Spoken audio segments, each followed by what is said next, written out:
Chapter 1. The year 3937 of the Yuan calendar. The great Yin Emperor has fallen, demons have invaded, and the world is in turmoil, with calamities arising everywhere. In a year of great famine, people resort to cannibalism.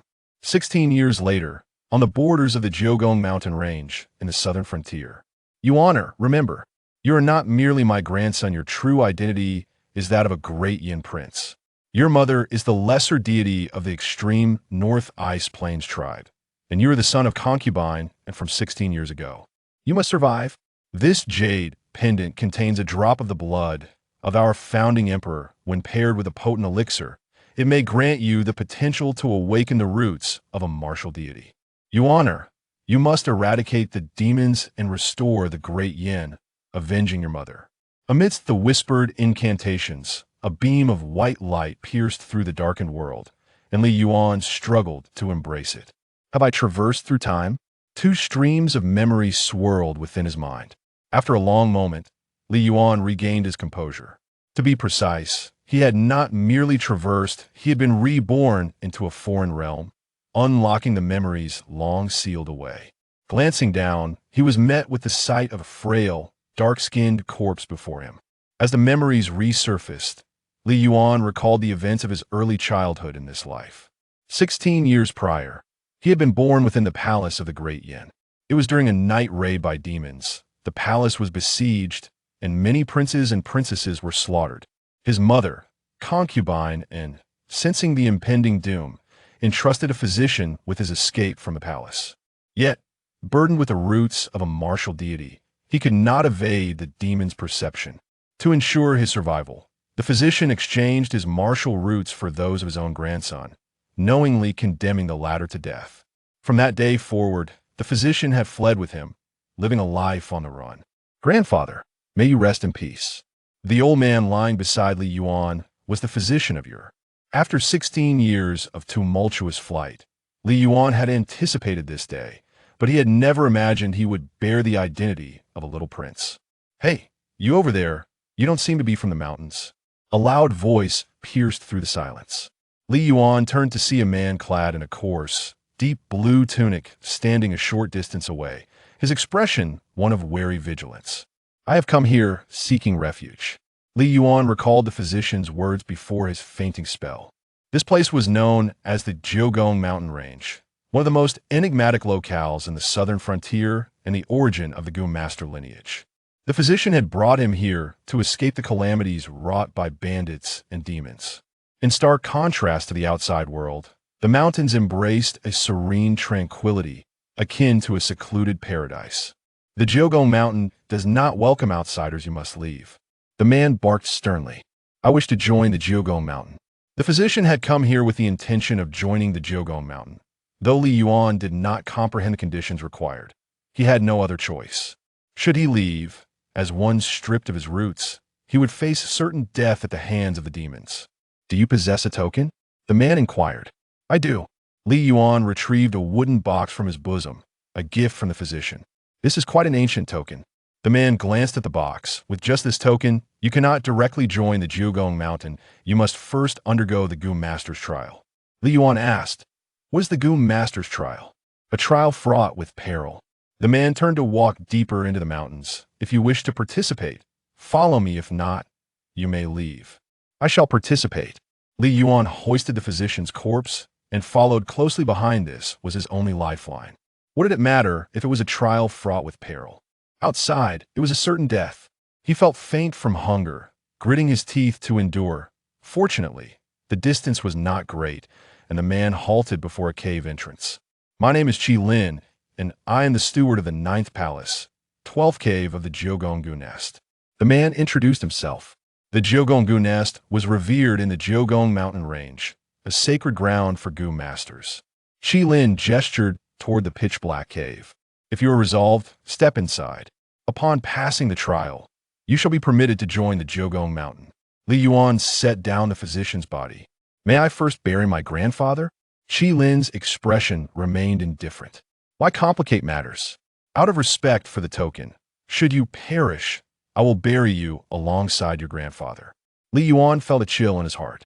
It appeared Qi Lin had no faith in his ability to pass the trial. And perhaps he was right, he knew nothing of goo. How could he possess any confidence? Thank you. Li Yuan clasped his hands in gratitude, steeling himself to proceed. Taking a deep breath, he advanced toward the darkened cave entrance. But after just a few steps, the ground beneath him gave way, and he plummeted into the abyss. He was then cushioned by something. Thud! He landed on the ground. The space around him brightened, sunlight cascading through the opening of the pit. This pit was 7 to 8 meters deep, with sheer rock walls impossible for an ordinary person to scale. Just in time, 10 participants perfect. A voice echoed from above. The trial officially begins now. Hey, people from the 12th cave, could you at least explain the requirements of the trial? Someone shouted from the other side of the pit. Li Yuan scrutinized his surroundings and noticed that the corners of the pit were curled with people, men and women, young and old. 1, 2, 3, 9, including himself. Exactly 10. Li Yuan suddenly recalled Qi Lin's words. A trial fraught with peril? Did that imply only one of the 10 would emerge alive? No further responses came from above. The other participants clearly understood the implication, their gazes shifting to fierce or fearful, yet none dared to act rashly. Li Yuan retreated into the shadow where the sunlight could not reach, concealing his expression. After 16 years of fleeing, he was all too familiar with such moments. In times like these, the weak would be bullied, they would be devoured. In a year of famine, people resort to cannibalism. This was not an empty phrase, it was a living hell he had witnessed with his own eyes. Sitting in the shadows, Li Yuan's gaze roamed once more. Aside from himself, there were 6 women and 3 men among the remaining 9. The women were unremarkable.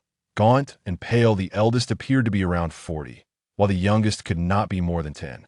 Among the 3 men, one was elderly, one stout, and one slender. The stout man was dressed in local attire, likely a native. Everyone kept their distance from the stout man.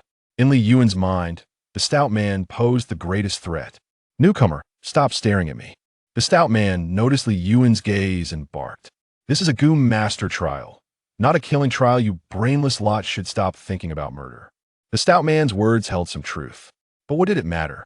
In such an environment, people would only be on high alert, interpreting each other with the utmost malice. Who is benevolent? Who will perish? Buzzing. At that moment, a small red insect resembling a ladybug landed on Li Yuan's hand. A goo insect?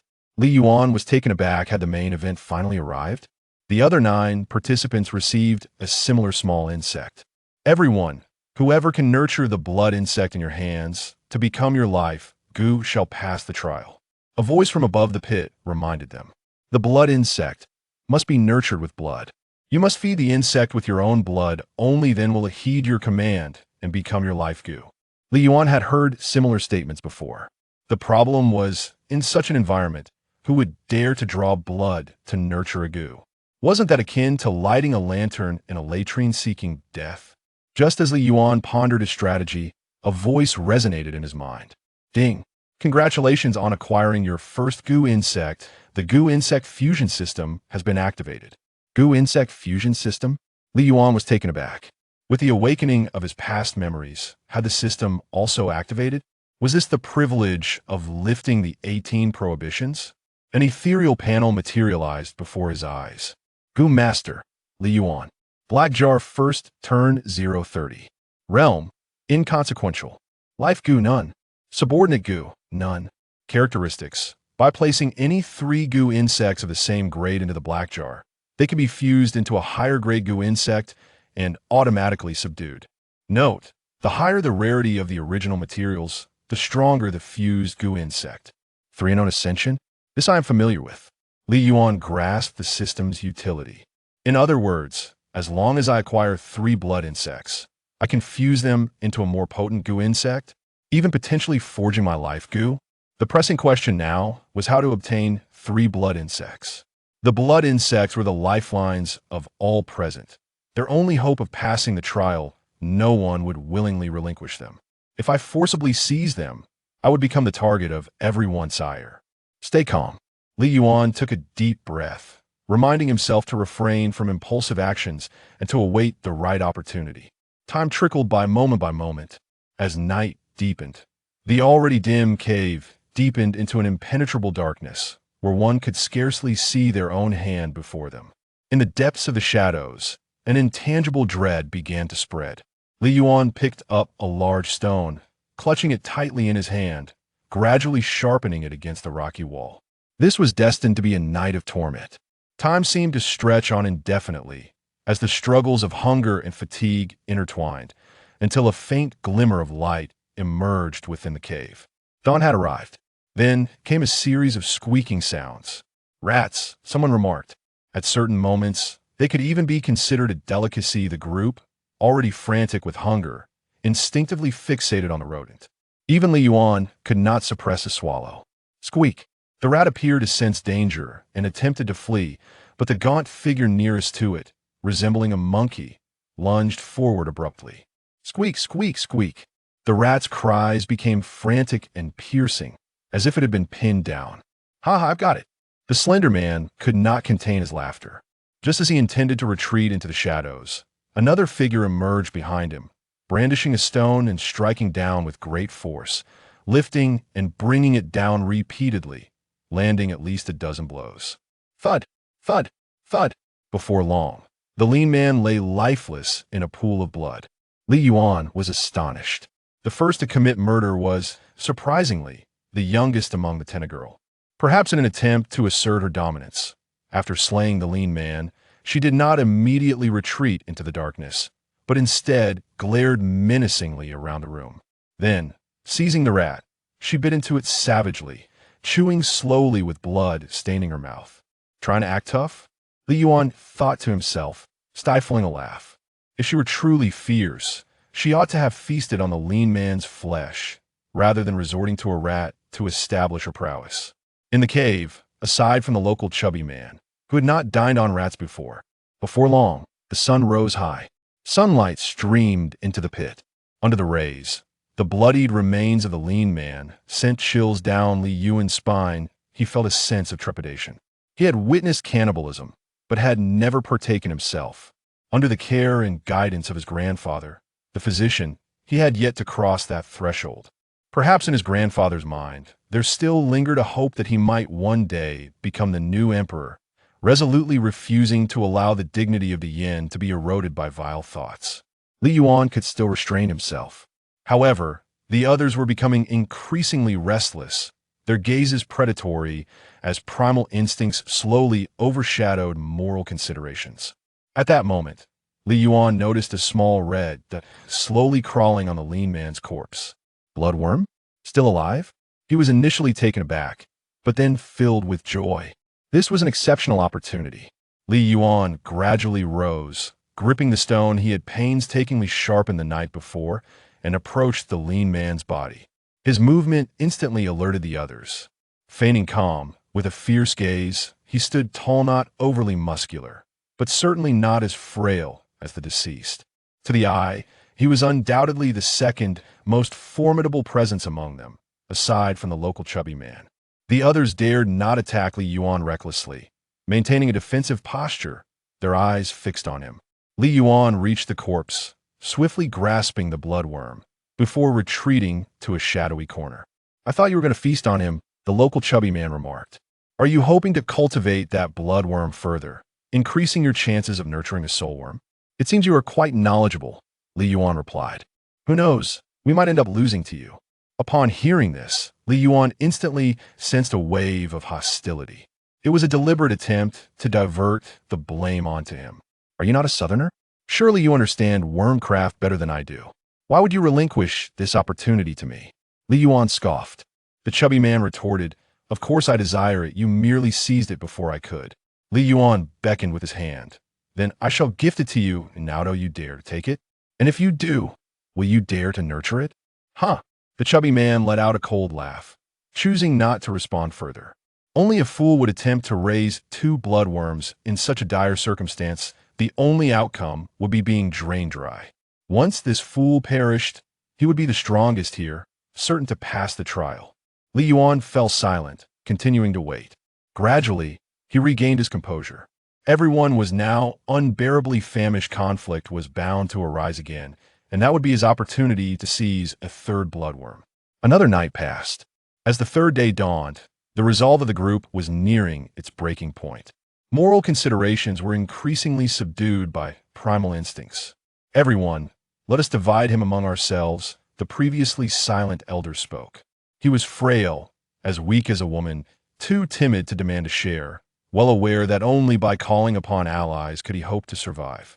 "Agreed," a woman responded in affirmation.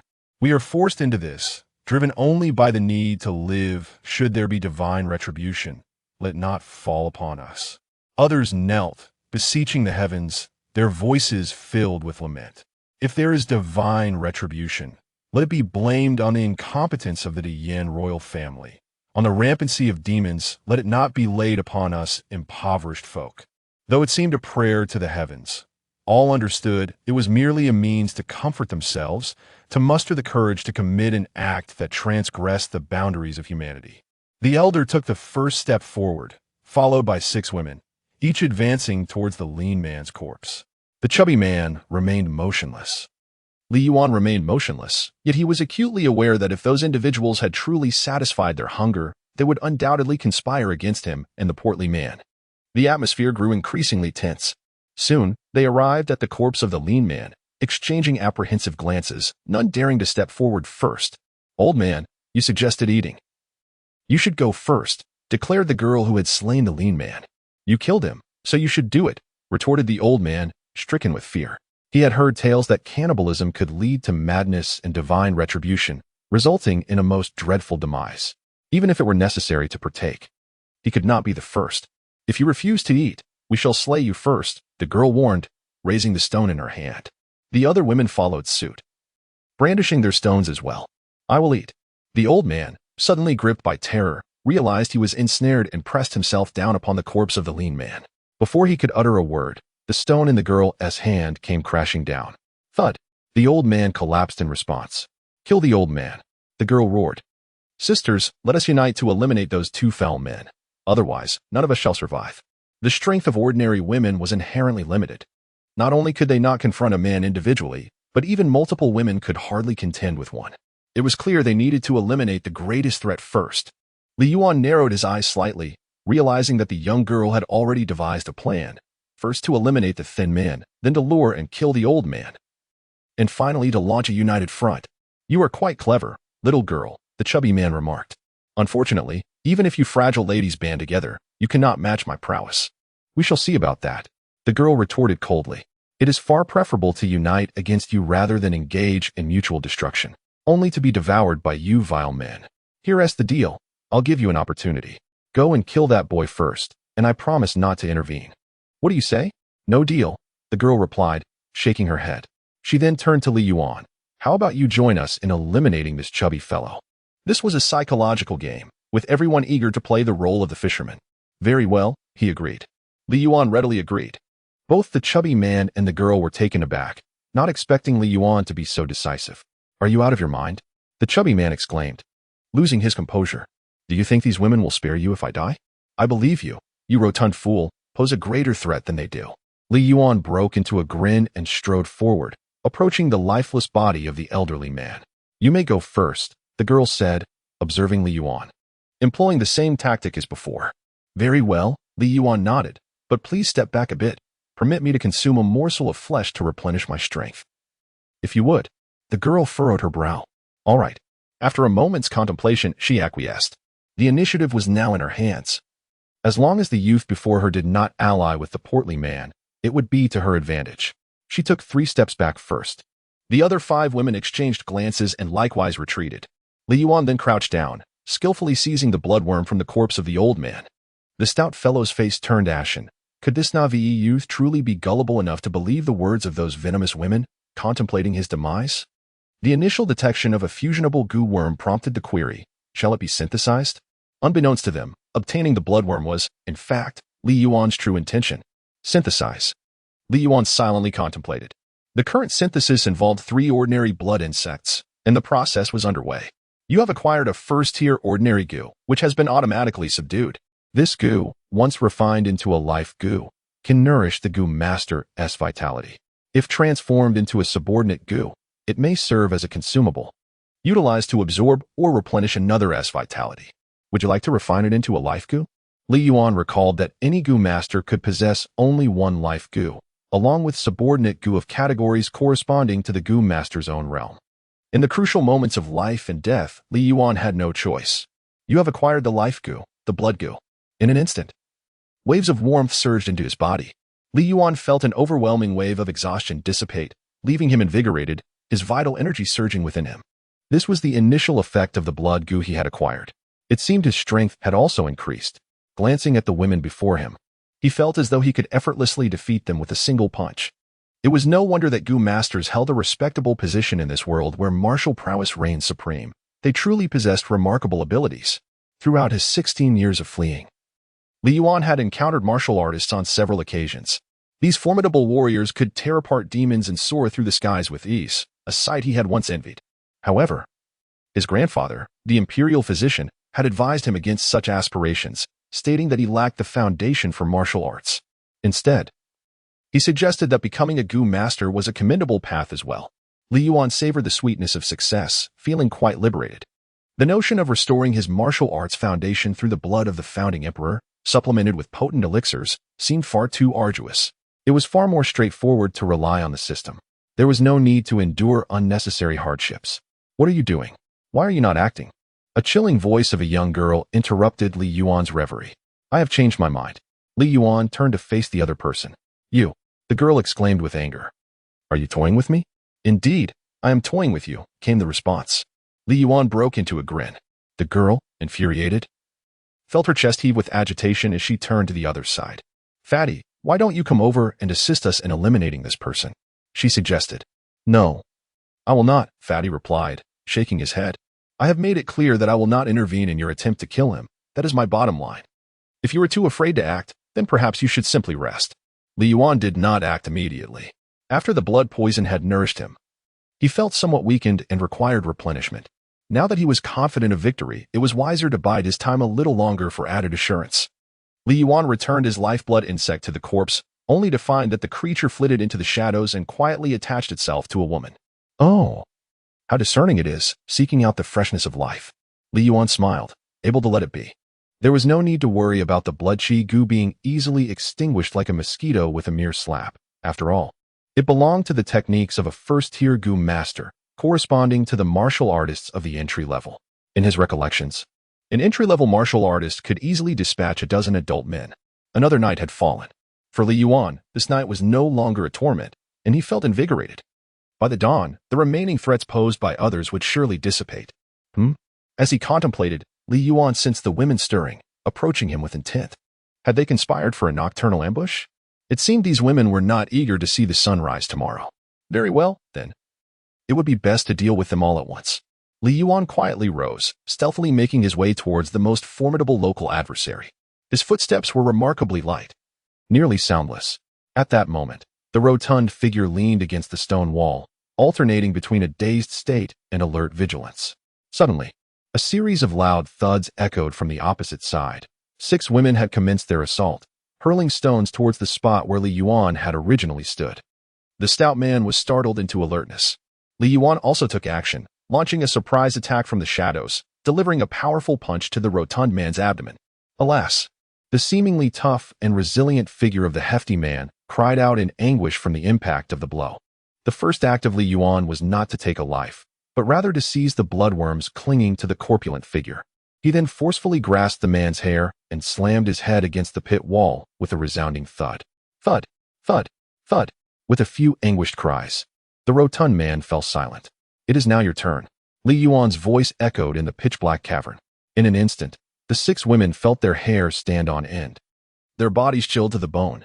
How could this be possible? They had never anticipated that Li Yuan would eliminate the fat man first, and with such swiftness. If he possessed such formidable prowess, why had he waited until now to strike? Li Yuan no longer concealed himself. He unleashed a brutal onslaught, moving with remarkable swiftness.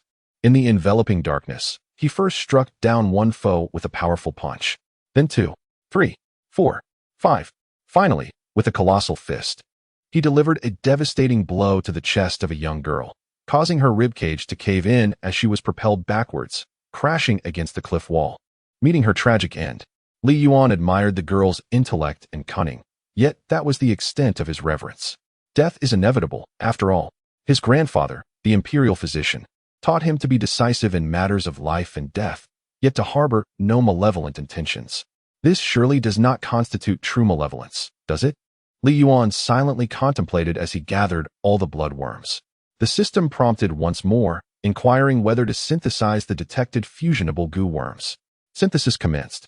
Li Yuan began to feel a sense of anticipation. Would the fusion of the 3 blood goo worms lead to another upgrade? The materials for this synthesis included 7 ordinary blood insects. The synthesis is underway. You have obtained 2 first-turn ordinary blood goo worms, which have been automatically subdued. Continue the synthesis. Li Yuan contemplated to himself. First, I shall elevate the grade of the black pot before embarking on the path of a higher goo master. Li Yuan was taken aback. Indeed, there were limitations. It was only natural, for without any restrictions, if he were to remain in the goo nest for a night, he would be capable of transcending the heavens, the earth, and even the immortals by dawn. The virtual panel reappeared. Goo Master, Li Yuan, Black Jar, first turn 430. Realm, first turn, Natal Goo, Vitality Goo, Subordinate Goo, Vitality Goo.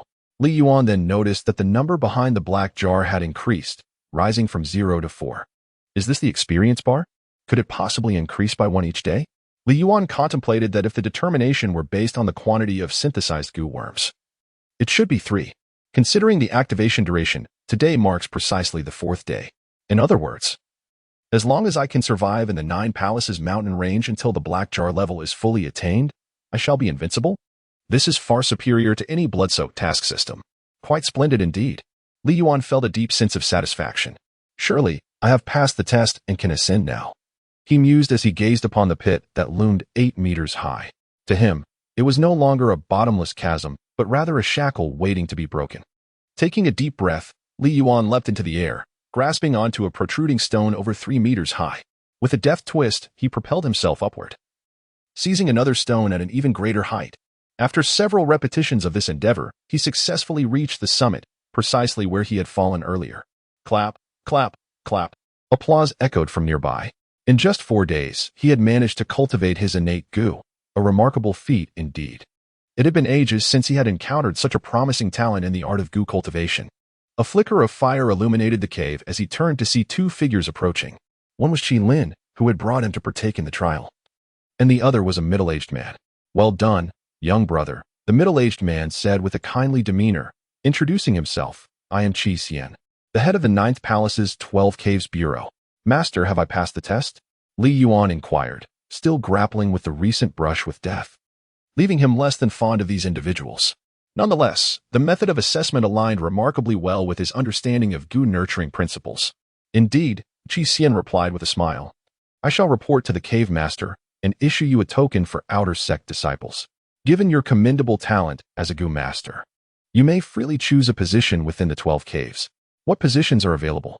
Li Yuan asked curiously. Take a look for yourself, Qi Xian responded, producing a booklet and handing it to Li Yuan, who scrutinized its contents. The bureau was responsible for various tasks, including recruitment, assessment, correspondence, and mediation of personal matters. The Goo Beast Garden managed the care of various goo insects and beasts. The goo plantation focused on the cultivation of spiritual plants essential for nurturing goo. The remnant goo tower dealt with the disposal of incomplete goo insects abandoned after failures in the organization's nurturing efforts. Li Yuan's eyes sparkled with excitement. This is splendid. The incomplete goo worm should also be suitable for synthesis, right? The system's definition states that any 3 goo worms of the same rank can be synthesized. Master, I choose the residual goo pavilion. The residual goo pavilion? Qi's expression grew peculiar. Have you thought this through? Dealing with residual goo can be a dirty and laborious task, not without significant risks. Qi Lin also cautioned. The incomplete goo worms that have failed to thrive in various halls are often discarded there, and handling them can easily lead to unforeseen troubles. Li Yuan felt a surge of excitement. Was this not tailor-made for him? In places like the Goo Beast Garden, although nurtured with fine goo worms, they were the resources of the sect, burdened with monthly task quotas and mandatory submissions. If he were to synthesize them all, he would undoubtedly face accountability. However, the remnant goo tower posed no such troubles. The discarded and disregarded remnants, deemed worthless by others, were treasures in his eyes. He had made up his mind. Li Yuan was almost eager. Very well then. Qi Xian did not insist further. He set aside his inclination to assist and chose instead to respect the destinies of others. By the way, what is your name? After conversing for quite some time, he realized he had yet to learn the boy's name. You may use your own name, or forsake your past and receive a new name bestowed upon you by the 9 palaces Gu Nest, Qi Xian said. Li Yuan, with the as in the wood, and Yuan as in the golden ingot.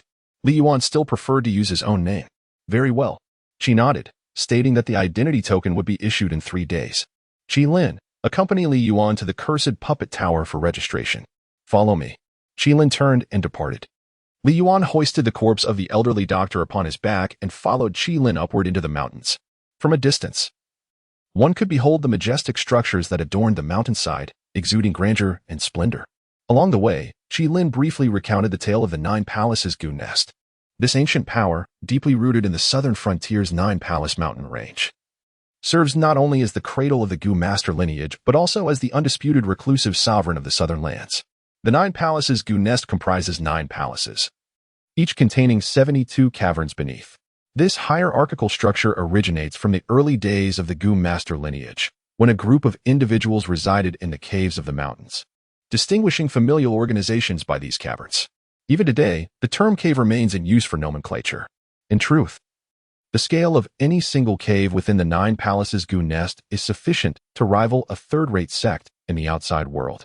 Li Yuan listened with rapt attention, filled with anticipation. This truly was his sanctuary for growth. Before long, the two arrived at a 5-story pavilion, its sign adorned with the ancient characters, Sanggu Lu. Old Wang, I've brought a newcomer, Qi Lin called out. Moments later, an elderly man with frosted hair emerged from the pavilion. At last, a newcomer has come to Sanggu Lu, he said with a beaming smile. Li Yuan, this is Old Wang, the steward of Sanggu Lu. He will be responsible for guiding you from now on, Qi Lin introduced. I'm Wang Lin. You may simply call me Old Wang, the elder replied with a grin. All right, Old Wang, Li Yuan responded without hesitation. Old Wang, Li Yuan possesses considerable talent. Please take good care of him. If he manages to enter the inner sanctum of the 9th palace, you will also share in the glory, Qi Lin remarked.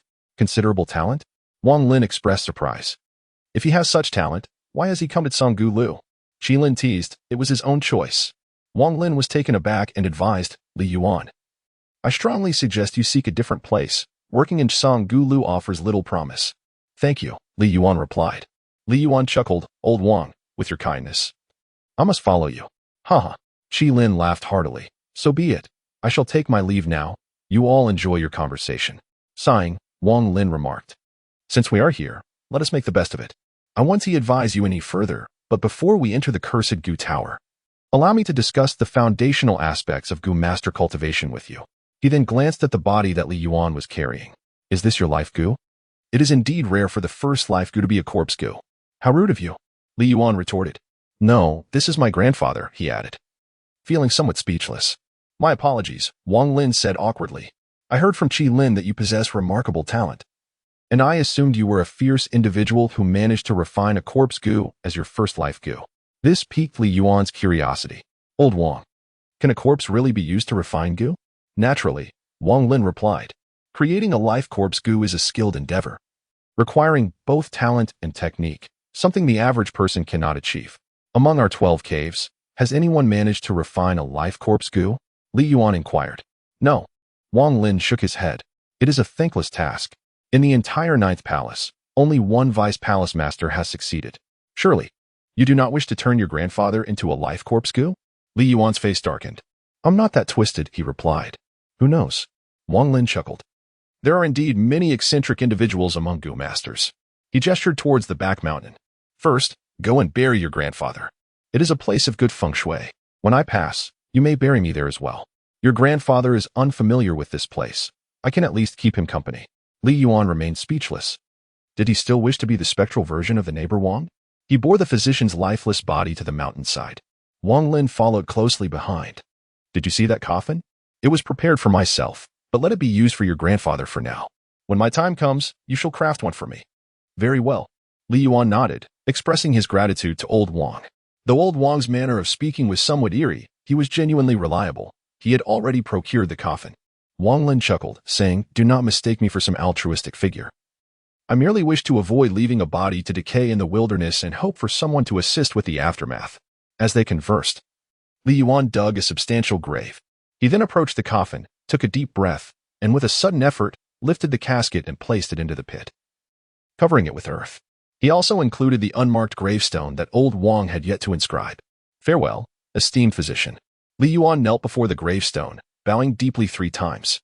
"I shall avenge your grievances, my mother-esque grievances. I will surely repay them.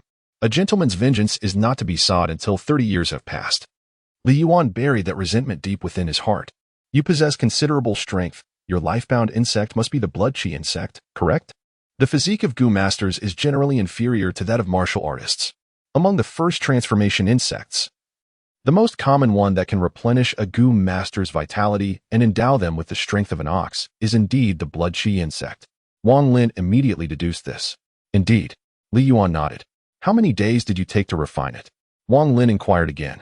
"For days," Li Yuan responded. Wang Lin drew in a sharp breath, slowly uttering 2 words, "Impressive. To refine a life-sustaining Gu in merely 4 days? Truly a prodigious talent. It is indeed a pity to waste such potential here at the cursed Gu Tower. Allow me to first discuss the foundational practices of a Gu master with you." Wang Lin resolved to diligently cultivate this newcomer. If, in the future, Li Yuan were to truly enter the inner sanctum of the Ninth Palace, it would not only ensure a prosperous later life for him, but also grant him the opportunity to flourish in grand endeavors. Li Yuan listened intently. The realm of Gu masters ranges from the 1st to the 9th turn, corresponding to the martial artist's entry-level rank to the 9th rank, with 1 being the lowest and 9 the highest. The strength of the Gu insects also spans from 1 to 9. The 1st to 3rd turns are classified as mortal Gu, the 4th to 6th as mystical Gu, the 7th as celestial Gu, the 8th as sacred Gu, and the 9th as divine Gu. Each Gu master is permitted to refine only 1 life Gu, along with a number of subordinate Gu corresponding to their own cultivation level. For instance, if I am a 3rd turn Gu master, I can refine 1 life Gu and 3 subordinate Gu. Wang Lin explained each detail thoroughly. "Wait, I have a question." Li Yuan furrowed his brow and inquired, "Old Wang, having refined the blood chi Gu, will I be able to replace it in the future?" "Indeed," Wang Lin replied. "Before the 4th transformation, the conditions for replacing one's life Gu are not excessively stringent. However, after the 4th transformation, the only way to enhance the grade of one's life Gu is through cultivation and evolution. Consequently, many young Gu masters opt to replace their life Gu during the 3rd transformation, seeking rare and exceptional Gu with potential for evolution. Should one acquire a renowned life Gu from the list of extraordinary Gu, their future achievements would be boundless." Li Yuansong let out a sigh of relief. The possibility of change was a comfort. Yet, he found himself yearning for more. As a person of systems and structure, he believed that his limits should not be confined to this moment. "Come, I shall lead you into the residual Gu Tower." As Wang Lin turned to leave the back mountain, Li Yuan followed closely behind, the 2 of them entering the residual Gu Tower in tandem. The instant they crossed the threshold, a shiver coursed through Li Yuan's body. It was chilling. "Is it cold indeed?" Wang Lin chuckled. "The tower processes countless residual Gu each day, and the accumulated malevolent energy renders it naturally frigid. That is why I suggested a change of venue.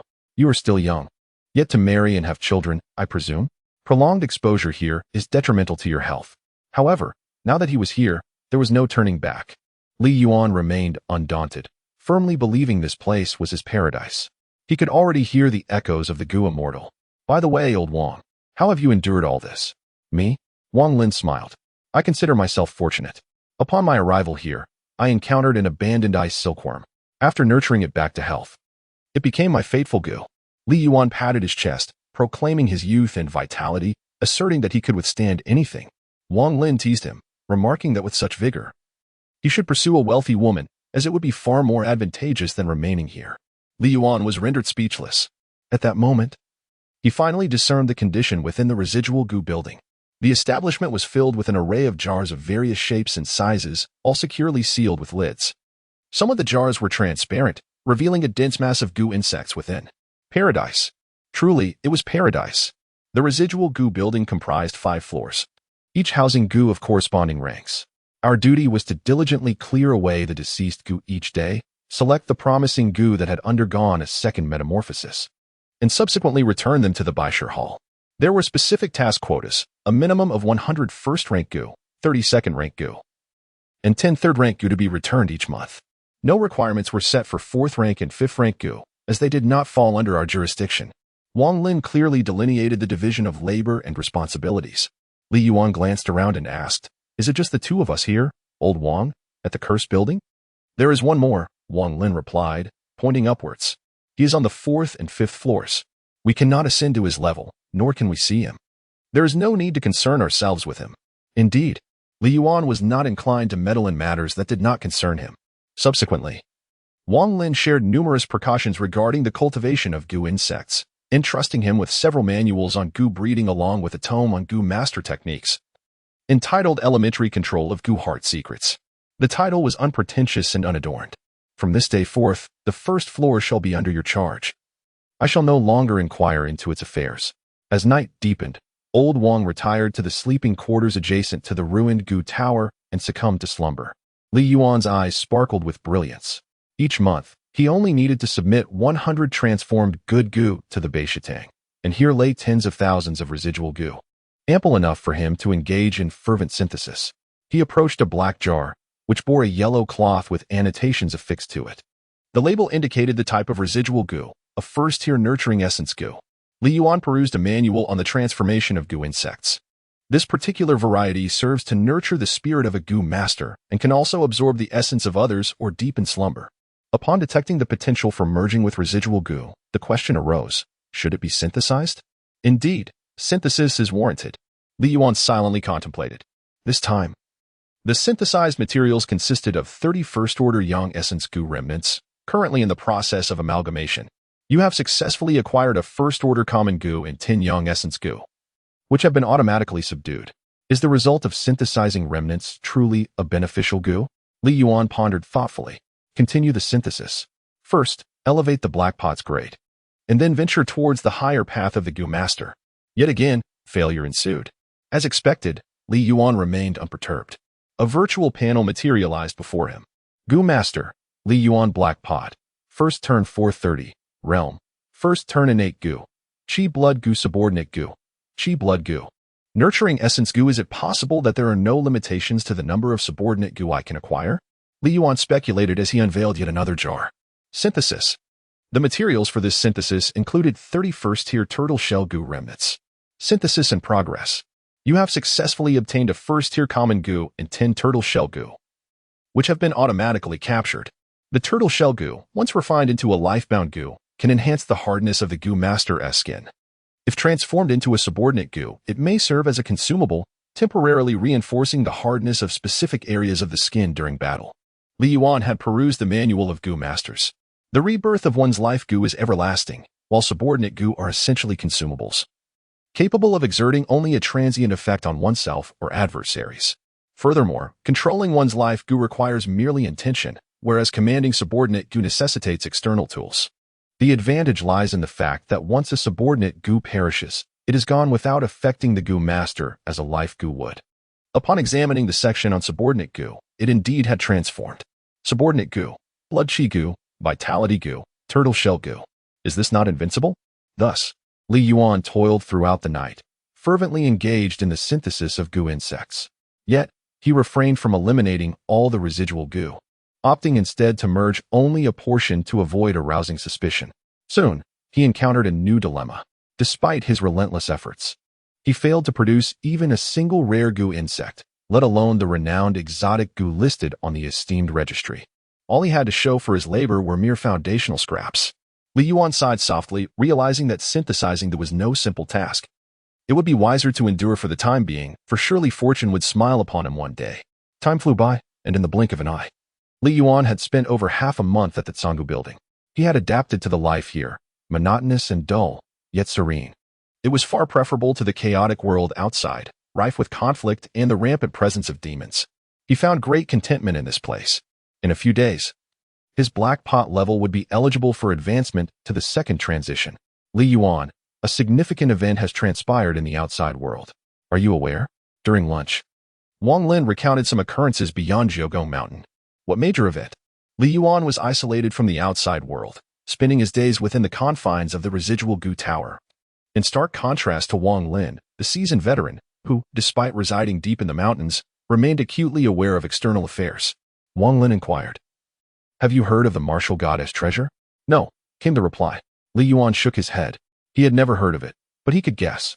Wang Lin remarked, "It refers to the treasure left behind by the founding emperor of the Dian dynasty, the legendary martial god, whose name resounded throughout the world. It is said to be the cornerstone of Dian's revival. Nowadays, countless warlords and dark forces are in pursuit of the martial goddess treasure, plunging this era into chaos. The ones who suffer the most are the common folk." Li Yuan sighed. He could not relate to the royal family. Even though his true identity was that of a prince of Dian, the 16 years of hardship and turmoil he had endured left him unable to empathize with the nobility. Instead, he understood well the immense suffering of the lower classes. Yet, at present, he was powerless to change anything. The Jiogong mountain range was situated in the most secluded region of the southern frontier, thus spared from the ravages of war. However, in such turbulent times, it was inevitable that they would eventually be drawn into the conflict. "I truly hope the Dian royal family can locate the martial goddess treasure and bring an end to this era of unrest and suffering for the people. Alas, that seems almost impossible now." Wang Lin sighed deeply. "Why is that?" Li Yuan appeared as an outsider, engaging in casual conversation. The atmosphere here was indeed oppressive. Spending each day in the company of sorcery, it was vital to learn more about the world beyond to maintain one's sanity. "And for what reason?" Wang Lin shrugged. "The direct descendants of Emperor Taizu have all been slaughtered. It seems none have survived. Perhaps some still live," Li Yuan murmured. "Let us hope so," Wang Lin replied. "After all, the divine warrior's treasure can only be unlocked by the direct lineage of Emperor Taizu." Li Yuan smiled, acknowledging that even if the direct descendants of the founding emperor were indeed alive, their emergence now would merely serve as a key to unlock the past. Wang Lin deeply concurred, noting that the great Yin had already become a mere shadow of its former self, lacking only a unifying figure to restore its former glory. He added with an air of mystery that he had heard whispers of demons infiltrating the imperial palace long ago, meticulously orchestrating their schemes to ensnare the late emperor and gradually extinguishing the royal bloodline. Li Yuan had come to know of these matters during the restoration of his memories from 2 lifetimes. The question remained, who had divulged this information? What were their intentions? Given the blood feud involving his mother and the royal physician, he could hardly remain indifferent. "Old Wang, how do you know all this?" he inquired. "It's common knowledge by now," Wang Lin replied. "There are even claims that the emperor's most favored consort, concubine Ming, is a demon, and that the emperor, enchanted, fell victim to their machinations. Otherwise, with his 8th-grade martial saint prowess and the unparalleled fortune of the nation, how could he so easily be subdued by demons? It is indeed beauty that brings ruin." Wang Lin recounted the tales circulating in the outside world with the flair of a storyteller. Li Yuan was only half convinced by what he heard. At the realm of the martial saint, one cannot be easily swayed by mere physical beauty, undoubtedly. Other means were employed. The exact nature of these methods remains shrouded in mystery. He regarded it merely as a tale. Li Yuan calmed his emotions, burying everything deep within his heart, for nothing could deter him from nurturing his growth. Counting the days, he arrived at the 27th day since joining the Cursed Worm Tower, which also marked the 30th day since the activation of the Black Jar fusion system. Li Yuan summoned the virtual panel. Gu Master, Li Yuan Black Jar, 2nd Transformation 0100, Realm, 2nd Transformation Natal Gu, Vitality Gu Subordinate Gu, Vitality Gu, Essence Nourishing Gu, Tortoiseshell Gu, Bloodthirsty Mosquito, Stinking Poison Bug, Wind-Chasing Butterfly indeed. Li Yuan was pleasantly surprised to find himself automatically advancing to the 2nd Transformation Realm. Moments later, the system sent another notification. It detected that he possessed numerous subordinate Gu. Would he like to select one from these subordinate Gu to refine into his life Gu? This was precisely the outcome Li Yuan had desired. In other words, he could potentially possess multiple life Gu, thus directly shattering the traditional limitations imposed on Gu masters. How exhilarating! The connection between a Gu master and their life Gu is profound. Should the life Gu perish, the Gu master would inevitably face a similar fate, with only a few rare exceptions. This was the very reason Li Yuan aspired to have multiple life Gu. After all, who does not fear death? He certainly did. Therefore, the selection of his 2nd life Gu could not be taken lightly. Li Yuan's gaze turned towards the 2nd floor. It is not merely about having a name on the list of extraordinary Gu. One must at least conjure a rare Gu insect. Li Yuan ascended to the 2nd floor. Upon spotting the figure of a young man, Wang Lin, who was dealing with the remnants of a sinister force, furrowed his brow. Li Yuan, what brings you here? The malevolent energy is intense. You should descend quickly. Old Wang, I have undergone my second transformation. Li Yuan stated directly. Ah? Wang Lin suddenly stood up. What did you say? Repeat that once more. I am now a second transformation Gu master, Li Yuan reiterated. Wow, Wang Lin exclaimed, his eyes widening in astonishment as he finally uttered the most familiar adjective to him. Incredible. Then, upon reflection, he considered that it was perhaps not so astonishing for a genius capable of refining his life-defining Gu in just 4 days to reach the second-tier Gu master realm within a month. Ha! Wang Lin burst into hearty laughter, realizing that he had been so mediocre for too long that he had forgotten what true genius looked like. This time, he genuinely perceived hope for the young man to enter the inner sanctum of the ninth palace. Old Wang, your health isn't the best. Oh, let me take charge of the second floor from now on, Li Yuan stated directly. You rascal, you actually care about this old man, Wang Lin chuckled. Li Yuan primarily wished to prevent Lao Wang from squandering valuable resources. Those remnants of the Gu were the true treasures, far more useful to him than any divine martial artifact. Henceforth, I shall entrust the second floor to you. Wang Lin stretched lazily, observing that you, young lad, are indeed a natural workhorse, laboring day in and day out within the remnants of the Gu building, your vitality undiminished, your yang energy unweakened, and even more abundant than before. Li Yuan chuckled. So all you need to do is enjoy your golden years. Once I complete my third transformation, I shall take over everything. What a good lad, so conscientious, Wang Lin remarked, raising his thumb in admiration. From the moment he first encountered the young boy carrying his grandfather's body up the mountain, he understood that this was a dutiful child. After conversing for a while, old Wang retired to rest. Li Yuan picked up the management manual for the second floor. The manual meticulously documented all the records of the rare Gu insects entering and leaving the premises. He scrutinized it carefully in search of information. Soon, he spotted the name of a rare variety, the second transformation common Gu, the 1,000-live centipede. It is you. Li Yuan approached a jar and lifted its lid, revealing a centipede with half of its body missing, writhing incessantly within. Despite its condition, it showed no signs of death. Its vigorous movements a testament to its tenacity for life. He had chosen the raw materials: second transformation blood chi Gu, second transformation essence nurturing Gu, and the second transformation remnant Gu 1,000-life centipede, which still harbored the lingering medicinal essence of the everlasting herb. Everlasting herb? What could this imply? Li Yuan possessed little knowledge of herbal medicine and was unaware of what the longevity herb was. He set aside his concerns and decided to proceed with the synthesis. The analysis revealed that this synthesis would yield a variety of insect poisons and included rare materials, making it impossible to control the direction of the synthesis. No matter, he thought, proceed with the synthesis. The unknown only heightened Li Yuan's anticipation. He added the 3 types of insect poisons, and the black vessel began to shake violently. After a considerable period, a strand of golden light emerged. Was the product truly materializing? Li Yuan's eyes shimmered with brilliance. The synthesis has concluded, and you have obtained the second transformation exotic Gu and the reviving Gu, both of which have been automatically subdued. The reviving Gu, an exotic Gu unbound by realms, can be refined into a life-bound Gu, granting the Gu master the ability to return from the brink of death. As long as the heart remains intact, survival is assured.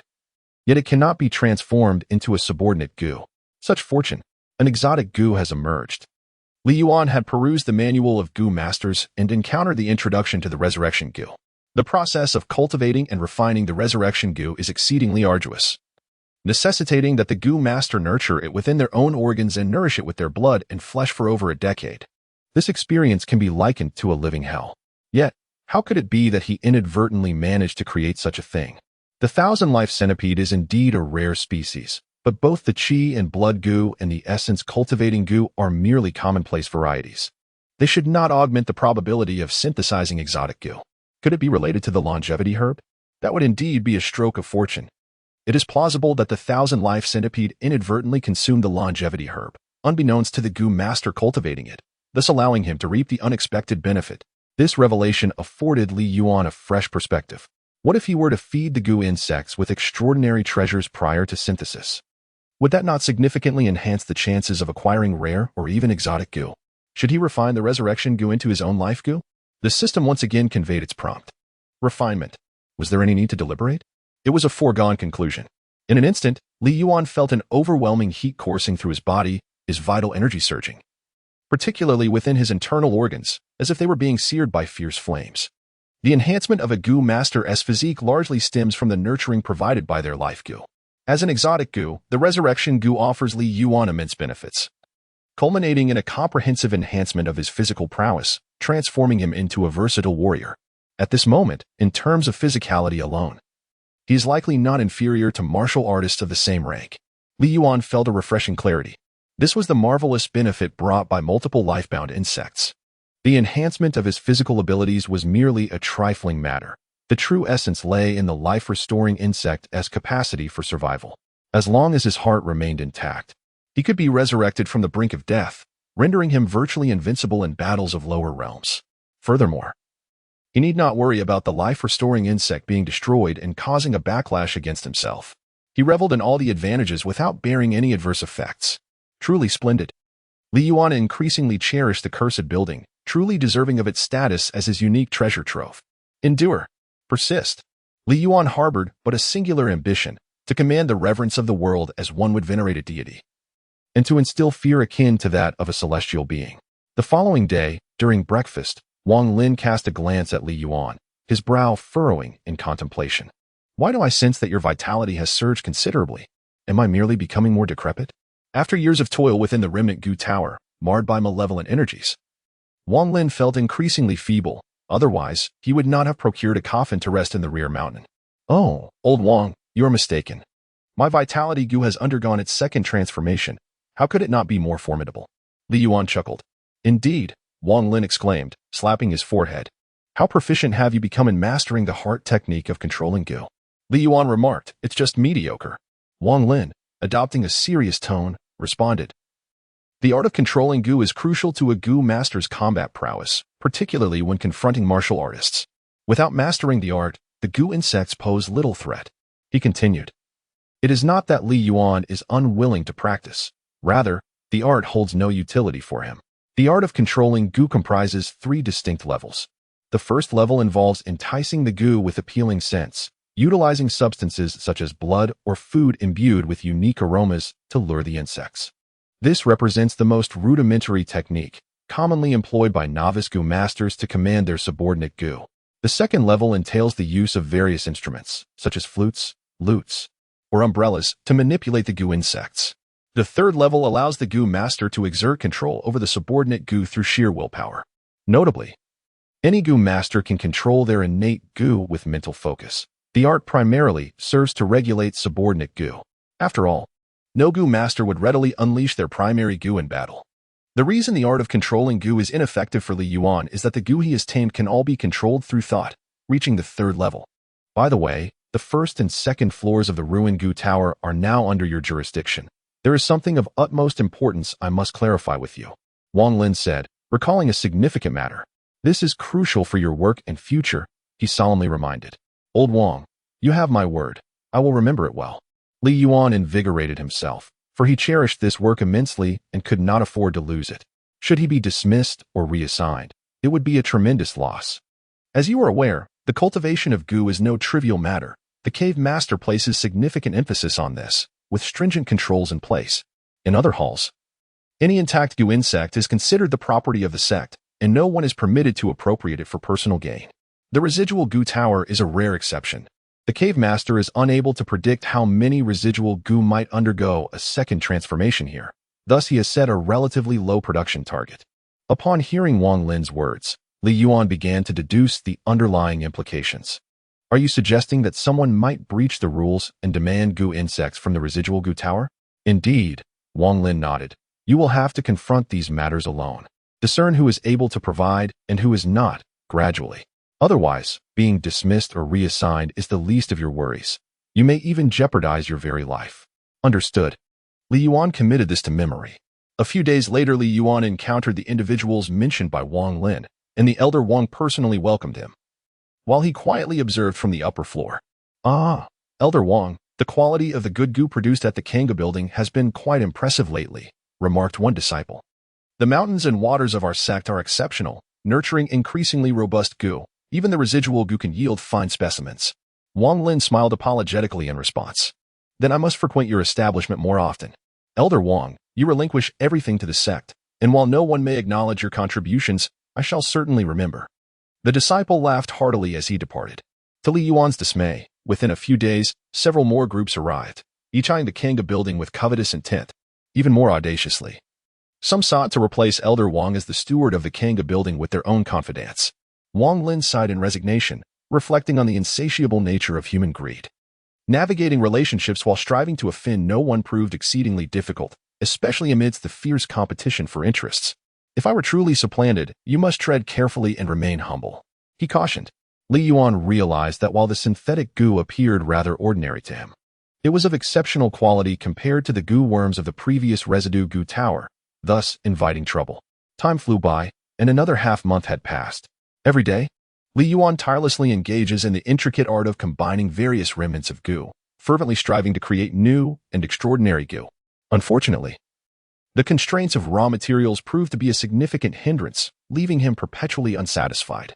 Just as dragons produce dragons and phoenixes beget phoenixes, the offspring of mice are adept at burrowing.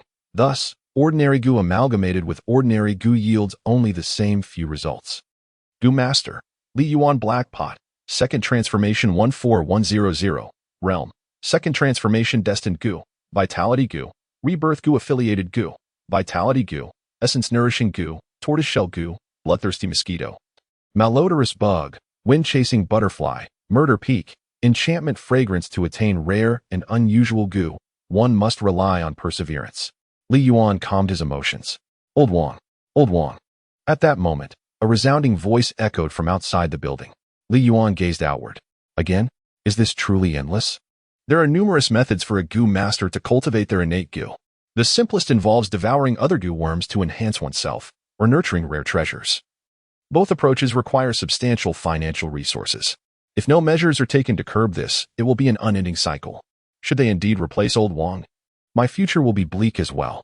Li Yuan could not afford to be complacent in his comfort. He stepped outside, and, upon seeing him, the visitor's eyes sharpened with focus, quickly giving way to a smile. "Ah, so you are the new disciple of the cursed puppet tower?" "Indeed."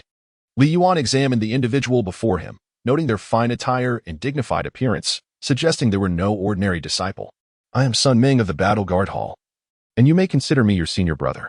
Recently, my lifebound goo has suffered some damage, and I intend to acquire a few goo insects from the residual goo tower for nourishment." The visitor introduced himself. Li Yuan recalled that Old Wang had once mentioned to him that the Enforcement Hall and the Battle Guard Hall were to be treated with utmost caution. He had also brought up the name of Sun Ming, a second-tier goo master and a distant relative of the cave's master, who, leveraging his connections, would come to Old Wang every month or so to demand goo worms. This had nearly caused Old Wang to fail his assessments on several occasions. Recently, Sun Ming's requests for goo had become increasingly excessive. "Oh, now the management of the broken goo tower has fallen upon me, as Old Wang has retired." Li Yuan spoke softly. Sun Ming raised an eyebrow, pondering the young man's unusual behavior. He seemed rather out of touch. "Very well. Could you kindly fetch me some insect charms?" The junior brother appeared quite youthful and promising. "I shall certainly speak favorably of him to my cousin, advocating for his swift reassignment from this place. A talent like his must not languish in the remnants of the residual insect tower." Li Yuan: "Damn it. I was already displeased, and now I am even more so. Are you really cutting off my source of income? The cursed goo tower no longer has any surplus good goo." Li Yuan emphatically refused. "Is that all?" Sun Ming frowned, incredulous. "I recall that the residual goo tower has considerable output, consistently yielding over a dozen first-turn goo insects each month. In the past, Old Wang would always reserve some for me. Why not summon Old Wang? Let him speak with me directly." Sun Ming's impatience gradually surfaced. "I have already stated that the residual goo tower is now under my purview. Old Wang has no say in this matter. If I declare that there are none, then there are none," Li Yuan asserted. He merely hoped that these individuals would recognize the situation and withdraw. Such an outcome would be beneficial for all parties involved. He was willing to concede a little, offering a few goo insects if necessary.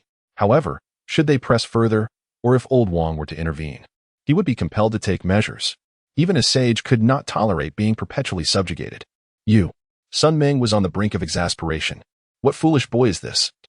Utterly clueless about the ways of the world, perhaps rendered daft by the malevolence of the residual goo tower? "Junior, do you truly wish to oppose me?" Sun Ming lowered his voice. Do you believe that with just a word from me, you shall remain confined to the residual goo tower for the rest of your life? Utterly unable to move? Li Yuan, is there such a delightful turn of events? Then I shall take the opportunity to offend him greatly. I sincerely thank you.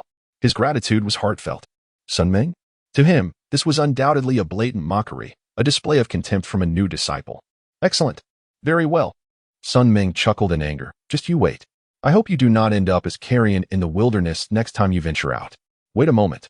Just then, a figure rushed out from beside the residual goo tower. It was old Yuan. For the past few days, he had been instructing Li Yuan on navigating the complexities of human relations. He had emphasized that Sun Ming was exceedingly petty and someone who must never be offended, advising him to simply appease him with a few goo insects. He truly did not anticipate Li Yuan's fiery temperament. All his teaching was in vain.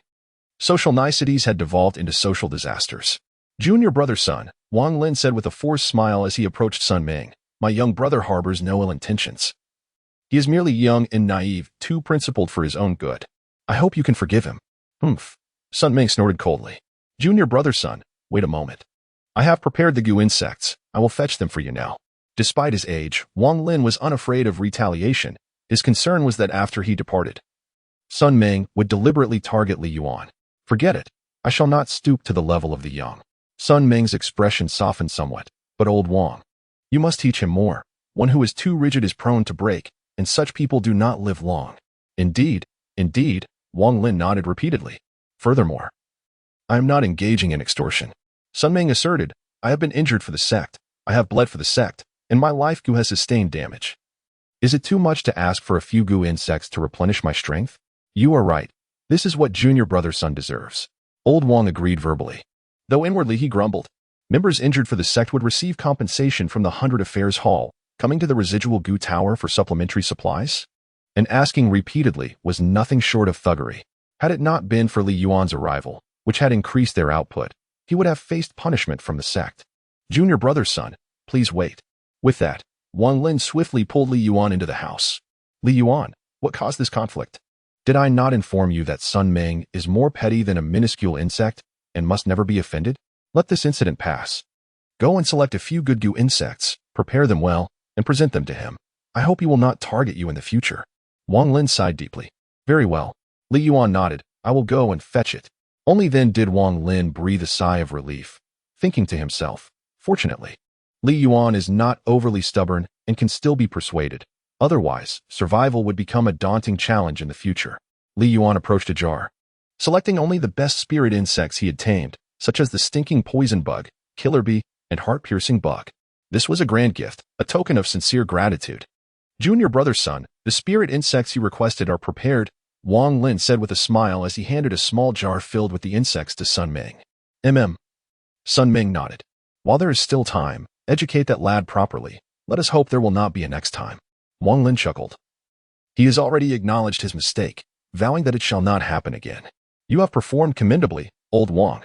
I shall arrange for an idle position for you to retire comfortably, allowing someone else to take over the management of the residual bug pavilion, Sun Ming remarked. Having long wished to replace old Wang, though nurturing residual bugs was a thankless task, it was not he who suffered the burden. A more devoted ally could yield greater resources. Someone like old Wang, who was adept at pleasing others, merely redirected resources away from him, effectively robbing him of what was rightfully his. Wang Lin's expression shifted slightly. Junior brother, I appreciate your goodwill, but there is no need for such arrangements. My life-bound bug is the ice silkworm, which suits this role quite well. Are you implying that I am causing you harm? Sun Ming furrowed his brow. No. Wang Lin replied with a bitter smile. That is good to hear, Sun Ming said, forcing a smile as he patted Wang Lin's shoulder with some force. Old Wang, I remember when you were quite fierce. Now you show kindness, taking great care of new disciples. Rest assured, after your departure, I shall properly instruct that lad, helping him understand the value of life. Sun Ming laughed heartily several times before departing with the jar of spirit insects. As he walked along the path, he felt an unusual tremor from the jar. What on earth? Sun Ming frowned, suspecting the newcomer might seek revenge by deliberately providing him with residual bugs. Does he wish for death? The more he pondered, the more convinced he became. He swiftly opened the lid. Suddenly, a cloud of poisonous mist erupted forth. The stinking poison bug. Sun Ming quickly covered his nose, preparing to release his lifebound bug, but felt a numbness sweep through his arm, rendering him dizzy and disoriented. Moreover, there were killer bees. What was even more terrifying was that these spirit insects exuded a palpable intent to kill, unlike those left to roam freely. Someone was undoubtedly orchestrating this from the shadows.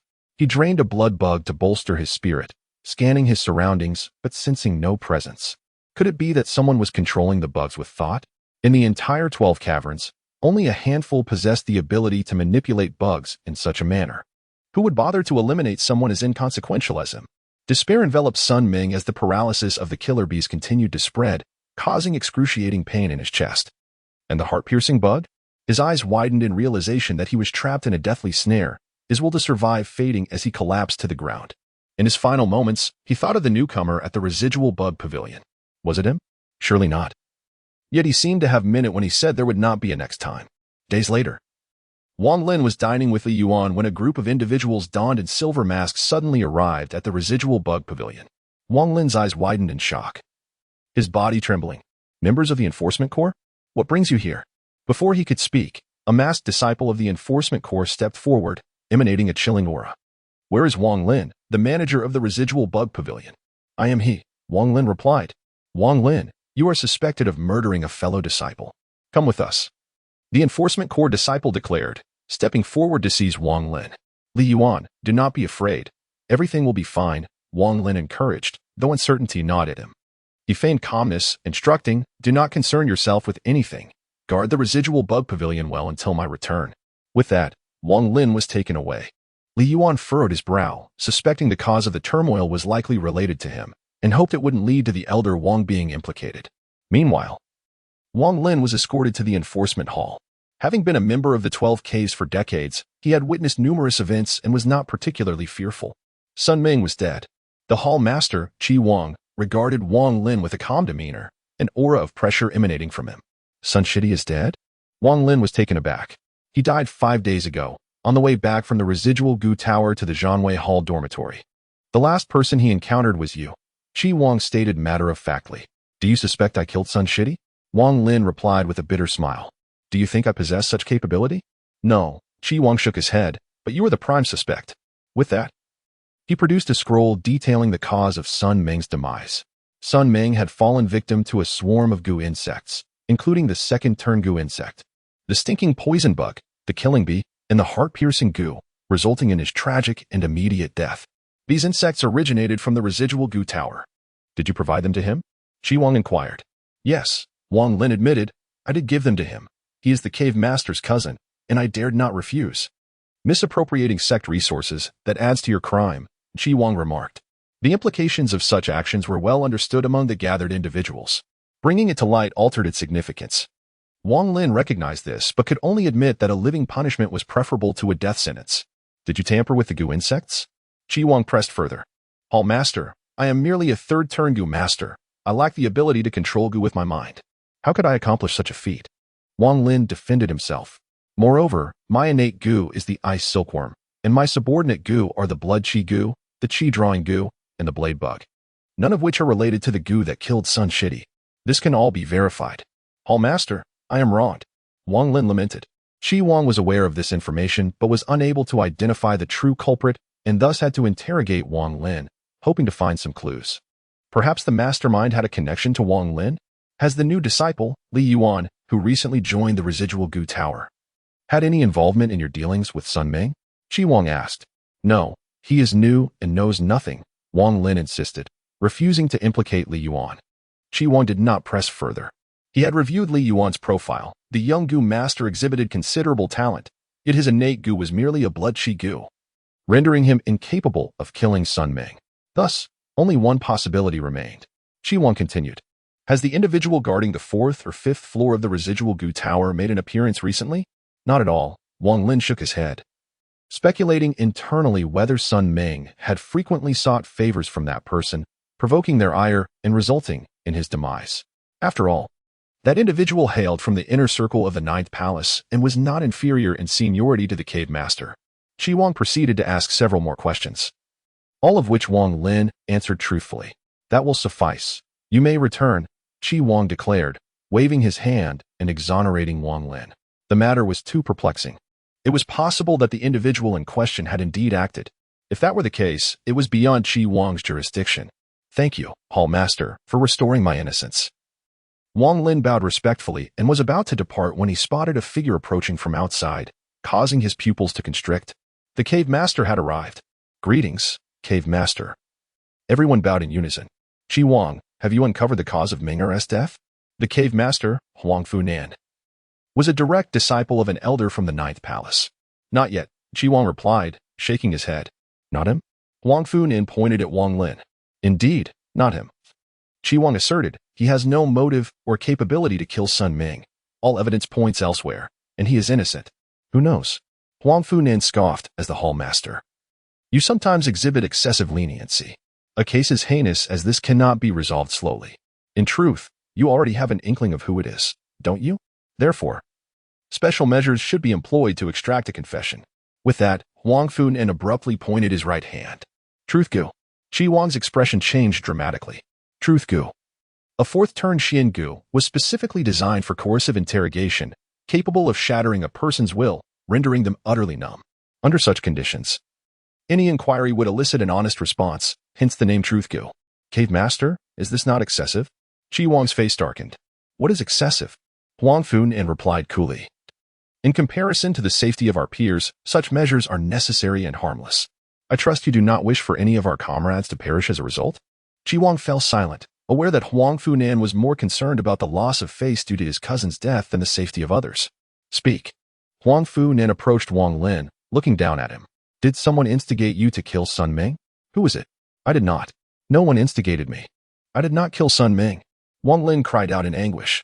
Huang Funan frowned, questioning whether it truly was not that lunatic. The lunatic he referred to was the individual residing in the residual Gu Tower, who happened to be his senior brother in the Ninth Palace's inner circle. If that is the case, let him go. Huang Funan waved his sleeve and turned to leave. Qi Wang hurried to Wang Lin's side, sending forth a fire silkworm to consume the Truth Gu, then summoned a recovery Gu to heal Wang Lin's injuries. However, Wang Lin was of advanced age and frail constitution, ultimately succumbing to unconsciousness from the pain. 3 days later, the enforcement team returned Wang Lin to the residual Gu Tower. Old Wang, Li Yuan, upon hearing a commotion, stepped outside. Old Wang, are you all right? After 3 days of absence, he noticed that Old Wang appeared considerably weakened. Bearing a more haggard expression, as if burdened by the weight of years, it seemed he had suffered greatly at the hands of the law enforcement hall. It's nothing significant. Wang Lin chuckled. I simply find myself unfortunate, for some unknown reason, that Sun Ming has died, and the law enforcement hall suspects me of foul play. They fail to consider that I am but a half-buried man. How could I possess such capabilities? Oh dear, it hurts terribly. As he spoke, Old Wang let out a series of anguished cries, a remnant of the torment endured during his coerced confession. Li Yuan furrowed his brows. Have they subjected you to severe torture? The law enforcement hall still possesses some sense of reason, yet that cave master, Huang Funan, is exceedingly malicious, having employed a Truth Gu on me. Wang Lin sighed in lamentation. A Truth Gu? Li Yuan clenched his fists tightly. He had perused the introduction of the Truth Gu, a fourth-tier mystical insect capable of rendering existence a living hell, shattering one's will. Sigh, it is futile to dwell on the past. Wherever there are people, there exists conflict. It is an inescapable truth, and this serves as a lesson for you. Young man, in the future, exercise caution and refrain from provoking everyone to the brink of despair. Some individuals are truly not to be trifled with. Even in the face of anger, one must endure, at worst. You may seek vengeance when you possess the strength to do so. Do you understand? Wang Lin maintained a pragmatic perspective, hoping that Li Yuan would not repeat his previous mistakes.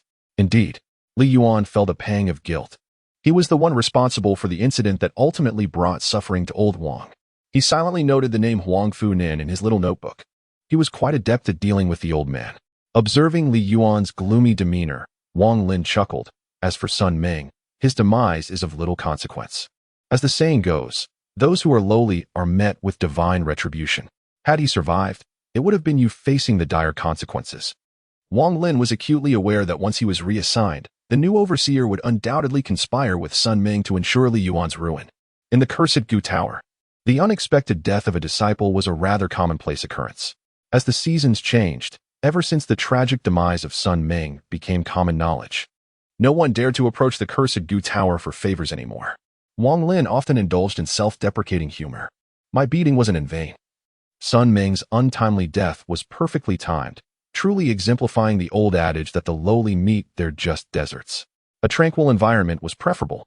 Li Yuan, how long have you been a part of the cursed Gu Tower? Wang Lin, feeling his age, sensed time slipping away faster than ever. And since returning from the law enforcement hall, his health had been deteriorating day by day. Today marked the 96th day. Li Yuan chuckled. You remember so vividly? Wang Lin sighed. Young people have such good memories, unlike me, who has forgotten what my wife and children look like. Perhaps this is heaven's way of reminding me that it is time to reunite with them. In recent days, old Wang often spoke with a sense of nostalgia. Reminiscing about the past, Li Yuan was at a loss for words to offer comfort. Even the god of war must eventually face the inevitability of aging and death.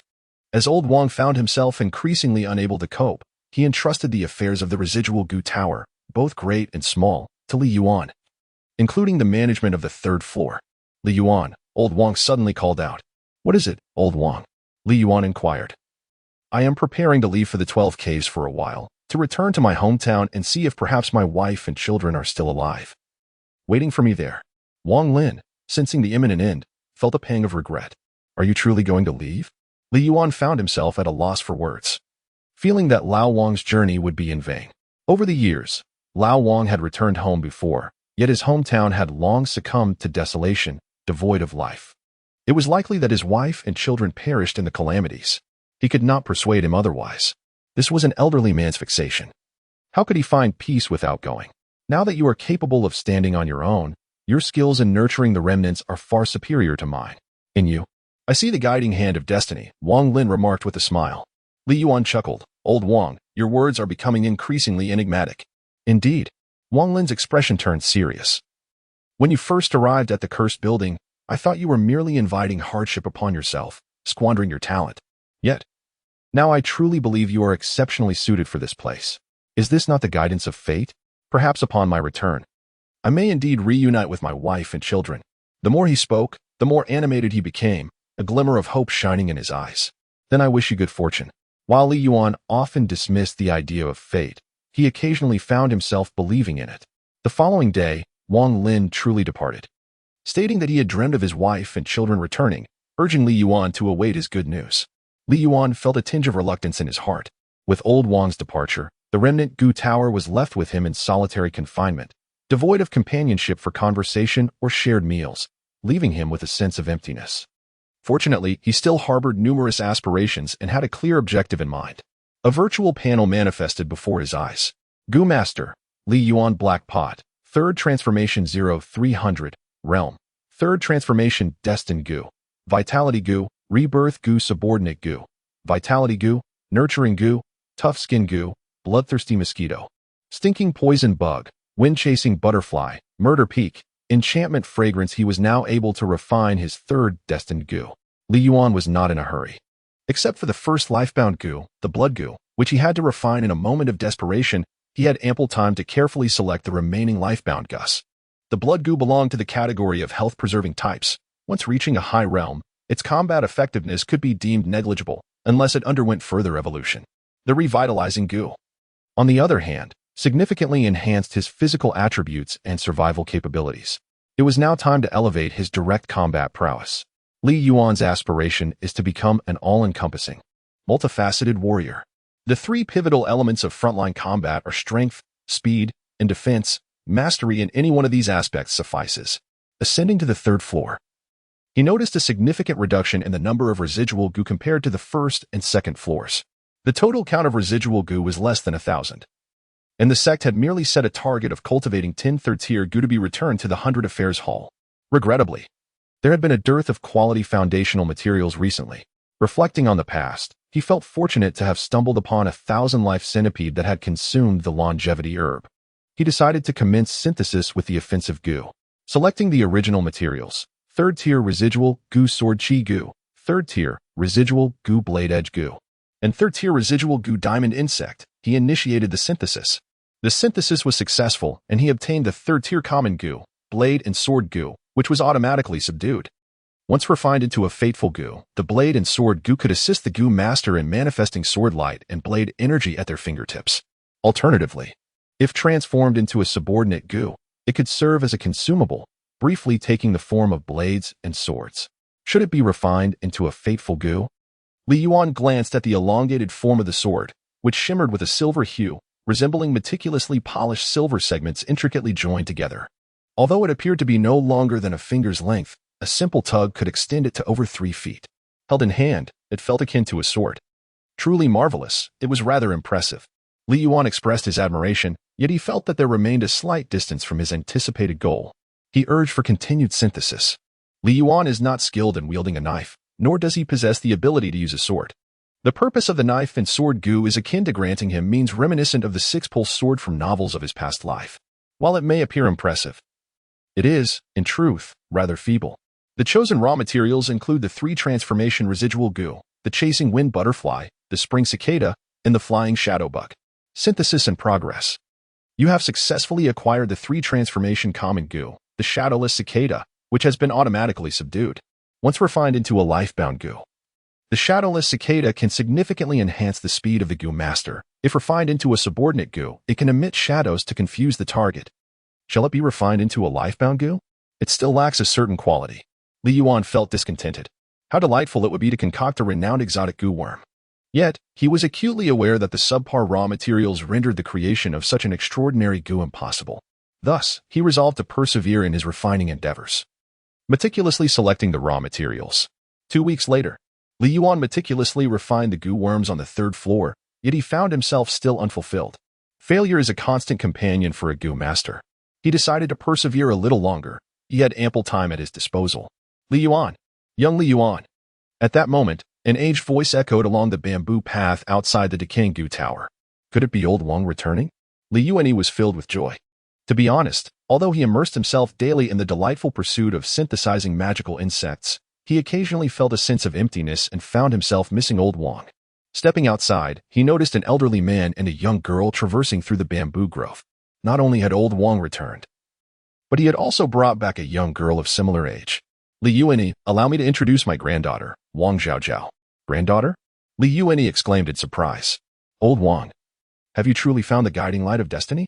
Indeed, old Wang replied with a hearty laugh. Heaven has not been overly cruel to me. Congratulations, congratulations. Li Yuan felt a genuine joy for old Wang. In this chaotic world, where human lives are as insignificant as blades of grass, we are all but drifting reeds. The 16 years of his fugitive existence had made him acutely aware of the profound happiness that comes from a long-awaited reunion with loved ones. It was surreal. Not just for old Wang, but even for him. Xiao, this is Li Yuan, the one I mentioned to you. You may call him Brother Yuan from now on. Hello. Brother Yuan, the young girl timidly greeted. Wang Xiao had delicate features, with a slightly sallow complexion and a sprinkle of freckles on her cheeks. She was not conventionally beautiful, but rather a sweet, endearing neighbor girl. Hello. Li Yuan nodded and inquired, Old Wang, will Xiao Zhao be residing here from now on? I certainly wish that were the case, Wang Lin sighed. However, according to the regulations, to join the 12 caves, one must pass the goo master examination. He can only stay here temporarily under the pretense of visiting relatives. Li Yuan was acutely aware of the brutal trials faced by goo masters. The chances of survival for a young girl were exceedingly slim. Alas, my poor granddaughter. Wang Lin felt utterly helpless. When I found her, both her parents were gone, and she was only able to establish her identity through a fragment of a jade pendant passed down through generations. I had no desire for Xiao Zhao to partake in the goo master trials. However, the outside world is rife with chaos, and if Xiao Zhao does not remain here, she risks being devoured by demons. This is the stark truth, and Li Yuan could empathize, for he too had resorted to the goo master trials out of desperation. During the few days that Xiao Zhao was staying here under the guise of visiting relatives, I endeavored to teach her the art of goo manipulation. As there remained a glimmer of hope, Wang Lin felt powerless, resigned to this course of action, unless Xiao Zhao could miraculously become a goo master within these few days. The hope seemed exceedingly faint. Li Yuan nodded and said, Old Wang, simply focus on teaching Xiao Zhao with all your might. There's no need to worry about the matters concerning the cursed insect tower, as I can manage it well. During my absence, no one has caused any disturbances, has there? Wang Lin inquired. No, Li Yuan replied, shaking his head. That is reassuring, Wang Lin continued. Has there been any movement from the individual atop the cursed insect tower? None at all. Why do you ask this? Li Yuan was filled with confusion. Had I not been apprehended by the enforcement hall last time? Reflecting on that incident, an unsettling realization began to dawn upon him. In recent days, he had contemplated a possibility. The one who had slain Sun Ming was likely the individual residing above. Only he possessed the ability to manipulate the poison with his thoughts. Wang Lin elucidated. Li Yuan was left speechless. You may not believe it, Wang Lin said mysteriously. But I have inquired, and the person upstairs also hails from the Ninth Palace. It seems he is a senior disciple of the cave master. There is likely some animosity between them. I fear I may have inadvertently become embroiled in their conflict, thus suffering this unwarranted disaster. Wang Lin's analysis was astute and well-founded. If it weren't for his knowledge of the truth, Li Yuan might have been convinced. However, he was indeed curious about the individual above, as he did not wish for any unstable elements within the residual goo tower that could jeopardize his fortunes. Furthermore, when he required more advanced primordial materials in the future, he would need to ascend to the 4th or 5th floor. What exactly is the situation with that person above? I have heard that. Wang Lin leaned in close to Li Yuan's ear, whispering softly, the individual upstairs is cultivating a peculiar goo, even going so far as to nurture it with his own body. Peculiar goo? Who told you that, old Wang? Li Yuan was skeptical. According to his understanding, the strange goo was exceedingly rare. Even the 9 masters of the 9 palace goo nest might not possess their own life-altering goo. Such news could hardly circulate, let alone be uncovered by a person of old Wang's modest stature. It was the steward, Qi Lin, who brought you to the goo master examination, Wang Lin replied. Have you heard of him before? Li Yuan inquired once more. No, Wang Lin shook his head. In the past, there was not even a whisper about it. Wait. He suddenly realized, his eyes widening. Are you suggesting that someone is deliberately spreading rumors? Targeting the individual upstairs? That is merely my speculation, Li Yuan responded. Li Yuan dared not say much. Wang Lin trembled slightly and thought, never mind, that is beyond our control. When deities clash, it is the innocents who suffer. The more curious one is, the swifter the demise. I shall go and prepare a bed for Xiao Xiao. You carry on with your tasks, and I will summon you for dinner shortly. Having said this, Wang Lin led his granddaughter Xiao Xiao to the bedroom. Li Yuan returned once more to the remnant goo tower. That individual has been residing upstairs for decades, hasn't he? The cultivation of the extraordinary goo, could it truly be genuine? The arduous goo master's manual has long elucidated that the harmonious convergence of celestial timing, geographical advantages, and human collaboration is indispensable. Much like Li Yuan's second fateful goo, the revitalizing goo, which necessitates a decade of nurturing within the internal organs, ceaselessly drawing upon the heart's blood, a torment so profound that it transcends the endurance of ordinary beings. Each extraordinary goo possesses unfathomable power. Surely, he has perished long ago, has he? Li Yuan felt it was highly probable. With a thought, he directed a reconnaissance insect to fly to the 3rd floor's ceiling and listened intently. He heard the echo of the insect but sensed not a trace of a living presence. Perhaps his cultivation was insufficient, or perhaps that individual had indeed transcended long ago. Li Yuan exhibited remarkable patience, awaiting in silence for an extended period. Eventually, he narrowed his eyes, perceiving an array of distinct sounds. A faint hissing emanated from the floor above, reaching his ears. Were it not for the feedback from the reconnaissance goo, he would have been unable to discern the source. Was it a snake? Li Yuan speculated. He listened for a considerable time, and the snake seemed to be gnawing on something. After satisfying its hunger, it fell silent once more. Could it be that the person was devoured by the snake? Li Yuan was struck by a sudden inspiration. It was not without possibility. Brother Yuan, it's time for dinner. At that moment, a young girl's voice echoed from downstairs. I'm coming. Li Yuan suppressed his curiosity, refraining from overstepping, fearful of inviting trouble. He resolved to ascend to the 4th floor only after he had become a 4th-tier goo master. Meanwhile, downstairs, Wang Lin had prepared a sumptuous feast, eagerly awaiting their meal. Today's dishes were indeed lavish. Li Yuan was astonished. Old Wang, when did you become so generous? This meal isn't inexpensive. It will surely cost a fortune. With the person nearly gone, what use is there for so much money? Wang Lin chuckled in response. Do not speak such disheartening words. Li Yuan sat down, and before he could settle in, the young girl swiftly tore off a chicken leg and placed it into his bowl. Brother Yuan, please eat, Wang Zhaozhao said. Her cheeks flushed, her voice as delicate as a whisper. Li Yuan? Old Wang, this is your teaching, isn't it? Xiao Zhao appears to be akin to a shy mimosa. How could she be so proactive? Upon a mere guess, I knew it was you, old Wang. Instigating from behind the scenes.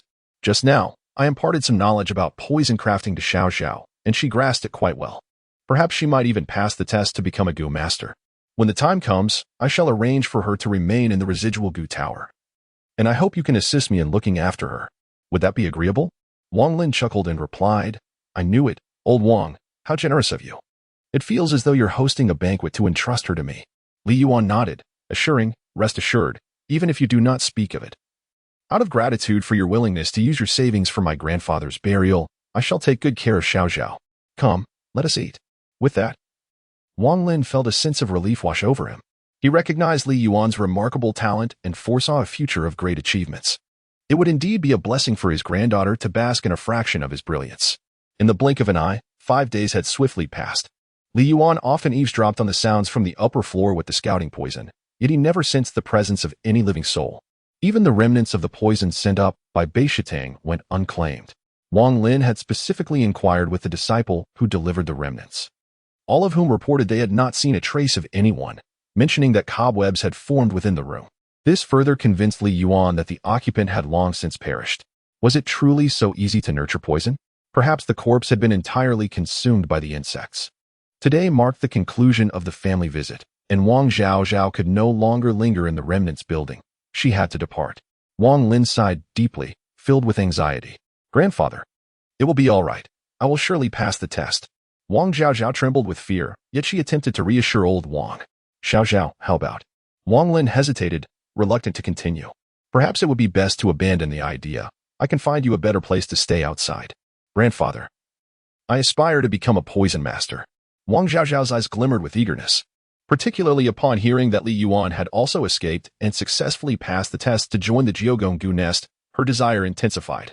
Very well. Wang Lin understood that after experiencing life on Jiogong Mountain, his granddaughter could not return. This place, serene as a pure land, deterred bandits and warded off demons, rendering it a paradise for those fleeing calamity. Li Yuan, I shall accompany Xiao Xiao to the testing grounds and remain there for a few days, returning together once she is passed. Agreed. Li Yuan nodded. Sister Xiao Xiao, I wish you all the best. Thank you, Brother Yuan. Wang Zhao replied with a bow of gratitude. Under Li Yuan's watchful gaze, the grandfather and granddaughter vanished at the end of the bamboo forest path. Old Wang's back had bent considerably, and even Xiao Xiao was nearly taller than him. As night fell, after completing his tasks at the residual Gu Tower, Li Yuan returned to his chamber. A data panel materialized before him. Gu Master, Li Yuan Black Jar, 3rd Transformation 21, 300, Realm. 3rd Transformation Fated Gu, Vitality Gu. Rebirth Gu to ascend to the 4th Transformation Realm. A year's time was required. Thereafter, progress would undoubtedly slow further. Li Yuan had already prepared himself for the inevitable changes that time brings, understanding that both the world and its inhabitants are ever-evolving. He pondered the outcome of Xiao Xiao's assessment, hoping fervently for her survival. At the very least, he desired companionship for future conversations, a balm for his solitude. Lost in such thoughts, Li Yuan drifted into a restful slumber. In the dead of night, amidst the haze of dreams, a piercing cry echoed in his mind, jolting him awake. Was someone approaching? In this moment, he was acutely aware that the entire remnants of the Tsonggu Tower were surrounded by his meticulously placed reconnaissance insects. No subtle movement could elude his keen perception. He opened his eyes wide. Li Yuan's thoughts stirred. As his contemplation settled, a flying insect within the bamboo grove abruptly opened its multitude of eyes. Instantly, an image surged into Li Yuan's consciousness. A figure clad in black approached the entrance of the Cursed Remnants Tower, effortlessly unlocking the door secured by a restriction imposed by the Elder of the Nine Palaces Gu Nest. An insider? According to Old Wang, without a key, the restricted door of the Cursed Remnants Tower could only be opened by a 5th-rank Gu Master. The visitor was evidently not a 5th-rank Gu Master, but rather an insider possessing the key. Could it be that this individual had come for the one residing above? Li Yuan speculated that perhaps he secretly eliminated Sun Ming, resulting in the senior upstairs bearing the brunt of the blame, which led to someone coming to probe the situation. If what Old Wang said is true, then this figure in black was sent by the cave master, Huang Funan. Li Yuan did not intervene. For him, this was even a fortuitous circumstance. Residing above him was a mysterious elder, oblivious to strength and frailty, life and death, which brought him an unsettling discomfort. Moreover, he yearned to ascend to the 4th and 5th floors. Before long, the figure clad in black stealthily infiltrated the residual Gu building. The moment had come to open his eyes again. Upon a fleeting thought from Li Yuan, Another reconnaissance worm within the cursed worm tower opened its eyes. This ability. The act of awakening is a one-time consumable. Utilizing it once results in the demise of a reconnaissance worm. Ordinary worm masters would refrain from employing it frequently within a short span, yet Li Yuan remained unaffected. The cloaked figure remained oblivious to the multitude of eyes that were covertly observing him. As Li Yuan anticipated, the black-clad individual had a clear objective. Making his way directly to the fourth floor. He hesitated at the door for an extended period, ultimately too apprehensive to enter. Hurry inside. Li Yuan felt a surge of urgency for him, wishing fervently for a lever to control the figure clad in black. After a prolonged wait of half an hour, the hesitant figure finally drew a deep breath and pushed open the door to the fourth floor. He stepped inside cautiously, taking his first step, then his second. Hiss. Just as he was halfway through his third step, a colossal shadow flashed past, and the figure in black vanished, unable to even utter a cry of despair. What was that? Li Yuan felt a chill run down his spine. A snake? A giant python? He was grateful that he had not ascended. Otherwise, he would have faced this very consequence. Kind-hearted individual, I thank you. Li Yuan observed a moment of silence for the figure in black, extinguishing any lingering thoughts of ascending the stairs. In such circumstances, even with the resurrection insect in his possession, he would inevitably meet his demise if consumed alive. Meanwhile, atop the mountain, the cave master Huang Fu Nan slowly opened his eyes. You madman, you truly have not perished.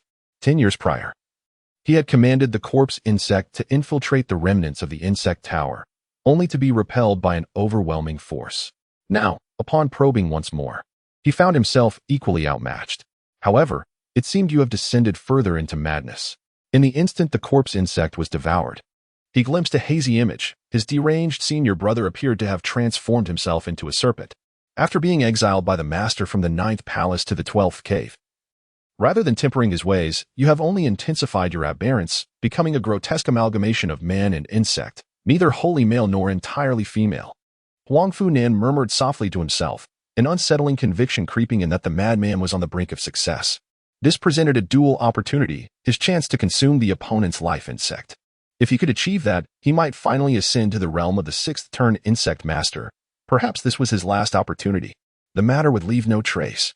Li Yuan feigned indifference. 10 days later, Lao Wang returned, and Xiao Zhao also came back. Unlike their parting 10 days prior, Xiao Zhao's eyes were now shrouded in a thick black cloth. What had happened to Xiao Zhao? Li Yuan inquired, uncertain whether it was a blessing or a curse. Wang Lin sighed, recounting how Xiao Zhao, during her participation in the Gu Master examination, lost her sight. However, the bloodworm unexpectedly fused with her eyeballs, evolving into a rare Gu known as the blood eye Gu. Li Yuan was taken aback. There were only 33 rare Gu in existence, and the majority of their cultivation methods had been lost to time. In such circumstances, possessing a precious Gu as one's life Gu was indeed a stroke of fortune. Yet there were exceptions. The blood eye Gu was one such exception. Indeed, Wang Lin sighed. The refinement of the blood eye Gu required the sacrifice of one's own sight, thereby granting extraordinary perceptive abilities, as well as the fleeting capacity to replicate the mystical arts of others using one's own blood. If Xiao Zhao were a seasoned veteran of the world, it would not be a problem. However, she was still inexperienced and unaccustomed to such matters, making her susceptible to unforeseen dangers before mastering the powers of the blood eye Gu. This was Wang Lin's greatest concern. Li Yuan furrowed his brow. Has Xiao Zhao's acquisition of the precious Gu been reported to the sect? Yes, Wang Lin nodded. There is no helping it. One can only hope that some individuals do not become overly greedy. Compared to the outside world, this place is a sanctuary. Yet even a sanctuary is not immune to turbulence. It can occasionally stir with waves. Ever since the incident with the law enforcement hall and the recent infiltration of the remnant Gu Tower by mysterious figures clad in black, Li Yuan has come to this realization. As old Wang remarked, where there are people, there will be conflict. Grandfather, I am fine, Wang Zhao reassured, her small face partially obscured by the thick black cloth. A bittersweet smile played on her lips as she comforted old Wang. Now I am also a Gu master. In the future, I will surely be as formidable as brother Yuan, able to protect myself and make grandfather proud of Xiao Zhao. You certainly can. Li Yuan replied with a smile. It was evident that old Wang often boasted about his granddaughter in her presence, speaking highly of him, which had led this young lady, having only recently met him, to regard him as a role model and idol. Li Yuan did not inform Lao Wang about the clandestine infiltration of the Canggu building. This matter had escalated beyond Lao Wang's capacity to resolve. A profound intuition stirred within him. The mastermind behind the black-clad figure's intrusion into the Tsang-gu building would not relent and would surely return. As seasons changed, half a year slipped by unnoticed. During this interval, the black-clad figures indeed returned, arriving 6 times consecutively, each time bearing provisions for the occupant above. In a moment of keen observation, Li Yuan discerned the truth. It was a python that devoured the black-clad figures, yet it possessed human eyes and a head, exuding an androgynous aura, rendering it a true monstrosity. Li Yuan was greatly alarmed, speculating whether that individual had indeed transformed themselves into a gu. He dared not act rashly and continued to await an opportunity. The enigmatic figure behind the black-clad man, having witnessed the formidable prowess of the individual upstairs, persisted in probing, seeking to confirm that both parties were evenly matched. This was a scenario that Li Yuan found rather agreeable. "Brother Yuan, dinner is ready," a sweet voice called from downstairs. "I'm coming." Li Yuan promptly rushed downstairs. After half a year, Wang Zhaozhao had adapted to her blind identity, transitioning from her initial clumsiness to a state indistinguishable from that of an ordinary person.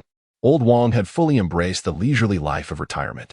The affairs of the residual gu building were entirely managed by Li Yuan, while the mundane aspects of daily life were overseen by Xiao Zhao. "Brother Yuan, you've worked hard. Please eat more vegetables." As familiarity grew, Xiao Zhao became less timid, generously serving Li Yuan dishes and pouring wine, her smile radiant. "There's no need for such formality," Li Yuan responded, waving his hand. "Brother Yuan has treated both me and Grandpa so well. All we can do is repay you with these small gestures." Wang Zhaozhao expressed her gratitude toward Li Yuan. However, she felt a tinge of regret at the infrequency of their meetings, to the point where she was nearly forgetting what Brother Yuan looked like, with only the impression of extremely good-looking lingering in her mind. "Encountering a lad like you is a blessing for the old man in his twilight years," Wang Lin chuckled. He even suspected that Li Yuan harbored feelings for his daughter, fearing that Xiao Zhao might be tainted by malevolent energies. Thus, he forbade her from working in the residual gu building, taking upon himself the entirety of the responsibilities.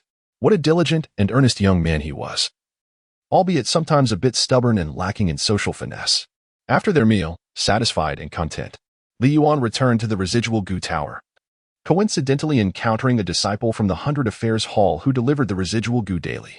"Gu Master, Li Yuan, Black Jar, 3rd Transformation 199300, Realm, 3rd Transformation. Innate gu, Blood Chi gu, Revitalization gu. There are still over 3 months until the 4th transformation." It had been such a long time. Yet he had failed to refine a single precious gu, which indeed was rare. He deeply understood why old Wang was so concerned for Xiao Zhao, for a gu master. A precious gu was undeniably alluring. "Senior brother, I have come to deliver the residual gu." A voice echoed from downstairs. "Come in," he replied, calculating the time. Li Yuan had nearly completed a year at Jiugong Mountain. The disciples who delivered gu daily had changed twice, and he had upgraded to the status of senior brother. "Senior brother, are you busy nurturing the gu once again?" A charming young lady approached with a gu jar, occasionally stealing glances at Li Yuan. "Indeed." Li Yuan responded with indifference. "Senior brother, today the Baishir Hall has delivered 621 first-tier residual gu, 99 second-tier residual gu, 16 third-tier residual gu, 3 fourth-tier residual gu, and 1 fifth-tier residual gu. Please verify and sign." His junior sister, Lin Weiwei, placed the jars beside Li Yuan. Li Yuan meticulously uncovered each jar, confirming their contents before signing the record scroll. "The first 3 turns can remain here. Please take the 4th and 5th turns upstairs." "Understood, senior brother." Lin Weiwei stole another glance at Li Yuan and remarked, "Senior brother, our hall master often praises you, stating that the gu worms you cultivate and return are of exceptional quality, entirely unlike those selected from the remnants." "Thank you." Li Yuan remained indifferent, harboring no interest in his junior sister, consciously suppressing any display of enthusiasm to avoid hindering the young lady. Perceiving his aloof demeanor, the junior sister pouted slightly and ascended the stairs with her jar in hand.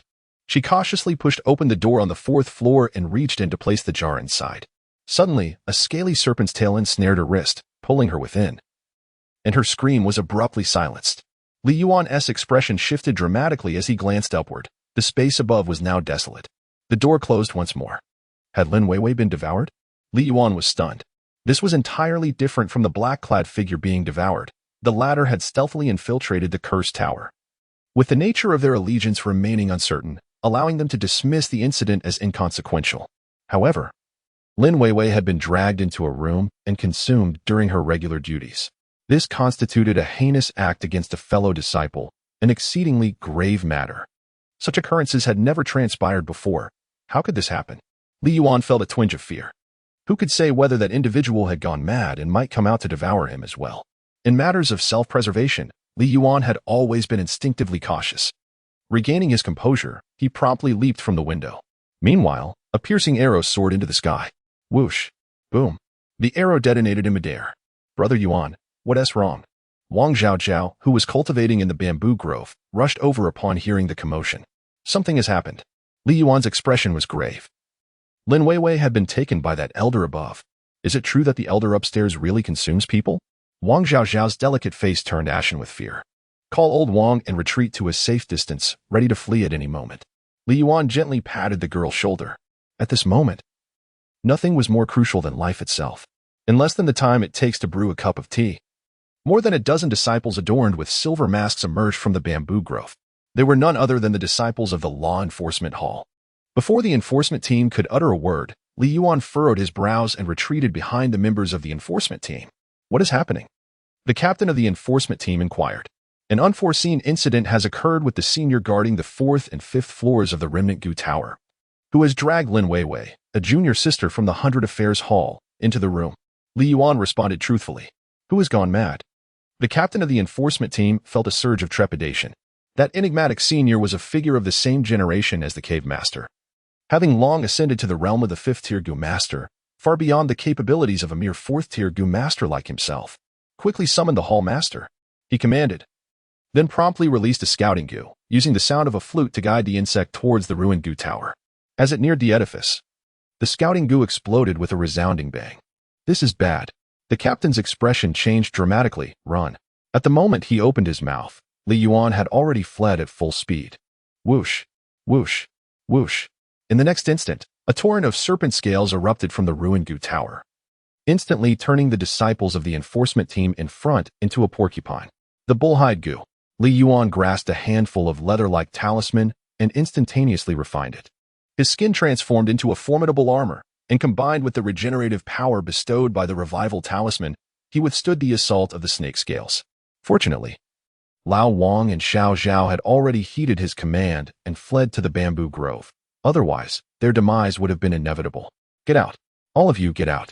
After the snake scales swept through, a sharp, genderless voice resonated like an invisible wave emanating from the remnants of the talisman tower. Huang Funan, you dare to frame me. May you meet a terrible end. Ah! Li Yuan's footsteps were relentless as he adeptly captured crucial intelligence. Huang Funan. Indeed, it is that master of the cave. It appears that the previous figures clad in black were dispatched by Huang Funan. Perhaps they were infused with some potent substance, causing that individual to descend into madness. Suddenly, a melodious chime resonated through the air.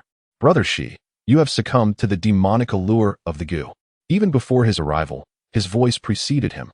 As a cloaked figure descended from the sky. Huang Funan, do you dare to frame me? The master of the Remnant Gu Tower seemed to be struggling against some inner turmoil, succumbing to the Gu's demonic influence, harming fellow disciples, slaughtering members of the enforcement team. Shi Wuli, such heinous crimes of yours will not be forgiven, even by the elders of the 9th Palace, Huang Funan declared coldly. Begone! Shi Wuli roared, and countless serpentine figures surged forth from the tower, launching an assault on Huang Funan. Unrepentant fool!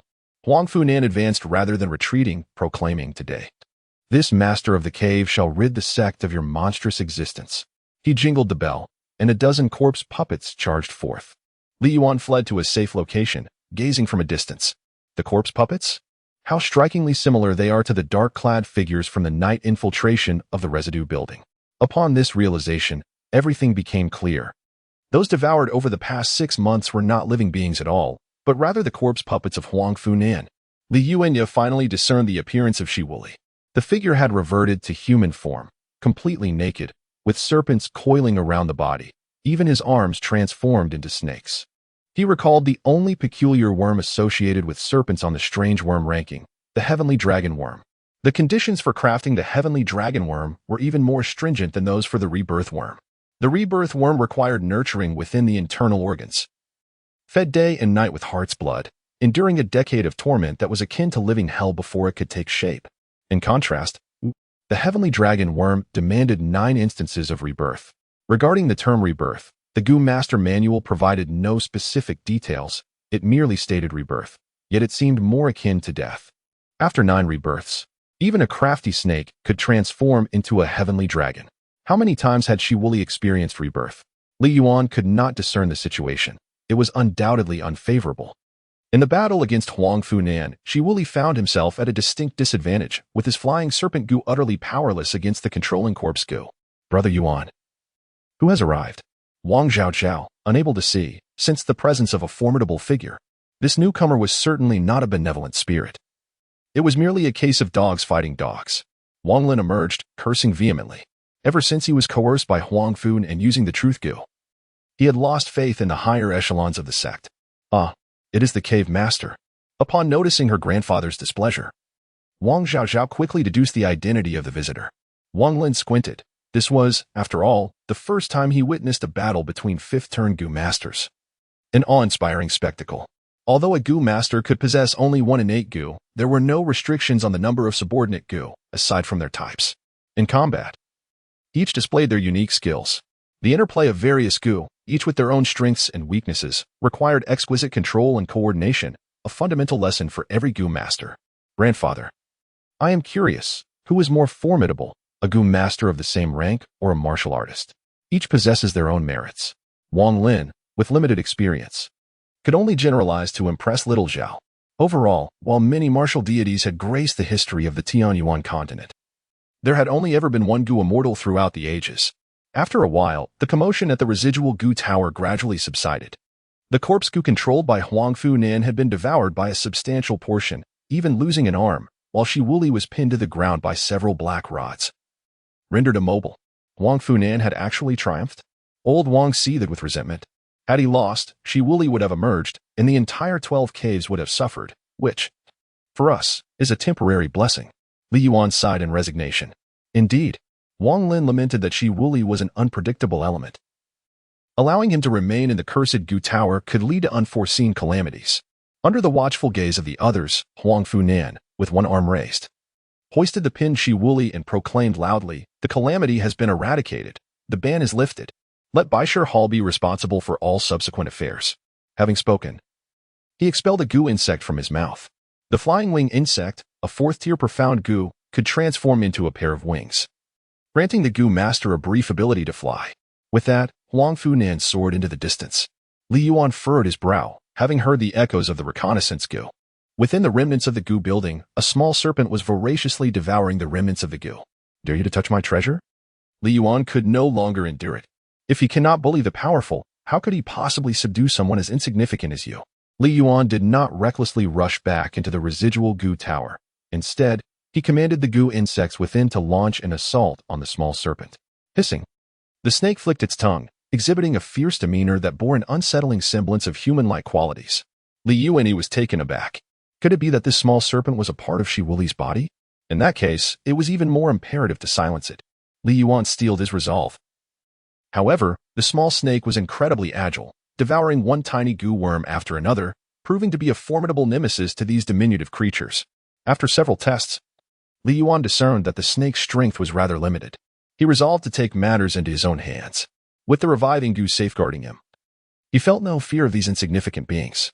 Meanwhile, within the lair of the cave lord, Shi Wuli, ensnared by Huang Funan's secret arts, found himself in a state of bewilderment. It was through Huang Funan's machinations that he had fallen to such a lowly position.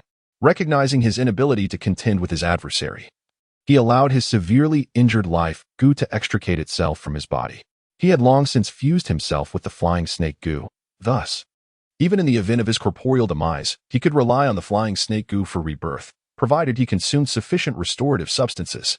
The Goo worms from the remnant Goo Tower, along with that vigorous youth and the girl possessing rare Goo, were all excellent sources of nourishment. Had he not feared Huang Funan's retaliation, he would have already devoured them whole. Now fully exposed, he harbored no reservations. It wasn't long before Shi Wuli sensed something amiss. Why were there so many intact Goo worms in the remnant Goo Tower, all converging to assault him? Was someone manipulating them from the shadows? To control Goo with thought alone required at least a comparable level of mastery, and ending his life would be a trivial task. There was no need for such elaborate schemes. What was truly transpiring? Just as he wrestled with these perplexities, a figure burst in from outside. Was it that vigorous youth? Shiwuli's heart leaped with joy. In his line of sight, the young man moved with remarkable speed, as if urgently seeking rebirth, charging directly towards him. If he consumed him, and then the girl with the rare goo, he could restore a significant portion of his strength and solidify his form. Perhaps he could even seize the opportunity to launch a counterattack against the severely injured Huang Funan. The more he contemplated, the more exhilarated he became. As Li Yuan approached, Shiwuli suddenly unleashed a drop of venom. Success. This was his signature poison. A mere drop would sap the strength of any goo master beneath the 5th tier, rendering them powerless and at his mercy. Whoosh. The flying snake lunged forward, its bloodied fangs poised to sink into Li Yuan's neck. Got you. A large hand swiftly grasped the snake by its 7-inch mark, while another hand firmly pressed down on its head. Shiwuli? Where is my poison? Why is it ineffective? A sudden realization struck him as he noticed the goo worms that had previously besieged him now obediently swirling around the young man, as if revering their supreme sovereign. How could this be? The multitude of goo worms numbered at least 60 or 70 varieties. Not even a palace master could exert control over them all, let alone a mere youth. This was not a goo master. This was a goo immortal. Shiwuli fell into utter panic, the flying snake goo he controlled writhing frantically, attempting to break free from Li Yuan's grasp. Oh, it has quite the strength.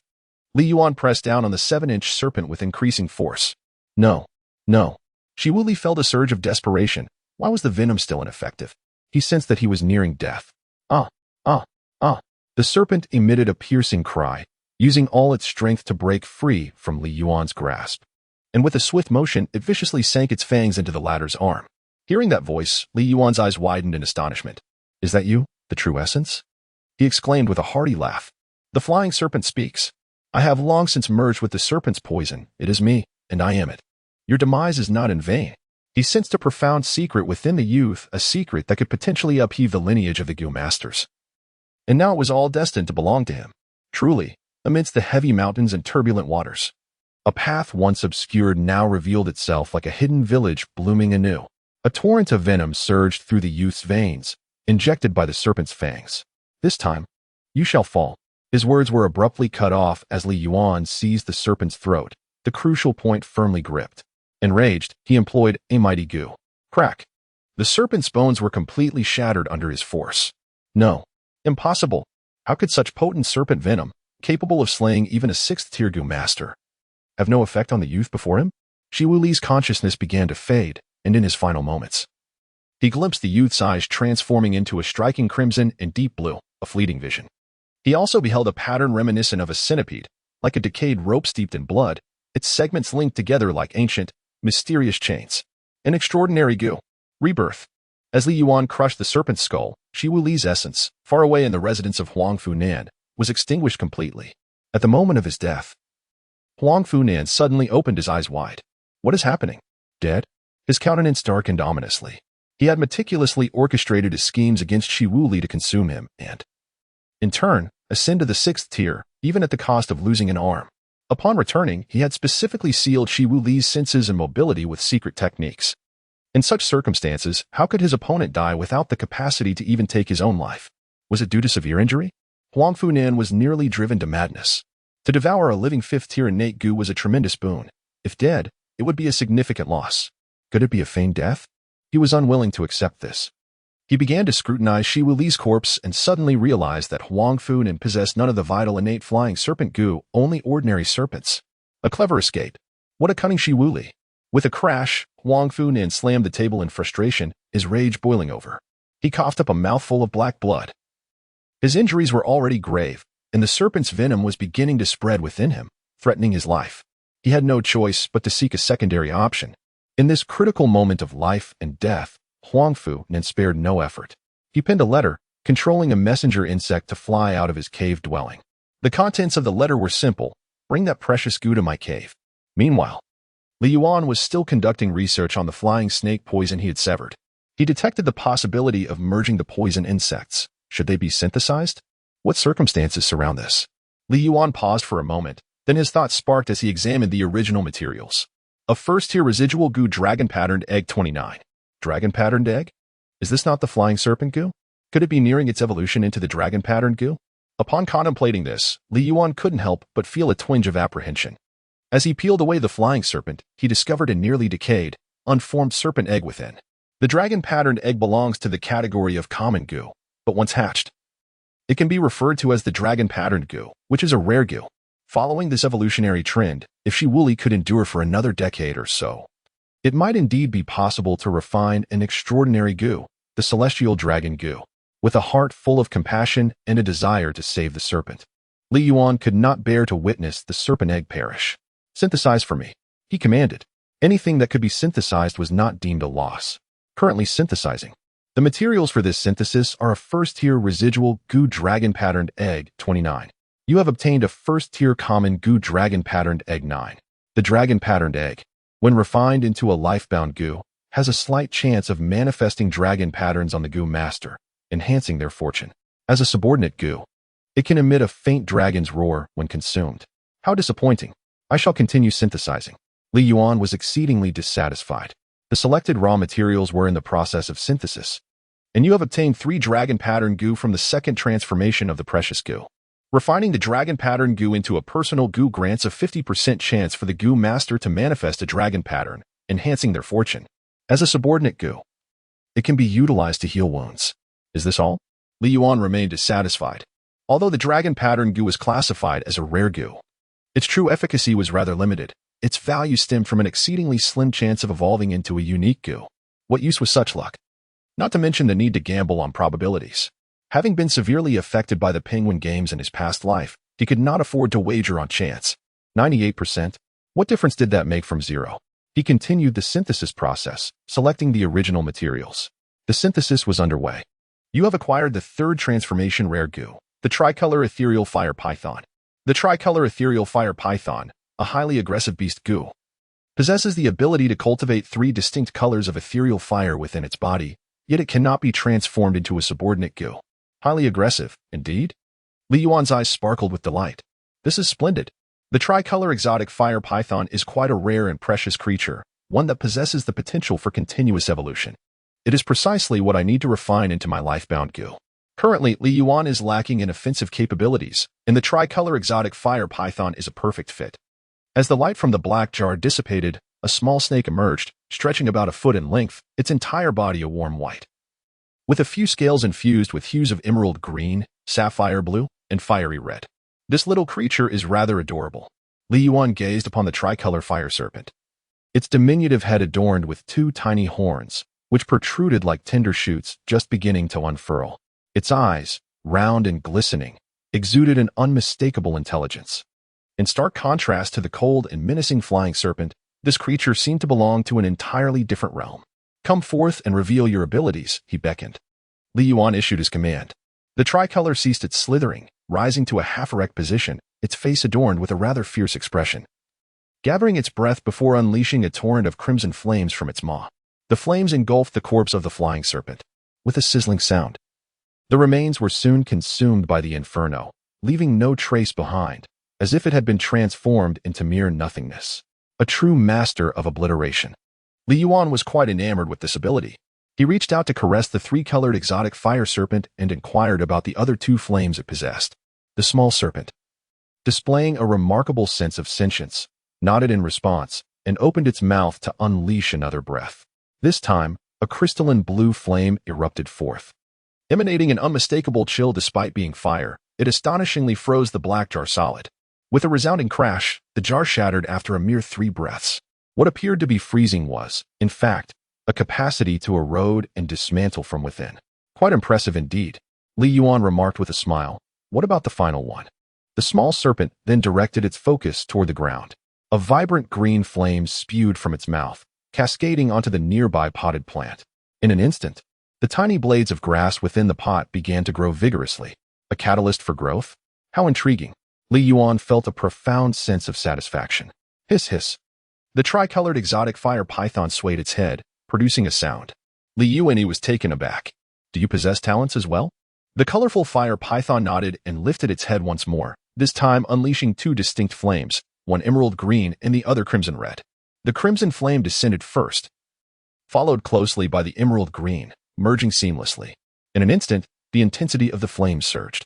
The catalyzed crimson fire burned far longer than before, an unyielding blaze. Ha ha ha ha ha.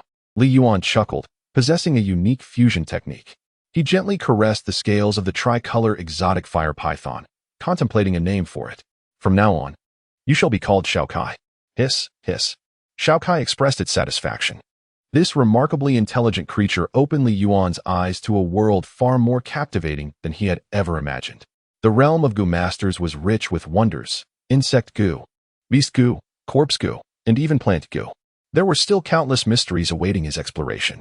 Suddenly, a series of knocks echoed at the door. Li Yuan. Came the voice from outside. It was Qi Xian, the leader of the Baishir Hall. I have arrived. Li Yuan opened the door. Long time no see, Li Yuan. When Li Yuan passed the Goo Master assessment and joined the 12 caves, Qi Xian praised him as a gifted Goo Master. It's been nearly a year, hasn't it? Li Yuan inquired.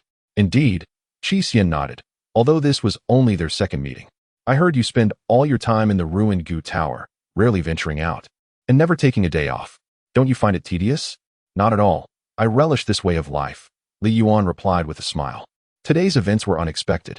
But fortunately for you, you were not reduced to being that person's sustenance. Qi Xian sighed. Would you like me to send someone to help you clean up the ruined Goo Tower? No, thank you. Li Yuan shook his head, noting the heavy hostility within. It was unsuitable for ordinary individuals. I can manage it myself to avoid any grievances from others. You are indeed kind-hearted, enduring hardships without complaint. Even Qi Xian did not anticipate welcoming such a diligent worker into our midst. It is all merely trivial matters. Li Yuan was, of course, reluctant to let others handle his treasure. However, with the demise of that individual, no one at the residual insect tower could manage the 4-turn and 5-turn insects, necessitating a request to the 9th palace for personnel assistance. Qi Xian sighed, expressing his need to trouble you for temporary custody. With due care, it should remain safe. Li Yuan's mind stirred as he realized an opportunity had presented itself. Master Xian, I can handle this. I am now a 3rd-turn Goo Master, seasoned and experienced. Dealing with remnants of 4th or 5th-turn Goo poses no challenge for me. You are already a 3rd-turn Goo Master? Qi Xian exclaimed in astonishment. Indeed, Li Yuan nodded, having refrained from reporting this matter to the Baishir Hall. My goodness, how remarkable. Truly remarkable. Qi Xian scrutinized Li Yuan, his gaze shifting profoundly. A young genius so endowed with talent and diligence is bound to surpass him in the future. Perhaps he may even ascend to become the master of a cave or potentially an elder within the esteemed 9 palaces. It was the 12 caves that bestowed upon me my identity and tranquil life, enabling me to become a Goo Master. Now, as the sect faces tribulations, it is a time of necessity, and as a disciple, I must rise to the occasion. Li Yuan, with a resolute demeanor, declared, Very well. Qi Xian regarded him with admiration. Since you possess such confidence, I shall entrust the management entirely to you. The remnants of the 4th and 5th transformations were exceedingly rare, and he believed that with Li Yuan's exceptional talent, he would handle the situation adeptly. Most importantly, requesting personnel from the 9th palace to oversee matters would entail a deduction from the monthly allowances of all 12 cave managers. If someone could step in, it would be all the better. Qi Xian found Li Yuan increasingly agreeable. Had it been any other disciple, they would likely have begun to shirk responsibility or even request a transfer, for no one could ascertain whether dangers still lurked in the vicinity. After all, that individual was formidable, perhaps even possessing unforeseen contingencies that the cave master could not predict. If Li Yuan encounters a mishap, only a dead end awaits him. It is precisely for this reason that Li Yuan's admirable qualities stand in stark relief. Qi reflected in his heart. What a good person, a model worker, brave and imbued with a strong sense of responsibility. Furthermore, he is so kind and considerate towards his fellow disciples, taking on all the dirty and arduous tasks. What a splendid young man he is.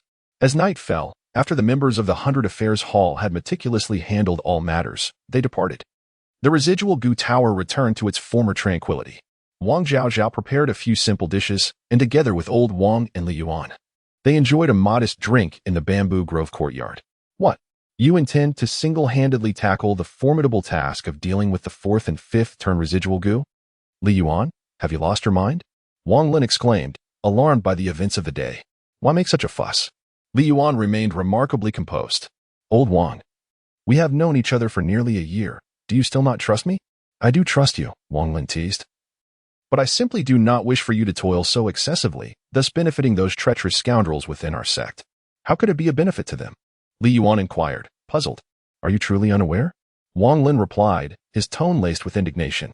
In the current circumstances, they must request personnel from the inner sanctum of the Ninth Palace to address the situation, which would result in the deduction of all administrators' monthly stipends. The monthly stipend, of course, refers to the cultivation resources distributed by the Gu Nest of the Ninth Palace to the sect members each month. Ah, so that is how it is. Li Yuan exclaimed, a realization dawning upon him. Li Yuan chuckled. No wonder Qi Xian agreed so readily. How can you still find humor in this? Wang Lin protested on behalf of fairness. Little did he know, this precisely aligned with Li Yuan's intentions. These are trivial matters. Suffering losses can be a blessing. I have accepted this loss. Li Yuan spoke earnestly. Alas, now that matters have reached this point, Wang Lin felt it unwise to say anything further.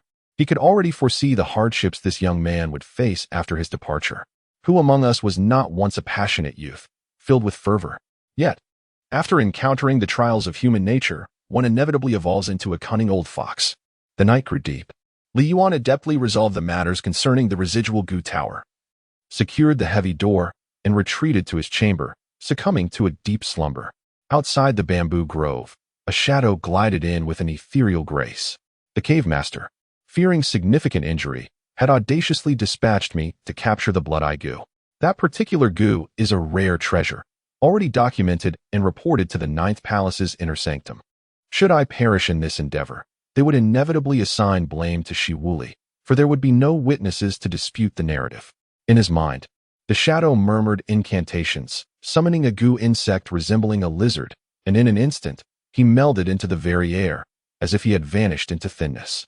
Traversing the bamboo thicket, his unseen gaze fixated on the chamber adjacent to the residual Gu Tower. He detected the faint scent of the blood-eye Gu. It is said that a Gu master who has refined the blood-eye Gu possesses an acute sense of perception. I wonder if she can sense my presence? The shadow pondered, hoping to stealthily abduct the girl who had refined the blood-eye Gu. Should she awaken others, there would be no recourse but to eliminate them to ensure silence. A gentle breeze rustled the leaves, yet unbeknownst to the shadow, the youth slumbering in the chamber had already opened his eyes. Li Yuan lay on his bed, gazing at the skylight, a heavy expression upon his face. Why has it come again? Will I never find peace? From the moment the shadow stepped into the bamboo grove, he sensed the presence of the intruder through the warning of his reconnaissance talisman. Yet, the figure soon vanished. It must be a cloaking insect. Over the past year, Li Yuan has diligently studied the manual of Gu masters, gaining an intimate understanding of the various functions of different Gu insects. The concealment insect enables the Gu master to vanish from sight, allowing them to move with the grace of the wind, yet traces of their presence still remain. Li Yuan, through comprehensive and meticulous reconnaissance, discerned the movements of his adversary. Was this directed toward Xiao Zhao? He had initially presumed that the target was the fateful flying serpent Gu of Shi Wuli, but it now appeared otherwise. Ultimately, the concerns that old Wang harbored have come to fruition. The blood-eye Gu has attracted the attention of those with ulterior motives. Xiao Kai, rise and attend to your duties. Li Yuan is not a heartless person. He has always remembered the kindness that old Wang bestowed upon him, and he certainly cannot stand by idly while Xiao Zhao is in peril. As for the hidden insects, who doesn't have a few of those? Li Yuan summoned an invisible insect, concealing his own form, and rose to depart. At that moment, a shadow had arrived at the door, attempting to pry open the lock. Suddenly, with a resounding bang, the door swung open. A massive fist erupted from within the threshold. Xiao Zhao, wake up quickly. There's a thief. Li Yuan, do not slumber any longer. The assailant was none other than Wang Lin. Li Yuan was taken aback. Truly, he was no novice in this realm. It seemed that old Wang had long been prepared, keeping vigil for Xiao Zhao. While old Wang's strength was lacking, his awareness was heightened.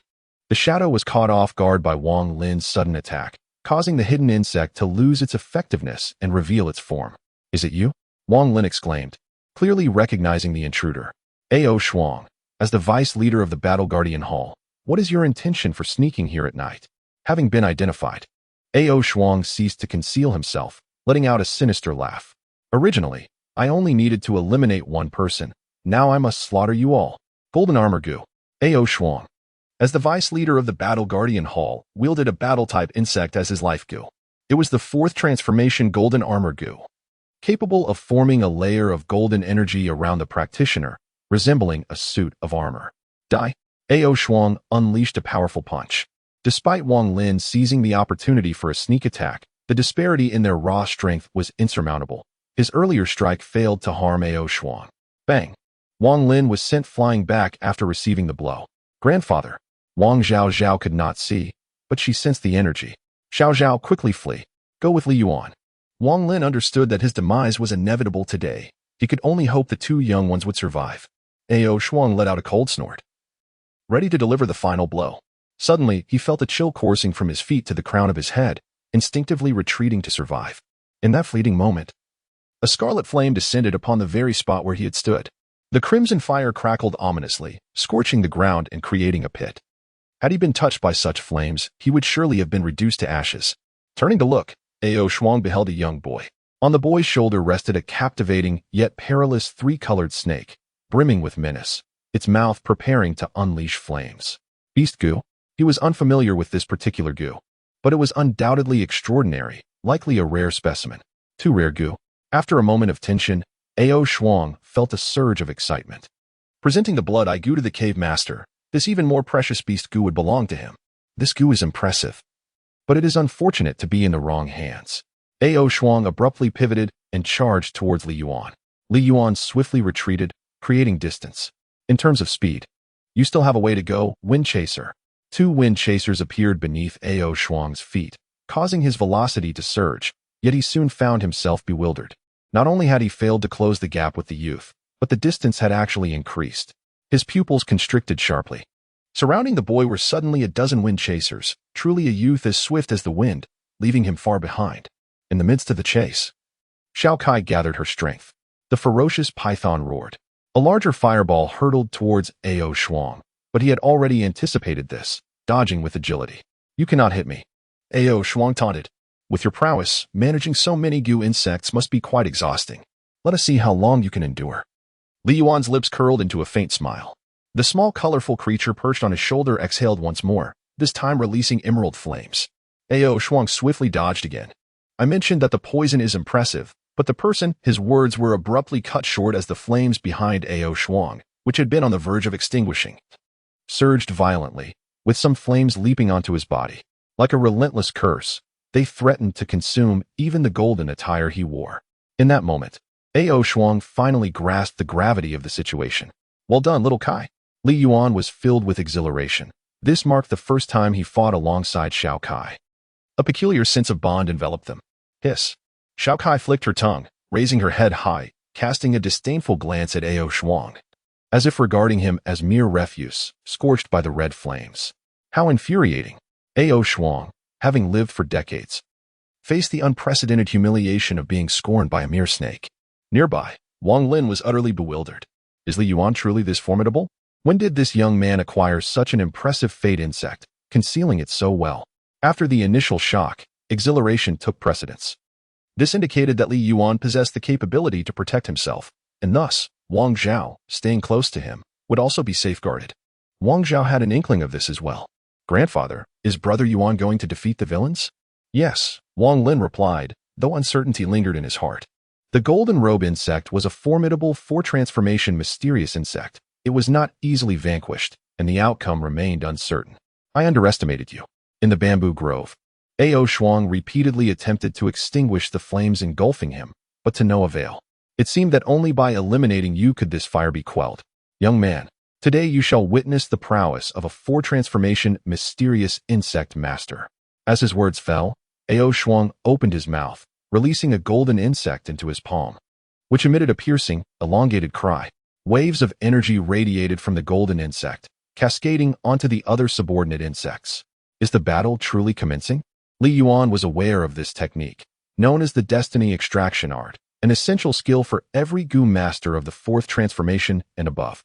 This method depletes the life force of both the fated goo and the goo master himself to bestow greater power upon subordinate goo and the master.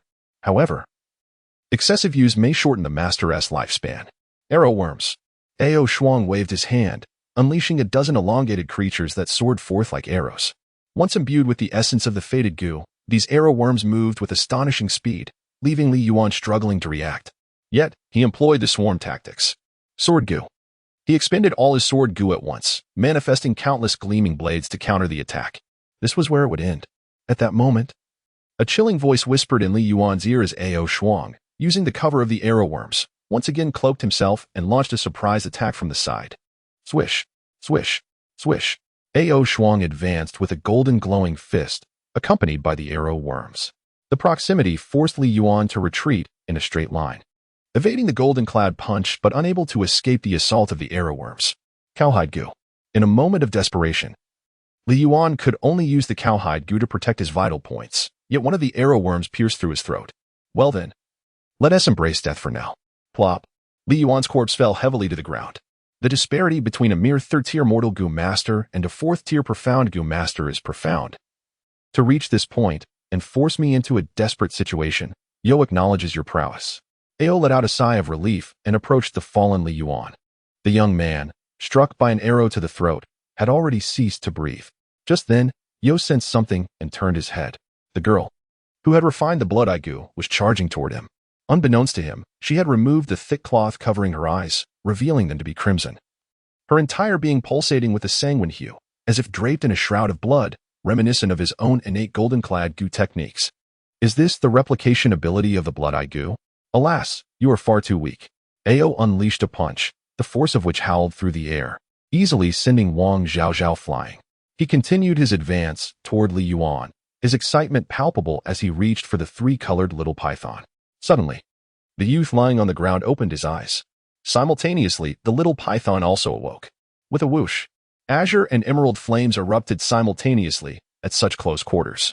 Yo had no time to evade. How could this be? In an instant, Yo transformed into an ice sculpture, kicked away by Li Yuan, falling backward and shattering into countless pieces. Still, his offensive capabilities were insufficient. Although victorious, Li Yuan reflected on the encounter. The fierce three-colored of Shao Kai was indeed formidable. Yet its lengthy wind-up and cool-down rendered it woefully inaccurate against skilled opponents.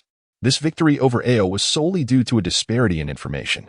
Ultimately, it was the use of the revitalizing Goo's feigned death that allowed him to lower his opponent's guard, close the distance, and strike unexpectedly to eliminate him. This also related to my lack of combat experience. Li Yuan's introspection. Brother Yuan, with a voice tinged with sorrow. He called out to pull Li Yuan back from his reverie. Wang Zhaozhao, shedding tears mixed with blood, appeared rather tragic. It's all right now. Li Yuan gently patted the little girl's head, offering soft words of comfort. Li Yuan, exclaimed Wang Lin, still shaken. He rushed over. Having narrowly escaped death from that previous punch, and despair had nearly consumed him. Incredible. You young lad are truly invincible. In all my decades of life, I have never witnessed a third-tier mundane goo master triumph over a fourth-tier profound goo master.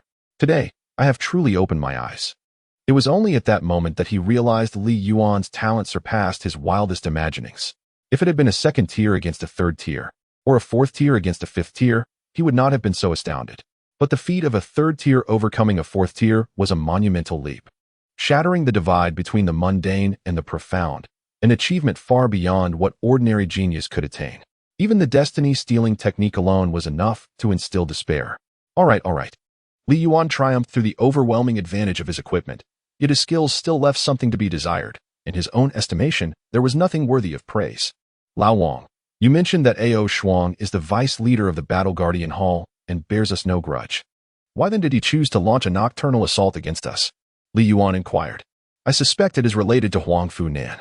Wang Lin narrowed his eyes, recalling the fierce battle with Shi Wuli, where Huang Fu Nan also sustained grave injuries. Perhaps he intends to capture Xiao Zhao's precious goo to compensate for his losses. It seems you anticipated this, Li Yuan remarked, filled with emotion. Indeed, Wang Lin replied with a pained smile. But what does it matter if I foresaw it? In the face of absolute power, all efforts are in vain. Had it not been for your presence, we would surely have perished. Let us consider it as if nothing has transpired. Since it was Huang Fu Nan's orchestration, reporting it would yield no benefit. Unless we could escalate the matter to the inner sanctum of the Ninth Palace. Should we depart from here? Wang Lin expressed concern over potential retaliation from Huang Fu Nan. There is no need, came the response. Li Yuan shook his head, realizing that Huang Fu Nan must have been gravely injured by Shi Wuli, which deterred him from coming in person.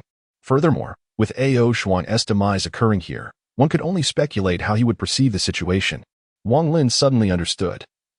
He would likely conclude that Shi Wuli still possessed a hidden agenda, believing that Shi Wuli was responsible for Ao Shuang's death. Indeed, Li Yuan nodded, realizing that for quite some time, he would refrain from harboring any ulterior motives. Brother Yuan, what if Shi Wuli is truly still alive? At that moment, Xiao Zhao murmured softly. Oh my! Old Wang suddenly shivered. This was nothing short of a ghost story. There are not so many surprises in this world. Li Yuan felt no concern whatsoever. After all, the fateful insect of Shi Wuli had been personally dispatched by him, meticulously ensuring its complete annihilation. There was no chance it could have survived. 3 days later, Qi Xian, the master of the Baishir Hall, hurriedly arrived at the residence of Huang Funan. I must report to the cave master that Ao Shuang, the deputy master of the Zhanwei Hall, has gone missing. Within the estate, Huang Funan responded weakly, a chill settling in his heart as he recognized the grim reality. Shi Wuli, you have truly returned. Ao Shuang was a 4th-tier Xiangu master. Capturing a mere Wang Zhao should have been a trivial task. Yet, he had perished so easily. Huang Funan could conceive of no other explanation than that Shi Wuli had laid a cunning trap. Surely, he could not have been bested by an old man from the residual insect tower and 2 young novices? I must hasten to neutralize the poison. A profound sense of urgency surged within Huang Funan. Should Shi Wuli regain his strength, his first act would undoubtedly be to seek vengeance. And it would be Huang Funan who would meet his demise. Time flew by, and in the blink of an eye, 3 months had passed. Li Yuan finally felt at ease. It seemed that Huang Funan was gravely injured, and, wary of Shi Wuli, dared not tread here again. This afforded him ample time for development. Once he stepped into the realm of a 4th transformation Gu master, he would no longer have any fears. As far as he knew, both Huang Funan and Shi Wuli were 5th transformation Gu masters. Achieving the rank of a 4th transformation Gu master would be sufficient for his self-preservation. It would not be long now. A virtual panel materialized before him. Gu Master, Li Yuan Black Pot, 3rd transformation 291300, Realm, 3rd transformation Fated Gu, Qi Blood Gu, Rebirth Gu. 3-colored strange fire python. I have been part of the 12 caves for nearly a year and a half, haven't I? Time truly flies. Having spent his days in the company of Gu, he was on the verge of forgetting what the outside world was like. Brother Yuan! Brother Yuan! Suddenly, Wang Zhao came rushing over, her voice tinged with tears. What happened? Li Yuan expressed his concern. Grandfather is not doing well. You should go and see him. Wang Zhao sobbed, her eyes brimming with tears. Alas, Li Yuan immediately rose and hurried towards the bedroom. When he joined the cursed puppet tower, old Wang was already advanced in years and had long been afflicted by the malevolent aura of the tower, which severely compromised his health. Furthermore, the coercive interrogation he endured at the enforcement hall, coupled with the blow he received from Ao Shuang 3 months prior, had caused his physical condition to deteriorate dramatically. Half a month ago, old Wang had succumbed to illness, growing weaker with each passing day. Li Yuan had long anticipated the arrival of this day. Upon entering the room, he noticed that old Wang appeared more emaciated than ever, as fragile as a wisp of smoke, akin to a candle flickering in the wind, ready to extinguish at any moment. Li Yuan, you have come. Old Wang managed to muster a faint smile upon seeing him. Old Wang. Li Yuan sat quietly by the bedside, gazing at him. As the saying goes, who among us, being human, can remain unfeeling? A wave of sorrow washed over him. Yet he felt powerless to alter the course of fate. Aging, illness, and death are inevitable for every individual, with no exceptions. You seem increasingly spirited, full of vigor and vitality. In you, I perceive a semblance of rebirth, Wang Lin remarked with a smile. Then may you live a little longer. Li Yuan was not adept at offering comforting words, and did not possess a profound understanding of the feelings surrounding life and death. He had wept only once, during the passing of his grandfather, the royal physician, but since then, tears had eluded him. I too yearn for tears. Wang Lin, ever optimistic, once believed himself fearless in the face of death, yet when confronted with the imminent end, he found himself yearning for life. Li Yuan, do you believe in fate? Old Wang suddenly inquired. Occasionally, came the reply. Li Yuan would not loudly proclaim, my fate is determined by me and not by heaven.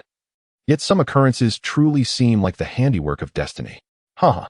Wang Lin chuckled softly, his demeanor appearing somewhat improved, and his speech became more fluid. You are faring better than I. In my youth, I never believed in fate, until I traversed decades of hardships and came to realize my own mediocrity. I have not encountered formidable geniuses, nor have I ever gazed upon anyone's resplendent brilliance. Your presence has gradually enlightened me to the existence of fate. With your extraordinary talent, you ought not to be confined to the residual goo building, yet this is precisely what destiny has in store. This is fate. Li Yuan. You have allowed me to witness the talented and spirited version of myself that I once envisioned in my youth. Thank you. Wang Lin's spirit grew ever brighter as he brushed away the dust, his eyes shimmering with clarity. Li Yuan discerned that this was a sign of a fleeting resurgence. Old Wang, spare me the empty talk and share something of substance, he jested. Wang Lin erupted into hearty laughter. You rascal. Initially, I perceived you as a simpleton, diligent and uncomplaining, fearing you would be taken advantage of. Now I realize I overestimated your innocence. Your cunning surpasses even mine, quite the sly fox you are. Ah, splendid. It's far better than the heartlessness of the world compelling you to confront its stark realities. Yet you still refrain from speaking your true thoughts? Li Yuan pressed, unrelenting. What true thoughts could I possibly have? Wang Lin replied. At present, my sole concern is for Xiao Xiao, and I wish to entrust her care to you. He had intended to propose marrying Xiao Xiao to Li Yuan, but the words faltered on his lips, swallowed by hesitation. Li Yuan's extraordinary talent foretells an exceptional future, where the scenery is far beyond what Xiao Xiao could ever behold. It is already a stroke of fortune for the Lao Wang family to have Xiao Xiao by Li Yuan's side for a while, and they dare not wish for more. Xiao Xiao is my sister, and as long as I remain here, I shall ensure she faces no grievances. You can rest assured.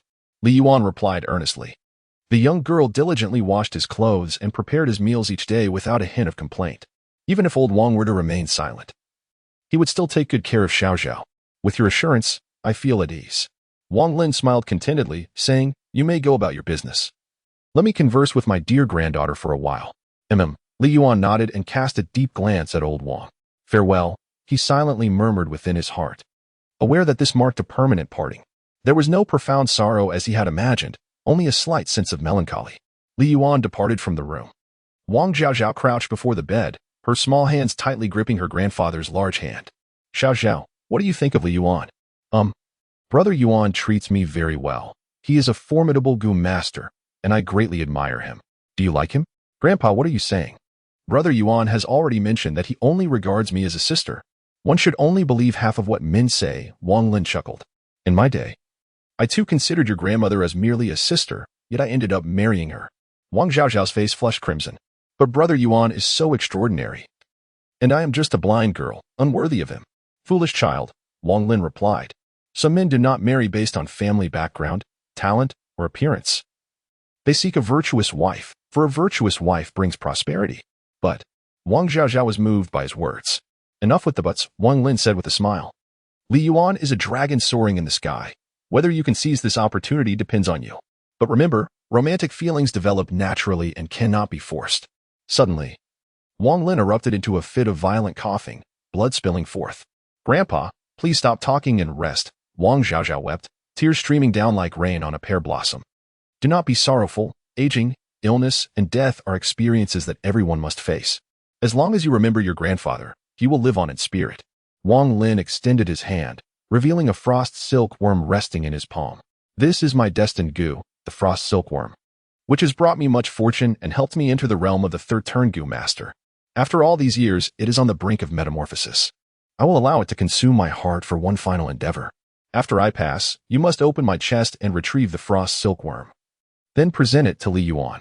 Once it undergoes another transformation, it will become a fourth turn mysterious Gu. Wang Lin understood well that the mysterious Gu was far beyond Xiao Zhao's capability to control, but for Li Yuan, it would be an immense favor. This was the only path he could pay for his granddaughter. As night fell, anguished cries echoed from within the house. Old Wang had finally departed. Li Yuan felt despondent. When he emerged from the ruined Gu Tower, Xiao Zhao had already carried old Wang's body out of the chamber. Brother Yuan, Grandpa has passed away. Wang Zhaozhao wept uncontrollably. Let us bury old Wang on the hillside. Li Yuan spoke in a hushed tone. My grandfather is also buried here, in the afterlife. He will have companionship and not feel too solitary. This was a prearranged farewell that old Wang had set for himself long ago, in the vicinity of the Jiogong Mountains. The funerals of ordinary families are typically understated, emphasizing simplicity and a return to nature. Wang Zhaozhao, honoring her grandfather's last wishes, went to the back mountain, excavated a grave, placed the coffin within, and erected a tombstone. Thus, old Wang's life came to a close. Farewell, grandfather. Wang Xiaoxiao wept before the grave for an extended period. Well into the night, while Li Yuan stood by her side, burning paper money and some spirit paper talismans, essentially fake talismans crafted from paper. This practice is a unique custom in the Jiogong mountain region, considered a grand farewell. Old Wang, you once said you saw in me the embodiment of your youthful dreams and boundless talent. Today, I have burned so many talismans for you. May you become a talisman immortal in the netherworld. Li Yuan murmured to himself, pouring 3 cups of yellow wine as a farewell to old Wang. 7 days later, Li Yuan was still asleep when a knock on the door roused him. Brother Yuan, I have something for you, came the voice of Wang Xiaojiao. Li Yuan donned his attire and opened the door, only to behold a young maiden standing outside, cradling a jade box. Xiaojiao, what brings you here so early? Have you not rested throughout the night? I wish to spend more time with grandfather, she replied. Throughout the span of 7 days, Wang Xiaoxiao had vigilantly remained by her grandfather's grave, her figure having grown considerably frail. Were it not for the fact that a Gu master possesses a physique stronger than that of an ordinary person, she would have likely succumbed to exhaustion long ago. Brother Yuan, this is a token my grandfather entrusted me to give to you, the young girl said, extending the jade box towards him. What is this? Li Yuan took the item and unveiled it. Within the jade box lay a cocoon. A sizable cocoon that was not perfectly round but resembled a heart woven from white silk. Wisps of coldness emanated from within the cocoon. This aura felt inexplicably familiar to Li Yuan, reminiscent of old Wang's fateful insect, the ice silkworm, though with certain distinctions. Before his passing, grandfather had allowed his life-bound ice silkworm to consume his heart, hoping to catalyze the final metamorphosis of the creature that had accompanied him for decades. Now, I find myself uncertain whether it has indeed transformed, having entrusted it to Brother Yuan as per grandfather's wishes. As Wang Xiaoxiao spoke, sorrow welled within her, and she could not restrain her tears. Oh, old Wang, dear old Wang. Li Yuan sighed, expressing, in comparison to you, I am still too youthful. Even in death, you do not forget to include me, fearing that I shall not adequately care for your cherished granddaughter? This final gift is indeed rather burdensome. He sensed that the ice silkworm had successfully metamorphosed, thus fulfilling old Wang's lifelong ambition. The successful transformation of the ice silkworm resulted in the creation of the 4-transformation mysterious Gu, the ice heart Gu, which Xiao Zhao is incapable of wielding, leaving it solely for him to tame. Old Wang, was this also part of your design? Li Yuan smiled wryly to himself. Had this merely been a 3rd transformation Gu worm, he would have taken care of it for Xiao Zhao. Very well, I shall accept it. Li Yuan closed the jade box and put it away. If he had not done so, it was likely that old Wang would not rest easy, perhaps even coming to him in a dream tonight. Wang Xiaoxiao also breathed a sigh of relief. Brother Yuan, I must make a trip to the Beishitang to return Grandpa's disciple token. With a person's passing, their identity must be erased. And these mundane matters are the responsibility of the Beishitang. I shall be on my way. Li Yuan gently stroked the little girl's head and said, You haven't slept well for several days. Now that old Wang's 7th day has passed, and he is at peace below, you must take good care of yourself. All right then. Wang Zhaozhao replied, feeling somewhat timid. When her grandfather was alive, he would always go to Beishitang to collect her monthly allowance on her behalf. She was entirely unfamiliar with this place. Thank you, Brother Yuan. She expressed her gratitude, and after a brief moment, Wang Zhaozhao returned to her room and fell into a deep slumber. Li Yuanjia departed from the Kangoo Tower, holding a token in hand. As he walked, a sudden realization struck him. It was indeed his first time leaving the small bamboo grove outside the Kangoo Tower, and he was utterly unfamiliar with the path. Not even knowing the location of the Beishitang, he was merely a child accustomed to the indulgence of Lao Wang. Ultimately, Li Yuan managed to find his way by following a disciple who was heading to Beishitang for errands. Upon arriving, he noticed the Beishitang master, Qi Xian, engaged in his duties on the upper floor. Suddenly, he caught sight of a familiar figure, his eyes widening in astonishment. Li Yuan? How unexpected. In Qi Xian's memory, Li Yuan had joined the 12 Caves over a year ago, but had never visited Beishitang. All matters were handled by Lao Wang on his behalf. After the incident involving Shi Wuli's madness and his cannibalistic rampage, Qi Xian had inquired about Li Yuan's whereabouts, to which Lao Wang had described him as a taciturn individual, preferring the company of insects and rarely venturing beyond his abode. Qi Xian hurried downstairs, recognizing that this young talent truly deserved his personal attention. Li Yuan, what brings you here? He inquired.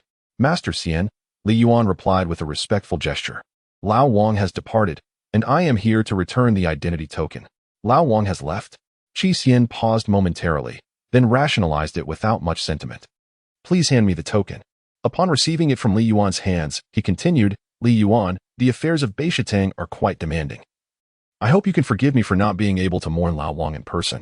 Please, raise a glass in his honor. Certainly. Li Yuan understood that this was merely a platitude. How many truly mourn for the deceased? By the way, Li Yuan, there is another matter I must convey to you. Qi Xian continued, in due course, the king of Kanglan will visit the 12 caves for an inspection, during which he will tour each hall. Since the old king will be present, you must represent the remaining Gu Tower and ensure you uphold the proper etiquette. In his eyes, Li Yuan was merely a naive youth. Should he speak disrespectfully and defend the king of Kanglan, he would not escape the consequences. The king of Kanglan? Li Yuan held but a faint impression, aware that this was a royal of a different surname from the Dian dynasty, which had not yet crumbled, governing the neighboring Kanglan region in the southern frontier. It seemed you are entirely oblivious to the affairs of the outside world. Qi Xian remarked, allow me to enlighten you, lest you remain ignorant of the gravity of the situation. After the disintegration of the Dian dynasty, 5 kings jointly governed the various regions beyond the Dian central plains: King Qian, King Han, King Yu, King Ying, and King Kanglan. Apart from King Kanglan, the other 4 monarchs subtly hinted at aspirations to establish their own kingdoms. King Kanglan, however, remained steadfast in his support for the Daiqian royal family, actively seeking the direct descendants of the imperial lineage, hoping to elevate a new emperor to the throne. With a resigned smile, Qi Xian continued, the direct bloodline of the Dian royal family has long since perished, even if any remnants survived, they could never ascend the throne again, merely serving as keys for various factions to unlock the martial goddess treasure. These revelations stirred memories buried deep within Li Yuan's heart. He had never forgotten the enmity between his grandfather, the imperial physician, and the clan, yet now he found himself powerless and weak. Revealing his identity would be tantamount to courting death. Time, he believed, was the most potent weapon for his revenge. Li Yuan seized the opportunity to inquire, Sten Zhangzhu. You mentioned that the 5 kings have taken control of the various realms beyond the Central Plains. Who now governs the Central Plains? Noting Li Yuan's proactive questioning, Qi Xian smiled and replied, in today's world, no one can remain unaffected. Gaining a deeper understanding of the prevailing circumstances is certainly not a disadvantage. Who knows? We may find ourselves drawn into it one day. Li Yuan felt a sudden surge of unease.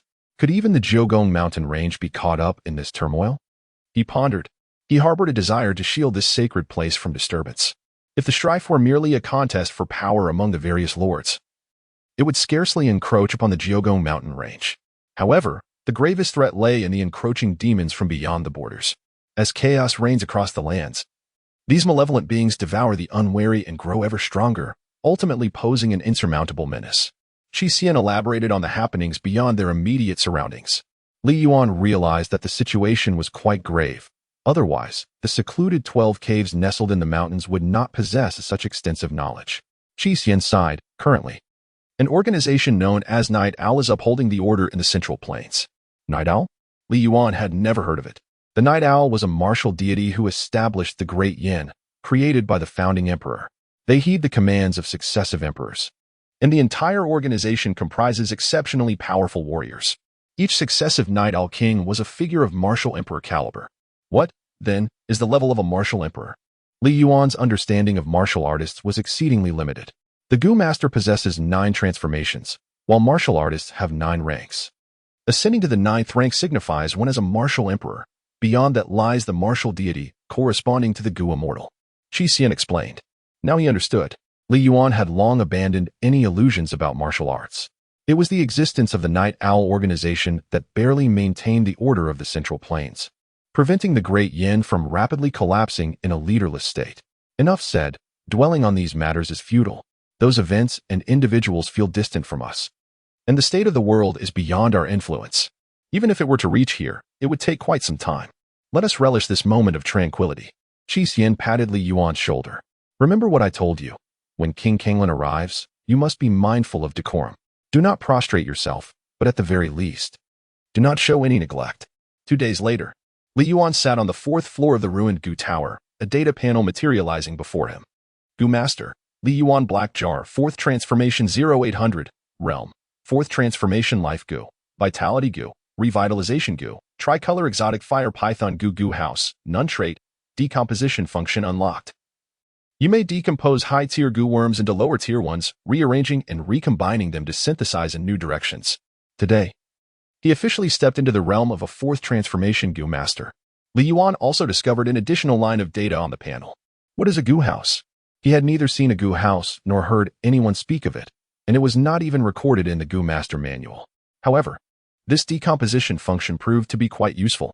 Previously, he was unable to synthesize high-level residual goo, but with this new feature, he could decompose advanced goo insects and use the rare materials obtained from decomposition to synthesize in new directions. Consequently, the probability of producing rare goo or even exotic goo would significantly increase. Yuan's mind stirred as he retrieved several 5 transformation remnant insects from the 5th floor. Selecting the primordial materials, he chose 2 5 transformation remnant insect colorful balls and began the process of decomposition. The black cauldron shook incessantly, emanating a kaleidoscope of colors. The colorful balls are a unique type of mystical insect, resembling a mass of vibrant, sticky liquid capable of absorbing the quintessence of the 5 elements. Once refined into a life-bound insect, they enhance the affinity between the insect master and the elemental forces. Upon completion of the decomposition, he acquired 6 3-transformation common insect colorful silkworms and 1 multicolored treasure liquid. Could further treasures be extracted? Yuan was filled with joy as he recalled the scene of synthesizing the exotic revival goo. The pivotal factor lay in the centipede of 1,000 lives that had inadvertently consumed the longevity grass. Had there been a decomposition function available earlier, he would have been able to extract the longevity grass from the body of the 1,000-life centipede, thereby expanding his choices significantly. Once more, he selected the original materials, 1 transform residual goo, the corpse-controlling goo. Upon completion of the decomposition, he acquired 3 transform ordinary goo of domination and 1 soul bewitching water. Indeed, this substance was undeniably of the netherworld. Yuan was profoundly impressed by the corpse-controlling goo, a vital essence of Huang Fu Nan's innate sorcery, capable of manipulating dozens of corpse puppets simultaneously in the hands of its master. Once more, Yuan activated the frenzied decomposition mode. You have acquired 3 transformation goo of youth, 1 revitalization liquid. You have obtained 3 transformation goo of yang qi, 1 golden gunpowder. You have received 3 transformation goo of wind-chasing butterfly, 1 swift grass. After a day of intense activity, Yuan had decomposed more than half of the 5 transformation remnants, with a portion remaining to cope with the sex inspection. It was time for synthesis. The dazzling array of treasures and new goo insects filled Yuan with delight. The more peculiar the materials, the closer one gets to miracles. Let the synthesis commence. Selecting the original materials, youth goo, wind-chasing butterfly, and enslavement goo, adding the multicolored treasure liquid and swift grass, the synthesis begins. You have obtained the stunning butterfly. The stunning butterfly, a 4th-tier mystic goo, when refined into a fate goo, enhances the appearance and demeanor of the goo master, rendering them fair and beautiful, particularly suited for women. As a subordinate goo, it serves only for ornamental purposes, evoking sympathy and devoid of combat capability. Yuan wore a puzzled expression. Wasn't this the beautiful yet useless item? Primarily, he believed himself to be sufficiently handsome, deeming it unnecessary to enhance his appearance further. It seemed more prudent to leave a path for others. He continued with the synthesis. After 7 days of relentless effort, a delightful and uplifting voice resonated in his ears. You have acquired the 4-turn precious goo, illusory garment. The illusory garment, a 4-turn precious goo, possesses the ability to aid goo masters in concealing their aura and form, as well as altering their appearance. This function can also be applied to other targets, though it cannot be refined into a subordinate goo.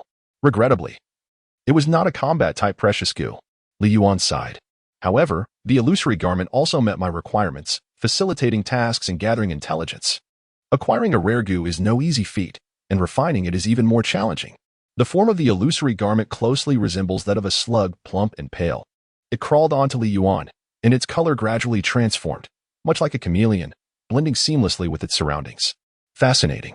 Slug transformed that flower pot into a black jar. Yuan commanded the slug to launch itself, and it swiftly landed upon the flower pot. In a moment, the flower pot was transformed by the slug's influence, becoming a pitch-black jar, indistinguishable from an authentic black jar by both breath and touch. Its camouflage abilities were remarkably impressive. He then instructed the slug to morph a tree into the semblance of a human, achieving a similar level of deception. This truly lived up to the esteemed title of the rare and precious gu. Li Yuan stretched lazily, having accomplished yet another phase of his goals. The subsequent task is to gradually cultivate the remaining life-sustaining gu to the fourth transformation. There is still ample time ahead. 5 days later, Li Yuan received a message from the Beishatang. The king of Kanglan has confirmed his visit to the 12 caves, and Li Yuan is appointed to represent the Kangula in hosting the reception. Li Yuan harbored a disdain for entertaining outsiders. However, with old Wang's departure and Xiao Xiao's even greater social anxiety, it fell upon him to undertake this task. If the esteemed hall master speaks the truth, then King Kanglan may indeed be regarded as a paragon of loyalty in his age. While several other noble kings opted to forsake the Dian royal family and sought to establish their own dominions, King Kanglan remained steadfastly supportive of Dian, which is a commendable feat. Alas, Dian has long since become a mere shadow of its former self. Even if I were to rise and make a stand now, it would not alter the reality. Only by vanquishing the malevolent forces can we truly resolve the impending calamity. Li Yuan was reluctant to make a misstep, fearing that it would lead to his total ruin. Moreover, the essence of his lineage had been severed from birth, leaving him uncertain of his status as a direct descendant of the Dian imperial family. It was not a matter he could simply declare. Brother Yuan, do you think the Kanglan king has come here to cultivate an alliance with the 9 palaces gu nest?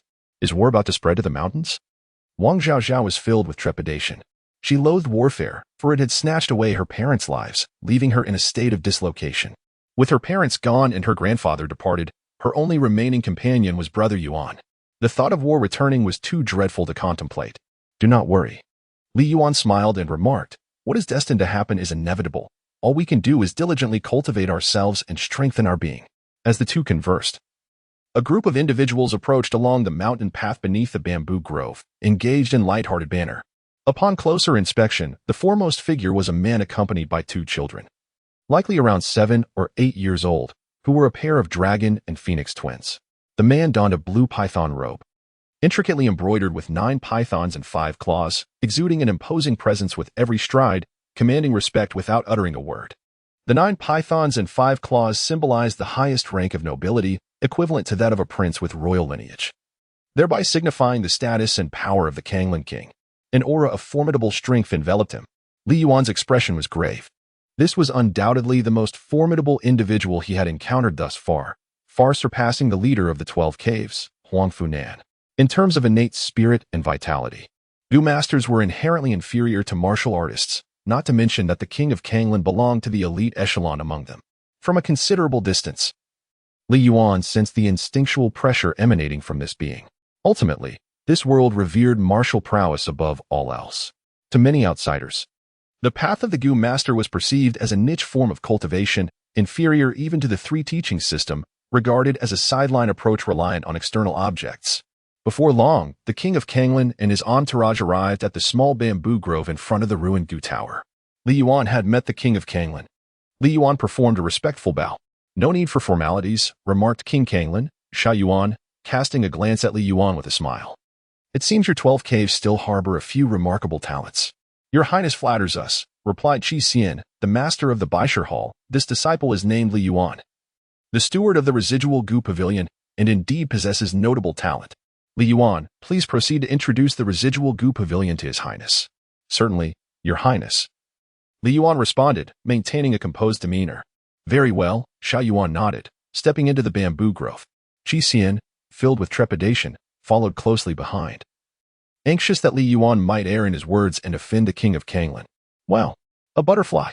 Such a beautiful butterfly! Suddenly, the young princess exclaimed, joyfully darting ahead to chase a lovely butterfly flitting through the bamboo. Be careful, princess! Qi Xian called out urgently. This is the 12 caves, where gu worms abound. The princess is still young and has not cultivated. If anything were to go awry, I would not have enough lives to atone. Let her play. Xiao Yuan dismissed the concern, unperturbed. Such lowly gu worms pose no threat to my daughter. So naive, huffed the young heir of Kanglan, exhibiting a demeanor far beyond his years. Though both offspring of Xiao Yuan, the princess and the heir exhibited strikingly contrasting personalities, Li Yuan paid no heed. He led Xiao Yuan and his companions on a brief tour of the Kanggu Tower, succinctly explaining the intricate process of cultivating and metamorphosing the Kanggu. Truly a vexing endeavor. No wonder others deemed the path of the gu master a mere triviality. Young Master Xiao remarked with a hint of sarcasm. Liar, you must not be disrespectful. Xiao Yuan admonished. With a playful scoff, young Master Xiao dared not defy the king of Kanglan too brazenly, pulling a comical face before dashing out of the Kangyu Tower. Li Yuan paid no heed to the words of the child. They belonged to entirely different worlds, and thus their modes of expression were inherently dissimilar. Young Master Xiao possessed the privilege of speaking freely. Master Xie, Li Yuan, I beseech your forgiveness for the child's impudent remarks. To Li Yuan's surprise, Xiao Yuan even took the initiative to apologize. Qi Xian complimented. The young master speaks with innocent candor. We understand, especially since he is not heired. Indeed, the path of the Gu master is but a minor one.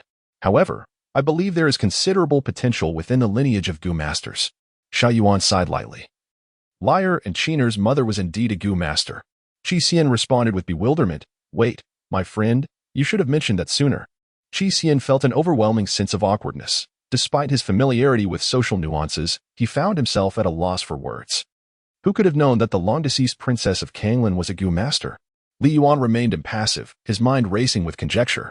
It seemed that the princess of Kanglan was no ordinary Gu master, which perhaps explained why the 9 Palaces Gu nest had consented to Xiao Yuan's visit. Hinting at a potential alliance, this could very well be closely linked to the princess of Kanglan. Thus, I maintain a profound interest in the Gu master lineage. For many of their abilities are irreplaceable by martial artists, Xiao Yuan remarked with a smile. Half an hour later, the group departed from the ruined Gu Tower. Upon exiting, they encountered the young heir and the young princess engaged in a heated argument amidst the bamboo grove, their faces flushed, their voices raised in fervor. The martial artist is the strongest. The Gu master is the mightiest. Martial artists are undeniably the supreme force. Gu masters reign supreme above all. I shall become a martial god, compelling all Gu masters to practice martial arts. I shall ascend as a Gu immortal, commanding all martial artists to feast upon coriander. The young princess and the young heir stood at opposite ends, posturing dramatically, each shouting back and forth in a contest of who could utter the longest and loudest declarations. Observing the lively spectacle, Li Yuan could not suppress a smile. The once tranquil ruined Gu Tower had not witnessed such commotion in quite some time. Enough, you two, Xiao Yuan exclaimed, both amused and exasperated. Regardless of whether you aspire to be Gu masters or martial artists, you must first establish a solid foundation and strive to learn. In the future, let your prowess speak for itself. Arguing with words is futile. Humph. The young princess and the young heir each huffed, turning their heads away defiantly. Come now, it is time to proceed to the next hall, Xiao Yuan said, stepping forward to take hold of each of them. Your Highness, do take care, he added as they began to walk away. Li Yuan Song let out a sigh of relief, finally bidding farewell, internally praying that this prince would not return. However, the group had not taken more than a few steps when they halted once again. The young princess, Xiao Qin'er, kept glancing back, her little legs seeming unable to move forward, her tiny feet leaving 2 long trails upon the ground. Qin'er, do you have something to say? The thoughts of a child are seldom concealed, and her large, watery eyes were fixed intently on a certain spot in the bamboo grove. Xiao Qin'er pouted with determination. Father, I want that butterfly. She pointed her delicate little hand at a bamboo stalk. The others followed her gaze and beheld a colorful butterfly resting upon the bamboo. What a beautiful butterfly, Xiao Yuan exclaimed, momentarily taken aback, instantly grasping his daughter's feelings. The butterfly perched on the bamboo measured about half a foot in length. Its wings unfurled like a painted scroll, seemingly encompassing all the splendor and wonder of the world. The base color of its wings was a deep, mysterious blue reminiscent of the midnight sea, interwoven with delicate, dreamlike strands of purple light. A fleeting glance at it was enough to leave an indelible impression, especially for a little girl filled with childlike wonder, rendering it irresistibly alluring. Xianzhang, is this butterfly also a Gu worm from the remnant Gu Tower? Xiao Yuan inquired. Qi Xian was momentarily speechless. From its aura, it indeed appeared to be a Gu worm, yet the 12 caves should not cultivate such creatures. It must have been a remnant Gu that underwent erroneous evolution during cultivation. Matters of expertise are best left to specialists. Noticing Qi Xian's lack of understanding, Xiao Yuan decided to take his daughter back. Li Yuan, is that butterfly one you raised? Yes. Li Yuan nodded. This butterfly was the very one he referred to as the beautiful waist, the stunning Hong butterfly. It possessed nothing of worth apart from its exquisite appearance. Brother, could you sell it to me? Before Xiao Yuan could respond, the young princess, Xiao Qin'er, spoke up. If the princess likes it, she may take it. Li Yuan was quite generous. After all, it was merely a beautiful trinket, utterly useless to him. His mother had always said that one should never take things from others without offering something in return. Xiao Qiner spoke earnestly. Name your price. Xiao Yuan chuckled softly. Qiner is right. This butterfly is evidently extraordinary. It must have required considerable effort and resources to cultivate, and we cannot simply take it. Li Yuan, let us casually make an agreement. You need not fear. Feel free to express any desires you may have. Xiao Yuan assumed that Li Yuan refrained from making requests due to his status. The prince was mistaken. Li Yuan was only lacking time. Very well. Xiao Yuan retrieved a token from his waist. When you have made your decision, you may use this token to seek me out or approach others in the Kanglan domain. All of whom will assist you. Agreed. Li Yuan no longer hesitated. The king of Kanglan was eager to exchange, and he chose to go with the flow. Upon receiving the token, Li Yuan gestured, and the stunning Hong Dai fluttered her wings and gracefully flew over, landing upon the shoulder of the young princess. How truly beautiful! Xiao Qiner exclaimed joyfully, dancing with delight. Thank you, dear elder brother. You are a kind soul, and may you live long and prosper. I appreciate the young princess's auspicious words. Li Yuan was amused. Goodbye, big brother. Having obtained the stunning butterfly, Xiao Qiner departed with a sense of fulfillment. Li Yuan watched as a group of individuals vanished at the edge of the bamboo forest, letting out a long sigh. Let it not be a reunion. If we were to meet again, it would most likely be amidst the flames of war encroaching upon this place. Time flows like a river. In the blink of an eye, another year has passed. The king of Kanglan has yet to visit the 12 caves. And Li Yuan's concerns have not materialized for the time being. The tranquil life of the residual Gu Tower continues uninterrupted. Li Yuan reveled in this serene existence. Daily gazing at his panel. Gu Master, Li Yuan, Black Pot, 4th Transformation 381800, Realm, 4th Transformation, Innate Gu, Vitality Gu, Rebirth Gu, 3-colored exotic fire python, illusory Luo garment. Gu House, none. I have been refining Gu in the southern frontier for approximately 2.5 years. With Xiao Zhao by my side, conversing with him, sharing meals. Occasionally engaging in light-hearted discussions, and jointly contemplating the path of a Gu Master, solitude was kept at bay. Seasons transitioned, with spring giving way to autumn. And life unfolded as usual. Brother Yuan. One day, as Li Yuan was engrossed in refining Gu, Wang Zhaozhao rushed in with excitement. Have you broken through to the 3rd transformation of a Gu Master? Li Yuan immediately discerned the situation. What on earth? Wang Zhaozhao pouted. Can't you pretend not to know and take a guess? I forgot. I promise to do better next time. Li Yuan smiled gently. As he gazed upon the young woman blossoming before him, he couldn't help but reminisce about old Wang. He had diligently cared for the precious ice heart Gu gifted by old Wang on his deathbed, refraining from using it, intending instead to present it to Xiao Zhao in the future. Poor old Wang had spent his life confined to the realm of a 3rd-tier Gu Master. In contrast, Xiao Zhao, having just turned 18, had already ascended to that same level, illustrating a significant disparity. Brother Yuan, thank you. Wang Zhaozhao was acutely aware of the source of her accomplishments today. Had it not been for Brother Yuan's guidance in nurturing the blood Gu, his mentorship in her cultivation, and the resources he provided, she would never have attained such success. You thank me again? Li Yuan jestingly remarked. Then I must also express my gratitude to you. Wang Zhaozhao was taken aback. Thank me for what? Thank you for washing my clothes and cooking for me, for keeping me company and alleviating my boredom. And for sharing the beauty of the scenery with me, Li Yuan stated with utmost seriousness. But those are merely trivial matters, she replied. Indeed, they are all small things. The young girl stood in the wind for a considerable time, lost in thought, before breaking into a smile. Li Yuan deftly shifted the conversation, advising her to diligently cultivate her skills.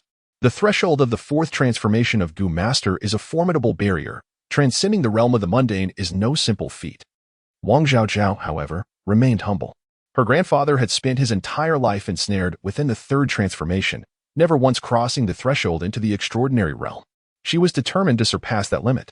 Brother Yuan, what is your current realm? This marked the first occasion on which Wang Zhaozhao took the initiative to inquire about Li Yuan's cultivation level. Since the day she joined the Canggu Tower, she had regarded Li Yuan as a mysterious and powerful Gu Master, one who never revealed his true capabilities.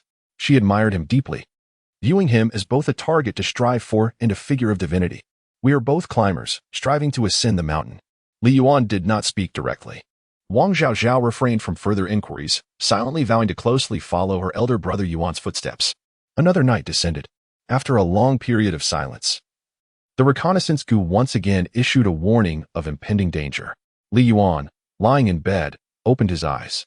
He was not particularly surprised, having anticipated this day and prepared himself for its arrival.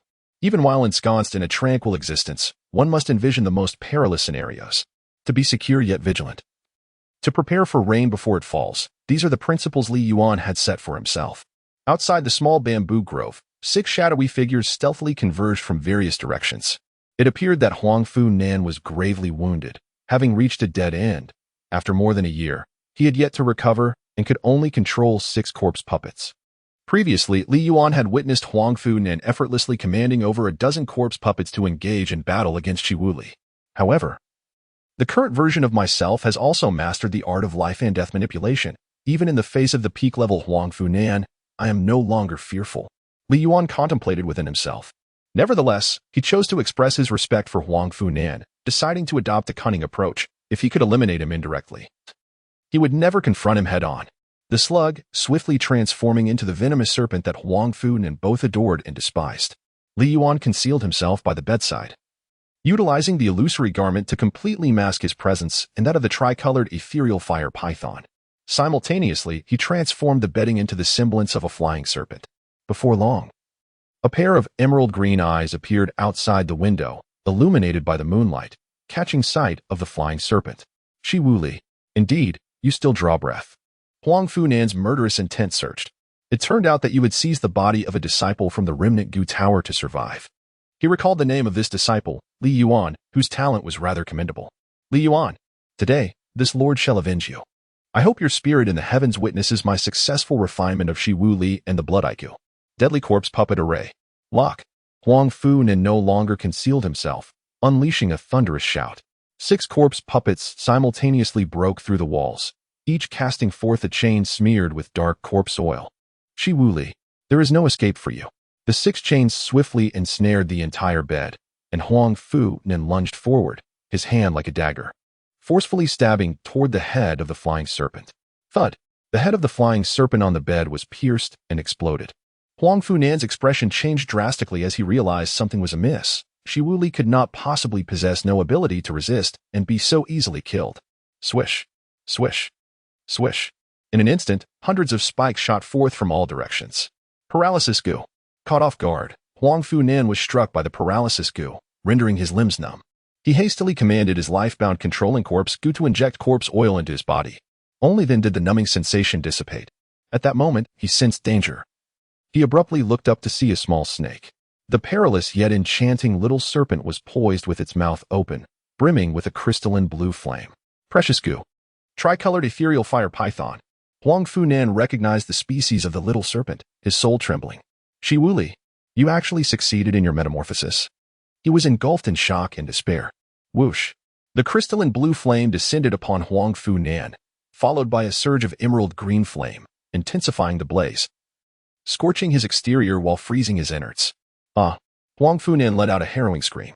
Hidden in the shadows, Li Yuan was astonished. As expected of the Lord, even in such a dire state, he could still vocalize, not yet transformed into an ice statue. I shall perish. You shall not survive either. Lifebound goo. Merge. Execute the final command. Eliminate Shi Wuli. Huang Fu Nan had one last resort, merging his lifebound goo to transform into a colossal corpse puppet. The cost of this action was his own impending demise. Yet, he could not afford to ponder that now. The moment he witnessed Shi Wuli's rebirth, he knew he was destined to lose. Boom. And Li Yuan was utterly astonished. Indeed, the 5th-level goo master possessed remarkable abilities. The integration of human and goo was no trivial feat. Huang Fu Nan, with only half an eye remaining, dangled precariously in its socket, rolling about until it suddenly caught sight of the bed. Instantly, the half eye began to tremble violently. The headless flying snake had vanished, leaving behind only a quilt with a punctured hole and a plump, white slug that was hastily burrowing beneath the bed. Jinjin Gu, Huan Luai, he emitted intermittent, barely discernible sounds. The scant remnants of his consciousness permitted Huang Fu Nan no further contemplation as he frantically crawled toward Huan Luai. Shao Kai, fire another shot. Li Yuan's heart stirred slightly as Shao Kai once again unleashed a torrent of flames, this time in a vivid crimson hue, which enveloped Huang Fu Nan. The pain. Oh. The agony. Scorched by the scarlet fire, Huang Funan was now in a daze, abandoning the pursuit of Huan Luai and redirecting his charge toward Shao Kai. Li Yuan was compelled to reveal himself, gently retreating with Shao Kai. He gazed calmly at Huang Funan. There was no further action required. The crimson flames would soon consume Huang Funan entirely, leaving nothing in their wake. You are not she. The dying Huang Funan finally grasped the truth. Indeed. Li Yuan nodded. I am not Shi Wuli. I am the harbinger of death, here to seek retribution for an old friend. If you have any regrets, go to the underworld and repent. With a sharp crack, Huang Funan's spine was shattered, and his head rolled to the ground. He could not recall. Who was this person? Who was his old friend? Perhaps a relative of a certain corpse puppet? The crimson flames extinguished the last remnants of thought. Huang Funan perished. Li Yuan remained unfazed. Shao Kai, clean up the scene thoroughly, ensure no trace is left behind. With meticulous planning and perfect timing, he delivered a devastating blow. Capitalizing on every advantage bestowed by fate, effortlessly securing victory, far easier than dealing with Ao Shuang. However, a troubling thought plagued Li Yuan, with the death of the cave master. The Ninth Palace would undoubtedly initiate an investigation. Would they trace it back to him? It seemed unlikely. He glanced at Shao Kai, who was diligently erasing all evidence. Feeling assured that he would not be exposed. Without concrete evidence, the act could not be pinned on him. It could merely be attributed to Shi Wuli. Quite reasonable indeed. As Li Yuan stepped outside, he approached the chamber of Xiao Zhao and cast a glance within. The young maiden lay in a deep, tranquil slumber. He had previously set up a sealing curse, effectively muffling all sounds, with no intention of allowing Xiao Zhao to perceive any of it. He merely awaited the moment when the sect would discover the absence of the cave master and appoint a new one in due course. To this day, Li Yuan remained oblivious to the location of the inner sanctum of the Nine Palaces Goon Nest. Only aware that the vast expanse of the southern wilderness was rife with the influence of the Nine Palaces Goon Nest, he recalled that upon his initiation, Qi Lin had informed him that each palace governed 72 caves. This implied that within the southern wilderness, there existed as many as 648 factions akin to the Ninth Palace's 12 caves. Perhaps this was the foundation of the Nine Palaces Goon Nest's presumed seclusion, an illusory retreat. Hidden away. True seclusion lies in invincibility, where one may act freely. No wonder, amidst the dynastic changes, the emergence of formidable martial artists. In the tumultuous tides of the martial world, the Nine Palaces Goon Nest has stood resilient for millennia. Li Yuan pondered. If the 12 caves were to be engulfed by the ravages of war, should he retreat deeper into the mountains to evade the chaos? Given a choice, he would prefer not to leave. Having spent 2.5 years refining insects in the residual insect tower, this was the place he had dwelled the longest in this lifetime. Boom, boom, boom. At this moment, the resonant tolling of a bell echoed from the main peak. Could it be the funeral knell? Li Yuan nearly overlooked the possibility that the Tianyuan continent harbored entities akin to soul lamps or life tokens, capable of revealing the demise of the cave master, Huang Funan. The cave master has fallen. All disciples of the 12 caves, please remain vigilant. The cave master has fallen. All disciples of the 12 caves, please remain vigilant. A bird known as the Yuk, a creature of beastly sorcery, soared high above, proclaiming the dire news to the peaks of the 12 caves. Suddenly, the door to the adjacent chamber was forcefully flung open. Li Yuan removed the seal of the spirit-ensnaring talisman, and within the confines of the room, Wang Xiaozhao was roused from her slumber by the resonant whispers of the mystical creature. She bolted outside. The master of the cave is dead? Her delicate form trembled, disbelief coursing through her. Brother Yuan, did you hear? The master of the cave has perished. She felt no sorrow. Rather, a sense of joy enveloped her. Surely, if grandfather were to learn of this, he too would be filled with happiness, wouldn't he? Li Yuan chuckled. Old Wang is certainly on the back mountain and must have heard us, probably applauding. Suddenly, Wang Xiaozhao sensed the lingering warmth of firelight emanating from Li Yuan's house. Brother Yuan, is there a fire at home? Not at all, Li Yuan replied nonchalantly. It's just Shao Kai practicing her fire breathing. There's no need to worry. Oh. Wang Xiaozhao realized, Shao Kai is truly diligent. How can she possibly sleep with such dedication? Even the insect is working so hard. On the 10th day following Huang Funan's death, individuals from the 9th palace arrived. An elder of the 8th transformation, accompanied by 2 disciples of the 5th transformation, commenced a thorough investigation into the circumstances surrounding Huang Funan's demise. Their routine inspection swiftly led them to the residual insect tower in a small bamboo grove. Elder. The steward of the residual insect tower is a 3rd transformation insect master named Li Yuan, along with a second transformation insect master called Wang Zhaozhao. She is the one who refined the precious insect, blood-eye buck. The enforcement team had previously conducted an investigation and found no issues. Accompanying the elder from the Ninth Palace and gathering clues was Qi Xian, the leader of the Baishir Hall. Li Yuan was known for his integrity and diligence, laboriously crafting insects, and he would never contravene the sect's regulations. Qi Xian held a favorable impression of Li Yuan, recognizing that this young man was exceptionally capable, sparing him the need to request personnel adjustments from the Ninth Palace, and thereby preventing a painful reduction in monthly allowances. A third transformation insect master? The elder from the Ninth Palace furrowed his brow. It seems your 12 caves have been lax in reporting. Qi Xian was taken aback, questioning the elder's insinuation. The elder smiled slightly. From my perspective, the two individuals in the residual insect tower are evidently a fourth transformation insect master and a third transformation insect master. What? Qi Xian exclaimed, astonished. They've both broken through? Why was Ti informed? There is no need for alarm, the elder from the Ninth Palace chuckled lightly. A mere fourth transformation insect master and a third transformation insect master could not have killed Huang Fu Nan without leaving a trace. Qi Xian speculated that Huang Fu Nan had met his end at the hands of a higher-level insect master or martial artist. Otherwise, with Huang Fu Nan's abilities, he would not have been entirely defenseless. They meticulously examined the residence of Huang Fu Nan, discovering that there was indeed not a single trace of battle, a testament to the remarkable skill of the true perpetrator. However, the two disciples possessed considerable talent and were worthy of cultivation. The elder from the Ninth Palace was not particularly concerned about Huang Fu Nan's death. The investigation was merely a formality. Rather, the discovery of two promising prospects brought in greater joy, making the trip worthwhile.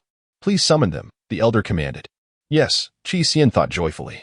If Li Yuan and Wang Zhaozhao were to gain the elder's favor and join the inner circle of the Ninth Palace, his position as the leader of Baishir Hall would be significantly enhanced, and his share of the profits would also be considerable. He hurried to the residual insect tower. Li Yuan, when did you step into the fourth transformation? Why didn't you mention it? Qi Xian was even more enthusiastic than usual. I just broke through not long ago. Li Yuan's heart sank. He had not anticipated that the elder of the Ninth Palace could see through his cultivation level so easily.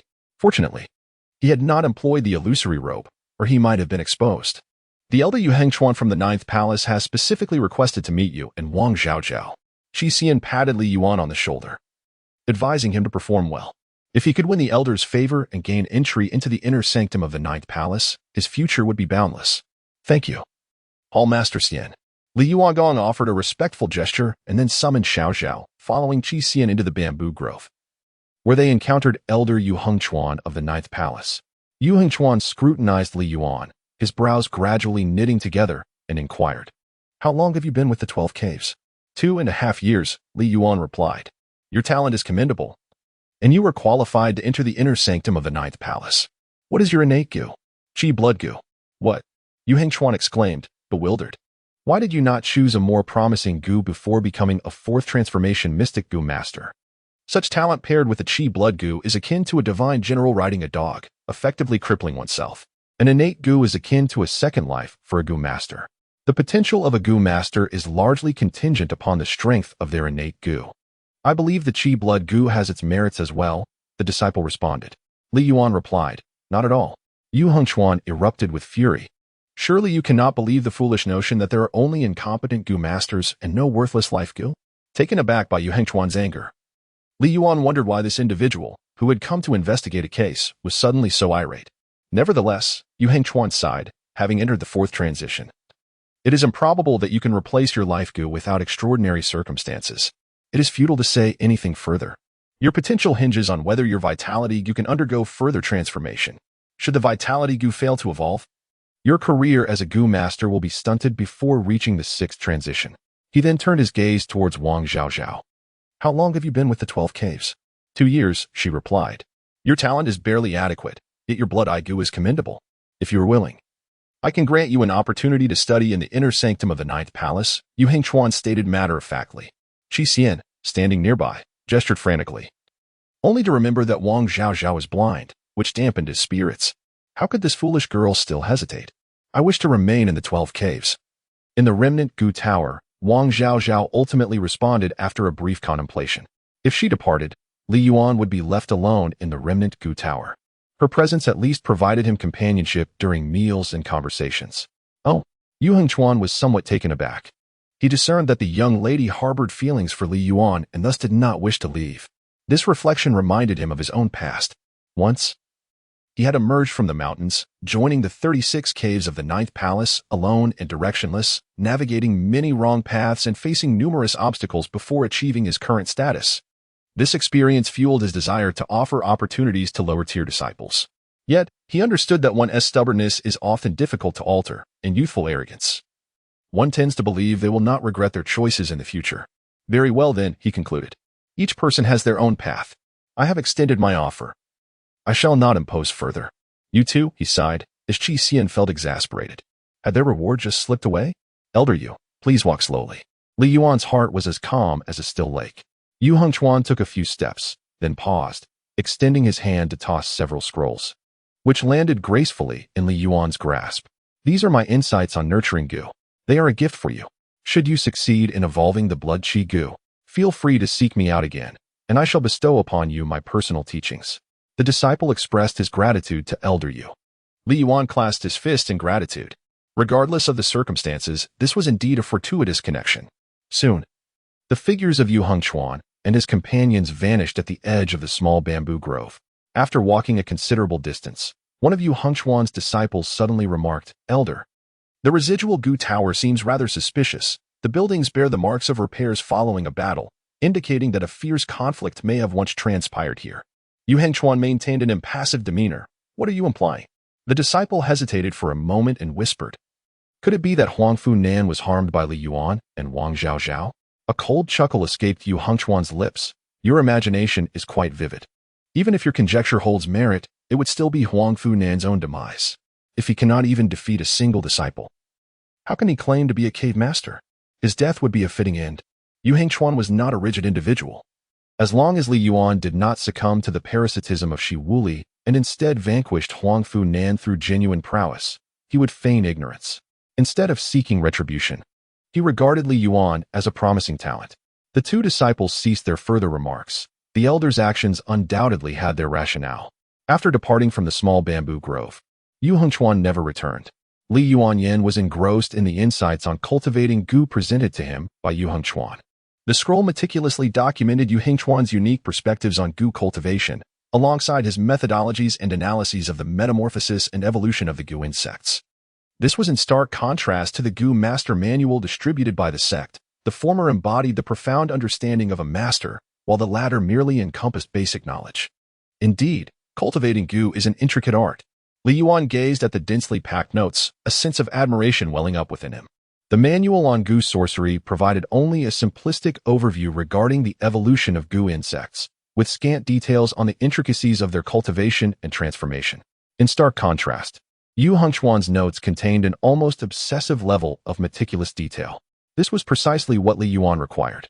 While other Gu masters imposed stringent demands on factors such as environment, time, and materials, making the conditions exceedingly rigorous, for him, possessing a correct direction was all that mattered. What Li Yuan lacks are experience and raw materials. In all other aspects, he can take shortcuts. Life can be unexpectedly serendipitous at times. The arrival of Yu Hengchuan has, surprisingly, become an opportunity for me. Li Yuan was taken aback as he meticulously studied Yu Hengchuan's insights on cultivating Gu. Within the text, it mentioned the evolutionary direction of Qi blood Gu, one of the most common first-tier Gu worms. Its prevalence signifies not only an ease of cultivation, but also an utter lack of rarity, which in turn indicates a lamentably low potential for evolution, rendering it nearly devoid of any transformative possibilities. Yu Hengchuan had conducted numerous experiments, all of which ended in failure. He merely documented a vague, yet promising cultivation direction for its evolution. According to Yu Hengchuan's theory, Qi blood Gu could evolve into giant Gu, or even Pansian Gu, which sounded like a fanciful tale. The evolution into giant Gu had been achieved by certain Gu masters in the past, while Pansian Gu remained a matter of theoretical knowledge. The only way to ascertain the truth was to attempt it. After thoroughly absorbing the insights, Li Yuan sought out Qi Xian, requesting his assistance in procuring various medicinal herbs and spiritual grasses. Qi Xian expressed his deep regret regarding Yu Hengchuan's previous visit, but nonetheless conveyed a robust enthusiasm towards Li Yuan. treating him not merely as a junior disciple but with a hint of deference. Within a mere week, Qi Xian arrived at the small bamboo grove, shouldering a sack filled with materials. Here are the items you requested, Li Yuan. As you are an exemplary disciple of our sect, I shall provide them to you at cost price. Thank you, Hall Master Xian. Li Yuan clasped his fist in gratitude, although life remained as tranquil as ever. The elevation in status brought about by his growing strength was becoming increasingly apparent. Li Yuan, with your need for such abundant materials, has Elder Yu's insights inspired you to prepare for the evolution of your lifeblood goo? Qi Xian inquired. He sensed that Yu Hengchuan held a particular admiration for Li Yuan, even having promised that should Li Yuan succeed in evolving his lifeblood goo, he would take him on as a personal disciple.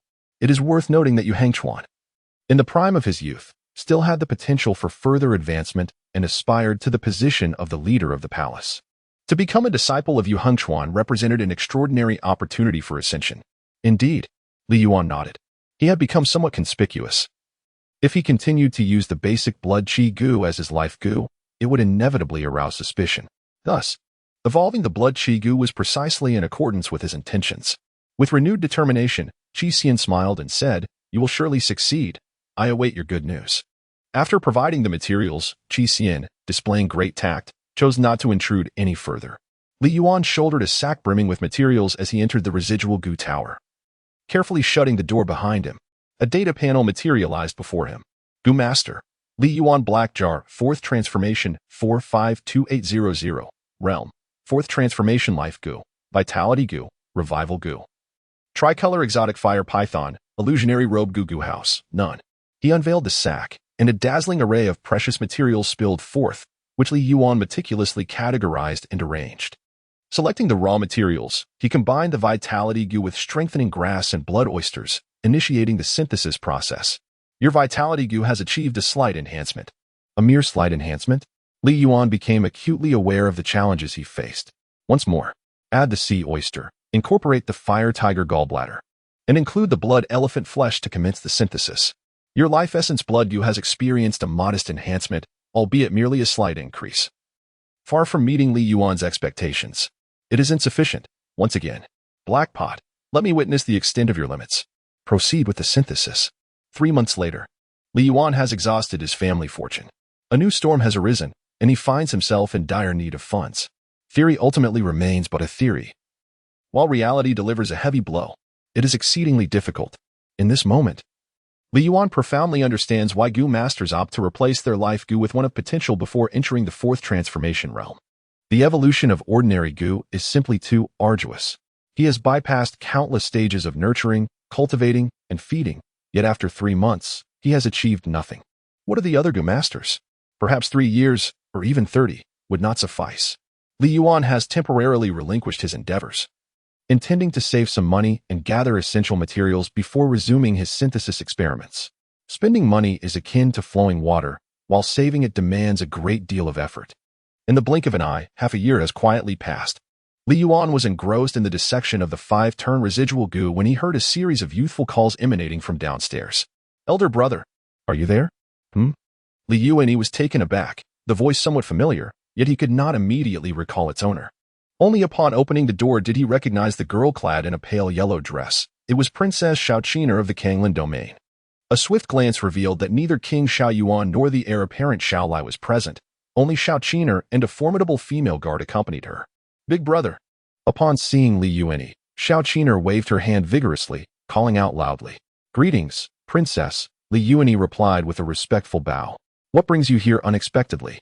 "Jinghong is near death. Please, big brother, save it," Shaoqiner implored, holding a flower basket filled with exotic blooms, within which lay the barely breathing Jinghong butterfly. "Let me take a look."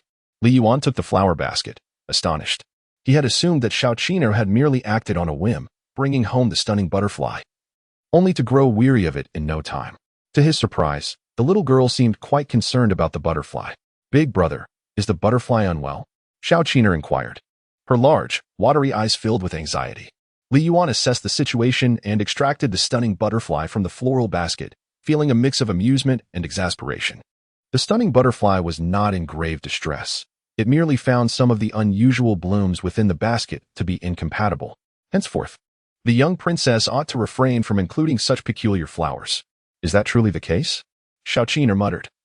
It's all Father S' fault for picking these wretched flowers for me, almost causing the demise of the stunning butterfly. In her frustration, she flung the floral basket to the ground. Li Yuan, this matter cannot truly be blamed on King Kanglin. The flowers within the basket are exquisite treasures of considerable worth. However, the beautiful but futile Jingong butterfly is unable to bear such an opportunity. Li Yuan nurtured the stunning butterfly with his mysterious energy for a while. Soon, the butterfly regained its vitality and perched upon Xiaoqiner's shoulder. Wow, big brother, you are truly impressive, exclaimed Xiaoqiner, her face radiant with admiration. I will become a powerful Gu master just like you. The young princess was certain of her potential. Li Yuan smiled in response. Your Highness, it is unwise to linger here. We should take our leave. The female guard reminded her. All right then. Xiaoqiner, with reluctance, said, Big brother, I must depart now. Thank you for healing Jingong. As she spoke, she turned to the female guard. Sisterly, please give the consultation fee to Big brother. No need, he replied. Li Yuan waved his hand and said, If the young princess has no need for this flower basket, let it serve as a fee for my consultation. The female guard, Li Ruoqian, froze momentarily, her hand hovering over her purse. She thought to herself that this fellow had a discerning eye. The basket of rare herbs was worth far more than the currency of Dian. If my elder brother likes it, he may take it. Xiaoqiner declared with a graceful flourish of her delicate hand, her demeanor unmistakably that of a little heiress, utterly unconcerned. I have one more request to make. At that moment, an ingenious idea sparked in Li Yuan's mind. He turned his gaze towards the female guard. This matter will require the assistance of Miss Li. Li Ruoqian's expression grew cold, her slender brows knitting slightly. Could this person possibly be suffering from a serious ailment? Are we even acquainted? Just as she was about to reprimand him, she witnessed Li Yuan draw something from his waist, rendering her speechless. Miss Li, he said, previously, the King of Kanglin gifted me this token, stating that I could seek your assistance in times of trouble. Does this hold any weight? What Li Yuan presented was indeed the token that King Kanglin had used to exchange for the stunning Hongdai over a year ago. Today, it has truly found its purpose. The prince's word is as binding as an oath, and naturally, it holds weight. Li Ruo shallowly nodded in acknowledgement. Li Yuan Dao, I seek certain medicinal herbs, the Lingbao. Yet my avenues are blocked and I find no means of assistance. I implore Miss Li for her aid. Now, Li Yuan has come to realize that in order to cultivate rare and extraordinary goo, mere synthesis of residual goo is insufficient. It is imperative to incorporate rare treasures for a chance at success. Not a problem, Li Ruoqian replied nonchalantly. Simply provide me with the list. Very well. Li Yuan had long prepared a list, which he handed to Li Ruoqian. After locating the items on the list, a designated person from the Wangfu would deliver them. Given the current tensions of war and the scarcity of personnel, this may require some time, Li Ruoqian remarked. Is the situation of war truly so dire? Li Yuan had not paid attention to the external situation for quite some time. The majority of the southern border regions had been affected. Once the cities of the various counties were breached by the rebel forces and demons, chaos would inevitably ensue throughout the Jiogong mountain range. Li Ruoqian appeared somewhat discontented. Regarding matters of cooperation, the high-ranking officials of the Jiogong Gu nest had consistently failed to provide a definitive response to the prince. At such a critical juncture, their desire to remain aloof was unfathomable, as they risked being devoured by the demons. After expressing her thoughts, she realized it was inappropriate to speak so freely to Li Yuan and chose to say no more, departing with the young county princess. It seemed that there was no escaping the impending turmoil. From mere fragments of conversation, Li Yuan had already sensed the urgency of war. It would not be long before the Jiogong mountain range was affected. Surely, the mountain range would not allow the demons to rampage unchecked. Thus, it was imperative to assist the Kanglin king or the stationed troops of the southern counties in combating the demons, regardless of the tumultuous winds and rains. The enhancement of strength remained paramount. Li Yuan picked up the flower basket discarded by the young princess. The lifestyle of the wealthy was indeed unparalleled. He could not identify all the flowers, recognizing only 2 or 3, which were worth more than his entire fortune. This reminded him of his previous life, where the earnings from a lifetime of toil paled in comparison to the interest accrued on the balance of their bank accounts in a single day. After the arduous journey of reincarnation into a prince, he ultimately found himself reduced to a mere beast of burden. Yet, it was merely a trifling matter of hardship. One advantage of selecting raw materials was that the system could discern the value of these materials. Li Yuan cast the rare and extraordinary flora into the black cauldron. and before him materialized a virtual interface. Dragon blood grass, a precious herb said to flourish in the burial grounds of true dragons, frost flower. A bloom that thrives in the frigid northern realms, atop snow-capped mountains, star moon vine, nourished solely by the celestial bodies, growing in secluded corners of the primordial forest. It appears that the young princess has a profound affection for the enchanting butterfly. If it were not for her deep fondness, the king of Kanglan would not have dispatched someone to craft such a priceless floral basket. Am I becoming a bit too cynical? This fleeting thought crossed Li Yuan's mind. What a jest! A mere commoner like me, feeling pity for a legendary monarch? That would be sheer folly. It is far wiser to contemplate how to enhance my strength and preserve my life in the impending conflict. For all I know, assembling this floral basket might be a trivial task for them. Black Cauldron, commence synthesis. Selecting the foundational materials, vitality blood goo, adding dragon blood grass, and star moon vine. Li Yuan chose not to incorporate all the exotic flora, as the mingling of elements with differing properties could render the evolution of the blood goo uncontrollable, potentially leading to a phenomenon of positive and negative cancellation. This was a conclusion he had previously drawn from experience. As he was synthesizing, his innate blood goo underwent a transformation, evolving into the fourth-tier precious goo, the giant spirit goo. This goo, bearing the divine name Giant Spirit, emanates an aura akin to mountains and blood that flows like rivers. It grants the goo master the ability to elevate their vitality in a brief span, enabling them to sever mountains and rivers with the might of a giant spirit. Has it truly undergone such a metamorphosis? Li Yuan was astonished. Achieving success in a single attempt, it must have been due to the extensive nourishment of herbs provided to the Qi blood goo previously, and now, with the addition of a particularly suitable rare treasure, the transformation had naturally come to fruition. However, why was it the giant spirit goo? According to the records in Yuheng Chuan, the evolutionary direction of the Qi blood goo was giant goo, although the difference between giant spirit and giant is merely one character. The former is evidently superior to the latter. Could it be considered a high-end version? Li Yuan's vital energy and blood were already abundant. After the transformation and rebirth of the blood and energy, everything became even more extraordinary. Let us experiment. From the black jar, a crimson goo worm emerged, the size of a palm, boasting formidable wings and sharp antennae. Giant spirit, activate! Li Yuan let out a low roar. The giant spirit goo resonated with him, infusing the power of vitality into its host. Li Yuan's muscles began to swell dramatically, rising prominently.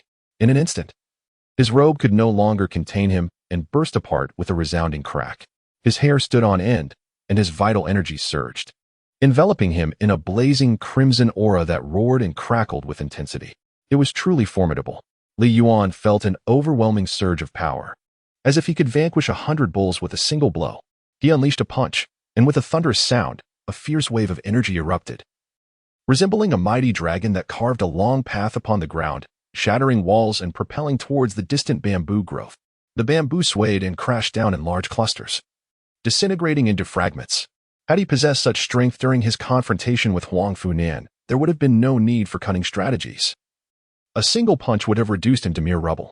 The invigorating vitality coursing through Li Yuan evidently influenced his thoughts, leading him to increasingly revere the notion of power in combat.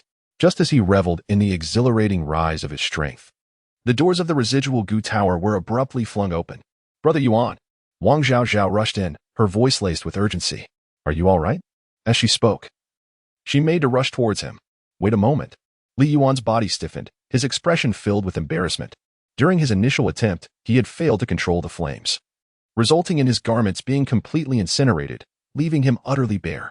Fortunately, Xiao Zhao is blind. Otherwise, the scene of his vigorous vitality would have been fully exposed. I am fine. Li Yuan gradually calmed his breath, the once prominent muscles slowly receding to a well-defined yet not overly inflated state. Moments ago, there had been a slight disturbance in cultivating his vital energy, which had gone out of control. But now, all was well. Li Yuan explained. Oh. Wang Zhaozhao took a few steps forward, then suddenly halted. I thought there was an enemy ambush, which frightened me to death. As long as you are safe, Brother Yuan. After speaking, she blushed and ran away. Li Yuan. No, are you blushing like a bubble pot? Wait. Li Yuan was taken aback, suddenly realizing something. Could this girl possibly perceive certain things clearly? Due to the matter of the blood eye goo, Li Yuan had perused medical texts. There are different types of blindness. Some blind individuals experience only blurred vision, perceiving a world that is not entirely shrouded in darkness. Never mind, never mind. Li Yuan no longer dwelled on his concerns, recognizing that they were trivial matters. Now, he awaited the arrival of the medicinal materials from the Kanglan Palace. His life essence blood insect had evolved into the formidable fourth transformation giant spirit insect, yet he remained unsatisfied, yearning to further facilitate the evolution of all his life insects. With the exception of the resurrection insect, which did not require immediate evolution, both the tricolor strange fire python and the illusory slug robe retained the potential for further advancement. The passage of time was excruciatingly slow, and before he knew it, 2 months had swiftly elapsed. Li Yuan did not await the arrival of the pear maiden. Rather, he was met with the most unwelcome news. Qi Xian, the master of the Baisher Hall, hastily ascended the mountain to inform him. Li Yuan, prepare yourself. War may be imminent. Has the upper echelon of the Jiogong Gu nest agreed to collaborate with the Kanglan king? Li Yuan inquired. Not yet. But it is on the horizon, Qi Xian replied solemnly. Just now, the Ninth Palace dispatched a new cave master, no longer allowing the hall master of the battle guard to serve in that capacity. The new cave master brought a chilling message last night. Everyone in the 16th cave of the Ninth Palace was slaughtered, leaving no survivors. Qi Xian's words cast a heavy pall over Li Yuan's spirit. The implications were painfully evident. It signified that the flames of war had reached the Jiogong mountain range, and the enemy showed no fear of this sacred stronghold of Gu masters, which had endured for millennia. This was a deliberate provocation. Was it the work of demons? Li Yuan inquired. Not entirely, Qi Xian replied. Following the investigation conducted by the elder of the Ninth Palace, traces of martial artists have also been uncovered. Is there a collusion with the demons? Li Yuan was taken aback. Qi Xian remarked. Currently, there are 3 forces vying for control over the southern borders. King Kanglan, Xiao Yuan, King Yu, Ling Yu, and General Yi Feng, who serves the royal family. At present, we are uncertain who stands as friend or foe. The Ninth Palace has issued orders for the remaining 71 caves to be on high alert. Should war break out, it will be a battle to the death. No one harbors a fondness for warfare. Yet, when we are besieged at our very doorstep, the 9 palaces must retaliate. I understand, Li Yuan replied. He then inquired, Master Xian, may I ask what realm the newly appointed cave master belongs to? A 6th-turn Xiangu master, Qi Xian reassured him. There is no need for excessive concern. A 6th-turn Gu master can rival a 6th-grade martial artist, commonly referred to as a minor master in the world. The minor master realm signifies mastery over the essence of a master, establishing one as a formidable expert in their domain. Li Yuan had yet to engage in combat with a warrior. He was uncertain whether he could surpass the ranks to defeat one. Yet he possessed unwavering confidence in his invincibility among his peers. That is all I wish to convey. Please exercise caution in the days to come, Qi Xian advised. It would be prudent for you to take turns with Xiao Xiao during the night watch. Should the alarm sound, swiftly gather at the main peak. Understood? Very well. Li Yuan nodded. After Qi Xian departed, Li Yuan relayed the message to Wang Zhaozhao. Having endured the hardships of a life on the run, Wang Zhaozhao felt little fear. Instead, she devoted herself even more fervently to her training. Li Yuan was uncertain how long this tranquility would endure. A data panel materialized before him. Gu Master, Li Yuan, Black Jar, 4th Transformation 784800, Realm, 4th Transformation, Life Gu, Giant Spirit Gu, Resurrection Gu, Tricolor Strange Fire Python. Illusory Luo Garment, Gu House, none. In half a month, he would ascend to the realm of 5th Transformation Gu Master. Time. I require time. As his realm advanced, the raw materials Li Yuan needed increased correspondingly. Merely utilizing low-grade residual Gu for synthesis could no longer satisfy his demands. High-grade residual Gu was exceedingly rare. To concoct more formidable and elusive Gu, he needed to engage in constant trial and error, requiring a plethora of precious and exotic materials to compensate. On the very day Li Yuan was poised to enter the 5th Transformation realm, an unexpected visitor arrived at the small bamboo grove. The newcomer was the newly appointed master of the 12 caves, known as Pei Luoqing. Junior brother Li Yuan, I should have visited you sooner. But the recent turmoil has kept me preoccupied until today, the new master remarked. Li Yuan was taken aback by his demeanor. Why did he directly address him as junior brother? Ha ha ha, Pei Luoqing chuckled, noticing Li Yuan's confusion. Yu Hengchuan is my teacher, but I am not Elder Yu's disciple, am I? Li Yuan was perplexed. He had only met Yu Hengchuan once, during which the latter had praised him a few times and shared some insights on nurturing insects, but they had not formed a deep connection. Do you still not understand? Pei Luoqing countered. The teacher actually holds you in high regard. He merely feigns aloofness. That's just his nature. He enjoys putting on a faade. Ah? Li Yuan felt somewhat bewildered. Pei Luoqing chuckled. Do you think he is being picky with you? In reality, he speaks highly of you. At first, I was quite unconvinced. But after arriving here, I have come to acknowledge the truth. The teacher was indeed correct. You are a prodigious talent. Li Yuan? The host has overly praised me. But why do I deserve to be called a genius? This thought unsettled him. Did you Hengchuan and Pei Luoqing perceive something? Not at all. Pei Luoqing remarked, if I am not mistaken, junior brother, your Gu control technique has reached the level of controlling Gu with thought, hasn't it? The moment I entered the bamboo grove, I sensed the myriad of reconnaissance Gu watching over me. At such a young age, you can command a vast number of subordinate Gu. Your spiritual power must have already attained the realm of ocean. Upon hearing these words, Li Yuan suddenly understood. Yet a sense of trepidation washed over him. No wonder Yu Hengchuan had been overly friendly that day. He must have already discerned that Li Yuan was controlling countless reconnaissance Gu. Fortunately, the Gu he had deployed outside were solely of the reconnaissance type. Otherwise, if Yu Hengchuan discovered that he controlled over 100 types of subordinate Gu, he would likely have been captured and dissected on the spot. I have been cautious enough. Yet my lack of broader experience and understanding of more formidable opponents nearly led to my downfall. I must exercise greater vigilance in the future.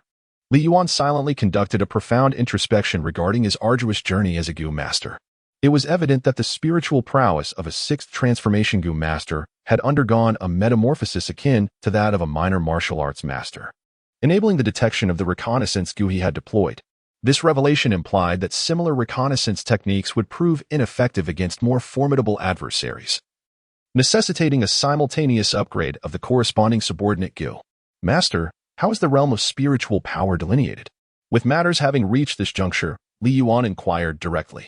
Simply refer to me as elder brother, Pei Luoqing replied with warmth. Spiritual power falls within the domain of intent. In various cultivation systems, one must attain the 6th rank to perceive clearly. For us Gu masters, spiritual power holds particular significance, as it directly dictates the quantity of subordinate Gu one can control and the upper limit of one's innate Gu-s strength. The realms are categorized into river, sea, domain, and abyss. Regrettably, despite being a 6th transformation Gu master, my spiritual power only reaches the river realm, inferior to your own. After conversing extensively with Pei Luoqing, Li Yuan experienced a moment of enlightenment. Although he could wield limitless control over Gu through the black jar, it did not diminish the importance of cultivating spiritual power. In summary, you possess an extraordinary talent in the realm of spirit, and your aptitude for Gu crafting is commendable. This signifies that the path to the pinnacle of Gu mastery has been largely paved for you, Pei Luoqing expressed with genuine admiration. My teacher appointed me as the cave master of the 12 caves, primarily out of concern for you, fearing you might be affected by the chaos wrought by demons, thus allowing me to look after you more closely. Thank you, Brother Pei. Li Yuan expressed his gratitude sincerely. This was a genuine act of care, and he felt thankful. Vowing to remember this bond, why not stay at my residence? Pei Luoqing proposed. I appreciate your kindness, but I have grown accustomed to living here, so I shall not impose on your tranquility. Li Yuan respectfully declined. After all, this was his stronghold. He would not abandon it even if the heavens were to collapse. Very well, then, Pei Luoqing conceded without further insistence. In the future, should you encounter any uncertainties regarding the Gu path, do not hesitate to seek my counsel. Do not feel like a burden. I certainly will not, Li Yuan assured him. Li Yuan responded with a smile. Ever since his strength had increased and his talents had become apparent, it seemed as though the entire world had grown more amiable. After Pei Luoqing departed, Li Yuan returned to the residual Gu building. A data panel materialized before him. Gu Master, Li Yuan Black Pot, 5th Transformation 01500, Realm, 5th Transformation Innate Gu, Giant Spirit Gu, Reviving Gu, Tricolor Strange Fire Python. Illusory Robe Gu House. None. Upon seeing the section regarding the Gu House, Li Yuan slapped his forehead. He had completely overlooked this detail. He should have inquired about it with Senior Brother Pei.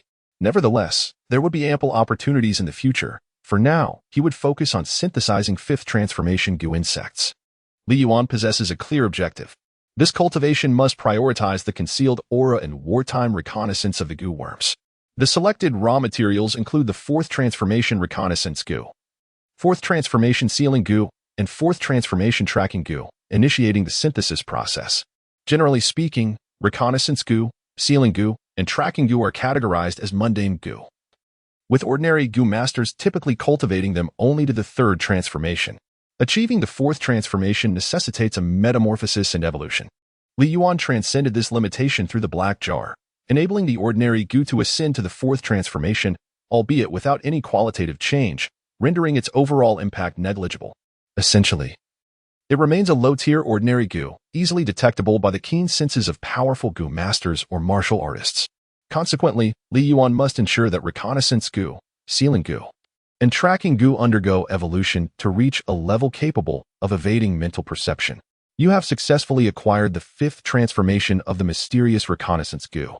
As anticipated, the initial synthesis results aligned with Li Yuan's predictions. Merely fusing low-tier ordinary goo to elevate their ranks proves insufficient to alter their fundamental nature. The selected raw materials include 3 fourth transformation reconnaissance goo, along with the addition of the 7-colored flower and moonshadow leaf. The reliance on rare treasures for synthesis signifies the necessity of substantial resources. Li Yuan spends his days in the mountains as his finances are indeed limited. The synthesis commenced, resulting in the acquisition of the 5th transformation mysterious goo, the moonlight worm. When refined into a master goo, it enhances the goo master's combat prowess under the moonlit sky. Transformed into a subordinate goo, it can conceal itself in the moonlight, surveilling activities within a designated area. Note: all abilities of the moonlight worm are contingent upon the presence of moonlight. Should it be refined into a master goo? Success. Fortune has favored you. The likelihood of synthesizing a mysterious goo with rare treasures is relatively favorable. Tonight, the full moon shines brightly.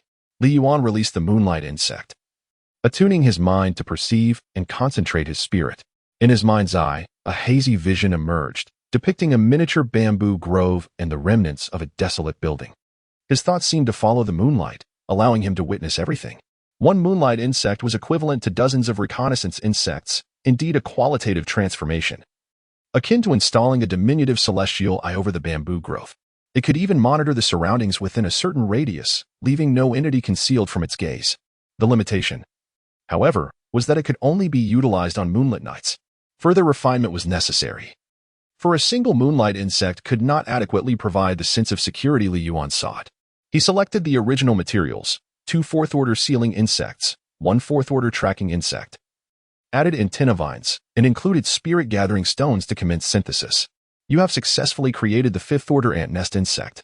The ant nest insect, a reconnaissance-type insect, when refined into a personal insect, can yield an infinitely reproducing ant nest, with the quantity dependent on the goo master's own mental prowess. When transformed into a subordinate insect, it can monitor movements within a defined area, though the feedback it provides is considerably weaker. Intriguing indeed. Li Yuan extracted an ant nest from the dark vessel. Within the nest resided a solitary ant, the queen, approximately the size of a fingertip. He ventured into the bamboo grove, where he carefully placed the ant nest and offered the queen some nourishment. Before long, the queen began to proliferate, giving rise to a multitude of tiny ants that scurried in all directions. These ants were not associated with the goo insects. Li Yuan realized that the only entity he could control was the ant queen. To perceive any movements, he could only gather information from the ant colony through her. The feedback mechanism was indeed more intricate, and the signals were feebler. However, it possessed a remarkable advantage. The small ants were not classified as goo insects, and lacking the aura of a goo master, they would remain undetected by enemies. This was precisely what Li Yuan required. Once more, he selected the raw materials and commenced the synthesis. In the blink of an eye, another month had passed.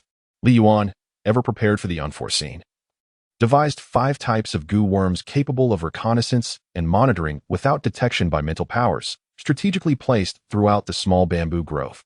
These creatures could operate seamlessly in both day and night, regardless of weather conditions. However, the notion of being undetected was relative. Their effectiveness against goo masters or warriors of the 6th transition and beyond remained uncertain. Beyond the great mountains, at the encampment of the Kanglan army, a guard briskly entered the command tent. "My lord, we have received a reply from the 9th palace. They are willing to cooperate with us, but they have one condition." "What is that condition?" inquired Prince Yuan. "You may read it for yourself." The guard hesitated before handing over the letter. Upon glancing at it, Yuan's anger surged. "This is outrageous. The 9th palace demands that I send my daughter to the mountains as a hostage. The guard smiled wryly. It appears the ninth palace still harbors grievances regarding the demise of the late princess. Indeed, sighed Xiao Yuan deeply. His wife had been the saintess of the ninth palace, the heir to the next palace master. Their fateful encounter blossomed into love at first sight. Later, dissatisfied with the ninth palace's retreat from the world and their negligence towards the suffering people of the southern region, she renounced her identity as the saintess to follow him into battle, vanquishing demons and monsters. A decade ago, she bore him a pair of children. 7 years prior, she perished while leading her troops to safeguard the citizens of a city from a demonic assault. My lord, how shall we respond to this matter? The guard asked in a hushed tone. Allow me some time to contemplate, Xiao Yuan replied, fatigue etching his features as he sat back in his chair. His wife had left behind a blood-written letter with 2 requests: to expel the demons and save the people of the southern region, and to care for their children. Yet fate now forced him into a dilemma where neither choice could coexist harmoniously. Father, just as Xiao Yuan was lost in thought, his 2 children burst into the tent. Father, I am not satisfied. The young princess, Xiao Qiner, puffed her cheeks in frustration. Why do you only teach Shaolai martial arts and not allow me to learn about raising Gu? The heir, Shaolai, retorted with pride. My teacher says that Gu masters are but minor practitioners. Who told you not to study martial arts? Xiao Qiner stamped her foot in indignation. Just because you won't let me learn, how can you say such things? Once I master Gu techniques, I will surely surpass you, a mere martial artist. Their daily bickering over the superiority of Gu arts versus martial arts usually amused Xiao Yuan, but today he felt unusually troubled. Qiner, do you truly wish to learn Gu techniques? He asked, his voice trembling. Of course, Xiao Qiner declared, her chin held high. I want to become a formidable Gu master like brotherly Yuan. I want to be as powerful as mother. I want to be the greatest Gu immortal in the world. Huh? Shaolai scoffed. Except for mother, all Gu masters are cowards, hiding in the mountains. Only martial artists and soldiers can traverse the battlefield and save the world. That's nonsense, Xiao Qiner retorted. I can be a Gu master and still slay demons and save the people. Their argument continued unabated. Qiner, let me ask you this. If I were to send you to the ninth palace to learn Gu techniques, and you could not stay by my side, would you resent your father? Xiao Yuan inquired. Would it last a long time? Xiao Qiner asked earnestly. Yes, he nodded, uncertain how long this turmoil would persist. Would it last until the direct descendants of the De Yin royal family returned? Until a new martial god was born? Or until this land fell into complete chaos, becoming a paradise for demons? Who could predict such outcomes? Xiao Qiner hesitated, torn between her affection for her father and her desire to learn Gu techniques. She longed to become a heroine like her mother. Father, once I become powerful, I will surely return to find you, she thought, believing that if she mastered Gu techniques, she would reunite with her father soon. Xiao Yuan's expression grew complicated, his heart aching. So, Qiner, you have made your decision? Yes, she affirmed, nodding. Then I shall test you. If you pass this trial, I will allow you to truly learn Gu techniques. Does that sound agreeable? The simplicity and earnestness of a child's heart were striking. Xiao Yuan could not simply acquiesce. He needed to ascertain whether Qiner genuinely loved this path before sending her to the ninth palace. Otherwise, it would be a disservice to her. What trial? Xiao Qiner inquired. Your father will send you to the ninth palace for 2 months. During this time, no one will care for you. There will be no servants to attend to your needs or provide you with luxuries. After 2 months, if you do not regret your decision, then I shall grant you permission, he explained. As the princess of Kanglan, Xiao Qiner had always lived a life of privilege, inevitably crafting a rosy view of the world. Like her brother, Shaolai, who boasted of vanquishing demons and saving the world without understanding the harsh realities, she too lacked experience of life's tribulations. Xiao Yuan had to consider this carefully. If Qiner possessed unwavering determination, then allowing her to enter the ninth palace as a hostage to study Gu techniques might not be a bad outcome. All right, Xiao Qiner exclaimed. Feeling invigorated by the prospect of embarking on a grand endeavor, her small body brimming with energy. Father, please send me to the 12 caves. At that moment, she made her own proposal. 12 caves. Xiao Yuan momentarily struggled to recall its location. It is where brother Li Yuan resides, Xiao Qiner explained. The name Li Yuan resonated somewhat with Xiao Yuan, as his daughter frequently mentioned him. He was the young Gu master who had gifted the stunning butterfly to her. Very well, Xiao Yuan acquiesced. Having an acquaintance present would allow Qiner to acclimatize a little, as an entirely unfamiliar environment would be rather harsh. Hooray! Xiao Qiner immediately burst into joy, dancing with excitement, and made a face at Shaolai, declaring, hee hee, I am going to become a Gu master. Humph. Shall I scoffed. It's merely a trivial path. Only a coward would pursue it. Xiao Qina retorted, just you wait. Once I emerge from seclusion, we shall see who is truly formidable. The two promptly resumed their playful banter. 3 days later, Li Yuan was meticulously inspecting his newly constructed Gu Master Fortress, feeling an immense sense of satisfaction as he observed the comprehensive and thorough coverage of his reconnaissance and defense systems. Suddenly, a vibration resonated in his mind, signaling a warning from the Gu insects. An outsider was swiftly approaching the small bamboo grove. Within 3 breaths, the visitor had arrived at the front of the ruined Gu Tower, significantly diminishing the pride that had swelled within Li Yuan. This incident served as a stark reminder that mere reconnaissance could be futile. In the face of overwhelming strength, direct combat capability remained the paramount factor. Fortunately, the newcomer was not an adversary, but rather Miss Pear. Li Yuan greeted with a smile. Li Yuan, I have brought what you requested. Li Ruoqian placed a large wooden box on the ground, filled with the rare treasures that Li Yuan had asked the Kanglan Wangfu to help locate last time. Thank you, Li Yuan said, cupping his hands and presenting a pouch of coins. This is your reward. The token given to him by the Wang of Kanglan was merely a means to facilitate the task. The payment still had to come from him. No need. Li Ruoqian waved her hand. Our Wangfu happens to have a matter to discuss, so let us offset the reward with that. What is it? Li Yuan felt apprehensive. How could he be expected to accomplish what even the Wangfu of Kanglan could not? Do not be alarmed, Li Ruo said with a gentle smile. The prince wishes for the young princess to stay with you for 2 months, allowing her to experience the life of a Gu master in the mountains. Li Yuan was momentarily taken aback, recalling a variety show from a past life. Why would a perfectly good princess abandon her status to experience life in the mountains? It seemed rather absurd. Surely, in the future, you will often seek rare treasures, and with the assistance of the Kanglan Wangfu, your endeavors will be significantly eased. This transaction is undoubtedly advantageous for you, Li Ruoqian remarked. Haha. Miss Li makes a valid point, Li Yuan conceded. He had to admit that moving forward, he might often rely on Li Ruoqian's aid, with the mere cost of allowing the little princess to reside here for 2 months, an exceedingly fair bargain. Then it is settled, Li Ruoqian stated.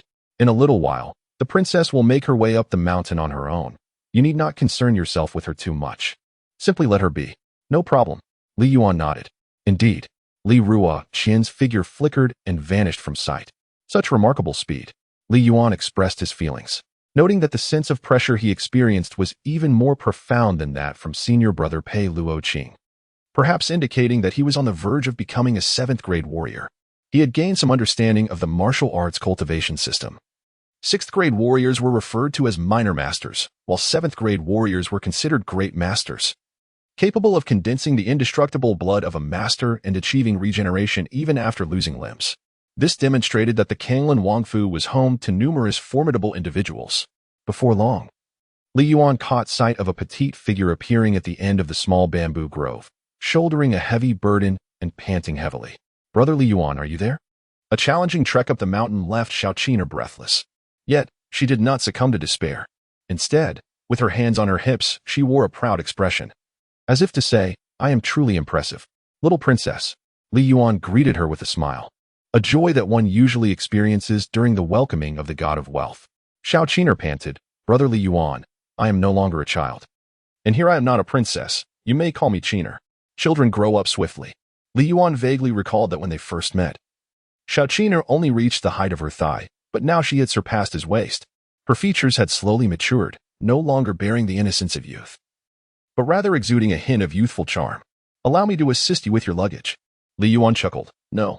Xiao Qina resolutely declined, stating, Father has instructed me not to trouble others and to be self-reliant. Only in this way can I become an exceptional Gu master. Li Yuan, I merely wish to express that your father is nothing more than a martial arts practitioner, an inept sorcerer lacking true understanding. Now, shall we proceed? Li Yuan did not interfere unnecessarily, allowing Xiao Qina to carry her own luggage as she followed him through the bamboo forest, arriving at the chamber beside the Kanga Tower. Brother Yuan, who has arrived? Upon hearing the commotion, Wang Zhao hurried over. The young princess of the Kanglan domain, Xiao Qina.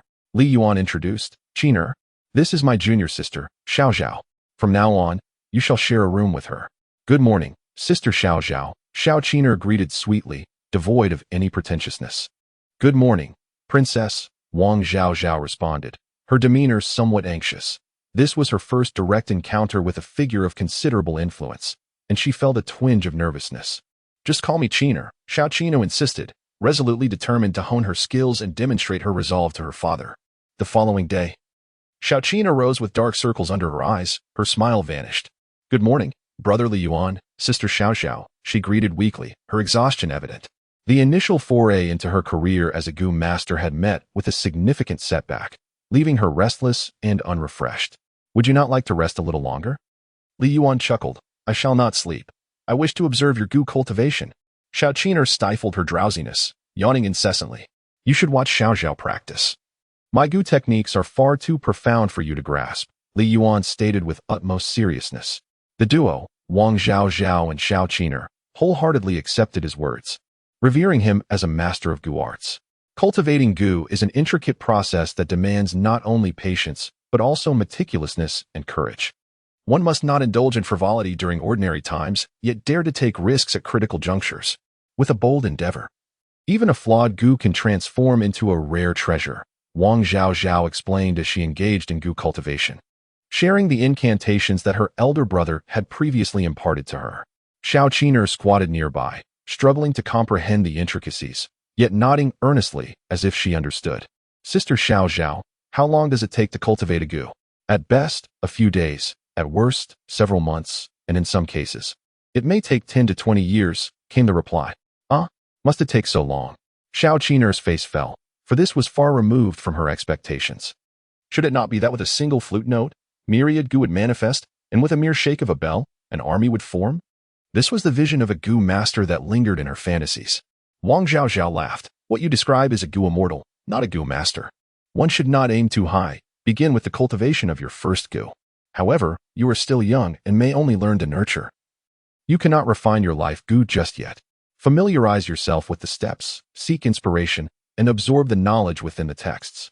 The journey to truly becoming a Gu master will take several more years." The girl's foundation had yet to fully develop, and her spirit was not sufficiently stable. Hastily refining her life, Gu could lead to backlash. "But I wish to become a Gu master quickly," Xiao Qiner pouted. "Sister Xiao Zhao, is there any way to break this limitation?" "There is," Wang Zhao Zhao replied, "but such methods are known only to the inner circle of the Ninth Palace, and the conditions are exceedingly stringent." "Ah, I see." Xiao Qiner's eyes sparkled. "My father mentioned that if I stay here for 2 months, he would send me to the Ninth Palace for study, so I shall soon become a Gu master." Yay. Wang Zhao Zhao paused momentarily. Though the young princess was already quite approachable, her words seemed to cast an insurmountable chasm between them. What she pursued throughout her life was something the young princess had been bestowed with from birth, abundance in every sense. Li Yuan sat quietly to the side, feeling rather unperturbed. It seemed entirely normal to him. From the outset, Xiao Qiner had come to gild her reputation, and now it had truly transformed into a metamorphosis, creating a stark contrast for the humble Xiao Zhao. A month later, Xiao Qiner had adapted to life on the mountain, which astonished Li Yuan. The young princess had not once thrown a tantrum or uttered a word of regret. On the contrary, her demeanor had grown increasingly earnest, shedding her earlier restlessness. Even without refining her innate Gu, she diligently studied the cultivation of foundational Gu insects, meticulously recording her insights, which earned her Li Yuan's admiration. He recalled the words of King Kanglin, who mentioned that the young princess's mother was a Gu master. Perhaps this maternal heritage instilled in her an intrinsic passion for the path of Gu. Xiao Qiner's ascent to the mountain revealed many intricate details to Li Yuan, providing him with a clearer forecast of the impending situation. It was likely that the collaboration between King Kanglin and the Nine Palaces Gu nest was about to unfold. The former was a staunch supporter of the Dian royal family, while the latter represented an ancient force that had thrived in the southern frontier for millennia. A sacred ground for Gu masters. Should the two factions unite, stabilizing the situation in the southern frontier would not pose a significant challenge. However, whether they could expel the demons and quell the turmoil would depend on the circumstances in other regions. The world was far from being dominated solely by the southern frontier. In the dead of night, Li Yuan was jolted awake by the ominous signs of the ant nest Gu. He sat up abruptly. Had it finally arrived? Since the day the Ninth Palace's 16 caves were decimated, he had known that chaos would inevitably sweep through this place. Months of anxiety had materialized into reality. It had indeed come. Li Yuan took a deep breath, concentrating his mind as he sensed the information relayed by the ants that permeated the 12 caves. The feedback materializing in his mind was somewhat indistinct, yet this hazy intelligence was sufficient for Li Yuan to infer countless details. Thousands of demons and warriors were gradually converging upon the 12 caves. Could it truly be a coalition of humans and demons? Li Yuan was astonished. This would undoubtedly render the situation in the world more intricate and challenging. Contemplating this, he could not help but let out a derisive laugh. Regardless of the time or place, there will always be individuals who betray their homeland for personal gain, even becoming traitors to their own race. Surely, one ought to be able to endure such treachery, shouldn't they? Li Yuan sensed that among the uninvited guests, there were two exceptionally formidable presences, one emanating from the demonic faction, and the other belonging to a human warrior, perched upon a towering tree just outside the small bamboo grove. Li Ruoqian, who was resting against the trunk while cradling her sword, suddenly became aware of something. With a sharp glint in her eyes, she gazed intently into the distance. Demons? They have actually found this place. Are they here to assassinate the princess? Commander Crocodile, the most powerful of the 12 caves, is a 6th transformation goo master. Together, we can eliminate him in 3 moves. From the shadows beyond the mountain, a young man clad in a dark robe conversed with a demon possessing a crocodile's head. All right, the crocodile demon chuckled, as per our usual arrangement. The corpses will belong to me, while the goo worms will be yours. My brethren will ensure the area is sealed off. We aim to complete this within half an hour. Let us proceed. As the words fell from the crocodile demoness lips, a vast white canopy began to manifest in the sky above the 12 caves. This was a web of white silk, impenetrable and suffocating, sealing this space entirely. Boom, boom, boom. In the next moment, a deep bell tolled across the mountains of the 12 caves. Enemy attack! Enemy attack! The demons have arrived. The panicked call from the sky was abruptly silenced as the silk pierced through its body. The demons surged into the mountains of the 12 caves. Li Yuan had anticipated this and was well prepared, having glimpsed the scene outside the small bamboo grove through the moonlight gill.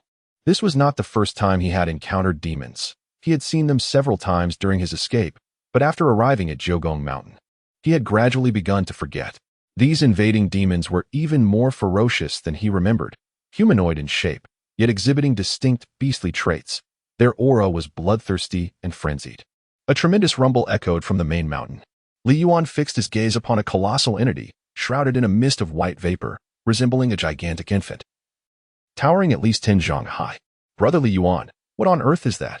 At this moment, Wang Zhaozhao and Xiaoqin also emerged, their eyes wide with astonishment as they beheld the immense figure of the infant. Goo. Li Yuan recalled a passage from a book regarding a rare form of goo, known as the ginseng infant goo. The primary ingredient for concocting this goo is the millennium-old ginseng fruit, which must be nourished with ginseng trees for a continuous 6 years to ensure successful cultivation. Its appearance, resembling that of an infant, is the inspiration for its name. The book, devoid of illustrations, merely offers a simplistic description, likening it to a colossal infant standing 10 zhang tall, which perfectly aligns with Li Yuan's current observation. Evidently, there is no cause for concern. Sensing the terrifying aura emanating from the ginseng infant goo, Li Yuan exhaled in relief, especially with Li Ruoqian providing support.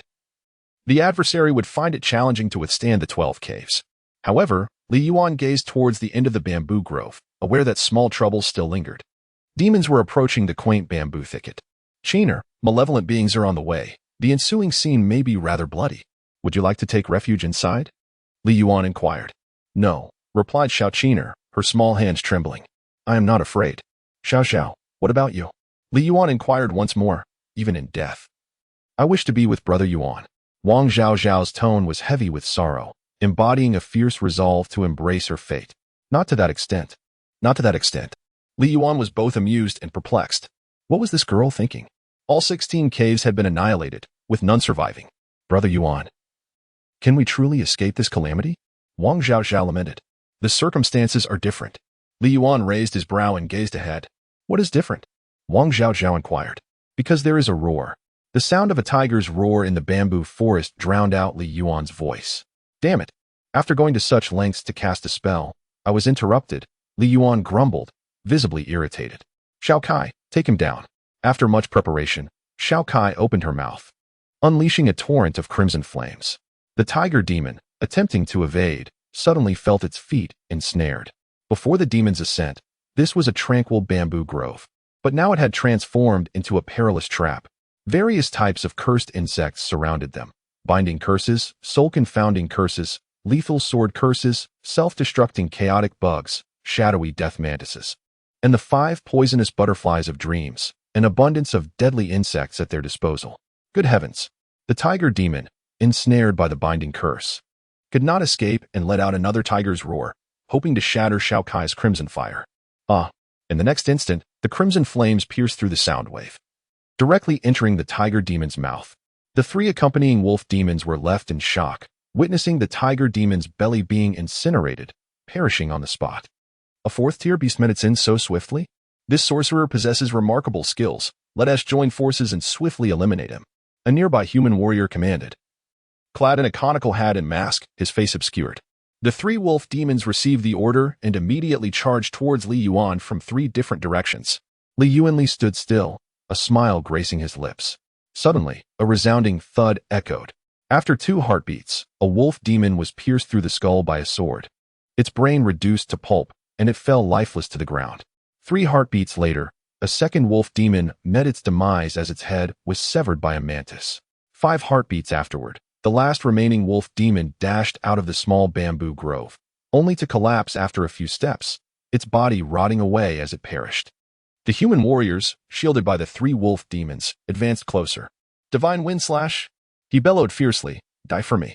In an instant, the long blade, barely discernible in the shadows, swept across Li Yuan's neck, and a head rolled to the ground. A 5th-tier Gu master? Merely a facade, relying on tricks and deceit. He could not withstand a single blow in direct combat. The South had long been overdue for a change. But then, a sudden gasp escaped his lips. His pupils constricted in disbelief as he beheld the fist that had burst through his chest, and the head that had inexplicably transformed into what lay on the ground. Illusionary art? No, it was authentic Gu technique. A detached voice emerged from behind him. Li Yuan withdrew his bloodied arm, contemplating that he could likely eliminate this 5th-tier warrior with a single blow in a direct confrontation. However, he opted for a more prudent approach. Adhering to his unwavering principle of combat, if one can strike from the shadows, there is no need to grant an opportunity for a frontal clash. Engaging from behind, with unreserved intent towards his adversary, resonated more closely with Li Yuan's philosophy. Thud! The corpse thudded to the ground. Shao Qiner, who had retreated to a safe distance, witnessed this scene and, her eyes glazed with shock, could no longer contain herself, leaning against the wall as she violently retched. I had already advised you to stay hidden. Li Yuan was not afraid of startling Shao Qiner. Born into a royal family, the blood that would inevitably stain his hands in the future would be far from negligible. Such skirmishes were mere trifles. Brother Li Yuan, this is too nauseating, Shao Qiner exclaimed, only to begin retching again moments later.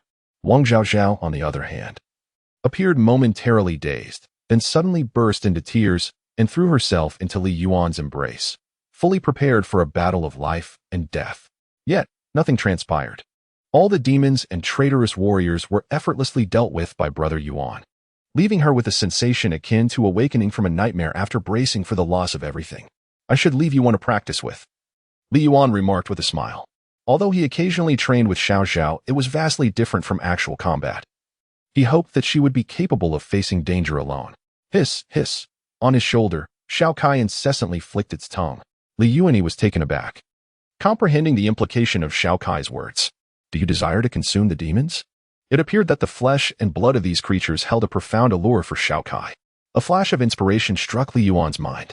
The raw materials he had been desperately seeking were right before him. While demons regarded humanity as mere sustenance, many aspects of these demons were, for humans, rare and extraordinary treasures that were difficult to come by. With a mere thought, Li Yuan summoned the hidden ants from the bamboo forest, which converged like a stream of black water, transporting several demon corpses. Hiss! Shao Kai leapt eagerly from Li Yuan's shoulder onto the corpse of the tiger demon, voraciously beginning to feast. Li Yuan gang wished to dissect the corpse of the demon. The Zhao Wei once again issued a warning more fiends were ascending the mountain. Are there further surprises in store? Li Yuan seldom experienced such joy. Tonight he truly discovered a treasure. Had it not been for the invasion of demons, he would not have considered this direction at all.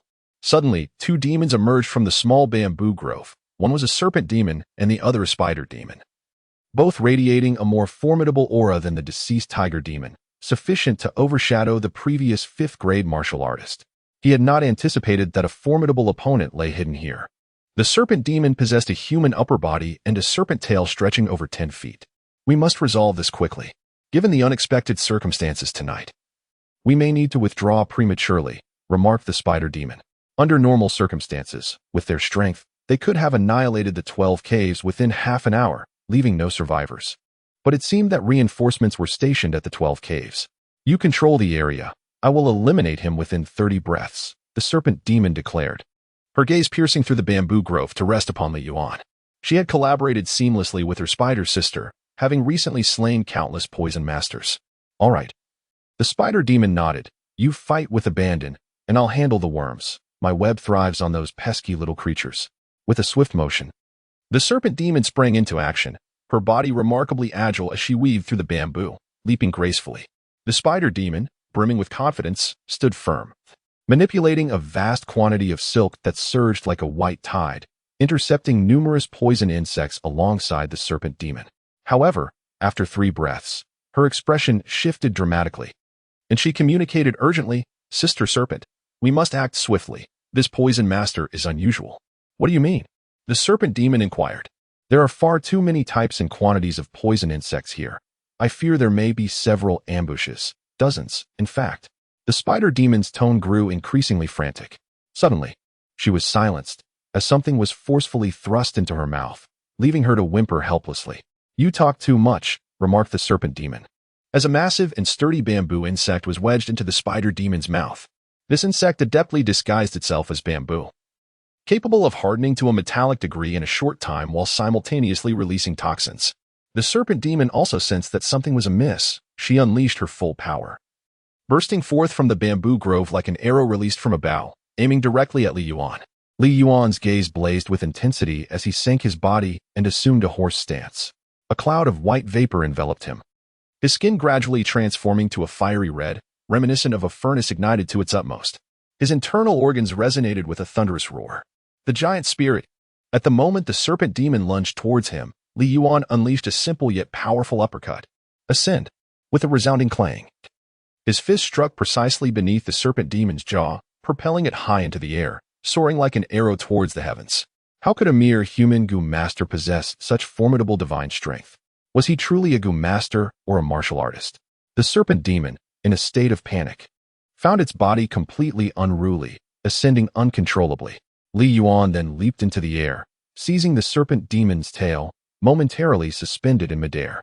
With all his strength converging in his arms, he forcefully hurled it towards the ground. Strike! Boom!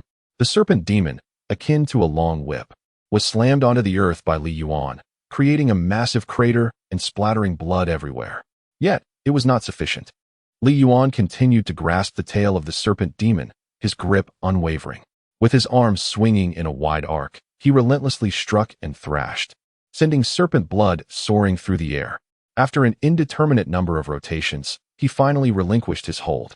The serpent demon lay on the brink of death, its once alluring and enchanting visage now reduced to a grotesque state, resembling that of a mangled pig's head, blood and flesh a chaotic blend. Li Yuan was far from satisfied. He had yet to unleash even 50% of the power of the giant spirit Gu. According to his calculations, 70% of the giant spirit Gu's strength would cause his muscles to swell, tearing his garments apart, while a full 100% would envelop him in a fiery aura of vitality, his hair standing on end in a display of unrestrained fury. Even his combat instincts would be influenced by the overwhelming power. Around 50% was just right, enough to leave his foes bewildered without causing them any harm. You are not human. The python demon gazed at Li Yuan with sheer terror. Indeed, I am no mere mortal. I am the progenitor of all demons. With that, Li Yuan took a decisive step forward and mercilessly crushed the python demon's skull beneath his foot. The spider demon hidden within the bamboo grove witnessed the entire scene, its eyes wide with fear, surpassing that of the python demon. It struggled desperately, yet was ensnared by the torrent of Gu insects, unable to move an inch. Li Yuan approached the spider demon, gesturing towards the white canopy of silk that adorned the skies above the 12 caverns. Did you create that? He inquired. The spider demon, her mouth muffled, was unable to articulate a response. Never mind, he mused. It might be perilous to leave your mouth unblocked. I shall embark on this exploration myself. Li Yuan unleashed a powerful punch, his fervent blood surging through his heated arm as it pierced straight through the chest of the spider demon. Grasping its thundering heart, he exerted a tremendous squeeze. Bang! The internal organs shattered, and the spider demon perished instantly. Li Yuan dispelled the fusion state of giant spirit and gazed at the gaping wound in the chest of the spider demon, immediately engaging in a profound post-battle reflection. The formidable frontline combat prowess of the giant spirit goo had been unequivocally validated, yet its flaws were equally conspicuous. Perhaps the surging vitality had clouded his mind, leading him to utter rather brash remarks during the fray and adopting a less cautious approach to battle. While he did not consider himself above all, it was undeniable that a sense of arrogance had crept in throughout the overwhelming dominance displayed in the conflict. He deemed the giant spirit goo as an entity whose merits overshadowed its shortcomings. However, in confrontations where the forces were evenly matched or where the adversary was significantly stronger, the deficiencies of the giant spirit goo would be magnified exponentially. Henceforth, it would warrant careful consideration before deployment. Li Yuan seized this rare opportunity to conduct an experiment, drawing his own conclusions. Another aspect that captured his attention during this battle was the form of the demons. Unlike beasts, the demons were humanoid creatures, exhibiting distinct human characteristics.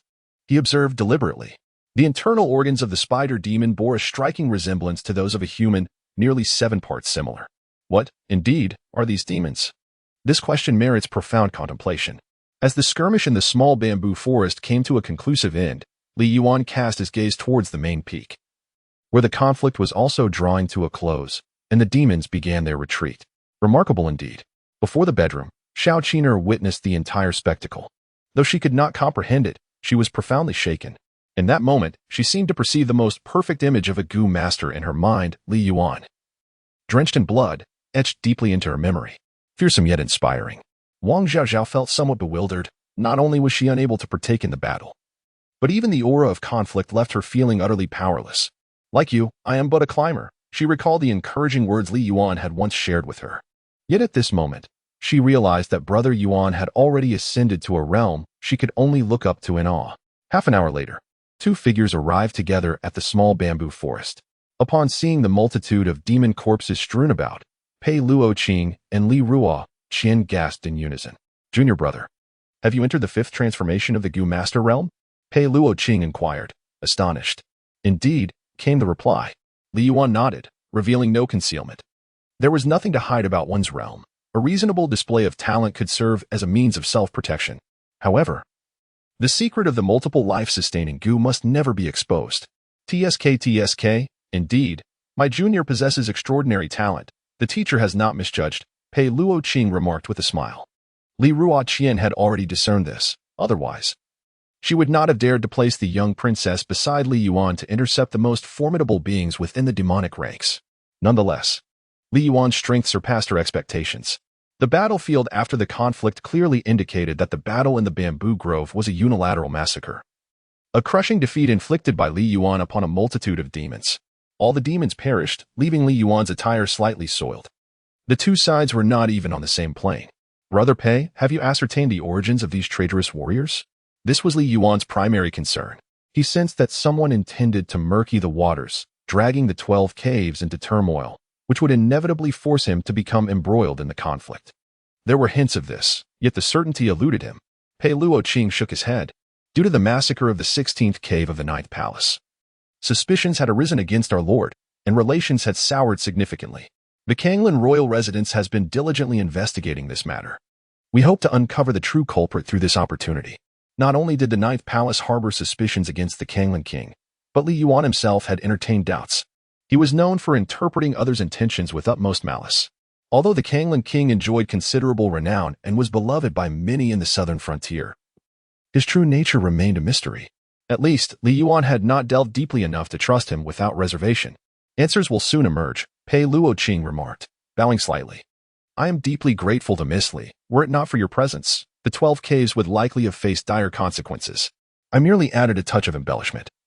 Li Ruo Qian replied with a gentle smile.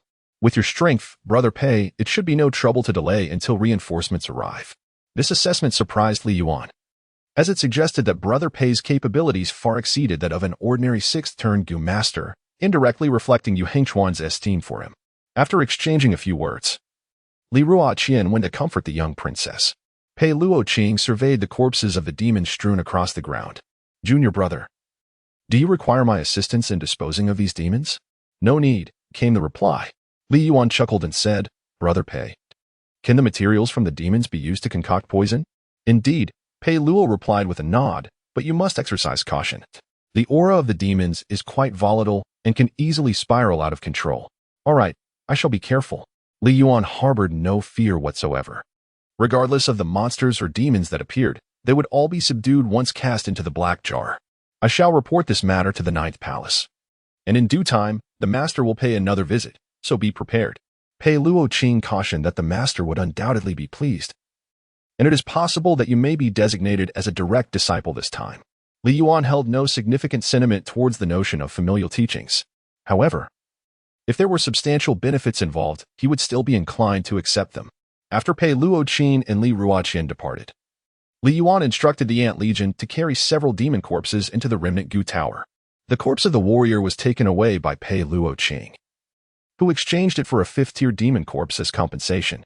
Could the demon corpses be utilized for Gu refining? Li Yuan was eager to uncover the answer. He meticulously processed the corpses of the demons, sorting the useful from the useless. He selected the raw materials, 1-4 transformation jumping bug and 2-4 transformation murder hornets. Then added the heart of a mountain wind tiger demon and the fangs of a greenwood wolf demon to commence the synthesis. You have obtained the 5 transformation mysterious bug, the tiger stinging hornet king bug. This highly aggressive bug, when refined into a life bug, can assist the Gu master in condensing the aura of the tiger king, instilling fear in all beasts. As a subordinate bug, it is capable of launching stinging attacks. Should it be refined into a life bug? The fact that demon corpses can indeed be utilized to concoct Gu bugs is a fortunate revelation. With just one synthesis, he produced a 5 transformation mysterious bug of commendable quality. However, as a life bug, it still fell short. Adhering to the principle of quality over quantity, Li Yuan insisted that all life bugs he intended to refine must possess sufficient potential. The tiger stinging hornet king bug evidently lacked such promise. Onward. He chose the raw materials, 1-4 transformation thousand threads bug and 2-4 transformation demon spider bugs. Adding the gall of a threading spider demon and the scales of a beauty python demon to initiate synthesis, you have acquired the 5 transformation mysterious bug, the human-faced demon spider. This enigmatic bug, when refined into a life bug, can aid the Gu master in manifesting 8 venomous spider spears to assist in combat, and as a subordinate bug, it can unleash peculiar sound wave attacks. Should it be refined into a life bug? While both are 5 transformation mysterious bugs, the human-faced demon spider clearly surpasses the tiger stinging hornet king bug, yet Li Yuan remained unsatisfied. This human-faced demon spider bore a resemblance to the weapon of a formidable antagonist. Once more, the synthesis of the tiger stinging hornet king bug and the human-faced demon spider instilled confidence in Li Yuan, proving that the likelihood of synthesizing Gu bugs from demon corpses was quite favorable. He resolved to take a bold gamble, investing the most precious parts of the demon corpses, along with the materials brought by Li Ruoqian, all at once. Brothers tiger, wolf, sister snake, sister spider, though I have vanquished you, I implore you to grant me your favor and bless me with a rare Gu. Li Yuan silently offered his prayers. He selected the primordial materials, the 5 transformation mysterious Gu, the human-faced demon spider, the threads connecting demon spider's spinning device, the gallbladder of the enchanting python, the soul of the mountain wind tiger demon, the brain core of the azurewood wolf, and the king heartgrass. The spinning device is the most vital organ of the spider, responsible for secreting silk, allowing the body to adapt to its environment and undergo continuous evolution. The gallbladder of the python requires no further elaboration.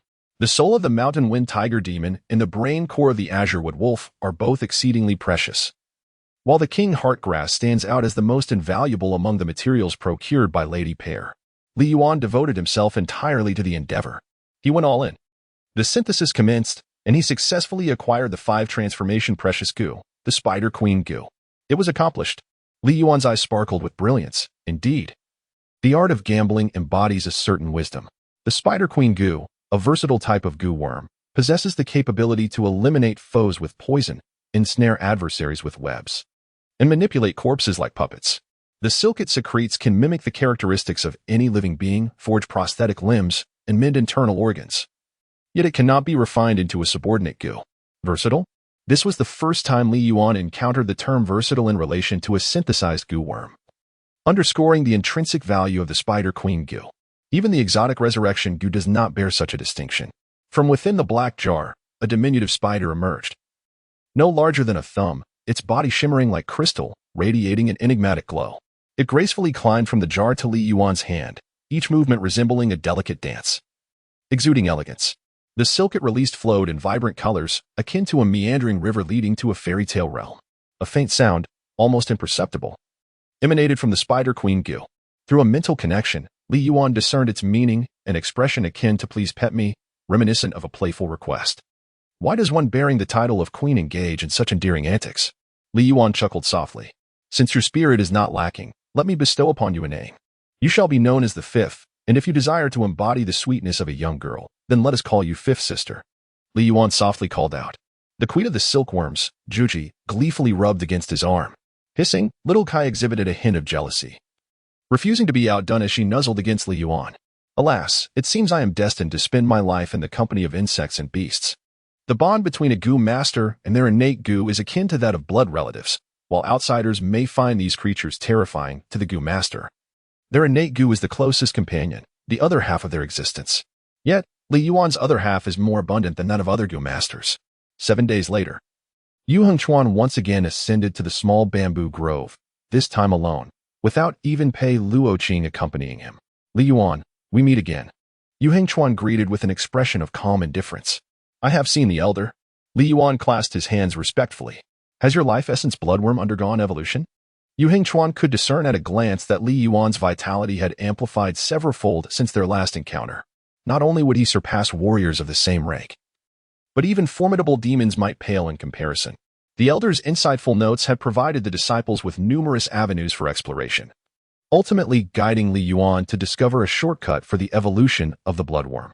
This is not mere flattery. Yu Hengchuan's insights undeniably spared Li Yuan from many detours.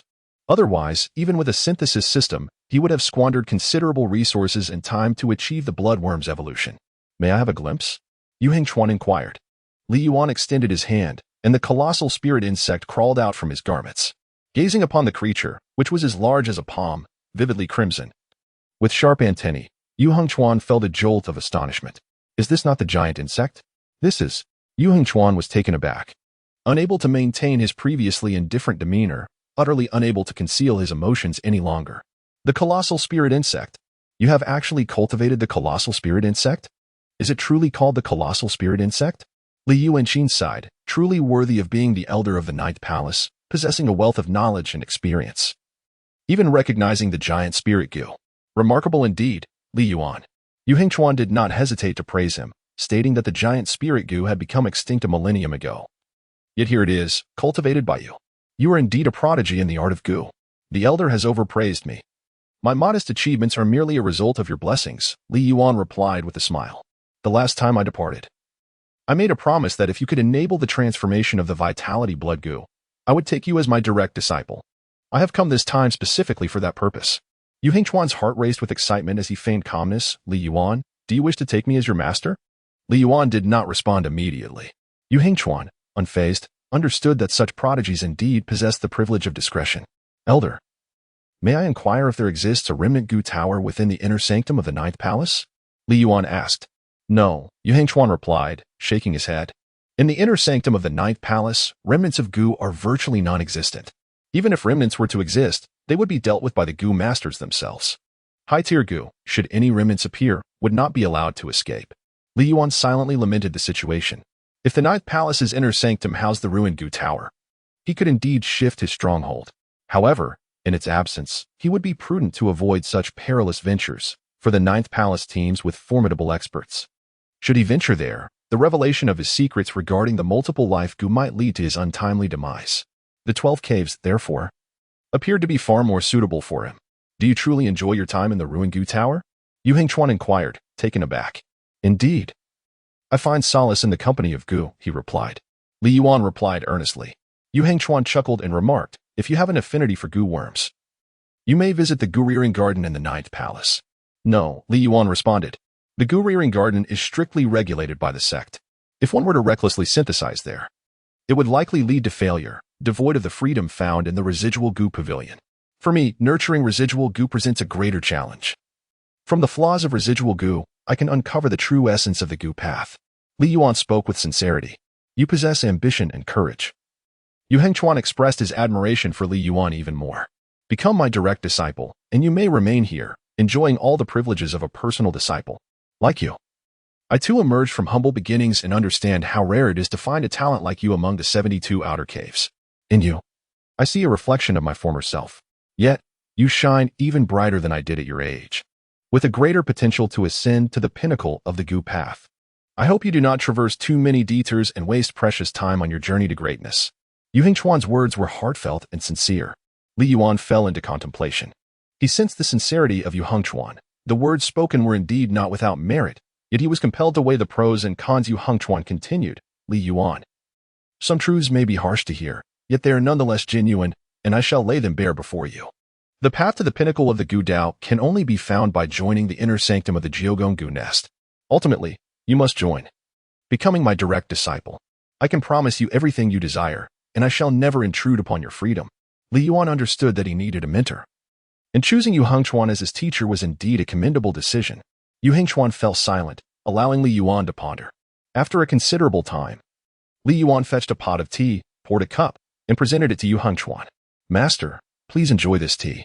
A hearty laughter erupted from Yu Hengchuan, his previously tense demeanor finally easing. Excellent. A truly good disciple. His joy was palpable. My legacy, my path, has finally found someone to inherit it. Yu Hengchuan sighed deeply, gazing skyward. Master, you are in the prime of your life. You can certainly traverse the snow to reach the mountain's peak, Li Yuan remarked with a smile. No. Yu Hengchuan shook his head. I have taken too many detours to behold the scenery from the summit, which is precisely why I am so eager to take you as my disciple. As a teacher, I fear you might be lured by the flowers halfway up the mountain and lose your way to the top. To travel 100 miles, one must first conquer 90. Yu Hengchuan spoke earnestly. Li Yuan, your accomplishments in the outer gate 72 caves are commendable, yet the true path of a Gu master has only just begun. Indeed, master. You speak the truth. Li Yuan chuckled and addressed his teacher, inquiring about the benefits of becoming a direct disciple of the Ninth Palace, which was his primary concern. Indeed. Yu Hengchuan replied, extending his fingers. There are 3 benefits for direct disciples. First, the monthly allowance from the sect far exceeds that of the outer disciples in the 72 caves. Second, all direct disciples are granted the opportunity to enter the immortal Gu secret realm once to select a treasure. Third, direct disciples have the privilege to comprehend advanced Gu Dao techniques and learn the methods of refining Gu houses, which are inaccessible to ordinary Gu masters. As Yu Hengchuan extended his fingers one by one, Li Yuan's gaze grew increasingly bright, filled with a fervent desire for advancement, especially the term Gu house, which he had long sought to understand through various texts but found no mention of in any book. Teacher, what is a Gu house? The long-sought answer was now before him, stirring excitement within his heart. A Gu house is a secret technique unique to high-level Gu masters, Yu Hengchuan explained. You may envision it as a dwelling composed of Gu insects, serving as both the home for these insects and the sanctuary for the majority of Gu masters. Li Yuan pondered thoughtfully. I trust you are aware that exotic Gu are exceedingly rare. Gu masters lacking an exotic Gu as their life Gu find themselves increasingly inferior to martial artists of the same rank as they ascend in cultivation.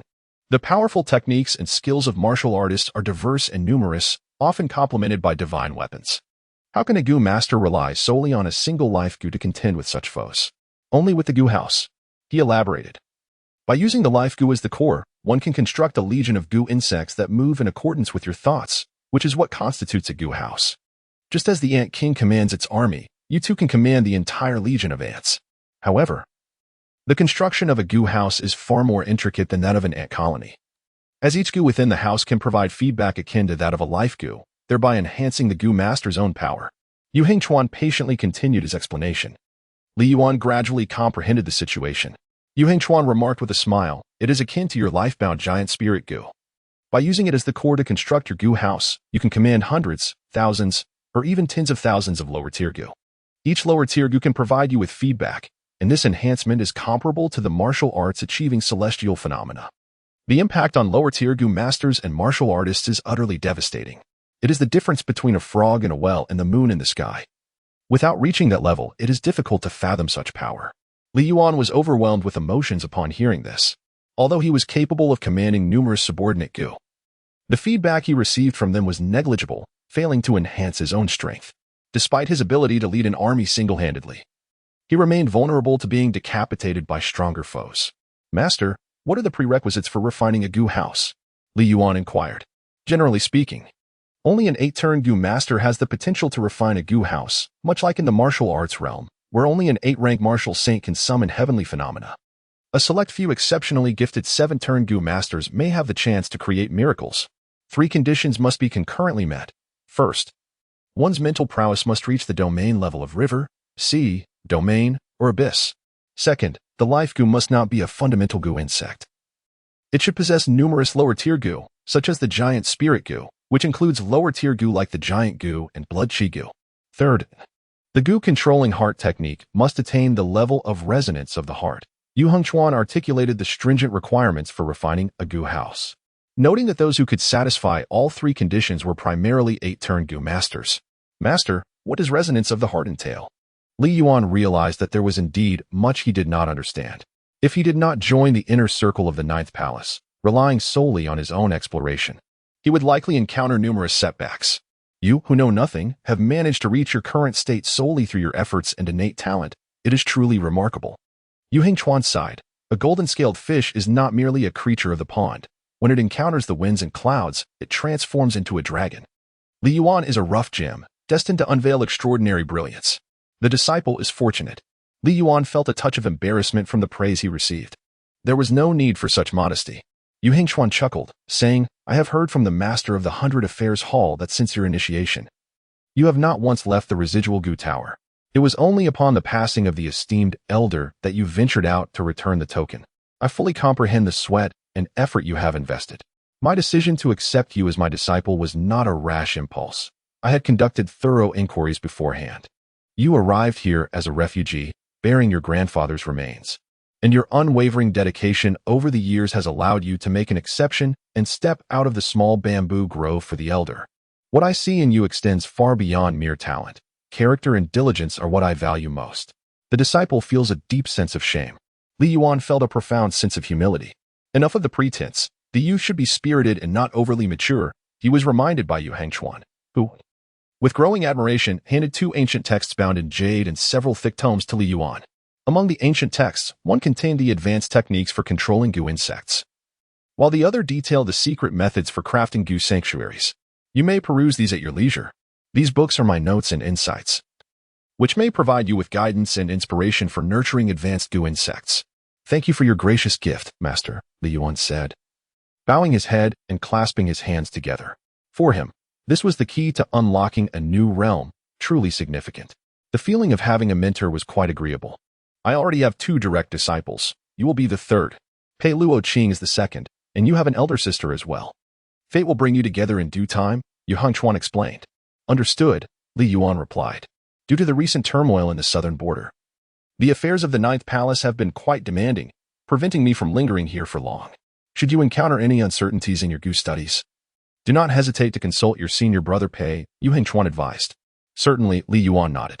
Master, have the true culprits behind the slaughter of the 12 caves been identified? Almost, Yu Hengchuan replied calmly. Once confirmed, the elders of the 9th Palace will personally take action to eradicate their entire lineage, as a tribute to our fallen brethren. He stood, hands clasped behind his back, and sighed deeply.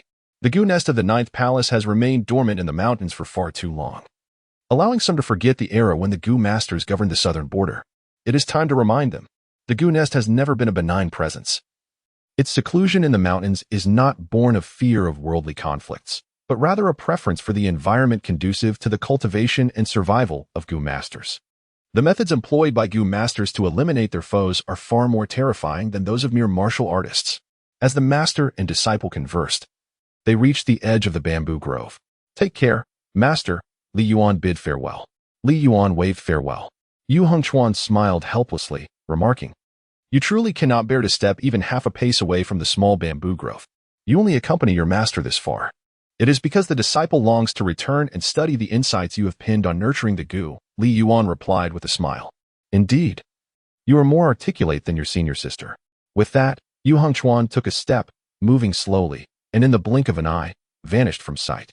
Li Yuan returned to the cursed tower and immediately grasped the ancient tome with gilded edges. His desire for progress was insatiable. His younger sister and Xiao Kai, equally restless, crawled out from the dark vessel, alighting on either side of Li Yuan's shoulders, nuzzling him in a playful flurry. Li Yuan could sense that fifth sister genuinely enjoyed being close to him. Xiao Kai, on the other hand, was consumed with jealousy and rivalry with fifth sister, driven more by possessiveness. Reflecting on this, Li Yuan couldn't help but shake his head with a smile and began to peruse the first volume of the ancient text, the Advanced Insect Control Heart Sutra. Within this esteemed sutra, it spoke of enticing insects with flavors, controlling them with objects, and manipulating them through thoughts, culminating in the fourth realm of resonance of the heart, in the fifth realm of selflessness, devoid of both self and insects. What constitutes the resonance of the heart? Li Yuan meticulously perused the text. It mentioned that resonating with the heart means being able to perceive the emotions of the soul insect, its joys, sorrows, and sentiments, treating the insect as a most intimate companion, almost as one's own life. Communication devoid of words allows for an understanding of each other's intentions within the depths of thought, executing all actions with complete harmony. Is this what it means to resonate with the heart?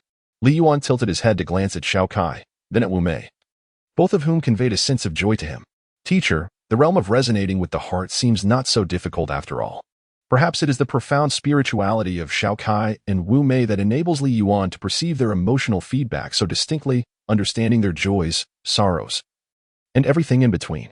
In contrast, the feedback from the giant spirit gu and the revitalization gu is considerably weaker. Only during combat does the giant spirit gu transmit emotions to him, incessantly echoing the phrase, "Fight. A man must fight." This encapsulates its essence. The revitalization gu, on the other hand, only stirs when he is injured, silently bestowing vitality upon him to heal his wounds and absorb damage. The slug illusion robe lies somewhere in between. If one were to describe it, it would be akin to an ultimate slacker who is reluctant to work yet feels compelled to do so, always exuding a languid demeanor. Li Yuan pondered. If one wishes to construct a gu dwelling, it must be centered around the three-colored strange fire python and the silk-wrapped queen gu. As for the highest realm of the heart's mantra, selfless and gu-less, there are no concrete records. One can only rely on personal comprehension. Even a 9-transformation gu master may not necessarily attain the state of selfless and gu-less. Li Yuan temporarily set aside this consideration. The second condition for constructing the gu house is to possess the mental strength of the domain realm to endure the infinite feedback that the gu house generates. Without reaching the mental capacity of the domain realm, one cannot control multiple gu with a single thought, nor can one ensure that all gu share the same intent, thus rendering the construction of the gu house unattainable. For me, this should not pose a significant challenge. Li Yuan practiced the art of insect manipulation daily, mastering the control of numerous subordinate insects, which inherently served as a rigorous exercise for his mental fortitude. He began to immerse himself in the mental cultivation techniques documented in the Advanced Insect Control Scriptures, gradually awakening his perception of the spiritual realm. The sensation of his consciousness entering this ethereal domain was profoundly enchanting. It felt as though he had arrived in a secluded celestial garden where a gentle breeze caressed him, leaving him in a state of transcendence, fully embracing the essence of freedom. Li Yuan beheld a vast ocean within his spiritual realm, ever expanding in its essence. At the horizon of his consciousness lay an unending expanse of mountains and rivers. The advanced techniques of insect manipulation detailed that once the sea surpasses the mountains and rivers, it signifies the attainment of a domain. When the sea of consciousness encompasses the boundless landscapes, it indicates that one's mental prowess has entered the domain realm. I perceive that my spiritual state is still a distance away from this domain realm. However, I should be able to reach it before stepping into the 6th transformation. Li Yuan's thought stirred, and a data panel materialized before him. Master of Gu, Li Yuan, Black Jar, 5th transformation 731500. Realm, 5th transformation, Spiritual Power, Midstage Sea Realm. Life Gu, Giant Spirit Gu, Resurrection Gu, 3-colored strange fire python, illusory luo clothing, silk queen gu, gu house, none. To ascend to the 6th transformation realm, he would require a grueling 4 years of refinement, a lengthy period of cultivation for the still youthful Li Yuan. Fortunately, he had grown accustomed to this way of life, his heart remaining undisturbed. In the blink of an eye, half a month had passed. Li Ruoqian once again appeared in the small bamboo grove, seeking out Li Yuan. The princess's 2-month period of tempering in the mountains had come to an end, and the prince had instructed me to escort her back. preparing for entry into the Ninth Palace's inner sanctum. Xiaoqino had never belonged to the same world as Li Yuan. Her departure was entirely anticipated. Li Yuan held a favorable impression of the young princess, who genuinely cherished the art of gu and poured her sweat and passion into it. Brother Li Yuan, when we meet again, I shall truly be a gu master, she declared. Xiaoqino relished her life in the small bamboo grove, though she felt a tinge of reluctance. She was far more eager to enter the inner sanctum of the Ninth Palace, where she would employ secret techniques to transcend age limitations and swiftly become a genuine gu master. When we meet again, the princess will undoubtedly be an exceptional gu master, Li Yuan encouraged. My aspiration is to be as formidable as you, Brother Li Yuan. Since that fateful night when demons invaded, and she witnessed Li Yuan's valiant battle against them, Xiaoqino's admiration for him had soared to unparalleled heights, forever etched in her memory. You must surpass me, Li Yuan replied with a smile. All right, I shall exceed Brother Li Yuan, Xiaoqino vowed, her tiny fist clenched in determination. Princess, it is time for us to depart, Li Ruoqian remarked, her feelings rather subdued. The innocence of children was starkly apparent. They belonged to different worlds, and it was uncertain if they would ever meet again. In life, for many, the first encounter often becomes the last farewell. Miss Li, I have one more request, Li Yuan called out to her. What is the matter? Li Ruoqian raised an eyebrow. Miss Li, I wish to inquire about the disposal of the demon carcasses typically slain during battles between the Kanglan army and the demons. Li Yuan asked. Those with value are preserved, either for medicinal purposes or as sustenance, Li Ruoqian replied. Might I acquire some of the useless demon carcasses? To Li Yuan, the demon remains were treasures. If the Kanglan princess residents were willing to collaborate with him, it would indeed be an inexhaustible source of wealth. Certainly. Li Ruoqian nodded. What will you offer in exchange? Poison. The only skill Li Yanwei possesses is the art of gu. The majority of the soldiers in the Kanglan army are martial artists, with only a handful being gu masters. Your gu holds no value for us. Li Ruoqian coldly declined without reservation. It is not the same. Li Yuan chuckled. The art of gu possesses boundless applications, and it can indeed be of assistance to you. As he spoke, he opened his palm to reveal a small, crimson insect. This is the qi blood gu, capable of replenishing one's vital energy to a certain extent. It is crucial for martial artists, is it not? Even those who are not gu masters can utilize it. Li Ruoqian expressed a burgeoning interest. Once tamed by a gu master, it becomes accessible even to ordinary folk, not just martial artists. How many can you produce? As long as the royal house of Kanglan continuously supplies me with the corpses of demons, I can provide an endless supply of qi blood gu. Is that truly the case? I speak with utmost sincerity, Li Yuanqin vowed earnestly. Li Ruoqian's demeanor turned serious. This matter cannot be decided solely by me. Upon returning, I shall consult the prince. I appreciate your assistance, Miss Li. Li Yuan clasped his fists and presented a jade vial to Li Ruoqian, stating, Here are some domesticated blood gu, which anyone can utilize to rapidly replenish their vitality on the battlefield. Your Majesty, the King of Kanglan, will surely witness their efficacy. Very well, Li Ruoqian nodded. I shall respond to you with haste. Half a day later, Li Ruoqian returned to the Kanglan military camp accompanied by Xiaoqino.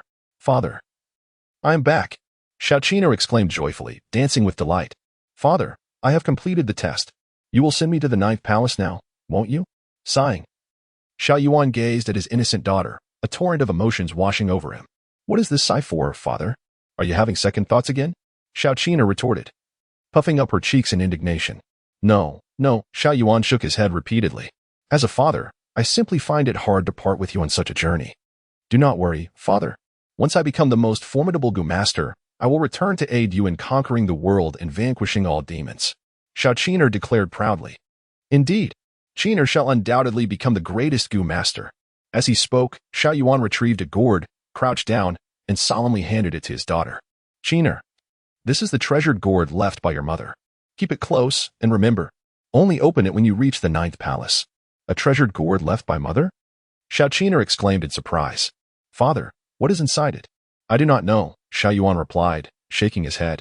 Years ago, after your mother fell in battle, she left this gourd behind. In her blood-written edict, she instructed me to burn her remains and place the ashes within this gourd, burying it in the scorching sands. Should either Lyre or Qino choose to embark on the path of a gu master, they are to take this gourd and bestow it upon them. Today, your mother's final wish has come to fruition. A profound melancholy enveloped Xiao Yuan. He believed that his wife would not harm Qino. As the former saintess of the Ninth Palace, she was cherished by the sect and its elders. The item she left would undoubtedly be of great benefit to their daughter. Perhaps this was fate. The following day, after the afternoon banquet, the king of Kanglan personally bid farewell to his daughter, escorting Xiaoqiner deep into the Ninth Palace mountains. It was uncertain when they would meet again. Upon returning to the military camp, Li Ruoqian finally spoke. "Your Majesty, I have a matter to report." "Speak," Xiao Yuan replied, feeling an emptiness in his heart, guilt gnawing at him. Although he knew the Ninth Palace would not mistreat his daughter out of respect for his deceased wife, and would even nurture her well, she was still entering the mountains as a hostage. Li Yuan, the steward of the 12 Caves, has proposed collaboration with the Kanglan royal house, seeking our assistance in providing demon corpses. Li Ruoqian informed him. Xiao Yuan recalled Li Yuan's name, but that was all. Isn't he merely a minor steward from the 12 Caves? Does he presume to collaborate with the Kanglan royal house? That seems rather presumptuous. Without further ado, Li Ruoqian presented the jade vial Li Yuan had given him. "Your Majesty, this is the blood goo that Li Yuan has tamed, capable of providing vitality to the soldiers at any given moment." And then, Xiao Yuan was aware of the blood goo's function, but it fell far short of qualifying for a collaboration with the Kanglan royal house. Li Yuan claims that as long as the Kanglan royal house continuously supplies him with demon corpses, he can reciprocate with an endless supply of blood goo, Li Ruoqian explained. Does such a minor steward possess such capabilities? Xiao Yuan frowned, skeptical. Li Yuan exhibits remarkable talent.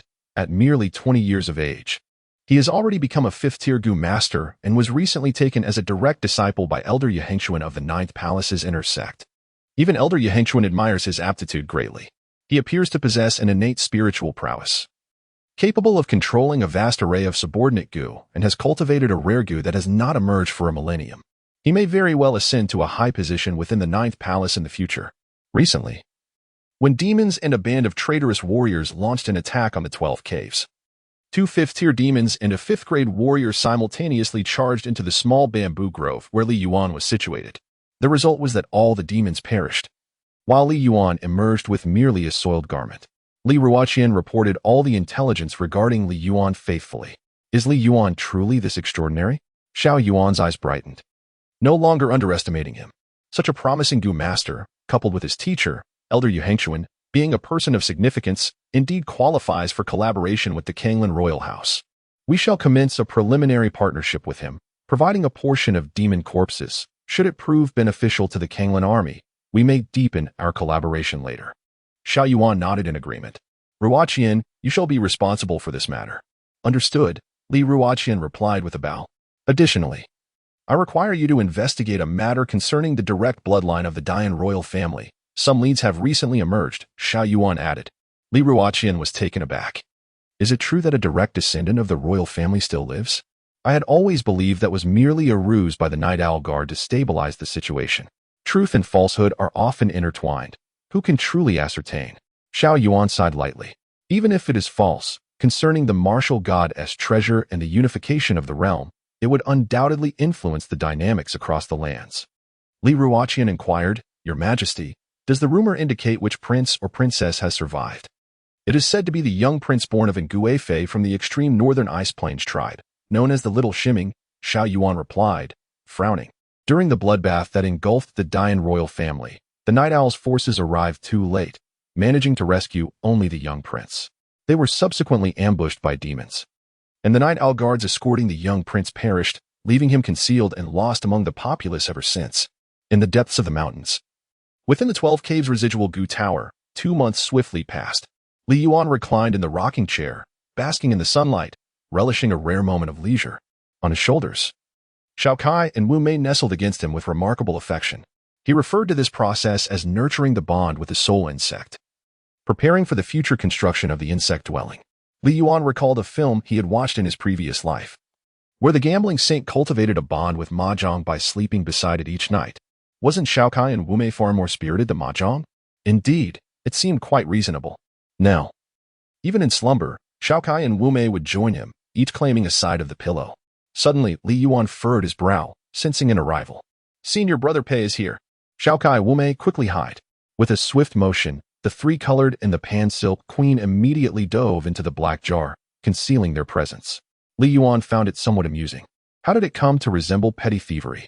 Ultimately, it was a matter of insufficient strength, as he lacked a legitimate connection with the cultivation of his innate goo. After a moment, Pei Luoqing's figure emerged from the small bamboo grove. "Junior brother," he called. In just a few moments, he approached. "Junior brother, I have delightful news for you. We have identified the traitorous forces collaborating with the demons to assault various factions. Have you uncovered the details?" Li Yuan was equally eager to learn the answer. "Indeed," Pei Luoqing replied. "The traitors are the three largest sects of the southern border, the Wind and Snow Sword Manor, the Heavenly Blade Cliff, and the Star and Moon Palace." Li Yuan was astonished. Why would they conspire with demons? These three formidable forces, ostensibly the strongest in the southern region, had always been suppressed by the Jiugongu nest. Perhaps they sought to seize this opportunity to challenge the dominance of the Jiugongu nest. Or perhaps the demons had offered them irresistibly enticing conditions, prompting them to risk annihilation for a chance at victory. Yet, they seemed to have forgotten that the Jiugongu nest harbored a vengeful spirit. And from the moment the truth was unveiled, there would be no peace until blood was shed. Pei Luoqing's tone was grim. Li Yuan understood. So it seems that the Nine Palaces Gu nest is poised to initiate its revenge. Indeed, Pei Luoqing nodded, stating that the Nine Palaces have issued orders to annihilate all members of the three major sects and to obliterate all their enterprises. They will not relent until the three sects are utterly eradicated, leaving not even a single intact worm behind. If they choose to act, it will be an all-consuming extermination. Why provoke them, one might wonder. Li Yuan understood that the matter pertained to the entire Nine Palaces Gu nest, and he could no longer remain detached. "Senior brother, what instructions do you have?" Pei Luoqing replied solemnly. "According to the ancestral teachings of the Nine Palaces Gu nest, when disciples of the sect are maliciously slaughtered by external forces, both the Ninth Palace and the 72 caves under its jurisdiction must partake in the campaign of vengeance, without exception from the palace master to the disciples. This operation will employ a lottery system. Those selected must participate in the mission. Should they return victorious, their monthly rewards will be doubled, along with additional honors. If they perish in battle, their lineage may be recorded separately in the family tree, ensuring that their descendants will forever receive the protection of the Nine Palaces."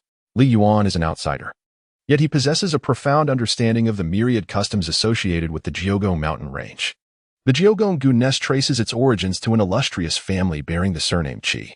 For generations, they have resided within caves, placing immense importance on the concept of lineage and kinship. In such an environment, the family tree exerts an indescribable allure, rendering many unable to resist its pull. Some even take pride in the sacrifices made for their clan.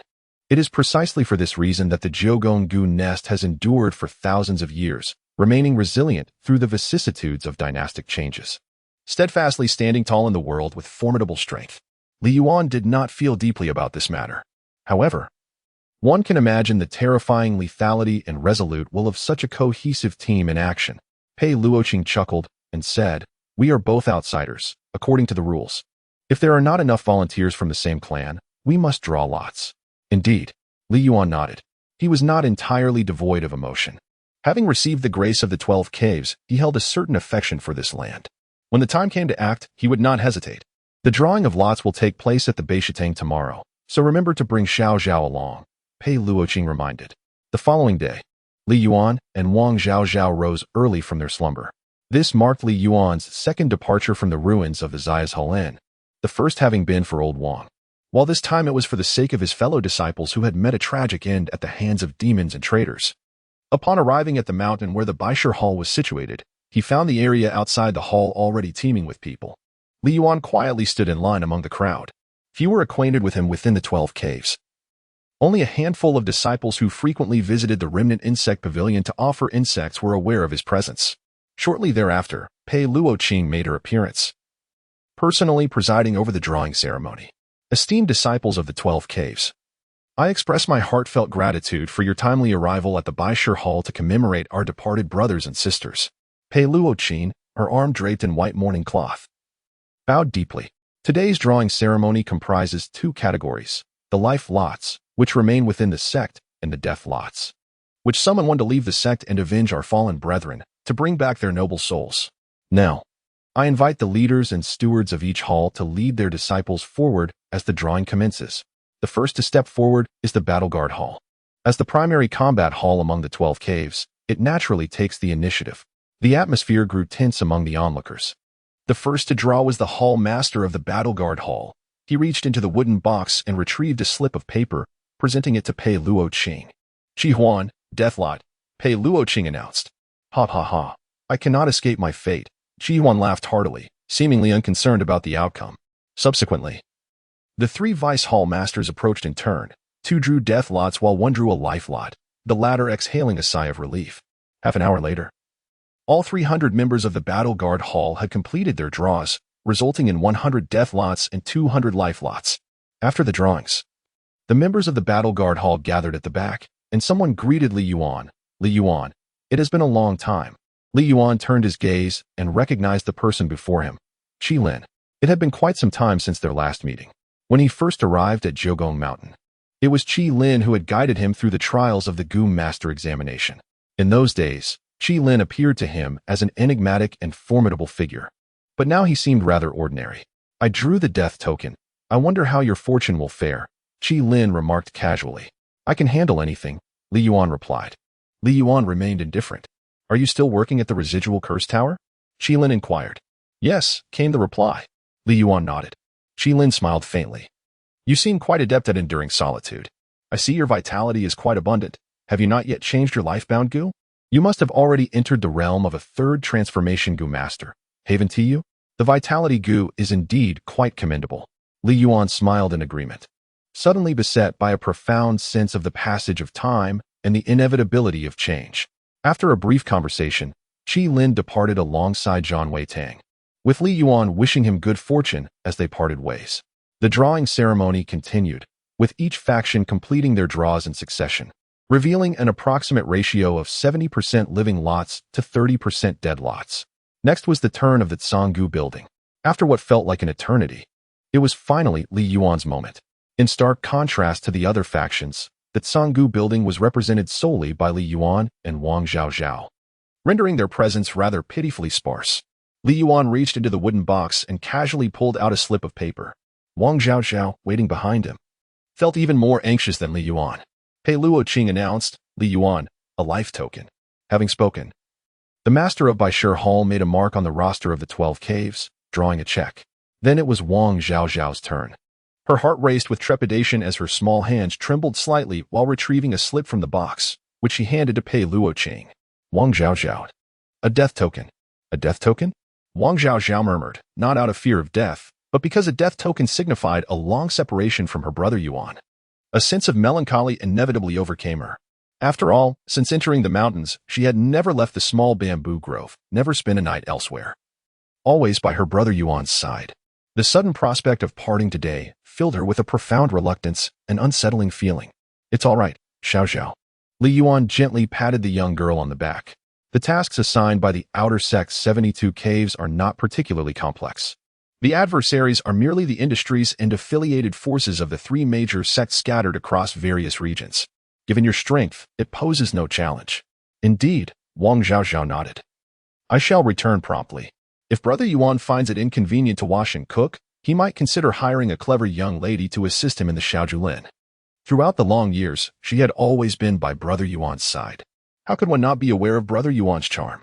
Every senior and junior sister who came to deliver the remnants of the Gu couldn't help but cast him lingering glances. It was merely that Brother Yuan was engrossed in the art of Gu and had not taken notice. If she were to leave, would there truly be another young lady to take her place?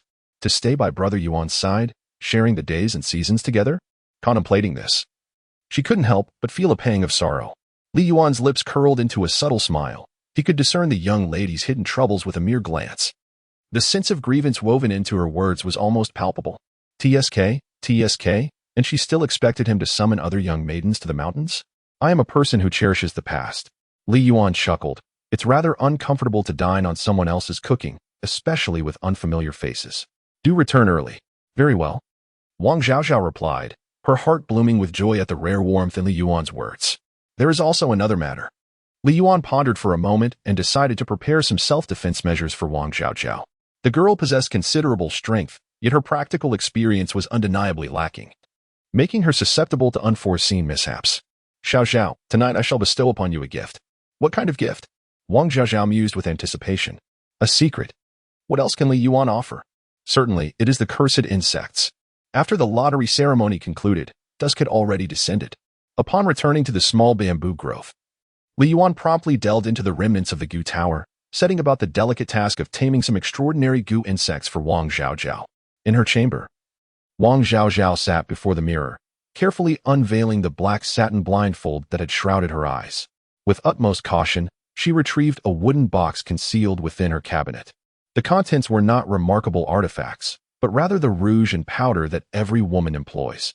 At this moment, her sole intention was to present her finest self in acceptance of the gift from her elder brother Yuan. As night fell, after several hours of diligent work, Li Yuan emerged from the goo tower.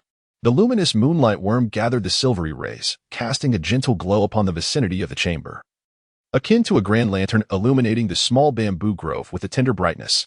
Beneath this enchanting light lay a table adorned with sumptuous dishes and exquisite wine.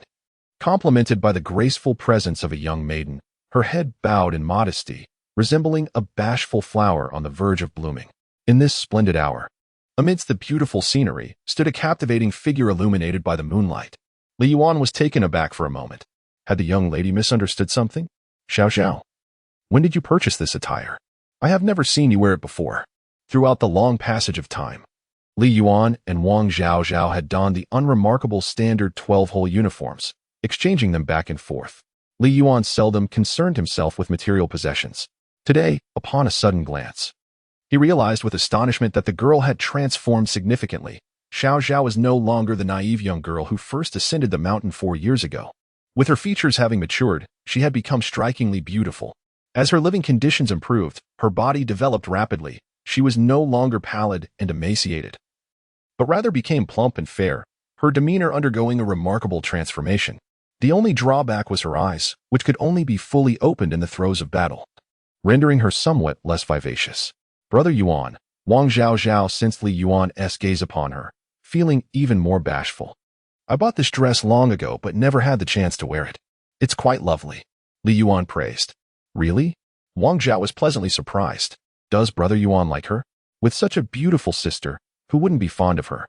Li Yuan chuckled as he retrieved 3 jade bottles from his bosom, presenting them to Wang Zhaozhao. With the task at hand, these are the 3 types of goo insects I have refined for you. They will respond solely to your essence and serve your needs. The first bottle contains the rejuvenation goo, with 3 specimens inside. Each one can assist in healing your wounds and expelling toxins. The second bottle holds the shadowless sword-like goo, also containing 3, if used at the opportune moment. They can deliver a fatal blow to any warrior of the 6th rank or below. The third bottle contains the winged goo and the golden garb goo, both of which can aid you in crucial moments for your escape. As the 3 bottles settled into her hands, the young maiden felt a significant weight lift from her heart. An indescribable fervor surged within her, rendering her heart bittersweet. Tears cascaded down her cheeks as she suddenly plunged into Li Yuan's embrace. Brother Yuan, thank you. The gifts were not what Wang Zhaozhao had desired, yet they underscored the affection and concern of the one she admired. What more could she possibly wish for? What is there to thank for? Li Yuan jested. When I first ascended the mountain, I was utterly destitute, lacking even a coffin and gravestone for my grandfather. Without a moment's hesitation, old Wang generously offered me the funds for the coffin. At that time, I was not one to be polite. I accepted it with gratitude. Now that you are venturing out into the world, you must be resolute and somewhat audacious, for the honest are often taken advantage of. Indeed, Wang Zhaozhao nodded vigorously. Elder brother Yuan's words are etched in my heart. That is well, he replied. Li Yuan gently assisted the young maiden to a seat, ensuring that the exquisite food and fine wine would not go to waste. After tonight, it would be at least 2 or 3 months before he could savor her culinary creations again.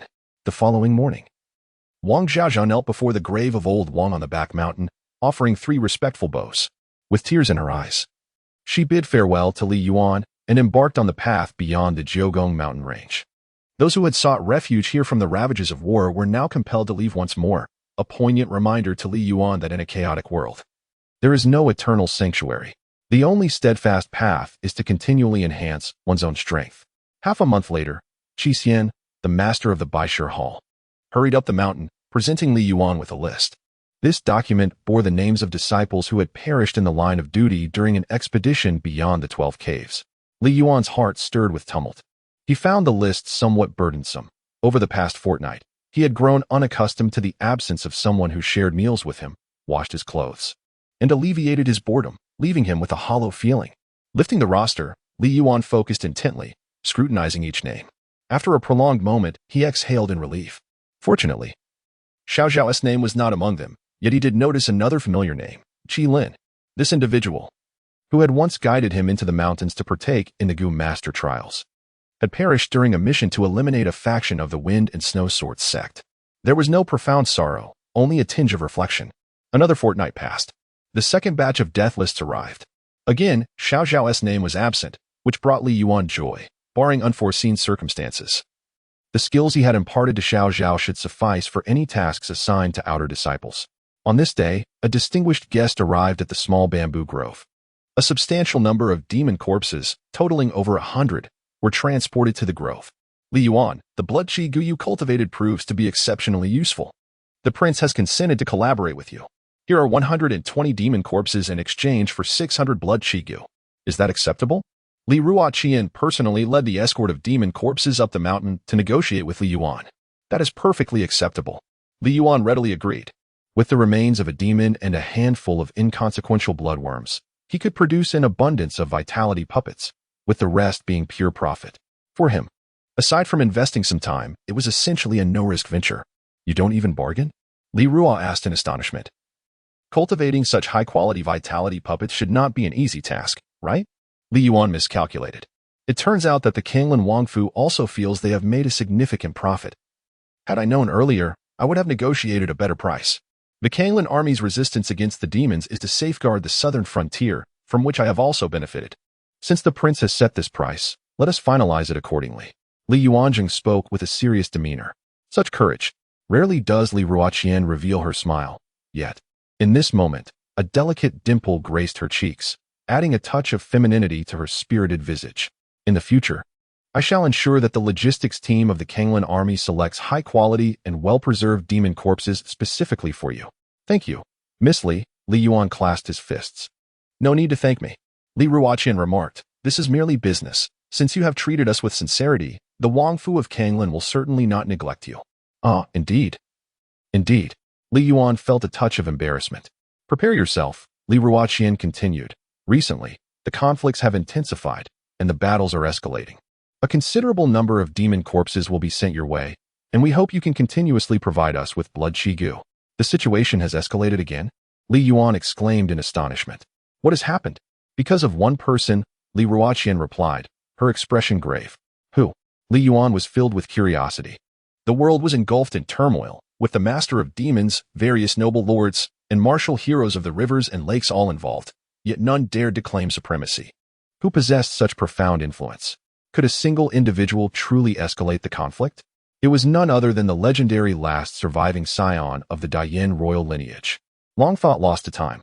His bloodline held the key to unlocking the divine treasure of martial prowess. It was the stabilizing anchor in the chaotic realm. Everyone yearned for him. Li Ruoqian spoke solemnly. Is it true that a direct descendant of the Dian royal family still lives among us? Li Yuan felt a stirring within. Indeed, Li Ruoqian nodded. This individual is the young prince born to concubine and during the royal family's great tribulation over 20 years ago. Li Yuan. No, I am not the little prince born of the favored concubine in whom all the heroes pursue. Then who am I? Li Yuan never anticipated that he would become part of the gossip. The conflict has already commenced, and the little prince mentioned by Li Ruoqian is evidently not him. Is there truly a false little prince? Li Yuan was lost in thought when a sudden spark of insight illuminated his mind. He recalled an event from over 20 years ago when his mother, the noble consort, entrusted the court physician with his safety, urging him to escape the palace to evade a royal blood calamity. In a selfless act to save him, the physician had sacrificed his own lineage, exchanging Li Yuan's essence to preserve his beloved grandson, allowing the latter to assume his fate. Thus, to the outside world, the physician's grandson was perceived as the true young prince. Yet, now, only Li Yuan was privy to the reality. Could it be that the physician's grandson had not perished as believed, but was rather rescued? Li Yuan speculated as he gazed at Li Ruoqian, calmly inquiring, Miss Li, did we not hear that the direct lineage of the Dian royal family has been entirely extinguished? With the sudden emergence of a young prince, could it not be a fabrication? Chances are it is indeed genuine, Li Ruoqian replied. The various factions are not foolish enough to engage in a fierce battle over a mere impostor. There must be substantial evidence. It is said that during the catastrophic blood disaster of Yuan, the night owls arrived in haste and, at a critical moment, rescued the young prince. However, those night owl guards were subsequently pursued by demons and ultimately perished, leaving the young prince concealed in an unknown location. In the aftermath of the blood disaster, the lords of various demons proclaimed widely that they had obliterated the bloodline of the Dian royal family, a claim that even the Night Owl King accepted as truth. Only recently, when the Night Owl King vanquished a demon lord and accessed his memories, did he uncover the possibility that the young prince might still be alive. Li Ruoqian recounted the events that transpired. Li Yuan took a deep breath, pondering the possibility that the beloved grandson of the imperial physician might still be alive. Memories of the jade pendant left to him by the imperial physician during his last moments echoed in his mind, the old man's hoarse voice resonating.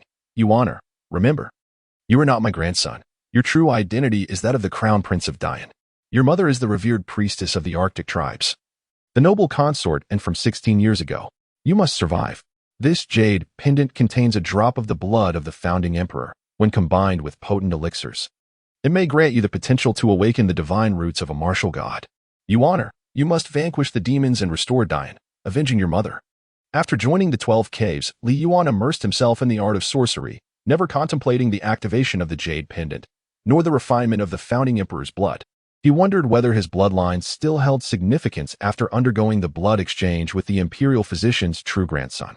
Could the imperial physician's grandson, compelled to accept the royal bloodline, unlock the treasures of the martial god? The situation became increasingly enigmatic, compelling Li Yuan to grapple with questions he had never considered before. The inheritance of royal bloodlines is a complex matter. Not all descendants of the founding emperor are considered direct heirs. Only those born after the emperor ascends the throne, having undergone the baptism of ancestral blood, are deemed legitimate heirs, endowed with the power to access the treasures of the martial god. Thus, offspring born before the emperor's ascension or those from other princes do not qualify to inherit the royal legitimacy. It seemed that careful planning was essential. The imperial physician had saved his life, and even the physician's true grandson was a lifesaver, tied to a blood feud that Li Yuan could not ignore. Time was of the essence. He decided to withhold further words. Lady Li, let us depart. I hope that upon our return, we can obtain the promised 600 life force talismans. Take care, Lady Li. As he watched her retreating figure, surrounded by the corpses of demons, Li Yuan inhaled deeply. There was little he could change at present. Daring to intervene amidst the lords and demon overlords would lead to certain death. He needed to remain calm. He possessed the only means to turn the tide, which required time to mature, and he could not afford to act recklessly. After regaining his composure, Li Yuan commenced the meticulous task of examining the corpses of the demons. The majority of the bodies delivered by the Kanglan army were of the 3rd tier or below, with merely 6 specimens belonging to the 4th tier and 2 from the 5th tier. The most precious among them was the remains of a 6th tier demon, its heart excised. After instructing the Ant Legion to systematically categorize and arrange the demon corpses, Li Yuan turned his attention to the invaluable remains of the 6th tier demon. Hiss. Shao Kai and Wu Mei hurriedly emerged. Do you wish to partake? Li Yuan inquired. The 3-colored and the silk-spinning queen goo are both precious goo with immense evolutionary potential, requiring constant nourishment from celestial treasures and earthly delights to facilitate their metamorphosis. You may choose for yourselves. When it comes to Shao Kai and Wu Mei, Li Yuan never hesitates, allowing the 2 little ones to indulge in a buffet. With his permission, Shao Kai and Wu Mei leaped from his shoulders and landed upon the corpses of the demons, each selecting their desired parts. Shao Kai chose the demon's gallbladder, while Wu Mei skillfully extracted the brain marrow with her silk threads. Very well, go eat over there. I shall commence the refinement of the goo now. Li Yuan chuckled as Shao Kai shook her head, carrying the demon's gallbladder to a nearby clearing. She then opened her mouth and released crimson flames, causing the gallbladder to sizzle and the bile to bubble. What is she doing? Li Yuan's curiosity was piqued. Once the crimson flames had subsided, the outer shell of the demon's gallbladder vanished, leaving behind a concentrated bile that transformed into a golden stone, no larger than a thumb. A gallstone? A word suddenly sprang to Li Yuan's mind. This was evidently not as simple as gallstones. It very likely pertained to a treasure. Shao Kai, clutching the golden stone, leaped back onto Li Yuan's shoulder, spinning in circles, as if to take credit for something, or perhaps to provoke Wu Mei. Li Yuan picked up the stone and scrutinized it carefully. He could sense the immense energy contained within, prompting him to recall a term he had encountered in a novel from his past life, the golden elixir. Cultivators refine the spiritual energy of heaven and earth, condensing it into the golden elixir within their dantian. Perhaps demons and monsters possess a similar method of cultivation? How should it be utilized? Should it be employed for synthesis? Li Yuan attempted to channel the mystical energy of the Gu Dao through the golden stone, yet to no avail. At that moment, he observed Fifth Sister placing the previously extracted brain matter back into the demon's skull, her 8 spider legs deftly maneuvering the silk threads with astonishing speed.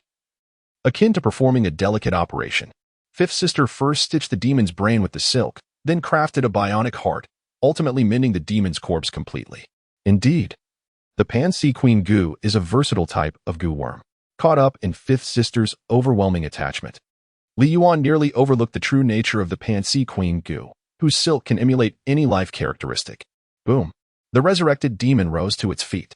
It was a black bear demon, towering over Tu Zhang, standing like a small mountain, its eyes resembling blazing copper furnaces, aglow with vitality.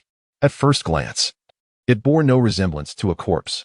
Under Li Yuan's gaze, the black bear demon slowly knelt, bowing its head and emitting a deep, thunderous voice from its abdomen. The black bear paid homage to its master. Is it possible to play like this? A novel perspective unfurled in Li Yuan's mind. The true essence of the Pan-Sea Queen Gu seemed to unveil itself at that moment. Hiss! Little Kai flicked its tongue, feeling overshadowed. Fifth Sister quickly scurried back onto Li Yuan's shoulder, even drawing a he-he-he expression with silk in the air, sticking her tongue out at Little Kai. Li Yuan was both amused and perplexed. Where had they learned such behavior? Enough with the bickering, he interjected. Fortunately, Xiao Kai and Wu Mei possessed uncomplicated minds, and their occasional competitive antics did not disrupt the overall situation. Otherwise, Li Yuan would truly be at his wit's end. Wu Mei, how many of these demonic corpses can you control? What is the extent of your control? After expelling a significant amount of spider silk to mend the black bear demon, Wu Mei appeared considerably weakened, indicating that her capacity for control was undoubtedly limited. Li Yuan had a vague understanding. Fifth Sister could control a maximum of 2 corpses of demons whose ranks were 1 level higher than hers, while she could command up to 10 corpses of the same rank. As for those of lower ranks, hundreds or even thousands posed no issue. With Fifth Sister by my side, could I not single-handedly raise an army? She could be his sweet sister or the queen of the demon legion. Hiss! Little Kai was indignant. No noise, no noise, Li Yuan pacified. Little Kai, both you and Fifth Sister have your unique merits. You are my dearest innate Gu. No sooner had he spoken than another thread of silk shot forth, ensnaring the golden stone extracted from the body of the black bear demon and pressing it into the demon's forehead. The black bear demon's aura subsequently surged. Li Yuan's smile radiated brightly. Xiao Kai, do you see? Your value has been fully realized.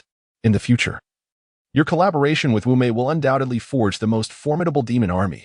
He continued, let us delineate our roles. Xiao Kai, your keen sense for treasures will serve you well. You shall extract the valuables from the demon corpses. Wu Mei, endeavor to control the more powerful demon remains to create puppets. I will persist with my alchemical endeavors. As time swiftly passed, a month flew by. During this period, the Baishir Hall sent over 2 more death lists, yet Xiao Zhao's name was conspicuously absent. However, the duration of the task stretched beyond Li Yuan's initial expectations, and it seemed it might linger for several more months. Li Yuan received an important message. The Jiogong Gu Nest officially announced its collaboration with the Kanglin King. This signifies that Jiogong Gu Nest will no longer remain in seclusion, choosing instead to confront the demons head-on, leaving Li Yuan with increasingly limited time for his silent development. Shortly thereafter, the Fengshui Sword Manor, the foremost power among the 3 great forces of the southern Jianghu, was breached. From the manor's master, a legendary sword saint, to the elderly, infirm, and even the pets within, none were spared. All properties under the Fengshui Sword Manor were confiscated. The leaders of this operation were the masters of the 3rd and 6th palaces of Jiogong Gu Nest. The next day, the Xingyue Palace, another of the 3 major forces in the southern Jianghu, relinquished its gates and relocated entirely to the formidable stronghold of Tiandao Cliff. Not long after, the master of the 1st palace personally struck down a demon lord, sending shockwaves through the various factions and formally announcing the entry of Jiogong Gu Nest into the world. The unceasing stream of news left Li Yuan contemplative. In this chaotic era, where even the leaders of the great factions are falling one after another, what significance do I hold? The martial saint stands at the 8th rank within the martial path, and only an 8th-tier demon can attain such honor. Witnessing the fall of such formidable beings is indeed disheartening. It is no wonder that everyone covets the treasures of the martial god. Li Yuan once again profoundly grasped the allure of the divine martial treasure. Should any formidable warrior acquire this treasure, it is not merely the attainment of the title of martial deity that awaits them. Stepping into the ninth grade realm and achieving the status of martial emperor would be sufficient to secure their position as invincible. One wonders if the master of the first palace has indeed entered the ninth transformation realm. In the realm of martial arts, the Night Owl King is likely the pinnacle of the contemporary era.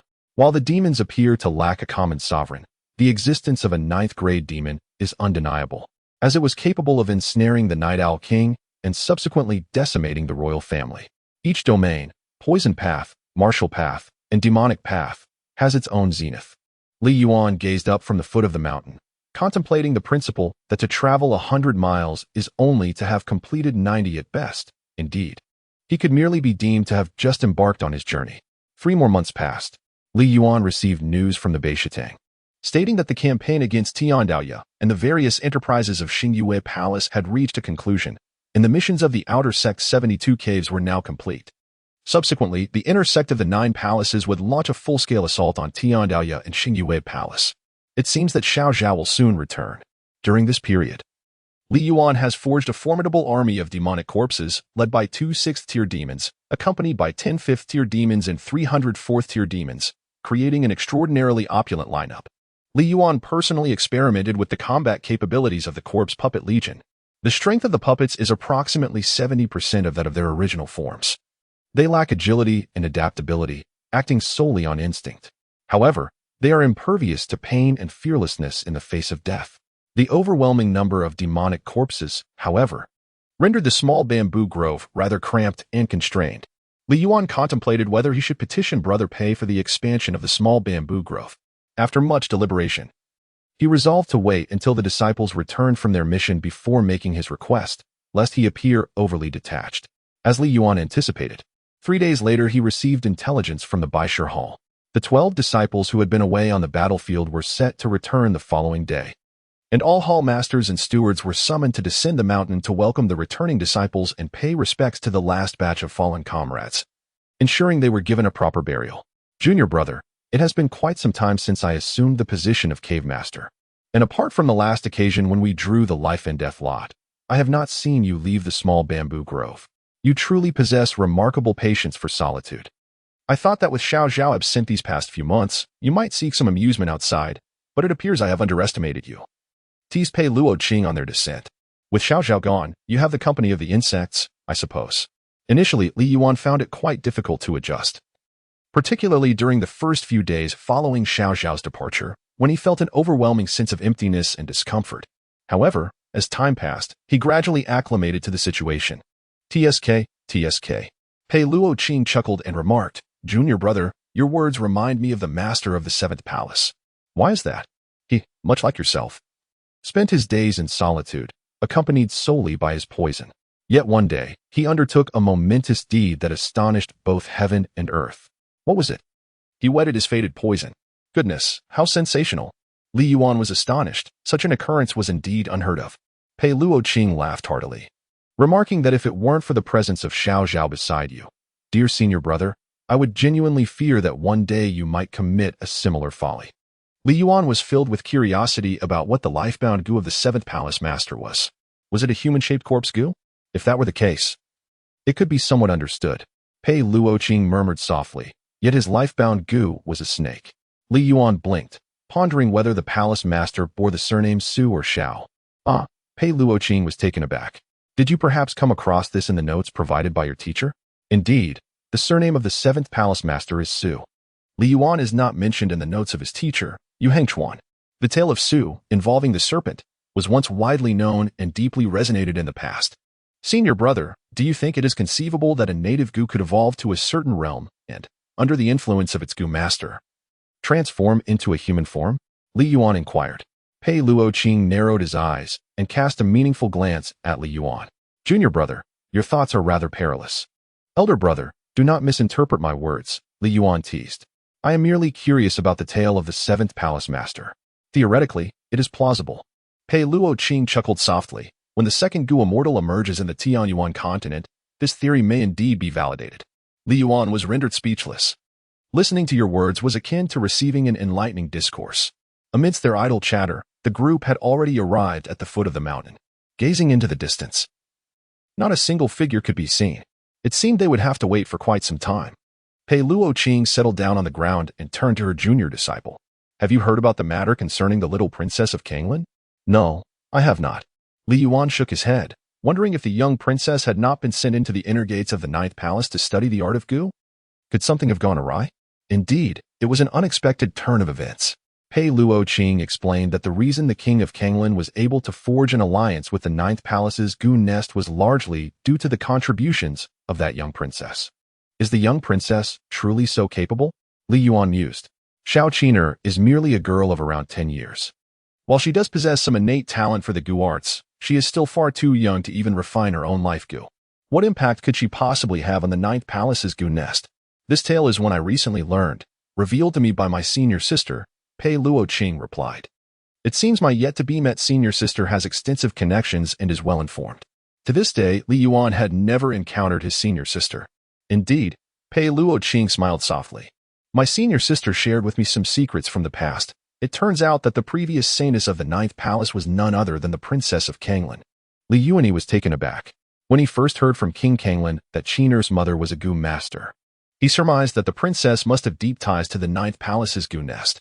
Little did he expect that the Kanglan princess was, in fact, the holy maiden of the ninth palace. What does it mean to be a holy maiden?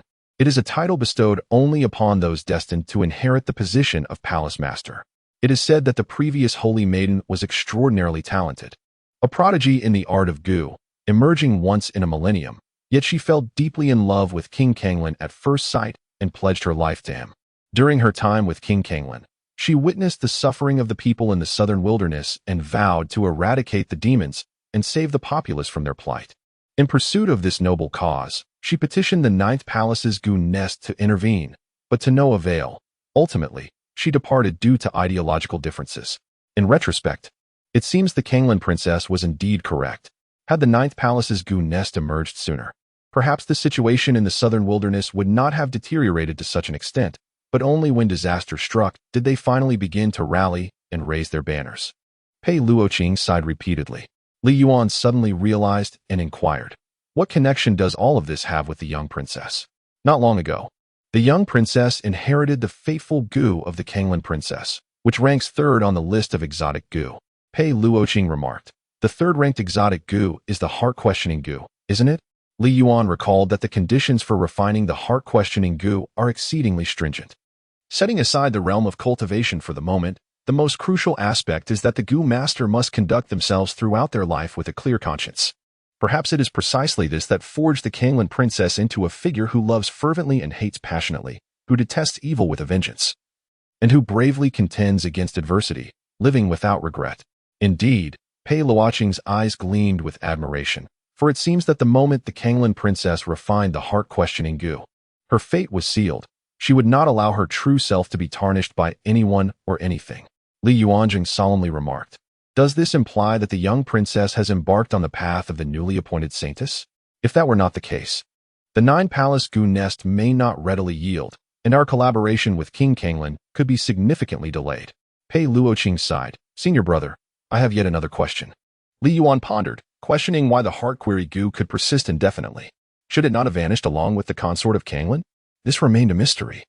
Pei Luoqing shook her head, explaining that while the combat prowess granted by the heart query Gu was rather mediocre, it held a distinguished position as the third on the list of extraordinary Gu, perhaps due to its unique characteristics. Indeed, Li Yuan was well-versed in the applications of the extraordinary Gu as recorded in literature. The heart query Gu, despite its unremarkable combat abilities, paled in comparison to other main battle Gu and even some rare Gu, yet possessed an incredibly formidable and mystical function. The heart query Gu enabled the Gu master to attain a state of mental clarity. At the moment of refinement, it allowed the Gu master to bypass the initial 3 stages of the Gu Mastery Heart Sutra, reaching directly the level of resonance of the heart. Furthermore, it bestowed upon the Gu master an intelligence far exceeding that of ordinary individuals. Due to this clarity of mind and extraordinary mental acuity, communication with other Gu would become remarkably effortless, and the elevation of one's realm would occur with astonishing rapidity, sufficient to command a multitude of subordinate Gu in battle. Consequently, The possessor of the heart query Gu was heralded as the most promising candidate to step into the realm of Gu Immortal. Junior brother, do not dwell on it, Pei Luoqing chuckled. For individuals like us, even if we refined the heart query Gu, we would merely be doomed to self-destruction. Such opportunities are generally beyond the grasp of ordinary folk. Haha. Li Yuan smiled. He had to admit that he could not claim to be free of guilt, but if an opportunity truly arose, he would undoubtedly seize it and refine it in an instant, for he would not suffer any backlash. After conversing for quite some time, the sky had darkened considerably. The sun dipped below the horizon, casting a golden hue at dusk, yet the figures of the 12 cave disciples remained absent. Could something have gone awry? Pei Luoqing furrowed her brow and promptly instructed the disciples patrolling the mountains to investigate further afield. Shortly thereafter, a returning scout hurriedly reported with a look of alarm. Cave Master, we are in grave danger. The nearby roads have all been blocked. Did you ascertain which faction is responsible? Pei Luoqing inquired. It appears to be the forces of King Yu, the scout replied. King Yu? Pei Luoqing narrowed her eyes. That old wretch had indeed taken action. She had suspected he would not remain idle while the king of Kanglan collaborated with the 9 Palaces Gu nest. Li Yuan possesses a certain understanding of the situation in the southern frontier. Several years ago, he had heard of the ongoing struggle for control over the region between King Kanglan and King Yu, which has resulted in continuous friction. Are they now preparing to sever all ties completely? Pei Luo coldly remarked. It is possible that the collusion of the 3 major factions in the southern frontier with demons has been orchestrated by King Yu. What shall we do now? Li Yuan inquired. We can only hold our ground until reinforcements arrive. Pei Luoqing responded. Recently, both the 9 Palaces Gu nest and the Kanglan army have focused their efforts on the battlefield against the demons and the 3 major sections. It was unexpected for the King of Ghosts to seize this opportunity for a surprise attack. Most of the entrances outside the 9 Palaces mountain range are jointly guarded by the Kanglan army in the inner gate of the 9th Palace, making it impossible for the King of Ghosts' main forces to intrude. It appears that a portion of soldiers has stealthily infiltrated through certain gaps. We can hold our position. As the cave master, Pei Luoqing, with a clear mind, promptly issued orders for all members of the 12 caves to heed his command. Return to the mountain immediately and maintain a vigilant defense. Li Yuan remained silent as he followed the group back to the mountain. It seemed the time had come for the army of demonic corpses to make their appearance. Upon returning to the small bamboo grove, Li Yuan promptly mobilized all his poison insects, setting up an intricate web of traps. With my current strength, I believe I can contend with a 6th-tier martial artist. 7th-tier warriors are not as common as cabbages. In a position of passivity and with insufficient intelligence, Li Yuan was uncertain of the true strength of the ambushing force sent by King Yu. He could only prepare to counter any threats that arose. If he found himself unable to hold the line, he could always rely on the camouflage abilities of the slug illusion robe to make an escape. Hiss, chirp. Even Fifth Sister and Shao Kai grew serious. Fifth Sister commanded the army of demonic corpses to lie in ambush, either underground or in the trees. Li Yuan wielded the art of controlling the corpse puppet, concealing its presence, while his own body utilized the power of the slug illusion robe to remain hidden in the shadows. The sudden assault by the Ghost King's army left him with little opportunity for preparation. Boom, boom, boom. In no time, a deep bell tolled across the 12 mountains. One could only wonder how Xiao Zhao was faring. Li Yuan was deeply concerned about Xiao Zhao's encounter with the troops of King Yu. Should she come across a 6th-tier martial artist, the likelihood of her demise would be alarmingly high. He could only offer prayers, as his own survival was precarious, rendering him incapable of venturing beyond the mountains in search of Xiao Zhao. At that moment, a talking bird descended, delivering a crucial message. Li Yuan. The cave master has decided to abandon the outposts of each mountain. Should the outer defenses falter, all disciples will retreat to the main peak. You are to proceed to the main peak for protection. Upon hearing these words, Li Yuan instantly recognized that the situation had shifted. The pressure from King Yu's forces had compelled Brother Pei to forfeit the various mountain enterprises. You must inform the cave master that I must safeguard the residual Gu Tower, he declared resolutely. Li Yuan could not retreat. The base was firmly established here. If even he could not hold the line, it was inevitable that the main peak would also succumb. Very well. Yuk executed orders with unwavering determination and soared away without hesitation. Half an hour later, tumultuous sounds erupted from the 2 outer defensive lines of the mountain gate, marking the commencement of battle. Through the Jiaowei insect, Li Yuan beheld the scene at the mountain gate. Simultaneously, he dispatched a swarm of killer bees, blade-wielding puppets, and soul-confounding insects to covertly assault the forces of King Yu.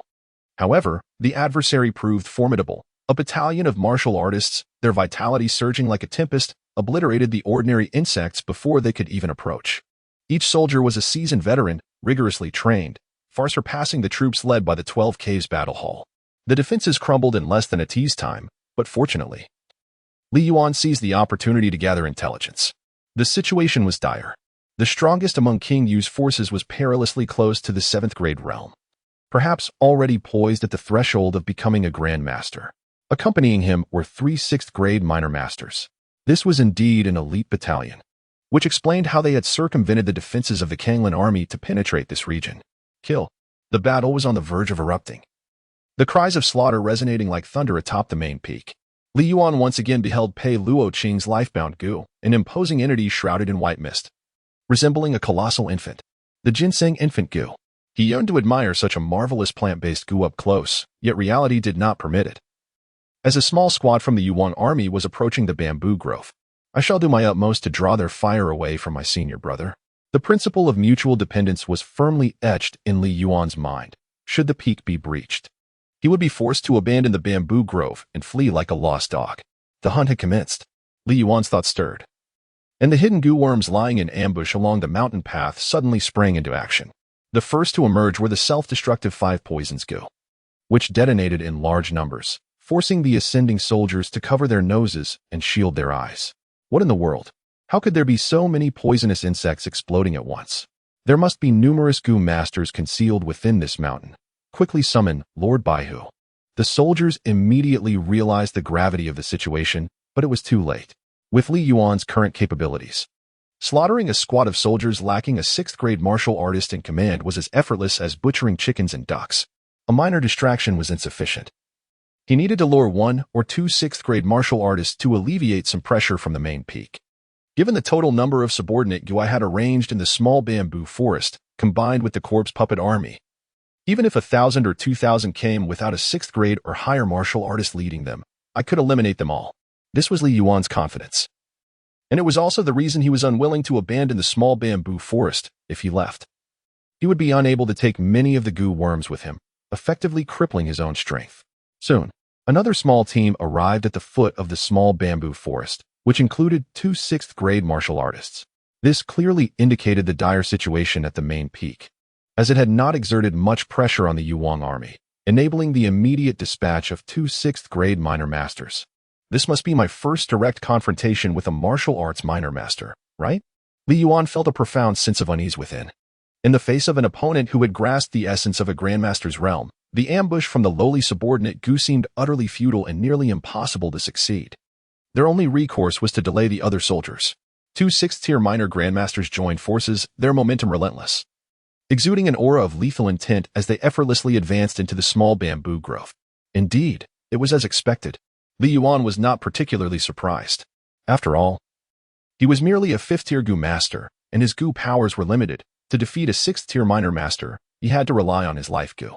The life Gu was the true manifestation of a Gu master's formidable strength.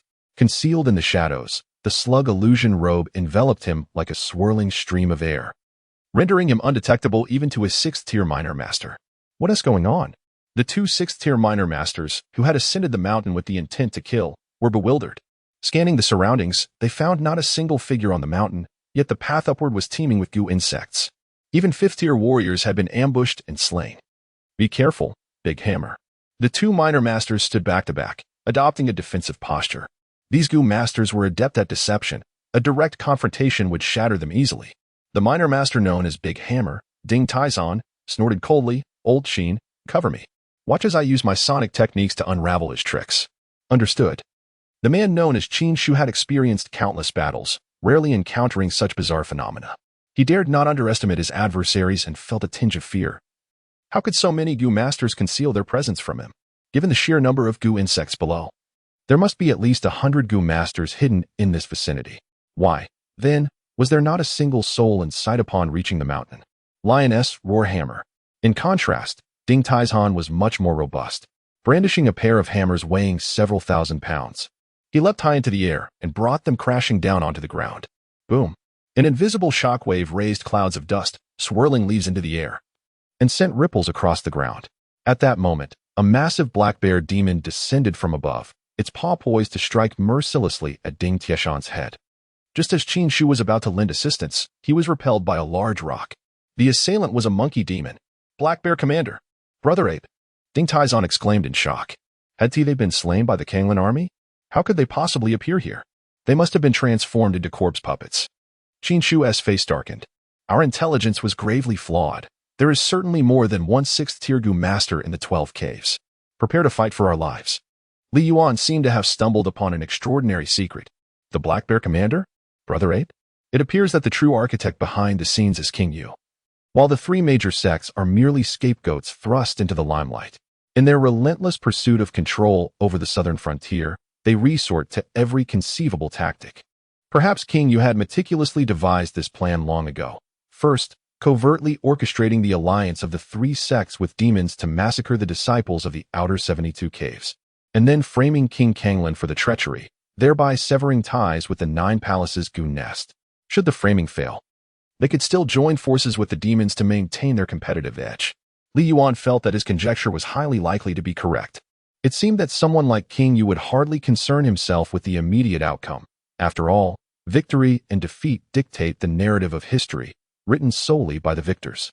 Was it not preferable to unite and drive away the demons? Li Yuan found himself perplexed. Or perhaps, in King Yu's eyes, the chaos wrought by the demons had become insurmountable, and the prevailing trend was for each to carve out their own territory. Establishing a realm of coexistence between humans and demons? GG, the fifth sister, sensed the fury brewing within Li Yuan. The attacks from the black bear demon and the ape demon grew increasingly fierce, temporarily suppressing the two young masters, Qin Shu and Ding Taizan, who had initially held the advantage. Li Yuan understood that this was merely a fleeting advantage. Once the opponent became accustomed to the attack patterns of the demon puppet, its threat would significantly diminish. Ultimately, to achieve a kill, it would rely on him. He had but one opportunity for a surprise attack. He must first eliminate one of them.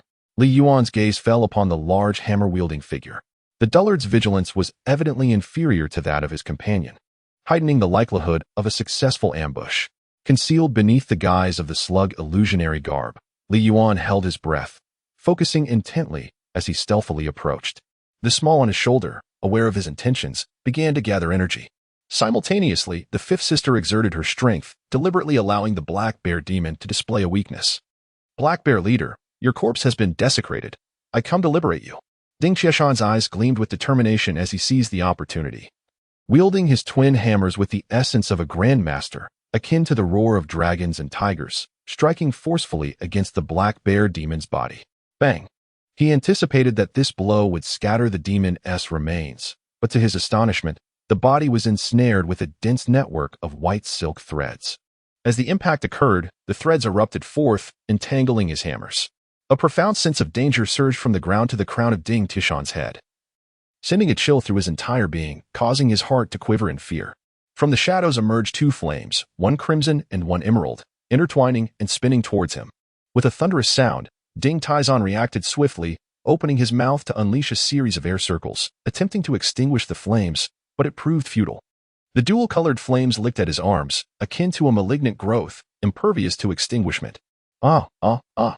The anguished cries resonated throughout the bamboo growth. As the illusionary garb unraveled, Li Yuan's assault followed in rapid succession.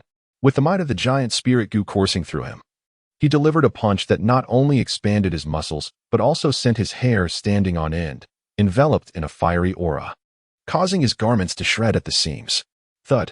With no restraint, his fist surged like a torrent, piercing through Ding Tieshan's chest. Clang. The twin hammers crashed to the ground. The moment from Li Yuan's strike to Ding Tieshan's demise transpired in an instant.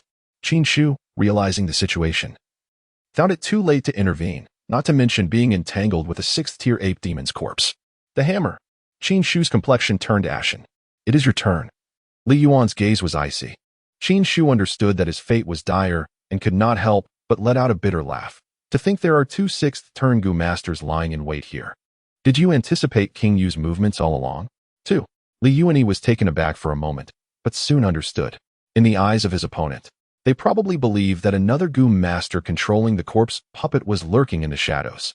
You are correct in your assumption, yet you shall still meet your demise. Li Yuan nodded in acknowledgement. recognizing that exerting greater psychological pressure on his opponent would render them more constrained, thus making the act of elimination considerably simpler. After several rounds of confrontation, Qin Shu's lifeless body collapsed with a resounding thud, his skull crushed to fragments beneath the formidable foot of the ape demon. Li Yuankai exhaled deeply. A sixth-grade minor master was indeed formidable, had it not been for the advantageous terrain and the element of surprise. Today would have likely resulted in a fierce battle. At the main peak, Pei Luoqin was engaged in a fierce struggle with the leader of the Yuan army, battling fiercely while controlling the Ginseng infant Gu. The towering Ginseng infant Gu, exceeding Tinzhong in height, continually absorbed the power of the surrounding flora to sustain itself, effectively warding off the attacks of a half-step grandmaster. Its resilience was akin to that of a turtle shell. Where were Ding Taizan and Qin Shu? Why did it take so long to clear a few insignificant hills? Frustration began to brew within Zhao Ting, the captain of the Yuan army.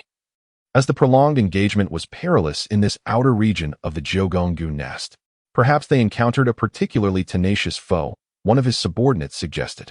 Are you implying that the intelligence was erroneous? Zhao Ting furrowed his brow.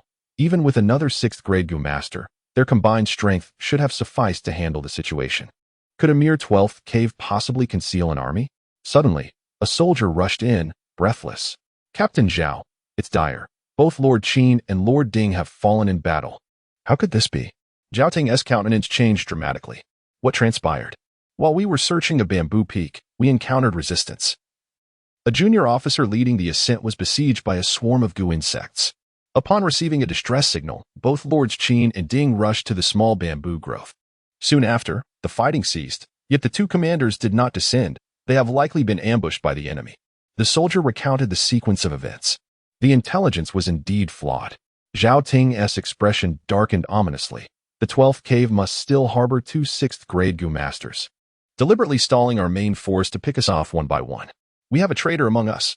The Jiugonggu nest was already aware of our intelligence, intentionally leading us into a trap. We must withdraw immediately. Alarmed, Zhao Ting dared not linger and commanded a retreat. Pei Luoqing's eyes gleamed as he shouted, "Do you think the 12th cave is a place you can come and go as you please?" He had already surmised Li Yuan's involvement. "My dear junior brother, how deeply do you conceal your abilities?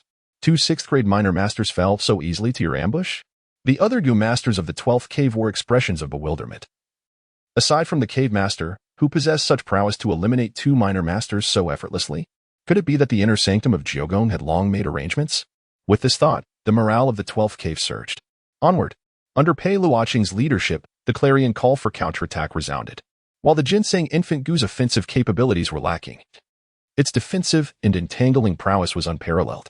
The essence of heaven and earth, I commanded. The quintessence of sun and moon, I absorb it into myself. The flora of the surrounding mountains transformed into a verdant torrent, continuously flowing into the Ginseng infant Gu. The massive Ginseng infant took its position, effectively blocking the main path down the mountain, leaving only a narrow route. This was a tactical move to prevent the Yuan army from severing their retreat. Fighting to the last. Lu Baihu, lead the brothers to retreat first. I will hold them back. Zhao Ting had no choice but to intervene against Pei Luoqing. Unbeknownst to him, at this moment, a cunning adversary had stealthily approached the foot of the main peak. Li Yuan concealed himself in the shadows, guarding the path down the mountain.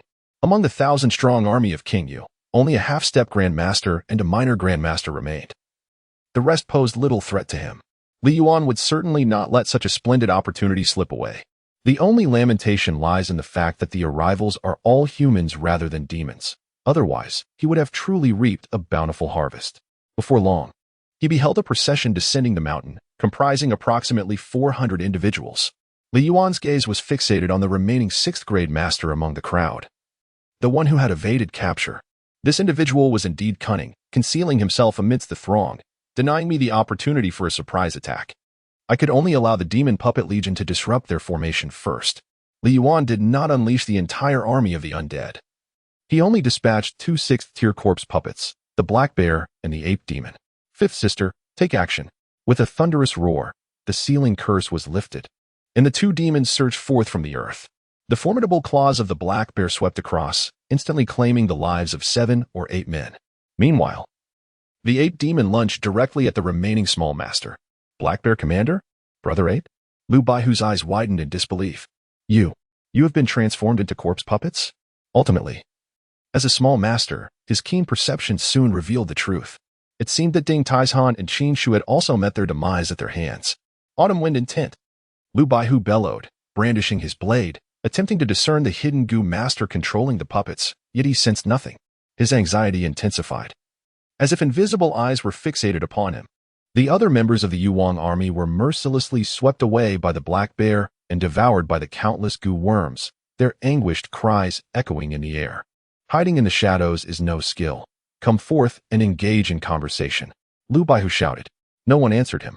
Li Yuan remained quietly concealed, observing the enemy's performance. Without absolute certainty, he would not make a move. What if he were to be counterattacked? After all, he had often relied on feigning weakness to turn the tides against his opponents. Being a cunning rogue himself, he instinctively assumed his adversaries were equally devious. As time trickled by, more and more soldiers of the Yuan army fell victim to the black bear and the relentless swarm of Gu. Lu Baihu's psychological defenses crumbling with each passing moment. After lying in wait for an opportune moment, Li Yuan finally seized his chance. Whoosh, whoosh. The synergy between Shao Kai and Li Yuan was akin to a singular entity, launching their assault simultaneously without a word exchanged. Bang! The blazing crimson fire surged forth. An unstoppable force, a fist ablaze with blood vitality pierced through Lu Baihu's chest. You! Lu Baihu's eyes bulged in fury. Lord Baihu is dead. Upon witnessing this, the remaining soldiers of the Yuan army cast aside their armor and fled in a frenzy. Kill them all, leave none behind. Li Yuan issued his command. The surrounding area had long been infested with his venomous insects. None who had witnessed his methods could escape, all destined to perish in this place.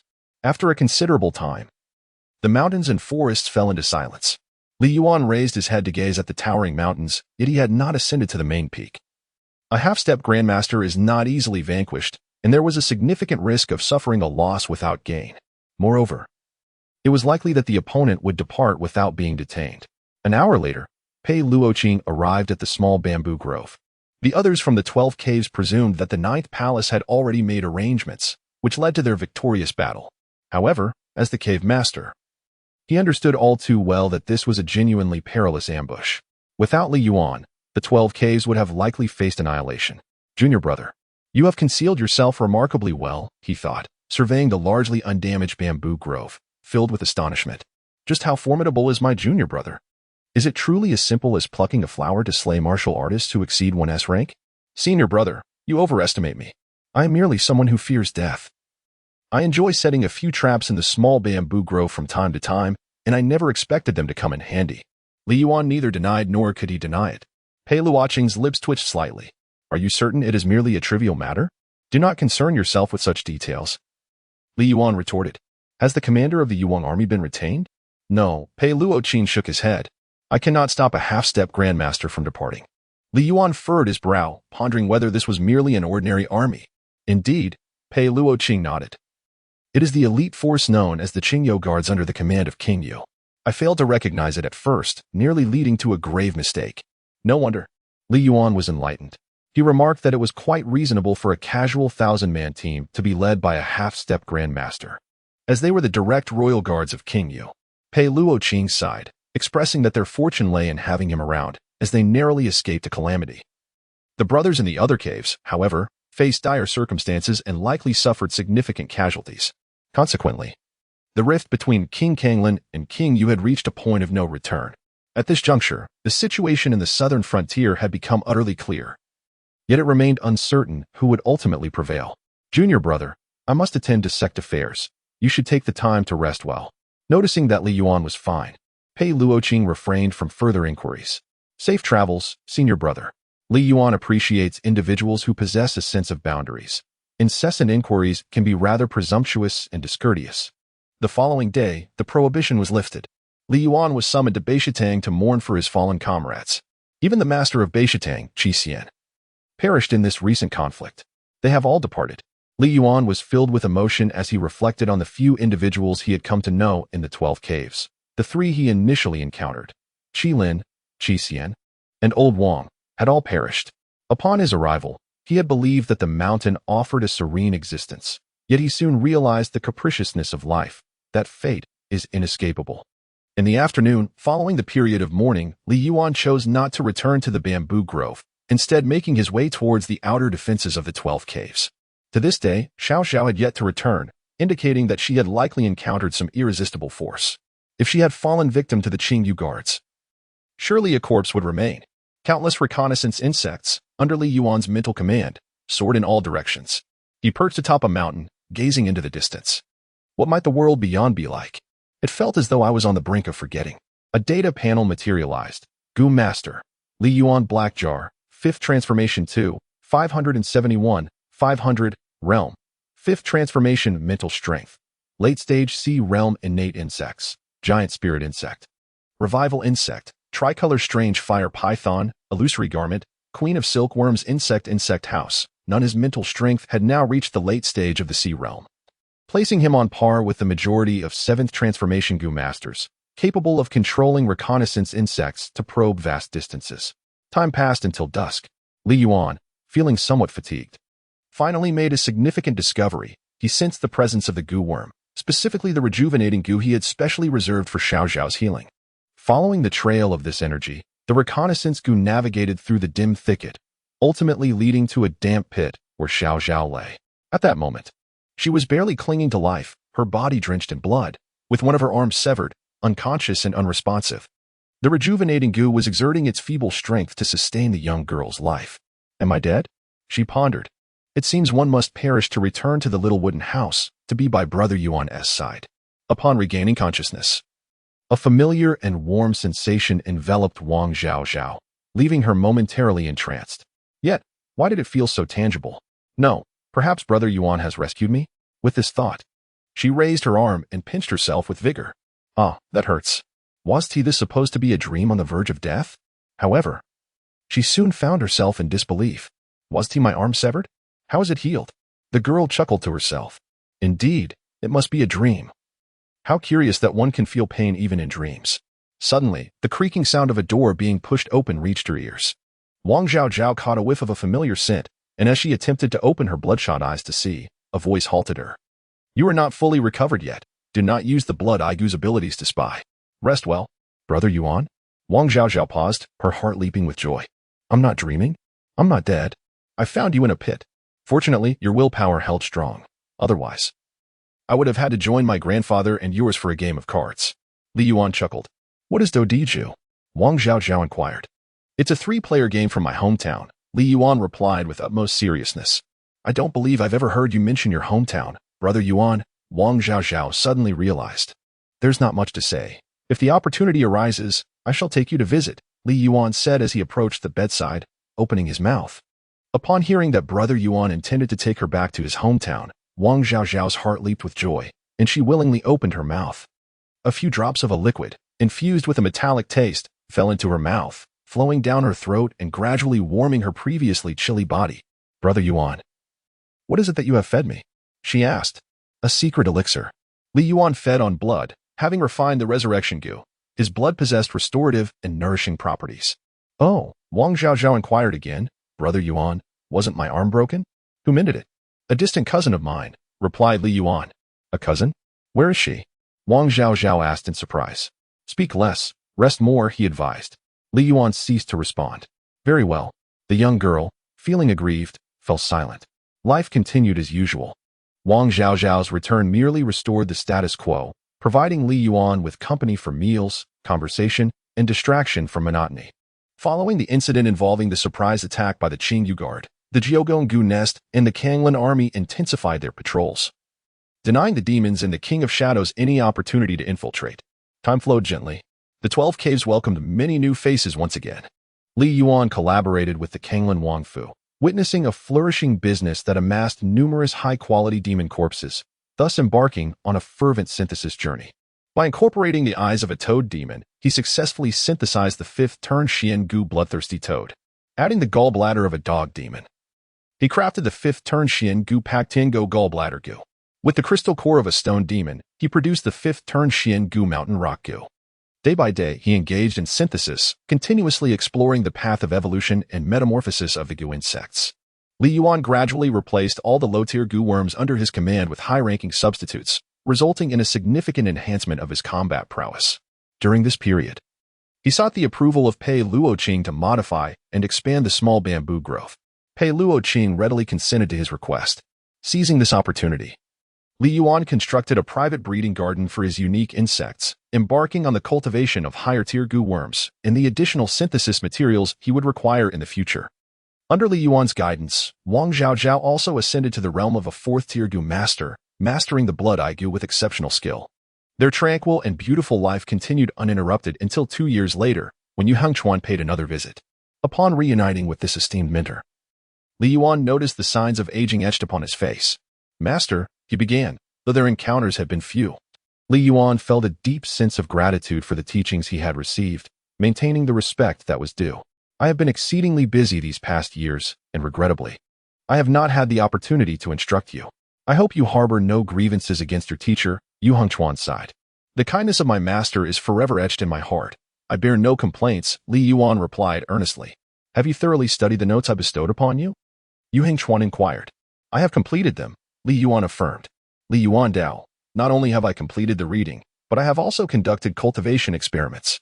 The evolutionary direction you proposed, esteemed teacher, boasts an impressive accuracy of over 70%. Yu Hengchuan was astonished. "Have you tried all the experiments?" "Yes," Li Yuan nodded. "Excellent. Excellent. Li Yuan, I was indeed right about you. With such innate talent, remaining immersed in the art of goo without being swayed by external distractions, you were born to ascend to the pinnacle of goo. To accept you as my disciple is the greatest fortune of my life." Yu Hengchuan was immensely excited. "Teacher, you flatter me. I am merely standing on your shoulders, enabling me to see further," Li Yuan humbly replied. "Li Yuan, could you show me the goo worms you cultivated according to my notes?" Yu Hengchuan's hands trembled with anticipation. "Please wait a moment, teacher." Shortly after, Li Yuan brought forth numerous black jars.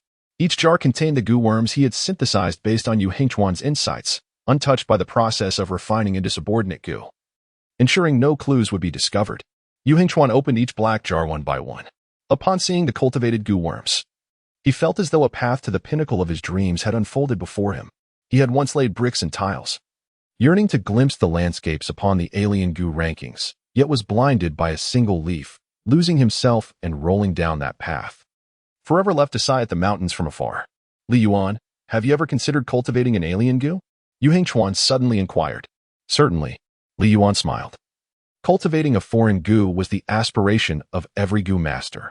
Even though he already possessed one such goo, the resurrection goo, he yearned for all his innate goo to evolve into foreign varieties. His mentor had once endeavored to cultivate a foreign goo, nearly achieving success, only to lose himself along the way due to unforeseen circumstances, ultimately resulting in failure. Yu Hengchuan sighed deeply.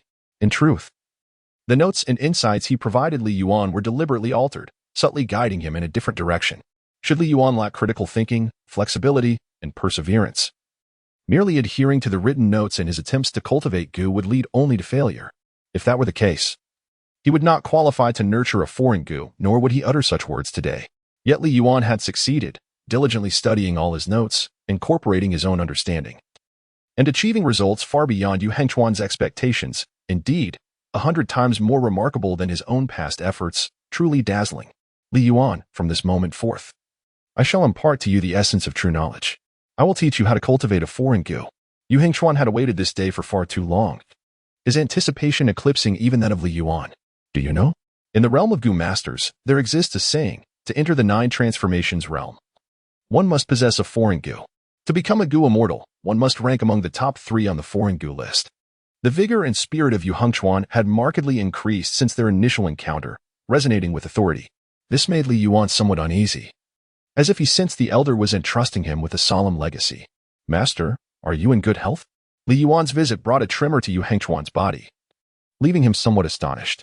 He had not anticipated that Li Yuan would observe so meticulously at such a moment. Typically, when an ordinary goo master hears the term strange goo, they would lose all interest in their surroundings, consumed by an urgent desire to obtain the methods for cultivating strange goo. Li Yuan, however, was concerned about his health. Such a disposition, coupled with the innate talents of a disciple like him, is unlikely to be encountered again in a lifetime. The master replied, "I am in good health." Yu Hengchuan smiled and added, "It was merely an injury sustained during a battle against demons, requiring a period of recuperation." "Master, what is the current state of affairs in the southern frontier?" Li Yuan had long ceased to pay attention to external affairs. Ever since the incident with King Yu, where the dagger was drawn at the height of tension, he had completely severed ties with King Kanglin, and the war had descended into a stalemate, with neither side able to gain the upper hand. There had been no reports of significant victories or defeats, suggesting that the conflict would persist for a considerable duration until a pivotal event occurred to alter the course. Excessive concern over the situation seemed futile.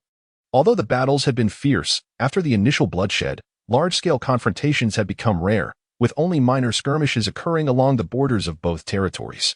In the grand scheme of things, even an esteemed 8-turn Gu master like himself lacked the power to influence the outcome of the war. Ultimately, the fate of the world rested in the hands of a few 9-realm masters. Enough about external matters, Yu Hengchuan remarked. That is not your concern. It is not yet your time to engage in the frontline battles, young genius.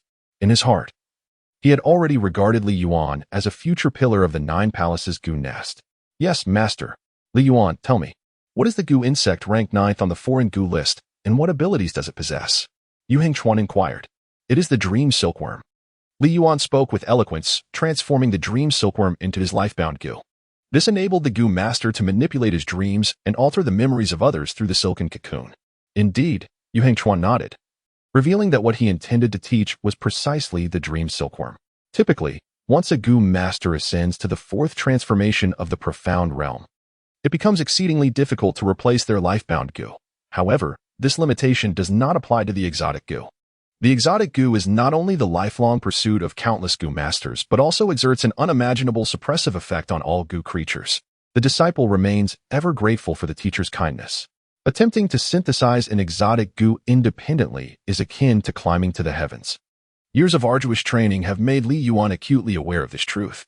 Absent a fortuitous encounter, even with the boundless synthesis capability of the black jar, he would remain unable to acquire an exotic Gu.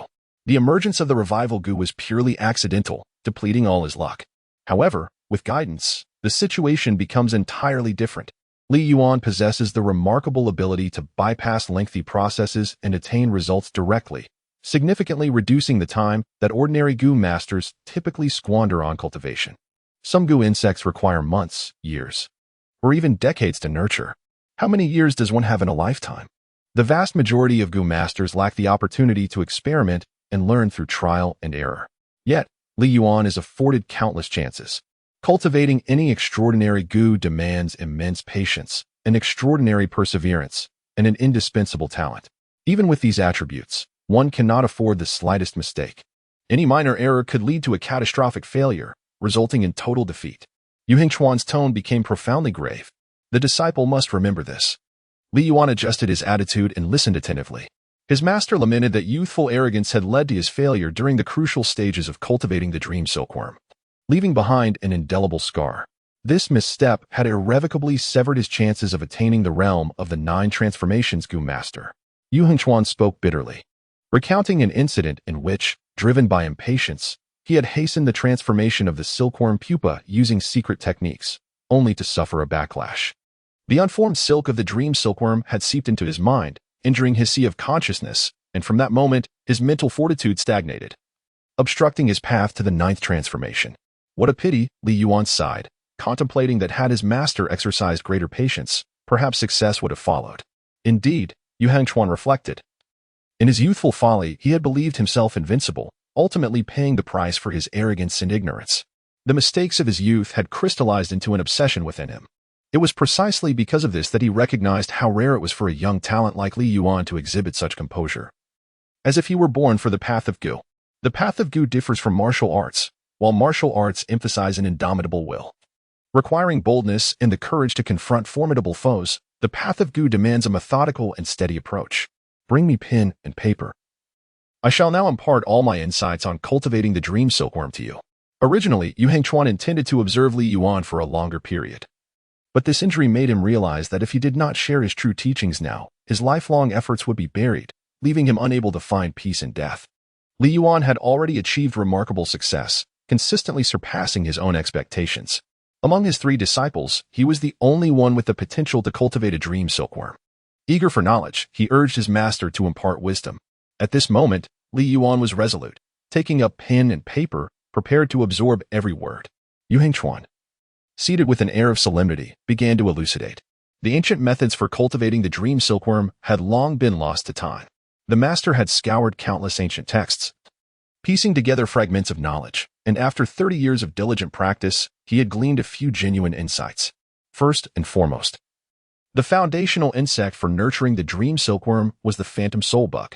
The goo master needed to amass a substantial quantity of phantom soul bugs, nurturing them with a variety of herbs such as cloud lotus seeds, purple handherb, and red mushrooms. Some should be fed exclusively with a single herb, while others should be raised in a mixed manner. Based on this foundation, the following esoteric goo must be cultivated. Once the Xian goo is developed, a separate black jar should be opened to nurture 3 distinct types of precious goo. The most crucial step, which I refer to as the 9 transformations of illusion, requires the unformed dream silkworm to metamorphose into a silkworm pupa, then into a silkworm moth, which lays moth eggs that subsequently hatch into silkworms.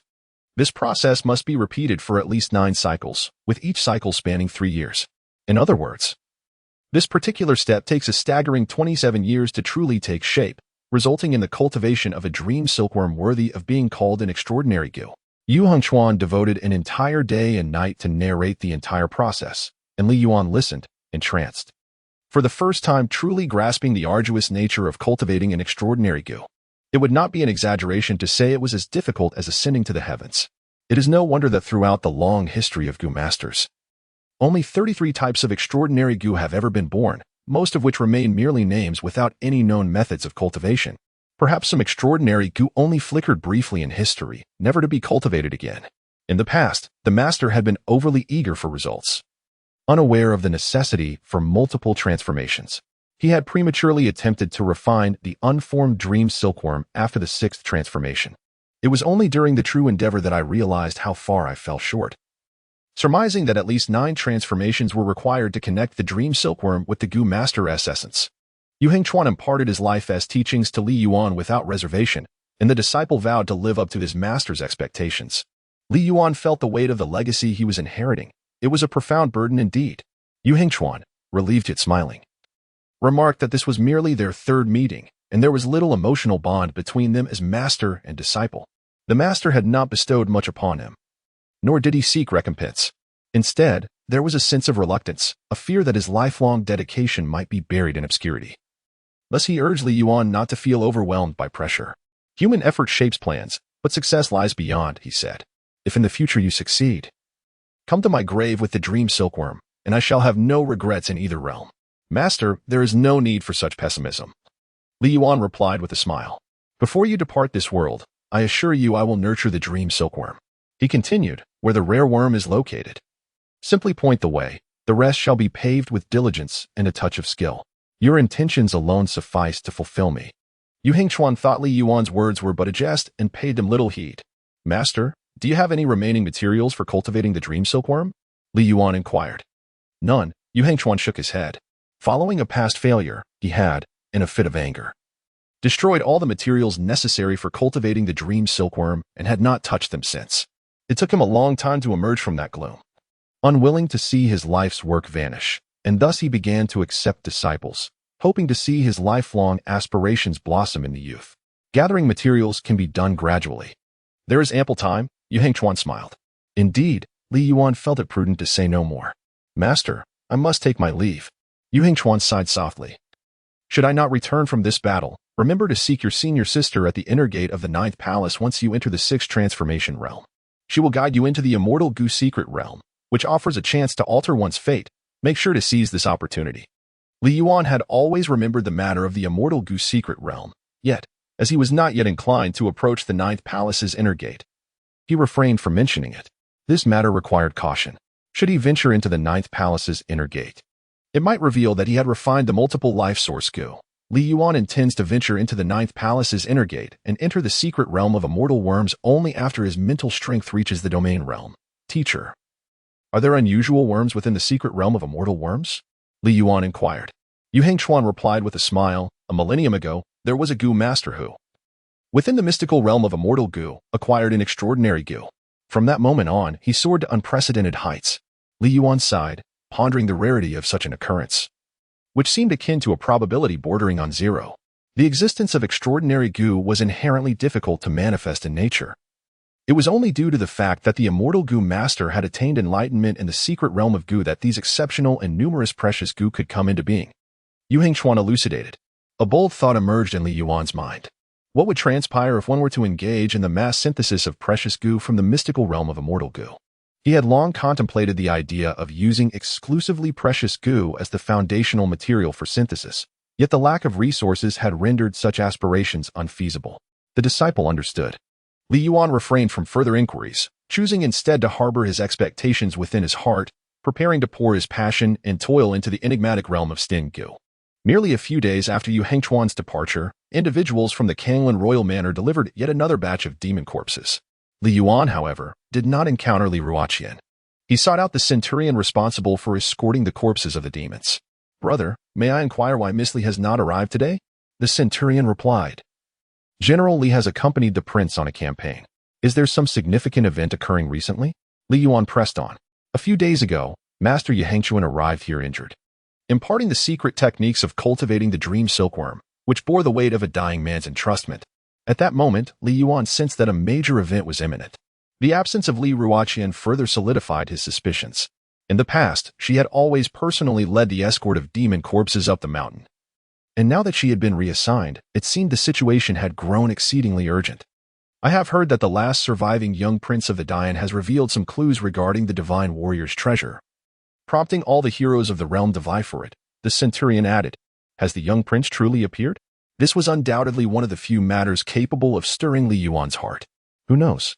The centurion shrugged. "That is beyond our concern. In my view, it would be better for the young prince to emerge sooner. It matters not who claims the divine warrior's treasure or who ascends to power. What is desired by all is an end to the war. Whether in victory or defeat, the common folk suffer. May the Tianguan continent be annihilated." The soldiers seemed weary, expressing their discontent. Observing this, Li Yuan refrained from further comment, recognizing that he could not alter the current state of affairs. Even if the divine warrior's treasure were to be uncovered, it would not necessarily herald the emergence of a new warrior to rise to the occasion. Instead, it might escalate the conflict, rendering it even more intense. After some time, they continued their conversation. Li Yuan presented a list along with several black jars to the centurion. "Brother, these are the materials I require for my next step in the art of goo. I kindly ask you to procure them promptly, as they are of great significance to me. The goo insects involved in this transaction are contained within the jars. I appreciate your efforts." The list detailed the materials essential for cultivating the exotic goo, dream silkworm. After the team responsible for escorting the demon's corpse departed, a data panel materialized before Li Yuan. Goo Master, Li Yuan Black Jars, 5 Transformation 103-11500, Realm, 5 Transformation Mental Power, Great Perfection of Sea Realm-born Goo, Colossal Spirit Goo, Revitalization Goo, Tricolor Exotic Fire Python. Illusory Garment, Queen of Silk Goo Goo House, none time slipped by, and Li Yuan found himself but a step away from the domain of mental power. He anticipated a breakthrough before entering the 6th transformation realm. It would be the opportune moment to venture into the inner gates of the 9 palaces and access the secret realm of immortal goo. With the situation becoming increasingly chaotic, a sense of urgency gripped Li Yuan. In the blink of an eye, nearly half a year had elapsed. One evening, Pei Luoqing arrived in haste. "Senior brother, what has transpired?" Li Yuan inquired. "Our esteemed teacher has encountered a grave incident. During the confrontation with the Qing Yue surrounding the mountain, Pei Luoqing had never been this anxious. The teacher was wounded by a demon, and his unborn goo was devoured by that very creature. It was only due to the intervention of the 9th palace master that the teacher managed to cling to life." "Is it truly that severe?" Li Yuan's heart sank. The fears he had long harbored had finally come to fruition. In such a state, even if he survives, he will be rendered powerless. Unable to tread the path of goo any longer, Pei Luoqing lamented. For one who once stood on the brink of greatness, descending into such depths would be a bitter pill to swallow, perhaps even more unbearable than death itself. "Where's the teacher now?" Li Yuan asked. "He has been taken to the inner gates of the 9 palaces. Senior sister has sent word, instructing us to await further news. We may visit only once the teacher regains consciousness," Pei Luoqing replied. "In such dire circumstances, has there been no progress regarding the emergence of the young prince?" Li Yuan had been closely monitoring the situation. "No," Pei Luoqing shook his head. "I now harbor doubts regarding the incident 6 months ago when the young prince allegedly triggered the manifestation of the Kunlun Void Dragon Vein. It is possible that someone orchestrated this scheme intentionally. Otherwise, with all the formidable figures converging in that region, including the Night Owl King himself, how could they fail to uncover the whereabouts of the young prince? As he spoke, a self-deprecating smile graced his lips. However, concerning the martial goddess treasure, even if it is a fabrication, no one is willing to withdraw. They are determined to fight to the bitter end. Indeed, Li Yuan sighed. Pei Luoqing cursed vehemently. These greedy wretches, they seem to forget that it belongs to someone as ancestors. Do they truly believe they deserve it? If I were the young prince of Dian, I would choose to hide away for a lifetime, secretly cultivating until I became invincible, and then seize the martial goddess treasure. Junior brother, do you think my perspective is sound? Absolutely. Li Yuan solemnly remarked. I, too, believe that the young prince harbors such thoughts. I have a foreboding that it will not be long before the younger generation is summoned to the battlefield for their trials. Pei Luoqing sighed.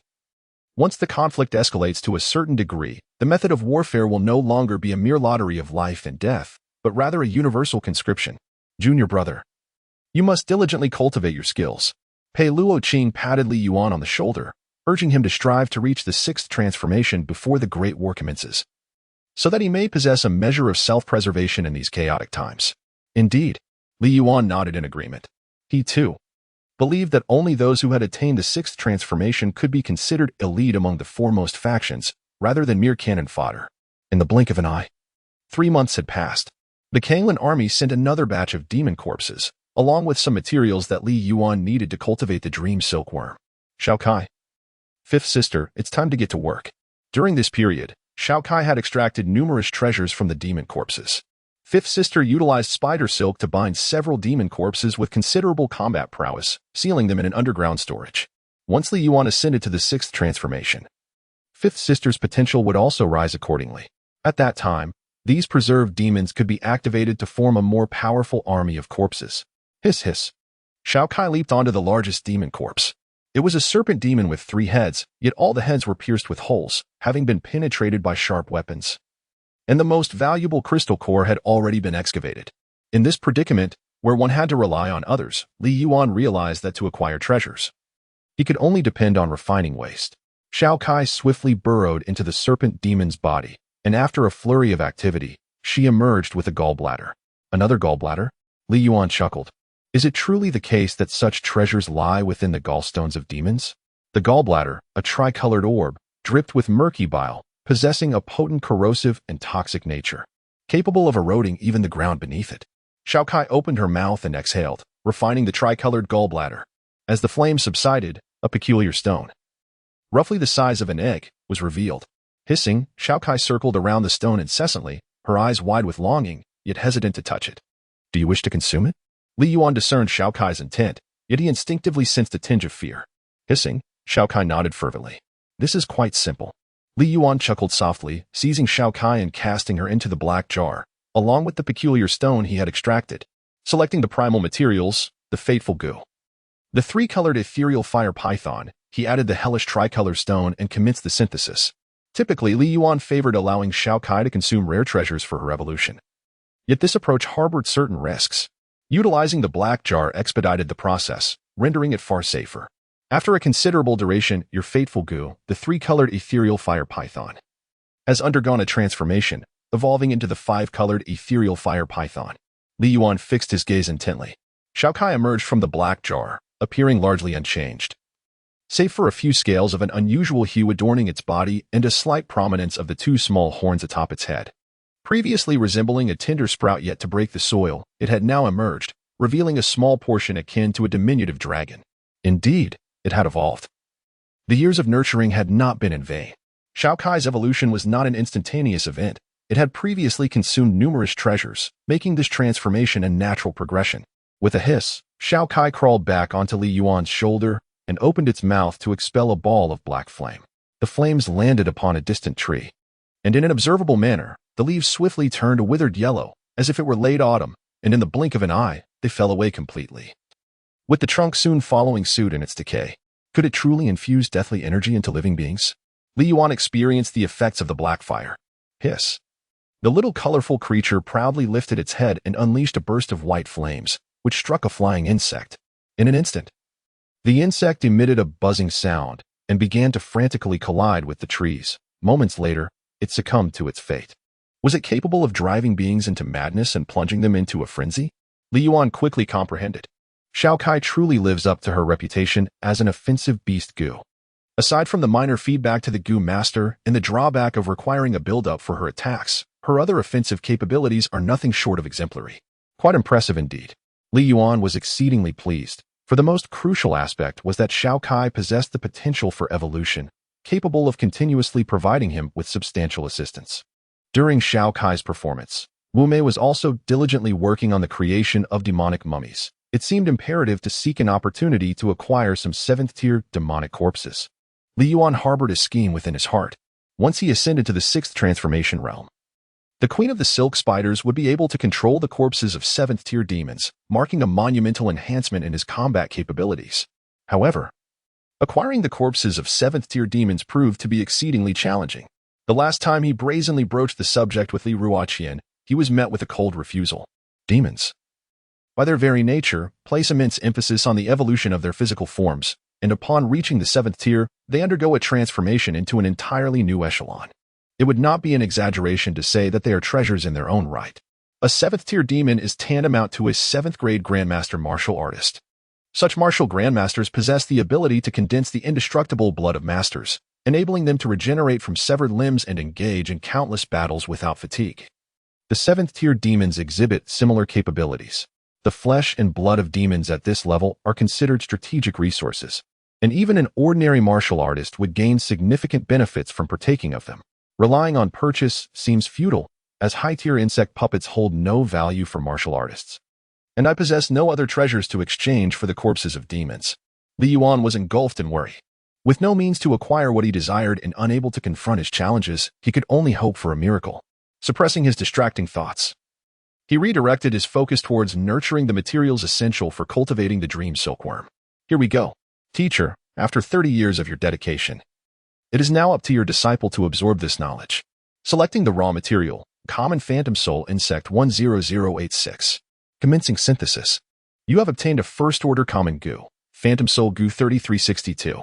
Once more, selecting the raw material, phantom soul Gu, adding hand-seeing purple, incorporating big red mushroom. Commencing synthesis. You have acquired a 4th-order mysterious Gu, Great Nanny Gu. Upon refining Great Nanny Gu into a life Gu, it can aid the Gu master in enhancing their spiritual power. As a subordinate Gu, it possesses the ability to unleash a hallucinogenic explosion, leading adversaries to confront their Great Nanny. Is such a Gu truly in existence? Li Yuan was astonished. The naming of any insect possesses a unique history, and the Gu master who named the Tai Nai Gu must have undergone an exhilarating tale. Moreover, mere Xian Gu is far from sufficient. To cultivate a dream silkworm, one must first nurture 3 essential preliminary rare Gu. Without meeting these prerequisites, one cannot enter the stage of dream transformation. Selecting the raw materials, the synthesis began in the location of the Dian Dragon Vein Kunlun Su. The mountain stretched endlessly, shrouded in mist, resembling a realm beyond the mundane. On the borders of Kunlun Su, various factions were entrenched, including the Night Owl Guard, the Kanglin King, the Yu King, the Qian Kings, the Han King, the Ying King, and the Grand General of the state. Almost all the prominent figures of the contemporary world had gathered here, united by a singular objective, to locate the long-missing Dian young prince. Half a year ago, the Dian Dragon Vein manifested an extraordinary phenomenon, heralding the return of the true dragon to the mortal realm, coupled with the news of the Night Owl King slaying a demonic lord, which revealed that the young prince born to concubine and still lived. Various factions concluded that the sole direct bloodline of the Dian royal family, the young prince, was hidden within Kunlun Su. However, Kunlun Su is vast, spanning 6 counties and involving multiple territorial factions belonging to none. No one had the capacity to seize this coveted prize alone. Thus, the factions agreed their armies would not enter Kunlun Su. They would remain at the borders, allowing only those of the 8th rank and above to venture inside for reconnaissance. As for who could find the young prince, that would depend on their own abilities. In a small village nestled in the mountains, a robust young man with dark skin dashed along the muddy path, carrying bundles of firewood. Dog Egg, you've helped your mother chop so much firewood again. What a diligent child you are. Villagers praised him as he passed, envious of Widow Chen for having such a good son. Uncle, Aunt, you all are well. He greeted warmly, his rapid strides soon taking him around a bend in the muddy path. Mother, I'm back, he shouted from a distance. Oddly, today no one responded. Typically, upon his return with firewood, his mother would be waiting at the gate. Mother, I'm back, he called again, but silence prevailed. Strange? The young man furrowed his brow. Good Moth the Night Owl shook his head. In truth, he had discovered this place on the very first day the dragon vein anomaly manifested, sealing it off completely and observing from the shadows. If he had wished to save, he could have acted long ago, yet he understood that if he did not sever the prince's distractions and ignite his fury, the prince would forever remain a mere mortal. Shackled by his vulnerabilities, incapable of becoming the emperor who commands respect across the realm. Only by severing all ties here could the prince be free of burdens, thus allowing him to truly restore the great yin and bring peace to the world. With a self-deprecating smile, the young man rose unsteadily and approached the woman's corpse, covering it with a blanket before carrying her body outside. 7 days later, the young man completed his mother's funeral rites. He sat before her grave, feeling as if his very soul had been hollowed out. His life seemed shrouded in confusion, and his heart was adrift. Your Highness, we must depart, the Night Owl remarked.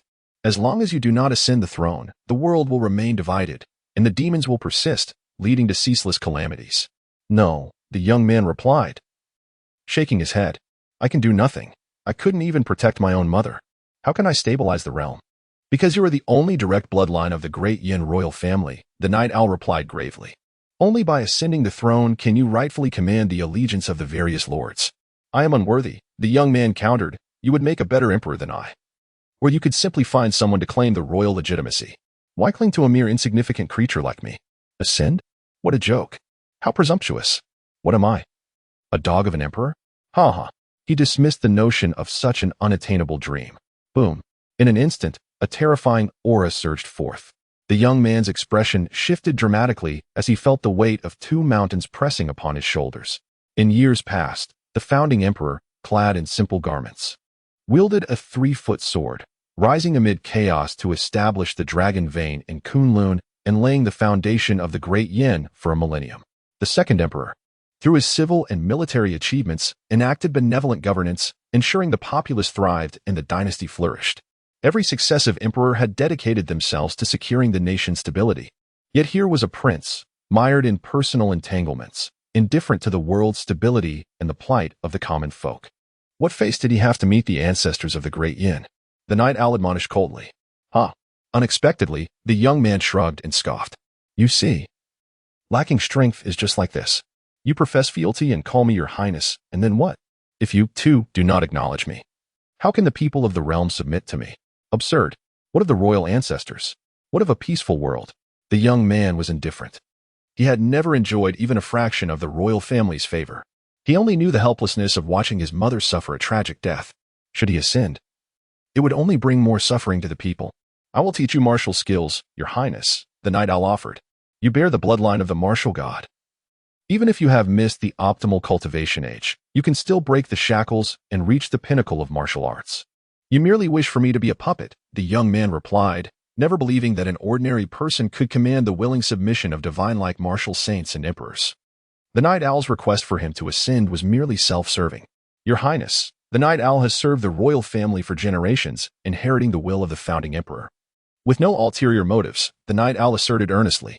The young man fell silent. The Night Owl chose silence as well, remaining by his side.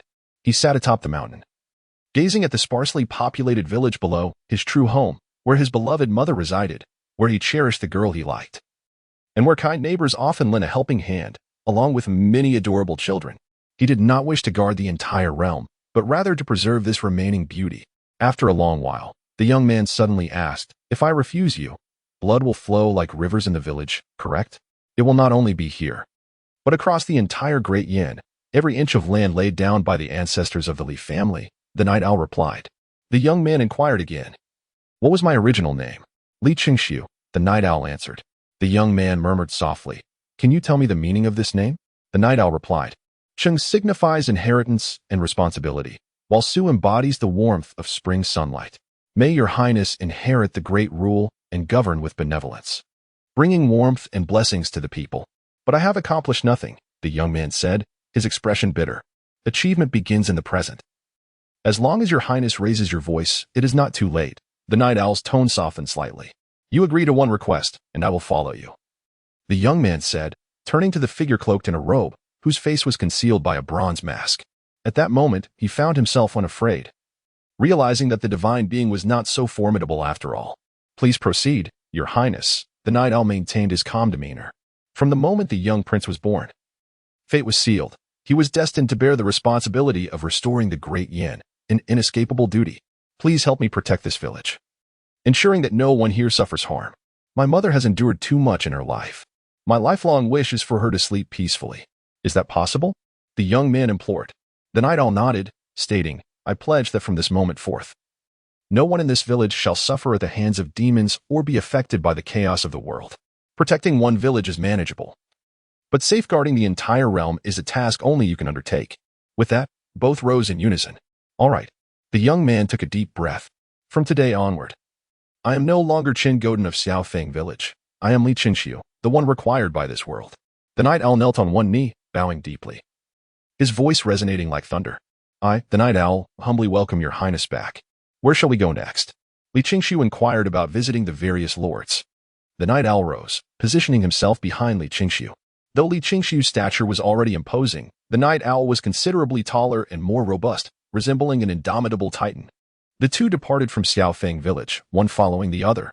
A rumble echoed across Kunlun, where thunder clapped and storm clouds converged, heralding extraordinary phenomena.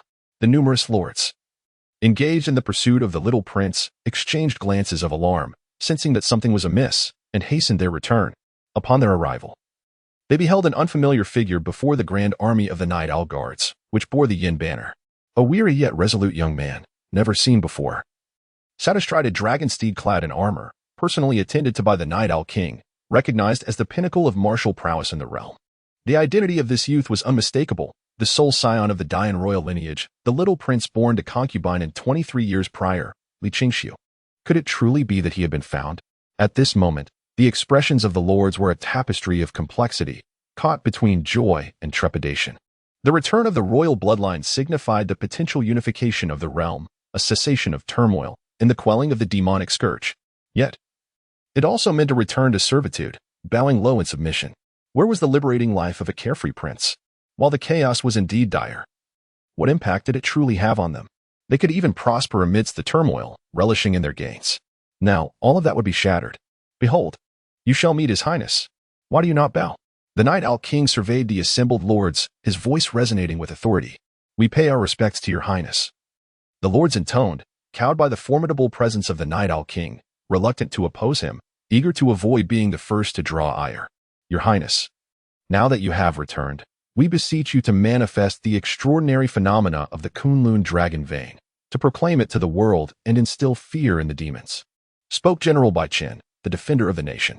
"Indeed, we implore Your Highness to reveal the Kunlun dragon vein's wonders, to consolidate the nation's fortune and pacify the hearts of the people," the other lords echoed in unison. Li Qingxiu appeared utterly bewildered, completely at a loss as to how to proceed. The Night Owl King spoke once more, asserting that the manifestation of the dragon vein was no trivial matter. It could not be approached with such haste. The prince had only just returned and had yet to be properly welcomed and honored, as well as to pay respects to the ancestral spirits. This matter required further deliberation and should await an auspicious day for action. With these words, the various lords, each harboring their own thoughts, had no choice but to lower their banners and cease their activities. In the southern frontier, amidst the Jiogong mountain range, there lay 12 caves and a small bamboo growth. Li Yuan was immersed in the joy of nurturing the dreamlike silkworms, fervently synthesizing in an effort to catch up with his teacher's 30 years of progress, a task far from simple. Suddenly, a warning from the daylight insect arrived. Li Yuan furrowed his brows. "Has Senior Brother Pei arrived? He seems to be in a hurry to see me. Could it be that the master has awakened?" "Junior brother, a storm is brewing." Pei Luoqing arrived in haste. Li Yuan immediately deduced that the young prince had been located. Indeed, Pei Luoqing replied, "Not long ago, various factions had all ventured to Kunlun Void, and now, at last, there is a resolution. The Night Owl King has found the young prince." Li Yuan nodded in agreement. "So, does this mean the royal family will have a ruler, and peace will prevail in the realm?" "It is not that simple," Pei Luoqing replied, shaking her head. "Whether the young prince can become the sovereign of the world is not solely determined by the words of the Night Owl King." "What then constitutes this determination?" Li Yuan inquired. "The Kunlun sacrificial rites, the the worship of heaven and earth, the resonance with the dragon vein, and the confirmation of identity. Pei Luoqing stated solemnly.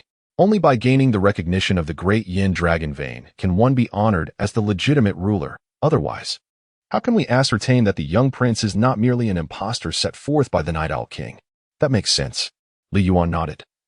Yet an undercurrent of anxiety coursed through him. Even if the imperial physician's grandson were to undergo a transformation of his very bloodline and essence, it is unlikely he would gain the recognition of the yin dragon vein. If the lineage of a millennium-old dynasty, the legacy of a martial deity, could be so easily supplanted, it would have surely faced annihilation long ago. The essence of the royal bloodline is primarily safeguarded by the imperial physician, encapsulated within a jade pendant, which contains a drop of the ancestral blood. This implies that the true identity of the imperial physician's grandson will inevitably be unveiled, potentially leading to his demise at the hands of the Night Owl King, who may uncover the truth. Brother Pei, do you know when the Foshan ceremony will be held? Li Yuan inquired once more. It has yet to be determined. However, I have heard that the Night Owl King has already returned to the imperial capital with the young prince to welcome him and simultaneously select an auspicious date. Pei Luoqing replied, well informed. Once the date for the Fengshan ceremony is established, it will be announced to the world. At that time, all factions within the Yin realm will attend, including the 9 palaces Gu Nest. Brother, how long do you think it will be before the Fengshan ceremony takes place? Li Yuan maintained a serene demeanor, engaging in casual conversation. At least half a year, perhaps even longer, Pei Luoqing speculated. Why? Li Yuan asked, somewhat perplexed. There are numerous reasons. Firstly, the Fengshan ceremony is traditionally reserved for a newly enthroned emperor. The young prince, Li Qingxiu, is an exception and will face greater resistance. Furthermore, the ceremony is intricate, requiring extensive preparations, particularly in an era plagued by demonic chaos and societal discord, where precautions are paramount. However, these are not the most critical reasons. The most significant issue is that prior to being located, the young prince was merely an ordinary individual, incapable of withstanding the immense power of the Fengshan ceremony. He must first undergo a period of cultivation, Pei Luoqing elucidated. I see, Li Yuan responded, grasping the implications. Li Yuan sighed softly, realizing that the imperial physician's grandson had not fared well over the years, struggling in the mire of the mortal realm just as he had. Pei Luoqing smiled and remarked, if the young prince truly possesses the bloodline and roots of a martial deity, and is sheltered by the auspicious fate of the true dragon, he will cultivate swiftly. Suddenly recalling something, he continued, once the Foshan ceremony commences, all the seekers and supporters journeying to Kunlun Void will receive a baptism of fortune. This occasion is one of universal celebration, with nations gathering to pay homage, a rare opportunity indeed. Throughout history, every new emperor has invited the 9 palaces Gu Nest to participate. Perhaps we too might secure a place. If only our teacher had not encountered misfortune, he surely would have fought for them. But now, the uncertainty looms. After spending so long in the mountains, it was the first time Li Yuan felt a yearning to venture out. To see the benefactor who had been abandoned by the imperial physician, yet had saved his life as a substitute. The truth was undeniably harsh. As the sole bearer of this knowledge, Li Yuan's emotions were beyond articulation. From a humble mortal in the countryside to the sovereign of the realm, only to be unmasked and discover he was a discarded pawn. Such a tumultuous rise and fall was profoundly heart-wrenching. Could the other truly endure such a fate? Upon introspection, Li Yuan dared not claim he could withstand it. If given the chance, he should indeed seek him out. A man of integrity knows what must be done and what ought not to be. There were matters Li Yuan felt compelled to address. Once Pei Luoqing departed, he made his way to the rear mountain, standing before the imperial physician's grave. Grandfather, he implored, may heaven grant you protection. Your grandson yet lives. Throughout these years of fleeing, I can only imagine how deeply your heart has suffered. Both my mother and I owe you a debt of gratitude. Please rest in peace. I vow that I will not allow your beloved grandson, my brother, to come to harm. Li Yuan knelt solemnly before the grave, bowing deeply. His heart had not experienced such intense turmoil for a considerable time. In that moment, an enigmatic sensation surged within him, as if turbulent waves were rising in the sea of consciousness, battering against the barriers of the mountain sea realm. The sea of consciousness spanned mountains and rivers, embodying the essence of domain. The rumble echoed incessantly. The sea of consciousness roared, and Li Yuan focused his mind, sitting cross-legged in meditation, turning his gaze inward. Within the realm of the sea of consciousness, that vast ocean of spirit stirred forth monumental waves, transcending the barriers of the mountains, allowing the rivers and mountains to merge into the sea, transforming into an entirely new domain. Time passed. Li Yuan suddenly opened his eyes, and a virtual panel materialized before him. Gu Master, Li Yuan Blackpot, 5th Transformation 12331500, Realm, 5th Transformation Mental Strength, Initial Stage of Domain Realm Innate Gu, Giant Spirit Gu, Resurrection Gu, Multicolored Strange Fire Python. Illusionary Robe, Silk Lady Queen Gu Gu House, none he had broken through. Li Yuan had never anticipated that he would achieve a breakthrough in his spiritual realm under such circumstances. Transitioning from the great perfection of the sea realm to the initial stage of the domain realm, a progression swifter than he had envisioned. Is this the significance of a clear and focused mind? At this moment, he began to grasp the profound utility of the Hard Inquiry Gu, ranked 3rd on the Strange Gu list. With the enhancement of the Hard Inquiry Gu, the young lady of Kanglan, Shao Qiner, would likely experience rapid advancement and rise swiftly. Li Yuan exhaled a breath of turbid air and bowed once more before the gravestone of the imperial physician. Grandfather, I am grateful for your guidance from the depths of the netherworld. With a sudden breakthrough in the face of adversity, Li Yuan felt a renewed sense of confidence. Possessing the mental fortitude of the domain realm, he became elusive to even the most formidable practitioners of the 8th and 9th realms. Certain matters became more feasible to undertake. Thus, he returned to the ruined Gu Tower. Li Yuan swiftly retrieved the tome bestowed upon him by his mentor, Yuan, which contained the esoteric methods for crafting a Gu house. The prerequisites for this intricate process are threefold. One must possess a mental acuity that reaches the domain realm, achieve a resonance with one's life Gu through the heart, and possess a sufficient quantity of subordinate Gu. At present, he finds himself in full compliance with these criteria. According to his mentor, a 7th turn Gu master capable of forging a Gu house is considered a prodigy in the realm of Gu. Yet here he stands at merely the 5th turn, having reached this remarkable juncture. Is it not rather extraordinary? Li Yuan held the book delicately, engrossed in its contents. He had fulfilled all the prerequisites for constructing a Gu house, yet the endeavor of creating a complete Gu house remained an immense undertaking. The time required for its construction was extensive, with a higher quality necessitating an even longer duration. Much like his teacher's Gu house, which took a full 12 years to complete, there were numerous instances of such projects taking 20 to 30 years. While I could significantly reduce the time needed for building the Gu house, accomplishing it before the commencement of the Foshan ceremony posed a considerable challenge. Li Yuan, undeterred by the complexities surrounding him, recognized that any enhancement in the current circumstances would bolster his confidence. In constructing the Gu house, I intend to center it around the 5-colored ethereal fire python and the silk-spinning queen Gu, with the hope of uncovering a delightful surprise. The establishment of the Gu house not only significantly amplifies the feedback received by the Gu master, but also possesses the remarkable ability to nurture spiritual substances. These so-called spiritual substances are akin to the treasures of heaven and earth. However, as they are not born of the natural world, they have been aptly designated as spiritual substances by the venerable predecessors of the Gu way. The nature of the spiritual substances produced varies greatly among different Gu houses. Li Yuan searched through the book for quite some time, but found no information regarding the spiritual substance produced by a Gu house constructed around the core of the Pan-Sea Queen Gu and the 5-colored strange fire python. Records concerning rare Gu are already scarce, and those pertaining to Gu houses are even fewer.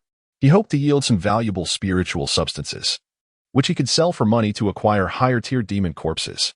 The lack of funds had evidently become a lifelong adversary for Li Yuan. The generation of spiritual substances is significantly correlated with the quality of the Gu house and the type of one's innate Gu. For instance, the innate Gu of Yuan is the butterfly mirage, primarily used to create illusions and confuse opponents. When a Gu house is built around this core, the spiritual substance produced is known as awakening water. Consuming it enhances mental strength and temporarily boosts comprehension. Awakening water is not only beneficial for Gu masters, but is also regarded as a treasure by martial artists. Consequently, it commands a considerable price in the market. He remained uncertain about what his Gu house might produce. Li Yuan felt a mixture of apprehension and anticipation. If he could produce a spiritual substance akin to awakening elixir, he would be liberated from poverty and embark on a grand venture. Regardless, he decided to attempt constructing a Gu house first. Shao Kai, Wu Mei, come here. With a gentle call, Shao Kai and Wu Mei swiftly rushed over, landing on Li Yuan's shoulders. Which of you is willing to be the core for the construction of the Gu house? The two little creatures eagerly responded, brimming with enthusiasm. Indeed, Li Yuan sighed, Realizing that it was impossible for both to proceed together, their master would be utterly drained. He had only just entered the initial realm, and constructing a goo house was already a formidable challenge. How about this? Let us engage in a game of rock, paper, scissors. The winner shall go first. What do you say? A bet is a bet, and no cheating is permitted. Furthermore, no sulking will be tolerated. Li Yuan could only coax the two little ones as one would soothe a child. With a hiss and a chirp, Xiao Kai and Wu Mei readily agreed. On the count of 3, you shall begin. 1, 2, 3, start. The moment the words left his lips, Xiao Kai's serpentine tail twisted, transforming into a fist-like shape. While Wu Mei expelled a similarly shaped ball of silk. It was a tie. Li Yuan reluctantly declared a rematch. The two little ones made their moves once more. And yet again, they both chose cloth. Again. For the third round, both youngsters opted for scissors. This cycle continued, repeating itself for more than 10 rounds. With the two consistently producing identical outcomes. Was it possible? Li Yuan, in a state of belated realization, understood that both were nurtured by the same master, rendering any division impossible. Regardless of whether it was Xiao Kai or Wu Mei, their intimacy had reached a level of profound resonance, sharing a singular heart. How could one break such a bond? It appears that they could only be completely drained, unable to discern a victor. Li Yuan could not possibly allow Xiao Kai and Wu Mei to engage in a conflict, as it would likely lead to unforeseen consequences, jeopardizing harmony and damaging their close relationship. Is it truly so challenging to maintain a sense of balance? Li Yuan sighed with resignation. Having raised these creatures himself, he could only endure the situation, treating it as a means of honing his spirit. A slower pace was of no consequence. He quickly came to terms with it. Selecting the raw materials, he chose 99 ordinary small red snakes to begin the synthesis. You have successfully produced 33 first transformation ordinary goo, the fire python. Although the vibrant fire python was cultivated by Li Yuan through the dragon pattern egg and various treasures, the creature most closely related to its bloodline among the lower-tier goo was the fire python. A higher bloodline affinity between the lower-tier goo and the destined goo would significantly enhance the success rate of constructing the goo dwelling. Moving on, he selected 99 ordinary small spiders and added the near-spring grass to initiate synthesis. You have successfully produced 33 first transformation ordinary goo, the spirit-breathing spider. The spirit-breathing spider is also one of the lower-tier goo insects of the silk queen goo, holding a relatively high bloodline affinity. Now, let us commence. Li Yuan, accompanied by Xiao Kai and Wu Mei, arrived at a newly developed area within the small bamboo grove he had expanded. This space was shrouded in secrecy, accessible only to him. It was the perfect location to temporarily house the goo dwelling. Sitting cross-legged with his eyes gently closed, Li Yuan focused intently, channeling his mental energy to resonate with the 5-colored fire python and the queen of silk spiders. Before long, he felt as though he had entered a wondrous realm of consciousness. More accurately, he was traversing 2 extraordinary mental landscapes simultaneously, causing his mental strength to deplete rapidly, rendering the task quite arduous. The first step in constructing the goo dwelling was to strengthen the connection between his life goo and the subordinate goo. Only by harmonizing the thoughts of all goo could a dwelling be formed. The concept of a dwelling is rooted in the idea of home. In ancient times, when goo masters were still struggling in their early endeavors, they regarded all goo insects as family. Only family could reside together under one roof. After a considerable period, the marvelous mental worlds began to shift, and the consciousness of a small fire python coalesced within this realm. Meanwhile, in the physical world, a small fire python commenced the construction of its nest. It exhaled a mysterious substance, akin to drifting dust, nearly invisible to the naked eye, until more and more small fire pythons emerged to join the building process. The dust gradually coalesced into soil, yielding tangible results. On another front, the spirit silk spider was also constructing its nest, with both nests taking the form of burrows, continuously extending downward into the earth. Li Yuan gradually became immersed in it. Losing track of time, Li Yuan suddenly awoke, his mind a void, engulfed in a wave of fatigue that rendered him feeling considerably unsteady, as if on the brink of collapse. Upon focusing his gaze, he discovered that the 2 sides of the goo house had only expanded by approximately 1 foot, with around 80 goo insects contributing to the construction on each side. Li Yuan cast a glance at the nearby hourglass used for timing. Has it truly been 3 days? This signifies that he has spent a full 3 days and nights constructing a modest 1-foot goo house and assimilating dozens of goo insects. Indeed, it is a formidable task. The crux of the matter is that as he progresses in his construction, the number of goo insects increases, leading to a greater consumption of mental energy. Even Wu Mei and Shao Kai have grown weary, resting their heads on his shoulders as they drifted into slumber. Truly, it is a monumental endeavor that must be approached with patience. In the capital of the Yin, Tianan City, following the calamities of previous years, the Night Owl King has rallied his forces, leading the Night Owl Guard and various station troops to reclaim the land, banishing demons and restoring order. Within the palace, a young man clad in a python robe is vigorously practicing martial arts, drenched in sweat. Nearby, the imposing Night Owl King, donned in a bronze mask, observes silently, resembling a statue. After a considerable time, the young man retracts his fists, unleashing waves of energy that ripple outward, stirring the trees in the courtyard. This young man, Shungo Dan, a humble villager brought back from Kunlun Su by the Night Owl King, is also the sole bloodline of the Daiyan royal family. The young princely Qingxiu. The prince's innate talent is indeed remarkable. Within a mere 7 days, he has advanced to the second tier of Qi Induction Realm and mastered the first level of the Shattering Heaven Divine Fist. The Night Owl King expresses his commendation. I have fulfilled my promise. Now, shall you not teach me the true essence of the art? Li Qingxiu inquires calmly. Since returning from Kunlun Su, his thoughts have been singularly focused. He yearns to eradicate the demons, spare the world from suffering, and avenge his mother. All of this requires strength. It is the duty of a subject, replies the Night Owl King, a hint of amusement in his tone. In the Yuan continent, martial prowess reigns supreme. Whether it be the cultivation systems of Confucianism, Buddhism, and Taoism, the evolution of demons, or the various paths of gu, talismans, and formations, none surpass the martial way. The 9 tiers of martial arts are as follows. First tier, body refinement. Second tier, Qi induction. Third tier, spirit gathering. Fourth tier, cocoon breaking. Fifth tier, freedom. Sixth tier, minor grandmaster. Seventh tier, grandmaster.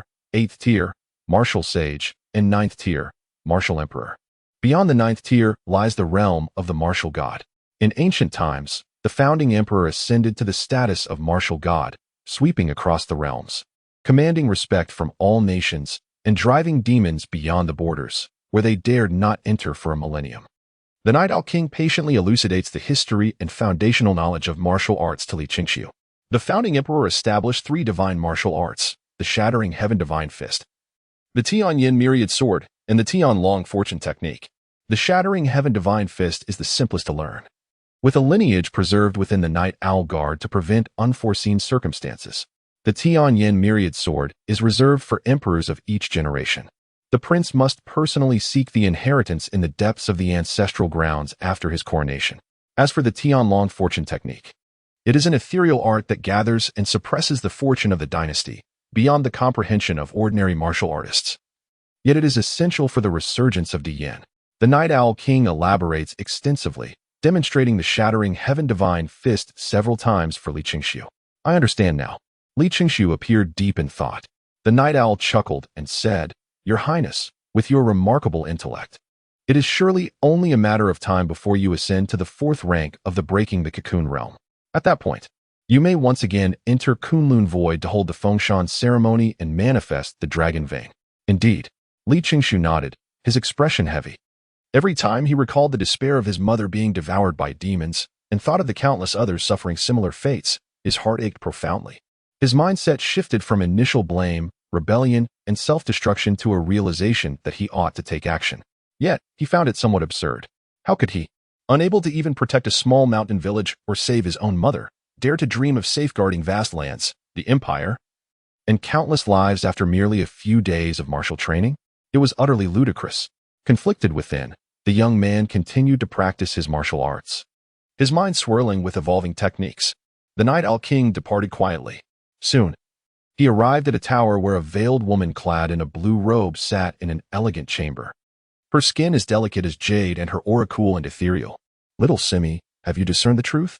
The Night Owl inquired as he settled down, gazing into the distance where he could see the young Li Qingxiu practicing martial arts in the courtyard. I cannot see clearly, she replied, shaking her head. She was an Amuyao, the little Simi of the extreme North Ice Plains tribe, summoned by the Night Owl King to assist in locating the sole descendant of her sister, who perished in the royal blood disaster years ago. Is there bloodline evidence? Amuyao asked. Years ago, Her sister had married into the royal family as part of a political alliance to save their tribe, a decision that had burdened their father with guilt. Without her sister's sacrifice, the extreme North Ice Plains tribe would have been annihilated long ago. Now that the tribe had reclaimed its totem and grown strong, her sister could never return home, and her only bloodline was lost to the world. Thus, when the Night Owl King sought her help, Yao did not hesitate to agree. "Little Linner, you must still be alive," she thought, referring to the affectionate name the tribe used for children. Yet, as she observed the young princely Qingxi from afar, she felt no sense of kinship. Her intuition told her he was not her sister's child. However, she had to proceed cautiously and verify the bloodline. Even if he was not her sister's child, he could be the only lead to finding Little Linner, and she could not afford to overlook it. This is his blood. Extracting the blood of an ordinary person was a trivial task for the Night Owl King, yet he too had to tread carefully. The grand ceremony of Fengshan was of utmost importance, with various lords and demons awaiting that day. If he returned with anything less than the true dragon's son, it would spell disaster for the Dian royal family.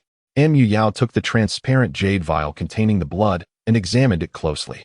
Qilin treasure technique. Manifest. She rapidly formed hand seals, and an ice-blue Qilin pattern appeared on her forehead, releasing radiant light that cascaded into the vial. Simultaneously, blurred images flashed in her mind, two infants exchanging bloodlines under the cover of night through secret arts. In an instant, Yao understood.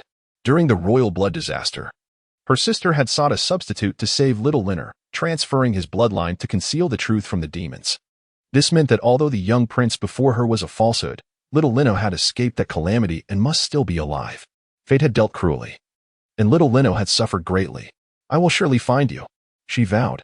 Knowing that her sister's child was still alive brought Yao immense solace. "Little Simi, what is the matter?" A cool, deep voice pulled Yao back to reality. The Night Owl King's gaze burned like the sun, instilling an overwhelming pressure that made her heart race, compelling her to speak the truth. Yet, just as the thought was on the verge of escaping her lips, she forcefully suppressed it. If she revealed the truth, the substitute prince would undoubtedly perish. He was utterly innocent, abandoned by his biological parents and unaware of the truth. Moreover, he had saved Little Linner's life, and to subject him to further suffering would be cruel. Fate had played its hand, turning a tale of substitution into an intricate web. No one anticipated that both the true and false princes were still alive, complicating matters. Yao steadied her emotions and spoke calmly. "Night Owl King, this matter bears deeper mysteries and requires careful deliberation." Deliberation? Can the little Simi not discern the truth? The Night Owl King frowned. He knew that the Simi of the extreme North Ice Plains possessed the art of bloodline tracing, and he had summoned Yao for this very reason. Yet, she could not distinguish between reality and illusion.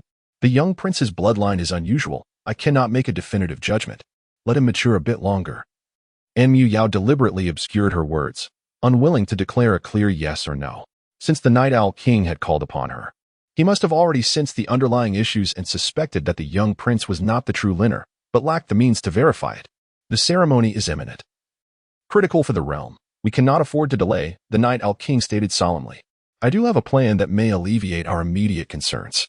Yao resolved to save the unfortunate substitute prince, viewing it as an act of virtue for her sister's child. "What is your proposal?" the Night Owl King inquired. "To confuse the true with the false, we must first conceal the truth from the lords and demons, stabilizing the current situation," Yao replied. "Impossible. The Foshan ceremony is a grand affair. How can we deceive those above and below? If he is a false prince but ascends the throne, it would sever the Leaf family's bloodline completely. Ascending the throne is easy, but abdicating is not." The Night Owl vehemently rejected such treachery. Times have changed. Stabilizing the situation is essential for the Dian's prosperity. Otherwise, the people's hearts will scatter, and the dragon's pulse will vanish, Yao thought, unable to fathom the Night Owl King's true intentions. This acknowledged pinnacle of martial arts seemed genuinely invested in preserving the Dian royal family. But could it be that he was merely acting for the sake of the martial goddess treasure? She leaned towards the latter. "I implore you, Night Owl King, to reconsider." Yao knew she lacked the power to sway his actions. Having said her piece, she turned to leave. As she observed her retreating figure, the Night Owl King fell into contemplation. It seemed increasingly likely that this young prince was an impostor. Was it possible that a switch had occurred, and the true young prince had been smuggled out of the palace long ago? This was not beyond the realm of possibility. The former noble consort was no fool. Anyone capable of becoming the simi of the extreme north ice plains was far from comparable to the trifling beauties of the inner palace. Perhaps when the blood disaster transpired, noble consort and had already sensed something amiss and orchestrated the substitution of the young prince's bloodline, concealing it from the world. The Night Owl King sifted through the minutiae of the past, seeking the truth. If all unfolded as he suspected, then Amu Yao's actions were to spare the substitute prince's life, a gesture of gratitude for saving little Linner. This made everything fall into place. Given the Night Owl King's temperament, anyone daring to impersonate the bloodline of the founding martial god would face execution, regardless of the rationale. He would not let such an act of betrayal jeopardize the Dian's millennia-long foundation. Mu Yao was confident that as long as she did not acknowledge the truth, the substitute prince would remain unharmed, especially since he was the sole lead to finding the true heir. The unseen scene from the blood disaster began to unfurl in the Night Owl King's mind. In an instant, several figures entered the room. The Night Owl King spoke coldly, instructing the Tianluo 36 departments to thoroughly investigate noble consort and enter confidence. Submit it within 7 days. Many years have elapsed, and the demons have ravaged numerous ancient texts and scrolls in the imperial capital. To trace back the origins of past events is exceedingly arduous. It is solely due to the Night Owl Guards that such an endeavor is possible. It seems that the Fengshan ceremony must be postponed, unless absolutely necessary. The Night Owl King is reluctant to allow an unidentified substitute prince to ascend to the throne, as this could potentially invite irreparable disaster, leading to the complete disintegration of the already fragile Yuan. Time flies swiftly. Li Yuan immersed himself daily in the intricate art of crafting the Gu house, diligently pursuing his studies. At last, he succeeded. In the stillness of the night, he emerged from his tense mental state. Before him lay 2 diminutive nests, one slender and elongated, the other wide, filled with silken threads. This was the Gu house constructed around the core of the colorful exotic fire python and the silk queen Gu. A data panel materialized before his eyes. Gu Master, Li Yuan Blackjar, 5th Transmutation 149015000, Realm, 5th Transmutation Mental Strength, Mid-Stage Domain Realm Faded Gu, Giant Spirit Gu, Revival Gu, Colorful Exotic Fire Python, Illusory Robe. Silk Queen Gu House, Colorful Exotic Fire Cave 1000 Gu House, Silk Mysterious Realm 1000 Gu House Yield, Radiant Fire. Revitalizing Essence. The relentless efforts I have invested day and night have indeed borne fruit. The returns from the Gu House are immensely beneficial. The successful creation of the Gu House not only significantly enhanced Li Yuan's own strength, but also elevated his mental prowess to the mid-stage of the domain realm. In terms of the breadth of his sea of consciousness, he was no longer inferior to some seasoned 8-realm experts. Thus, he no longer needed to fear the revelation of his fated secrets. More importantly, the output of the Gu House was exceedingly advantageous. Li Yuan meticulously examined the remarkable treasures produced by the 2 Gu Houses. The celestial fire, a flame formed by absorbing the immense energy of the heavenly sun, which can be utilized for forging precious artifacts or wielded against foes. Once unleashed, it resembles a radiant sun, enduring indefinitely.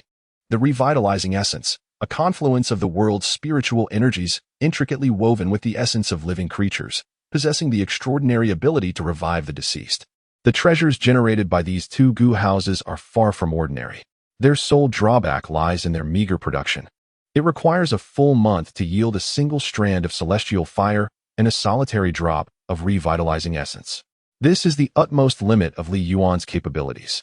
To enhance productivity, an elevation in the rank of the Gu Houses is imperative, necessitating years of relentless refinement. The ranks of the Gu Houses are categorized as 1,000 Gu House, 10,000 Gu House, 100,000 Gu House, and million Gu House. The higher the rank, the exponentially greater the difficulty and refinement. According to the records in the tome gifted by his mentor, Yuan, several esteemed palace masters have barely attained the level of the 100,000 Gu House. The million Gu House? Perhaps it exists solely in legends. That seems an insurmountable distance from my current reality. Li Yuan did not ponder much. For him, the most pressing concern was to amass wealth, gather raw materials, and enhance his combat prowess. The heavenly fire could be opportunely sold. With a stroke of fortune, he might secure a high price, potentially acquiring a 7th-tier demon's corpse in exchange. As for the recovery spirit due, he intended to reserve it for his teacher, Yuan. This mentor, whom he had encountered merely thrice, had treated him kindly, bestowing upon him numerous opportunities. He would not neglect his obligations within his means. With merely 10 days remaining, he would soon step into the sixth transformation realm. At that juncture, he would have the chance to venture into the inner sanctum of the nine palaces. Li Yuan had been eagerly anticipating the secret realm of the immortal goo. The endless array of precious goo. How splendid it would be if he could amalgamate them all. He would awaken from dreams with a smile. To fail in producing a single extraordinary goo would be a disservice to such an opportunity. In the blink of an eye, 10 days had elapsed. Li Yuan awoke from his slumber, invigorated and refreshed. A data panel materialized before him. Goo Master, Li Yuan Black Pot, 6 Transcendence 13,000, Realm, 6 Transcendence Mental Power, Mid-Stage Domain Realm Life Goo, Giant Spirit Goo, Rebirth Goo, Tricolor, Illusory Luo Garment. Silk Queen Goo Goo House, Multicolored, 1000 Goo House, Silk Mystical Realm, 1000 Goo House. How swiftly time passes. It has been over 7 years since he joined the 12 Caves. This is a remarkable figure. There is even a saying about the 7-year itch between couples. Li Yuan had resided in the 12 Caves for a full 7 years, rarely venturing outside. And even the instances of stepping beyond the small bamboo grove could be counted on one hand. The time had come for him to take a stroll. However, this journey would not lead him into the chaos of the world, but rather deeper into the mountains. After a brief preparation, Li Yuan departed from the quaint bamboo grove and arrived at the summit of the 12 Caves. Senior brother? Pei Luoqing, upon seeing Li Yuan, widened his eyes in astonishment, as if he had encountered a ghost. No way, I must be mistaken. You actually chose to leave the mountain? He had never witnessed such a composed young man. Without a wife or children, staying in one place for 7 years truly demonstrated an extraordinary capacity for solitude. Senior brother, I have reached the 6th transformation. Li Yuan smiled lightly. Pei Luo was taken aback. You have reached the 6th transformation realm? So soon? Not particularly fast, he replied. Li Yuan smiled. Pei Luoqing teased. Compared to the most brilliant prodigies in history, your speed is indeed not remarkable, but it far surpasses that of your senior brother. You flatter me, senior brother. Li Yuanxiang's prowess lies not in his breakthrough speed, but in his mastery of multiple innate goo. You have come to seek me out. Preparing to venture into the inner gate of the 9 palaces and enter the secret realm of immortal goo, have you not? Pei Luoqing inquired. Indeed, Li Yuan nodded. Recognizing the urgency of the matter, it was something he had long anticipated. Ha, I understand, replied Pei Luoqing with a smile. In my earlier days, I too was eager to plunge into the immortal goo secret realm at the very moment of my breakthrough. It truly is a magnificent place, though regrettably, one can only visit it once. His ginseng infant goo achieved such remarkable strength precisely because he had discovered suitable materials within the immortal goo secret realm, allowing for a significant evolution. Brother Pei, when shall we set off? Li Yuan inquired impatiently. We can depart today, Pei Luoqing affirmed, nodding. I will arrange some matters within the sect, and we shall set off in the afternoon.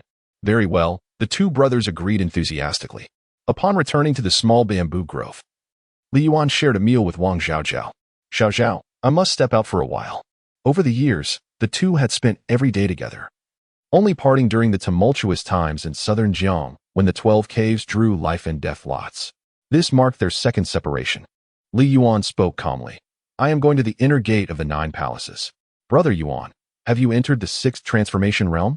Wang Zhaozhao exclaimed in delight. Li Yuan had mentioned this matter to her before, so she was already psychologically prepared. With Brother Yuan's extraordinary talent, a breakthrough was inevitable. Indeed, Li Yuan nodded, advising her to take good care of herself during this time. In the event of a crisis, she must not venture outside but remain in the bamboo grove to ensure her safety. I understand, Wang Zhaozhao replied, always obedient. I shall take my leave now. In the afternoon, Li Yuan shouldered his pack and hastily departed, meeting up with Pei Luoqing. For the first time in 7 years, he left the 12 Caves. The Jiogong mountain range stretched for miles, serene and untouched by time. As he stepped beyond its confines, Li Yuan felt little sentimentality. The verdant hills appeared largely unchanged, a landscape he had long grown accustomed to. The mountain paths were rugged and arduous. Night was approaching. Li Yuan followed Pei Luoqing to the entrance of a mountain gate. Where is this place? Li Yuan was perplexed, as the entrance to the 9 palaces was evidently not so near. 13 caves, Pei Luoqing remarked, at this pace. We might not reach the inner gate until the year of the monkey and the month of the horse. If we encounter dense fog in the mountains, we could easily lose our way. I shall borrow a precious artifact for our journey. With that, he took a deep breath, cupped his hands before his mouth, and shouted, "Brother Yang, come forth for a chat." Coo. In a moment, a large black-feathered eagle descended from the sky, landing gracefully before the two. "What brings you here, Pei Shitty?" A one-armed man leaped down from the eagle's back, his sword-like brows and starry eyes complemented by his flowing long hair, exuding an air of carefree nonchalance.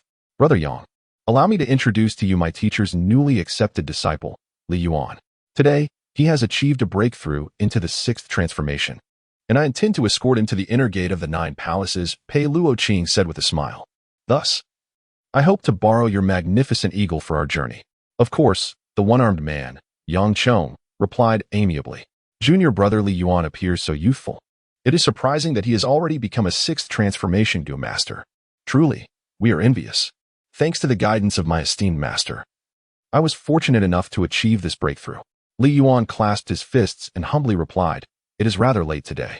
Perhaps the 2 junior brothers could rest for the night at the 13 caves and set off for the inner gate of the 9 palaces tomorrow?" Yang Chong extended this invitation, also harboring the intention of befriending Li Yuan. "No, I must decline. My master is gravely injured, and I wish to see him first." With this, Yang Chong found it difficult to persuade further. So he wished the 2 junior brothers a smooth journey and hoped that Li Yuan would discover rare insects in the realm of the immortal Gu. "Thank you, Brother Yang." After a brief exchange of pleasantries, Li Yuan and Pei Luoqing mounted the giant eagle and departed. As they soared across the night sky on the back of the eagle, their speed was far greater than their frantic pace along the mountain paths. Finally able to catch their breath, the two began to chat leisurely. "Brother Pei, do you know anything about our senior sister?" Li Yuan inquired, having heard of her existence but never having met her. He sensed that his master held great trust in her, often delegating many responsibilities to her. "I can't say I know her well, but I am somewhat familiar." Pei Luoqing chuckled. "Rest assured, our senior sister is quite warm-hearted. She is not the type to keep others at arm's length like an icy mountain." "What realm does our senior sister occupy?" Li Yuan asked again. "She is a 7th-rank Gu master. To put it frankly, our senior sister is indeed one of the most talented individuals in the inner gate of the 9 palaces, a prominent figure among our younger generation. She once had the potential to become the next palace master. However, once that little princess of Kanglan arrived, her prospects vanished entirely." Pei Luoqing sighed. "Perhaps our lineage is simply not destined for the role of palace master." The 3rd-ranked Gu of the exotic Gu list, the heart-questioning Gu, holds the greatest promise of achieving the status of a Gu immortal, rendering any Gu master without competitive edge against it. Li Yuan suddenly recalled that the young princess, Shao Qiner, was also within the inner gates of the 9th palace. After many years apart, he wondered where Shao Qiner stood after refining the heart query Gu. However, being a palace master was hardly an enviable position. Even the role of a cave master was exhausting, and the meager monthly allowance was insufficient for grand endeavors. Pei Luoqing preferred a life of leisure and ease. His appointment as the master of the 12 caves was necessitated by a shortage of personnel during the war, and it was also a directive from his master to protect the still-growing junior disciple. Now that his junior had entered the 6th transformation realm, he could seek an opportune moment to resign. 7 days later, after traversing formidable mountains, a great eagle landed upon a peak. Pei Luoqing took a deep breath. Ahead lay the inner gates of the 9th palace, shrouded in a maze that required a token for guidance to enter. "Follow me," he instructed. Nestled deep within the mountains and guarded by intricate illusions, the Gu nest of the 9th palace would continue its lineage as long as no internal strife arose. Li Yuan followed Pei Luoqing into the dense fog, occasionally catching glimpses of soaring birds and roaming beasts, remarkable herbs and plants, curling wisps of smoke, and the bustling figures of people. Countless scenes intertwined, shifting unpredictably, blurring the lines between reality and illusion. A profound sense of awe enveloped him. Before such ancient powers, steeped in thousands of years of heritage, he felt diminutive, like a mere mayfly. His previously restless heart found a measure of tranquility. A 6th-turn Gu master? In the face of the superpowers that controlled the Tianyuan continent, what significance did that hold? It is essential to remember that the Zhougong Gu nest is merely a behemoth in the southern frontier. Similar dominant forces exist in the northern territories, the eastern wilderness, and the western regions, not to mention the long-established mysterious factions of the central plains. Survival. One must persist in survival. After a considerable time, navigating through the labyrinthine mists, the two finally emerged from the layers of fog. Here it was, Pei Luoqing pointed to a narrow cleft in the mountains and stepped inside. Li Yuan followed closely. Initially, the passage was exceedingly tight, but after traversing several dozen steps, it opened up into a bright expanse. Rows of houses came into view, with curling smoke rising, exuding a palpable sense of earthly warmth and vitality. Li Yuan's eyes sparkled with wonder as he beheld a true paradise, a realm untouched by the mundane. The entrance to the ninth palace was a stark contrast to his preconceived notions, yet it resonated with his preferences. You must adore this place, Pei Luoqing surmised, discerning Li Yuan's sentiments. Indeed, he replied, but alas, the abundance of formidable individuals here makes it conspicuous. Li Yuan cannot reside here for long. Otherwise, he would have moved here with his master years ago. Let us proceed to meet the senior sister and our teacher. They traversed a pastoral path, enveloped in the melodious chirping of birds and the fragrant blooms, until they arrived at a quaint farmhouse, where Pei Luoqing paused. Teacher, senior sister, she called out, her voice ringing through the air. I have returned. There was no response from within. Is the senior sister not home? Li Yuan murmured. She is, Pei Luoqing chuckled. Calling out again, our junior brother has also returned. Suddenly, with a resounding thud, the door swung open. Li Yuan only caught a glimpse of a crimson figure soaring forth. And in the blink of an eye, it appeared before him, seizing his arm and whisking him into the room. Hey, senior sister. I haven't, poof. The wind lifted her red skirt, revealing a slender, snow-white leg that swiftly kicked Pei Luoqing, who attempted to follow, out of the entrance. Bang! The door slammed shut once more. Li Yuan, what is happening? Who am I? Where am I? Greetings, junior brother Li Yuan. A soft and enchanting voice drew Li Yuan back from his bewildered thoughts. Before him stood a woman clad in a striking red dress. Her figure was graceful and captivating, with a pair of alluring peach blossom eyes that seemed to tug at the strings of one's heart, both lively and beguiling. The red fabric clung to her form, accentuating her alluring curves, while the hem of her skirt revealed a glimpse of her fair, elongated legs. Her raven hair was elegantly swept up, adorned with a red jade hairpin that shimmered with a gentle luster in the sunlight, harmonizing beautifully with her crimson attire. Yet, such a dazzling and sensual woman seemed somewhat out of place amidst the tranquil paradise surrounding them. The grand senior sister? Li Yuan recalled that senior brother Pei once mentioned that the eldest senior sister, Ning Hongyu, was exceedingly warm-hearted. However, this warmth differed slightly from his expectations. You're quite handsome, junior brother, Ning Hongyu remarked, her eyes sparkling with mirth as she examined Li Yuan. Is everything well with that eldest senior sister? Is senior brother Pei all right?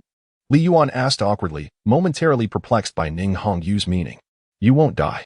Ning Hongyu chuckled. The life-sustaining worm that Pei Luoqing nurtures, once released, behaves like a wild boar, trampling upon the exotic flowers and rare herbs in my garden each time it visits. I see, he replied. Li Yuan suddenly realized, caught between laughter and tears, that brother Pei was not as serious as he appeared. Junior brother, do you have someone you hold dear? Ning Hongyu inquired once more.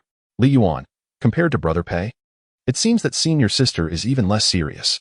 Not at all, Li Yuan answered honestly. No? Ning Hongyu's eyes sparkled with delight. That's wonderful, truly wonderful. Senior sister. Where's the master? Li Yuan could not withstand the piercing gaze that felt like that of a ravenous wolf, and hastily redirected the conversation.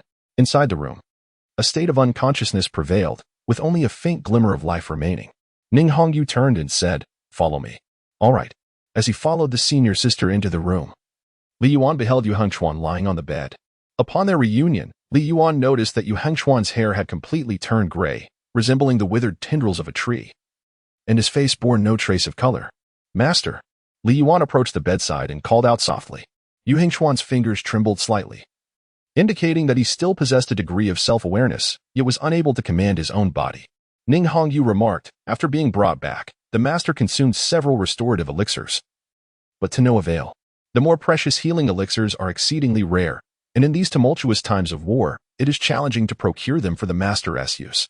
Ultimately, even if Yu Hengchuan were to recover, he would still be devoid of the path of Gu, destined to live out his days as an ordinary mortal. Senior sister, I have brought a certain potion that may assist the master in his recovery. Li Yuan retrieved a small green vial, containing the precious resurrection essence produced by the Pan Si Xian Jing of the Gu house. Ning Hongyu's eyes sparkled as she uncorked the delicate jade bottle. Inhaling the rich vitality emanating from within, it was undoubtedly a rare medicinal treasure. Her junior brother had indeed shown great thoughtfulness. Without inquiring about the origin of this elixir, she diluted it and carefully administered it to Yu Hengchuan, drop by drop. Before long, Yu Hengchuan's parched skin began to regain its youthful suppleness, and his hair roots darkened visibly, an undeniable sign of rejuvenation. What a miraculous concoction! Ning Hongyu was astonished. Its effects surpassed her expectations. Truly, her junior brother was remarkable, living up to their master's constant praises. In the lead-up to the impending battle, their master had repeatedly implored her to support her junior brother, ensuring his entry into the secret realm of immortal goo. She had even arranged for his participation in the Fengshan Grand Ceremony. It was likely that their master would soon awaken. Ning Hongyu exhaled a sigh of relief. That is indeed reassuring, Li Yuanda remarked. I have been unable to step into the sixth transformation realm until now, and regrettably, I have not had the opportunity to visit my master. This medicine, if it proves effective, serves as a token of my heartfelt intentions as a disciple. Ning Hongyu inquired, are you planning to wait for master to awaken? Or shall we venture into the immortal Goo secret realm? Let us proceed to the immortal Goo secret realm, Li Yuandao responded. I possess only a single drop of reviving spirit nectar, which has already been consumed. Remaining here serves little practical purpose. It is better to resolve my concerns sooner. Very well, Ning Hongyu nodded. I will swiftly request permission from the palace master. You should rest here for 3 days in preparation for entering the immortal Goo secret realm. Li Yuan couldn't help but glance at his senior sister. Remembering the peculiar questions posed earlier, a sense of unease washed over him. Why was he so anxious? Was he afraid that his sister would consume him? Ning Hongyu teased. A little. Li Yuan nodded, pondering the myriad peculiarities within the ranks of the sorcerers. Who could fathom the genuine visage concealed beneath such enchanting facades? Rest assured, I am neither a demon nor a specter. Ning Hongyu beamed with a radiant smile. Junior brother, let us engage in a candlelit conversation tonight. Once you delve into your senior sister's heart, you shall have no fear. As night fell, Pei Luoqing, having sworn not to disturb the exotic flora of the courtyard throughout the day, was finally permitted to enter and savor a warm meal. Senior sister. This treatment is rather unequal, Pei Luoqing teased. You serve Li Yuan with delicacies and pour him wine. How am I to endure such disparity? Then do keep your distance. Ning Hongyu retorted sharply. Your audacity rivals that of a pig. It's a wonder I haven't struck you yet. Senior sister, you can't possibly have feelings for junior brother. Can you? Pei Luoqing exclaimed in astonishment. Uft. Senior brother, do not speak so recklessly. Li Yuan abruptly splashed a mouthful of drink onto Pei Luoqing's face, exclaiming, how did this turn into a discussion about myself? Indeed, Ning Hongyu, raising her fair neck with an air of pride, declared, the junior disciple is handsome and possesses exceptional talent. Who wouldn't he be fond of him? Pei Luoqing, taken aback, soon nodded in agreement, acknowledging the rationale.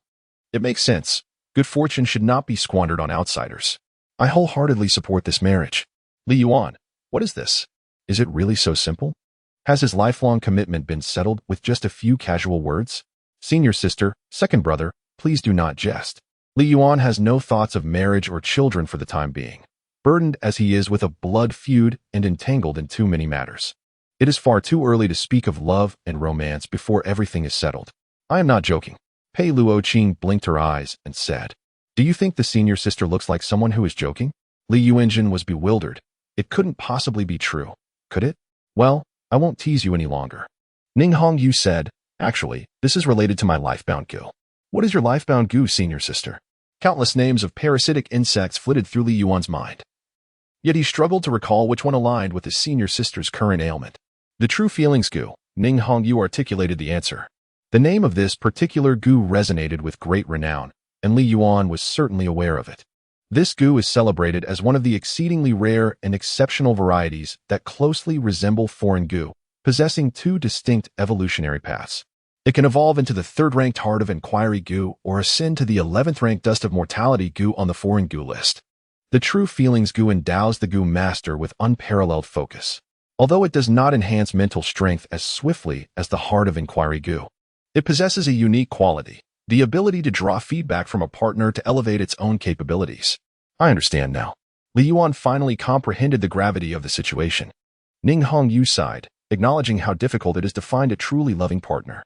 Moreover, human emotions are fickle. Should her beloved's heart waver, it would cost her life. This is the fatal flaw of the true love goo. In order to transform the true love goo into its complete form, the goo master must find a truly affectionate companion, merging their essences to cultivate this goo together. Once refined, they must also be bound by the other party. If betrayal occurs, the betrayer may only suffer minor injuries, but should the true love goo perish, the fate of its master would be infinitely more tragic. This signifies that while Ning Hongyu gains strength, she must also relinquish control over life and death to her counterpart. Indeed, it is no simple task. Li Yuanshan expressed his agreement, stating that if he were in her position, he would never dare to cultivate such a fateful curse. Ning Hongyu chuckled.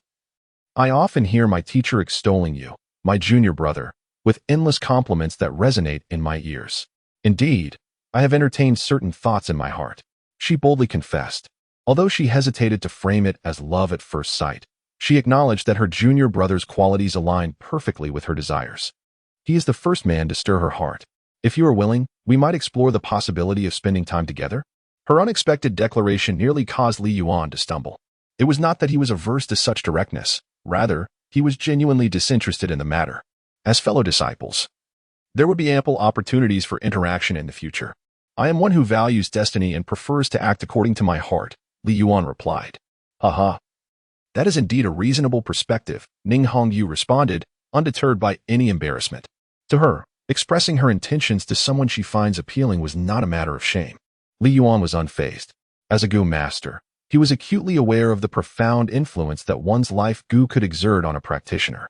It was indeed remarkable that his senior sister could maintain clarity of mind and discern the true nature of others, remaining unmarried and untainted by the seductive allure of power.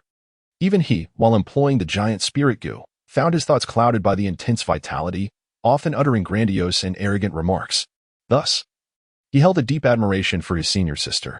Now, returning to the matter at hand, Ning Hongyu straightened her posture and began to discuss some important considerations regarding the immortal goo secret realm.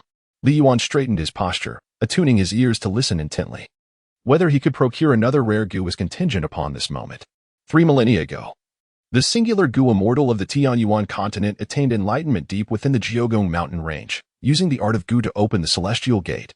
Divine light and ethereal radiance cascaded from the gate, manifesting at the site of enlightenment, thus transforming into the present-day immortal goo secret realm. This realm is the sole place in the world capable of nurturing precious goo in abundance, including rare varieties, and serves as the foundational legacy of the Jiogong goo nest. Ning Hongyu narrated with eloquence. Li Yuan was entranced, his eyes gleaming with anticipation. The so-called immortal goo secret realm was, in essence, an isolated island situated in the heart of a vast lake encircled by towering mountains. To this day, remnants of the goo immortals will linger on the island, making it inhospitable for ordinary individuals. One's mental strength could only endure a maximum of 7 days on the island. After this period, one must depart, lest they be overwhelmed by the goo immortal's will and meet a tragic demise within its confines. As for the fortunes one might uncover during these 7 days, that wholly depended on one's own fate, Ning Hongyu solemnly explained. Thank you, senior sister, for your reminder. I will certainly remember it, Li Yuan replied. 7 days provided ample opportunity for him to accomplish many things. Senior sister, I have another question. If I were to discover numerous rare treasures within the immortal goo secret realm, would the sect impose any penalties upon me? What are you thinking? Ning Hongyu chuckled. Finding even a few rare treasures would be quite an achievement. The immortal goo secret realm is hardly a garden for you to plunder at will. Pei Luo Qing also cautioned, Junior brother, do not be insatiably greedy. In the past, no one has returned with more than 5 treasures, while many have emerged empty-handed. If everyone could freely harvest, the immortal goo secret realm would have long since been depleted. It is remarkable that it has sustained its bounty for 3,000 years. I understand. Li Yuanji pondered within himself. At the same time, his gains undoubtedly surpassed those of an ordinary goo master. It was all profit. Here's the map for you. Ning Hongyu produced a parchment, detailing the general topography of the isolated island, highlighting areas rich in treasures and several domains that must not be trespassed. Will anyone accompany us? Li Yuan inquired once more. There may indeed be paths to the island from the other 8 great palaces, and they might send individuals inside. If one encounters others, it is prudent to remain vigilant. After all, what transpires within the immortal goo secret realm is entirely unknown to the outside world. One must not be without a guard against others, Ning Hongyu advised. Very well. Li Yuan's expression was one of exhilaration. He had disregarded the preceding words, retaining only the phrase, "The outside world remains entirely unaware." 3 days passed in the blink of an eye. During this time, Yuan's condition visibly improved, with the mobility of his hands and feet significantly increasing. This indicated that his consciousness was gradually awakening, and he would soon fully regain awareness. It seemed that the effects of the resurrection spirit dew were remarkable. In this era of turmoil, it could undoubtedly fetch a handsome price, Yuan pondered. After visiting his mentor, senior sister Ning Hongyu took him away from the Ninth Palace region. The immortal Gu secret realm was situated within the domain jointly governed by the Nine Palaces. Yuan had roughly discerned the layout of the Nine-Palace Gu nest, with the 2nd to 9th palaces established around the immortal Gu secret realm, sealing off all 8 directions. The first palace was situated at the center, on the edge of a vast lake.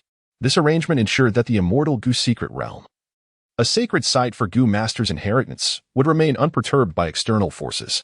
After 6 hours, the two arrived at the mist-laden borders of the lake.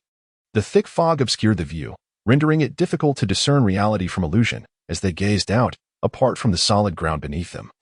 The surroundings were shrouded in a blanket of white. The sound of rolling waves echoed continuously.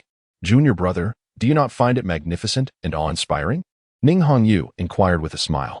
Little did they expect such a vast and splendid sight to be hidden within the heart of the 10,000 mountains of southern frontier. A sea concealed within the mountains was truly breathtaking. Yuan expressed his admiration. "Are you prepared?" Ning Hongyu asked gravely. "Remember, once the spirit turtle Gu sends you to the island, it will wait for you for a maximum of 10 days. If you do not return after 10 days, it signifies your demise, and the spirit turtle Gu will return here to convey the last message. Be mindful. On the island, only take what you can manage. Do not let greed mislead you from the path home. Both the master and I will be here waiting for your return." With that, she stepped forward and embraced Yuan. "Sister, I will remember." Yuan nodded, assuring a safe return. Ning Hongyu also nodded, igniting the token in her hand. Before long, a giant tortoise, measuring nearly 20 feet in length, emerged from the waters of the lake. The token that summoned the spirit tortoise Gu was under the joint control of the 9 palaces and served as the sole means to enter the secret realm of immortal Gu. "Go." Ning Hongyu waved her hand. "Farewell, senior sister." Yuan ascended the back of the turtle, and as the mystical creature descended into the lake, he swiftly vanished into the enveloping white mist. "Junior brother, you must return safely," Ning Hongyu fervently prayed. This young disciple captivated her interest. He possessed remarkable talent and a commendable character, and she had no qualms about vying for his affection. After all, to ascend to greater realms, finding a true companion was indispensable. Otherwise, one would be forever confined to their current station. As he ventured through the mist, waves roared and a chilling wind swept through the air. Yuan sat atop the turtle's shell, utterly unable to discern the cardinal directions. Simultaneously, he sensed an increasingly potent pressure bearing down upon him. Was the lingering will of the Gu immortal truly so formidable, enduring for 3 millennia without fading? Yuan was astonished, which heightened his anticipation even further. He took out the map bestowed upon him by his senior sister. This map recorded 3 forbidden zones on the solitary island, as well as 5 areas rich in rare treasures. Before long, the speed of the spirit turtle slowed, and through the dense, white mist, the indistinct outline of the island's terrain began to materialize, signifying his arrival at the mystical realm of the immortal Gu. A magnificent surge of spiritual energy enveloped him. Yuan spread his arms wide, inhaling deeply as a refreshing wave of vitality surged through him. With a powerful leap, he descended from the back of the turtle and landed upon the rich, fertile soil. The oppressive will of the Gu immortal began to weigh upon him, gradually sapping his energy and spirit. He contemplated for a moment, concluding that with my current strength, enduring for 10 days should pose no challenge. Yuan is not an ordinary 6 transformation Gu master. His mental prowess, at the mid-stage of domain realm, rivals that of an 8 transformation Gu master, enabling him to endure for 10 days without issue. However, after 10 days, even if he can withstand it, he must depart. Otherwise, should the spiritual turtle leave and he remains trapped on the island, time will eventually lead him to a dead end. Time is a precious asset. It is imperative to take action. Yuan expanded his mental prowess and discovered that his perceptual range was constrained by a vast, swirling mist, limiting his observations to a radius of approximately 100 meters. In the event of an unforeseen incident, his response would likely be delayed. The presence of the mist greatly diminished the utility of the map, compelling him to navigate primarily by intuition and key landmarks in search of opportunities. This quest consumed the better part of the day. As night fell, Li Yuan beheld a colossal tree, so large that it would require dozens of individuals to encircle it. This marked one of the 5 regions renowned for yielding treasures. This place is known as Giant Tree Ridge, historically recorded to have produced 6 rare goo and 11 types of treasures suitable for nurturing goo insects. Li Yuan had memorized all the essential details long ago. Beyond Giant Tree Ridge to the right lies the perilous dead man's grave. Xiaokai, Wumei, come forth. Li Yuan gently called out. And from the folds of his garment emerged the vibrant fire python and the queen of silk spiders. The 2 little creatures, brimming with excitement, displayed expressions of sheer delight, seemingly enchanted by their surroundings. Little Kai, can you sense any treasures? The fire python possessed an exceptionally keen sense for treasures, a fact validated during the refinement of the corpse puppet legion. With a soft hiss, Little Kai nodded, tilting its head to indicate a specific direction. Following Little Kai's guidance, Li Yuan discovered a cluster of a dozen or so crimson wild fruits nestled within a thicket. Selecting the raw materials, his thoughts locked onto them, and a system prompt subsequently appeared. Dream Airy, growing beneath the dream tree, is imbued with potent toxins, yet offers remarkable nourishment to serpentine creatures. A splendid find. Li Yuan instructed Xiao Kai to gather all the raspberries. Selecting the original material, the 5-colored exotic fire python as his familiar, he added the dreaming raspberry. To expedite the process, Li Yuan employed the black jar to hasten Xiao Kai's evolution.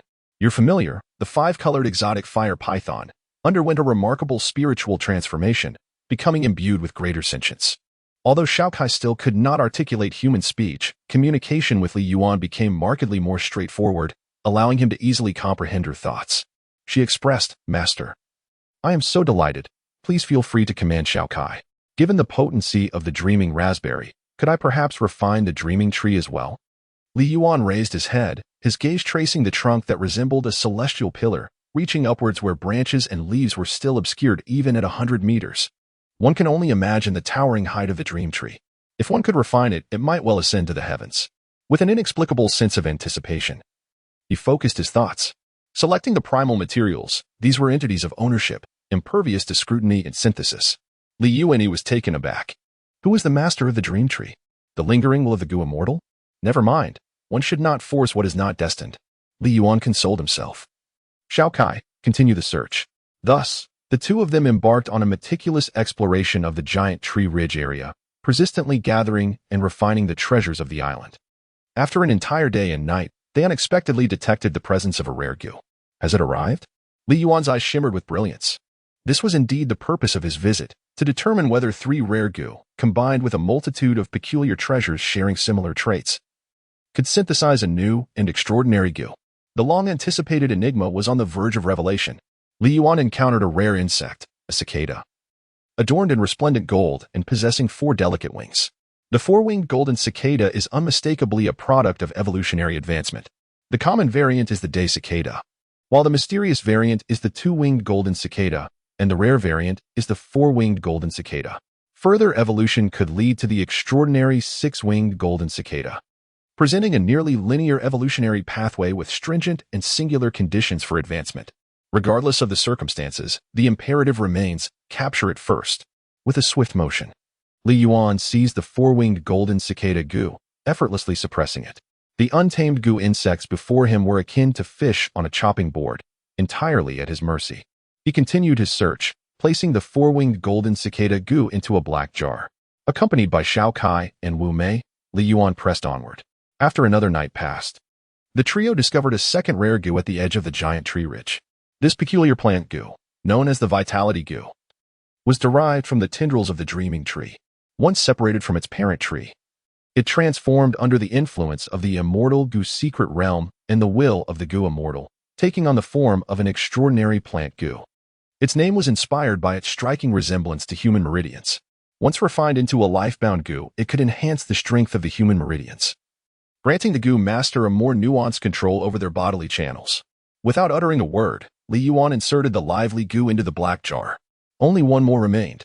This journey was undertaken in pursuit of the 6th life goo, aiming to refine a peculiar goo. The notion of rare goo was entirely absent from Li Yuan's considerations. On the 4th morning, Li Yuan encountered the 3rd precious goo, a creature of the earth, embodied in the form of a pangolin. Sensing an impending threat, it frantically burrowed into the ground. Where could it escape? Time was of the essence, and Li Yuan could not allow the earth goo to flee. With a surge of power, he arrived at the spot where the pangolin had descended and unleashed a powerful punch. Bang! The ground collapsed under the force of his blow. Li Yuan then discovered that there was indeed a hidden passage beneath, which he had previously failed to perceive. He cautiously ventured along the dark corridor for a short distance, feeling an acute sense of danger. Perhaps it would be best to retreat. The underground passage was fraught with uncertainty, and his spiritual perception was limited to a mere 10 meters, rendering it perilously treacherous. Trusting his instincts, Li Yuan turned back. Just then, he glimpsed a brilliant, multicolored light flickering in the depths of darkness. Was this the aura of the dream tree? The dream tree was undoubtedly a remarkable artifact, stirring a deep curiosity within him. Sister 5, could you command a few flying insects and bats to explore within?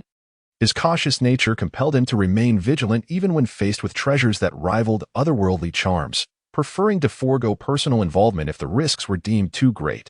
With a subtle command, he summoned the Silken Queen's insects and bats to delve into the shadows. After a brief moment, the dazzling, vibrant lights flashed once more.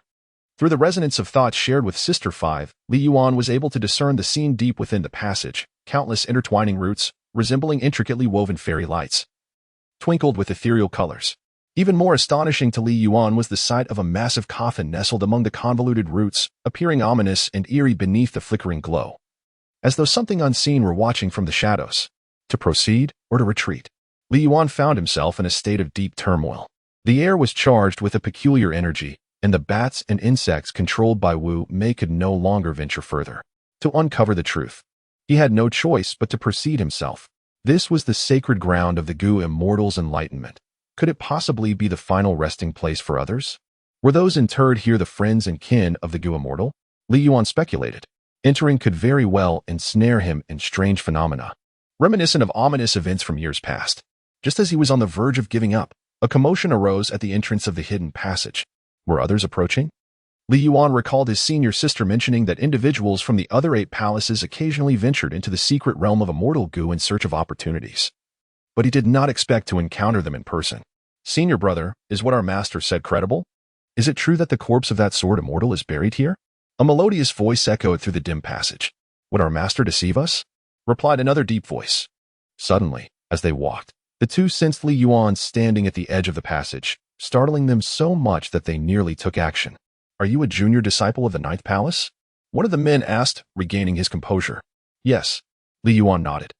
Are you from the 7th palace or the 8th palace? The 7th palace is the closest to the giant tree ridge, while disciples from the 8th and 9th palaces generally take a shorter route to seek opportunities in this place. We hail from the 7th palace. The woman replied with a smile. My name is Su Yuetian, and this is my senior brother, Zhao Baidong. I am Li Yuan. Li Yuan held a profound impression of the 7th palace, the esteemed leader of the 7th palace, who has united with the fateful Gu, known in another world as the Serpent, is indeed a prominent figure from the Su family. Did you hear our conversation just now, junior brother Li Yuan? Zhao Baidong inquired. Yes. The mention of the corpse of the sword immortal is buried here made Li Yuan ponder whether the colossal coffin beneath the dream tree housed the sword immortal herself. Do not be alarmed, junior brother Li Yuan. We mean no harm, Su Yuetian said with a gentle smile. If you heard, then you heard. It is not a matter of great significance. Relieved, Li Yuan exhaled softly. Should this pair of senior siblings intend to silence him, he would have no choice but to resort to excessive self-defense. Junior brother Li Yuan, have you ventured inside to investigate?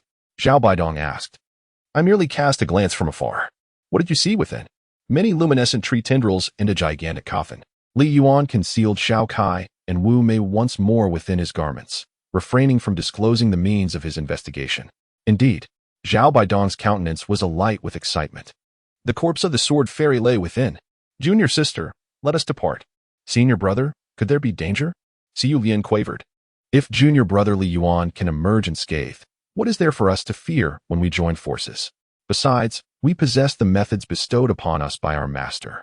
In Zhao Baidong's eyes, Li Yuan was merely a direct disciple of the 9th palace, while he and his junior sister were favored disciples of the palace master, carrying far greater prestige. Very well. After much hesitation, Xiu Lian ultimately acquiesced. Junior brother Li Yuan, will you accompany us? Zhao Baidong inquired again. I too harbor fears. Li Yuan's demeanor was one of trepidation.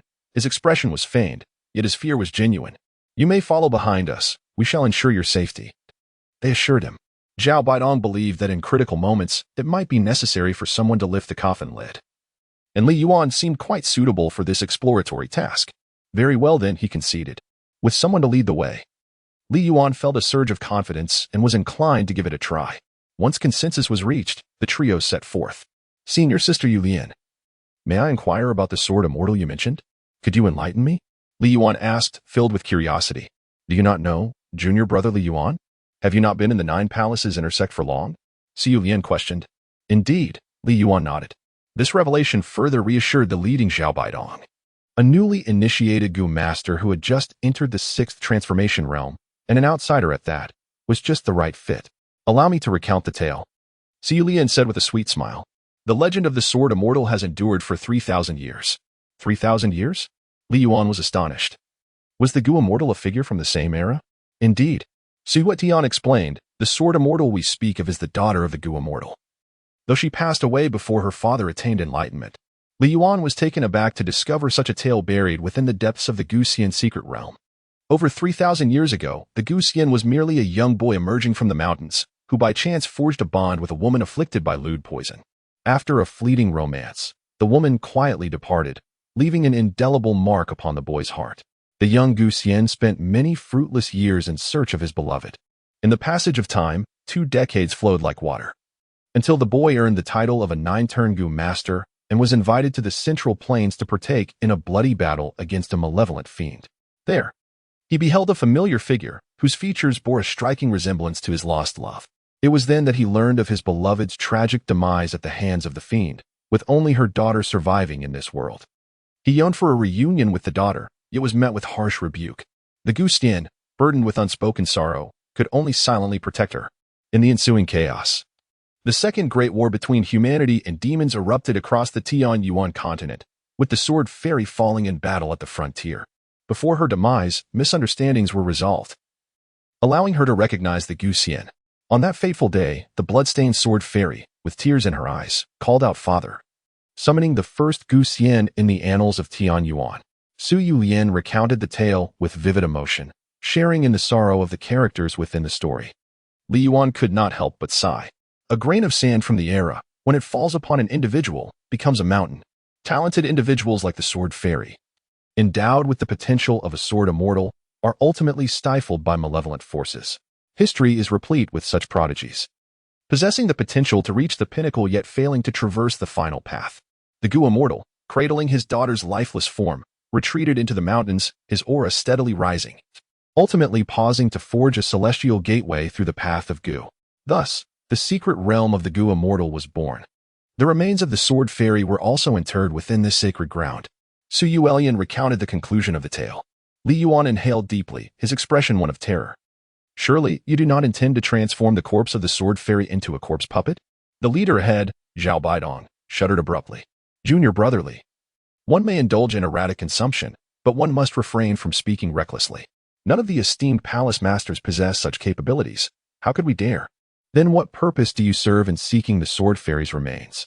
Li Yuan inquired. We are merely assisting our master in testing a concept, Zhao Baidong replied. Li Yuan felt a chill run down his spine, sensing the peril of accompanying this group. His objective was the dream tree, but he had never contemplated disturbing the remains of the sword immortal. Do not fear, junior brother, Xu Yuetian reassured him.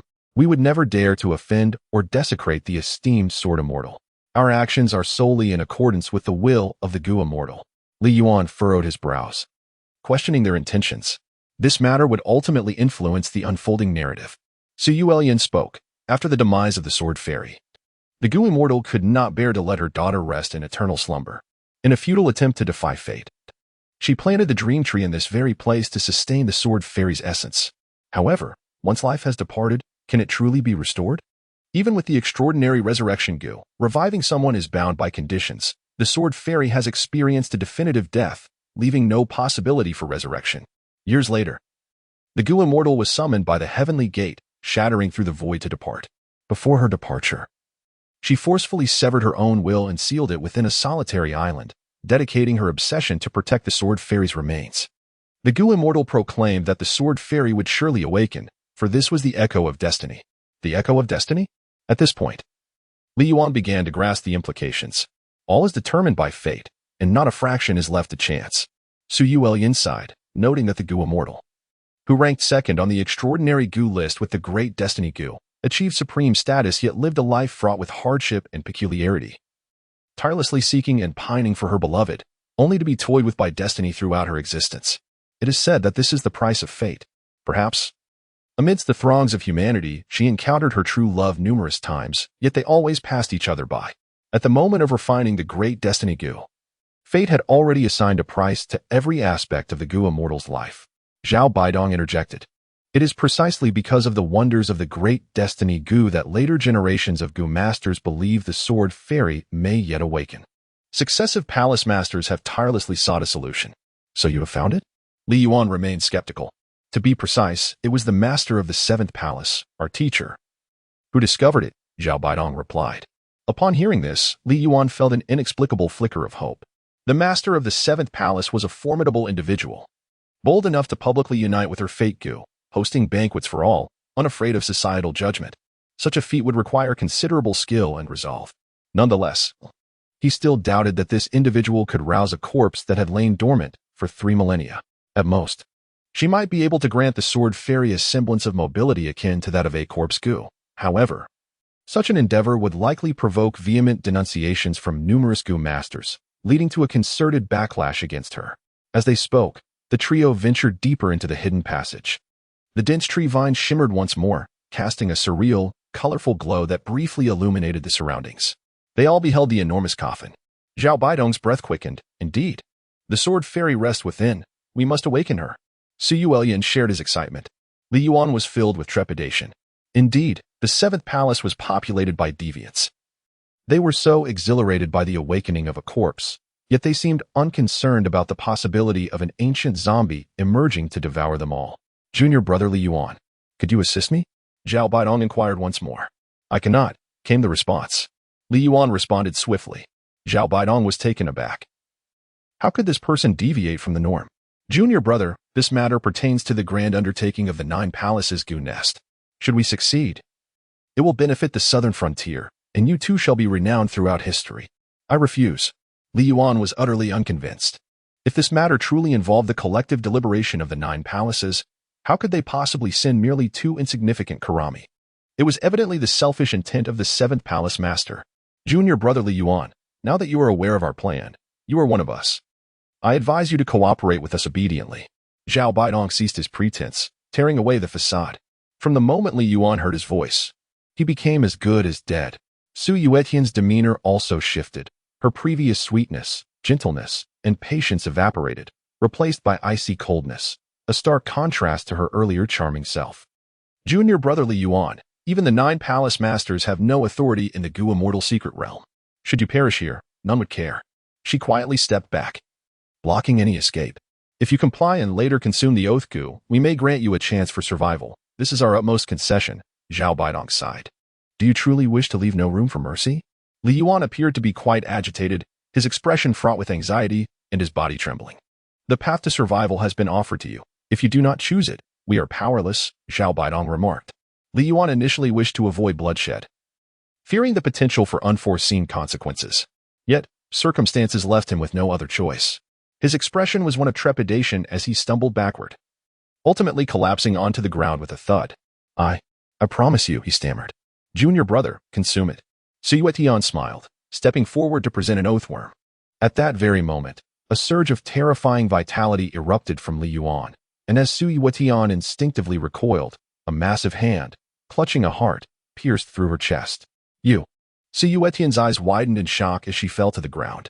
What do you mean, you? Be more cautious in your next life.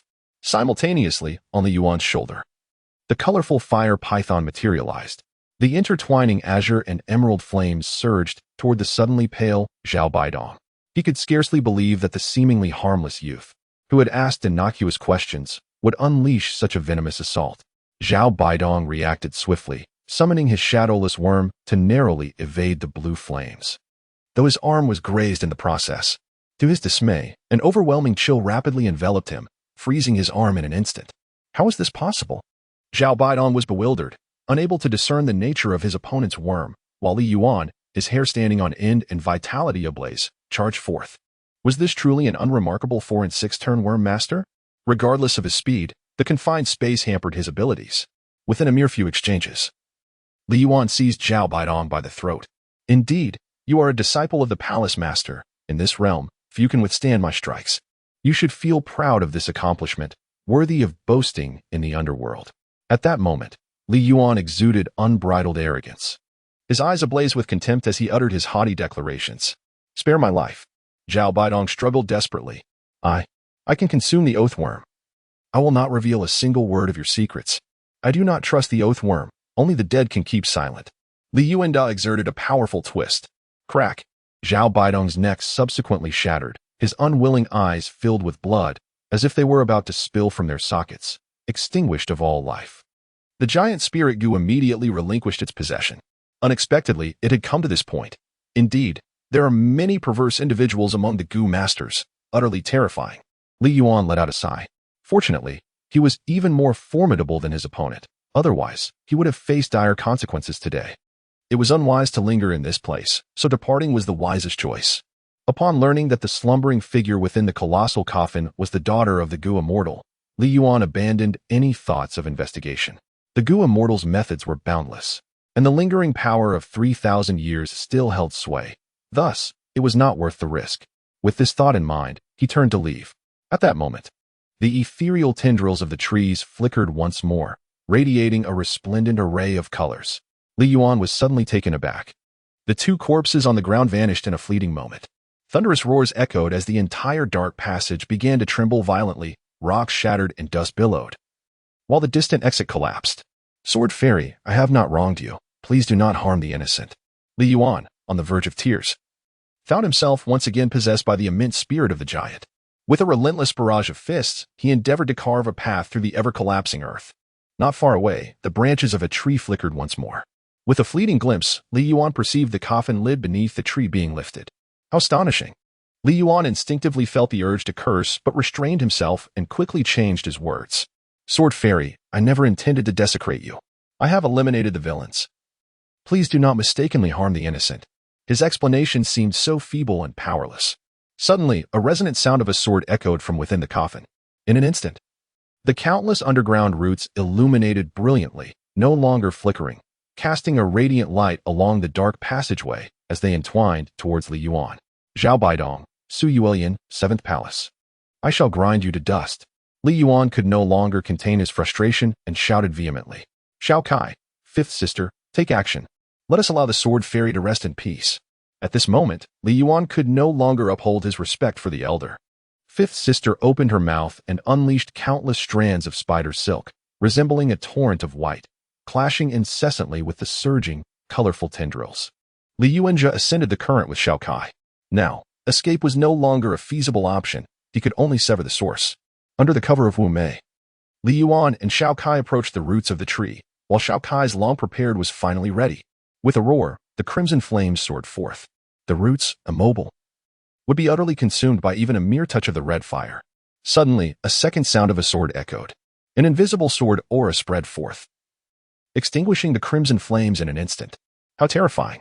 Li Yuan's heart raced. The sword energy emanating from his opponent, even unconsciously, was potent enough to extinguish the crimson flames, revealing the vast chasm between their strengths. According to Zhao Baidong, the Sword Immortal had once possessed the prowess of an 8th-grade martial saint in life.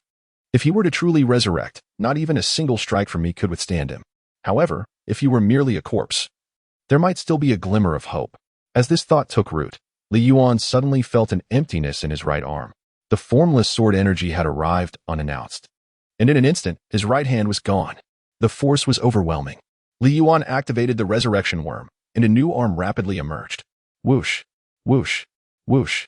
More sword energy followed suit. Thus, Li Yuan has lost his leg.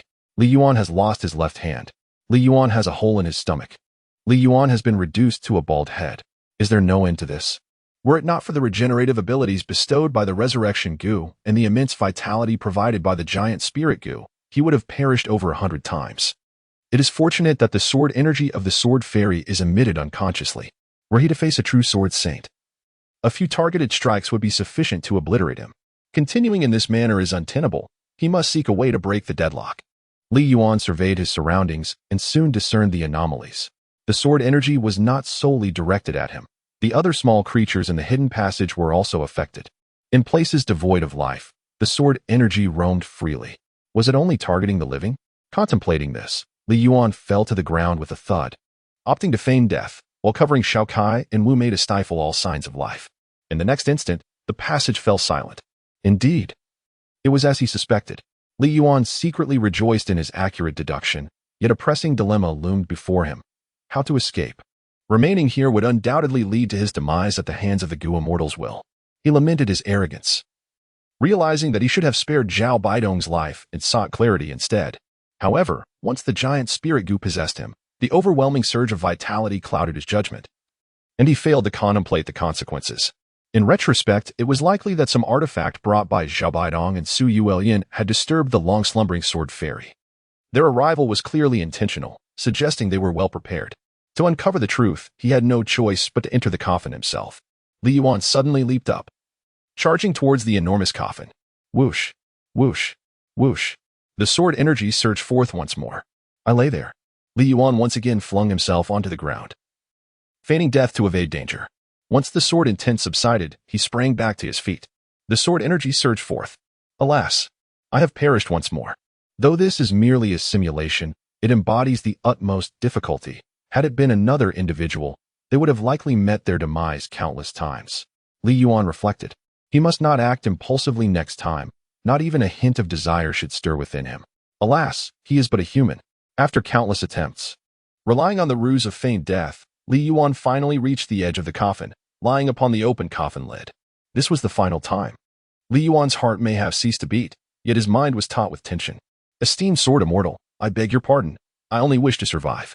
Should I have caused any offense, I humbly ask for your understanding. Amidst the swirling thoughts, the life-restoring Gu surged forth once more, breathing vitality into the moment. Li Yuan abruptly sprang up from the coffin lid.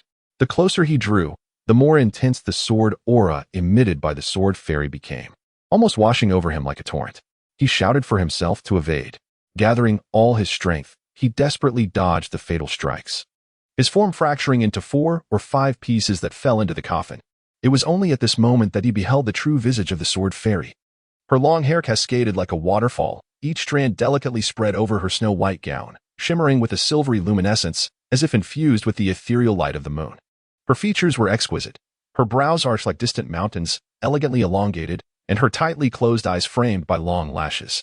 Her skin, fairer than snow, was as delicate as mutton-fat jade. Beside her, a precious sword hovered, its elongated blade radiating a chilling blue light. It was this very weapon that had cleaved him into fragments, striking him here and there. Li Yuan stared wide-eyed, hesitant to adjust his perspective. Something feels amiss. At that moment, he belatedly realized why the body of the sword fairy was warm. Could it be that she was truly still alive? 3,000 years. Typically, even a 9th-rank martial emperor would not survive beyond 300 years. The lifespan of a martial god is unknown, but they cannot linger on the continent for long. They are summoned by the celestial gate, shattering the void to ascend. How could anyone possibly live for 3,000 years? Not to mention, the sword fairy had perished once 3 millennia ago. Could it be? Li Yuan suddenly recalled the guidance on the map.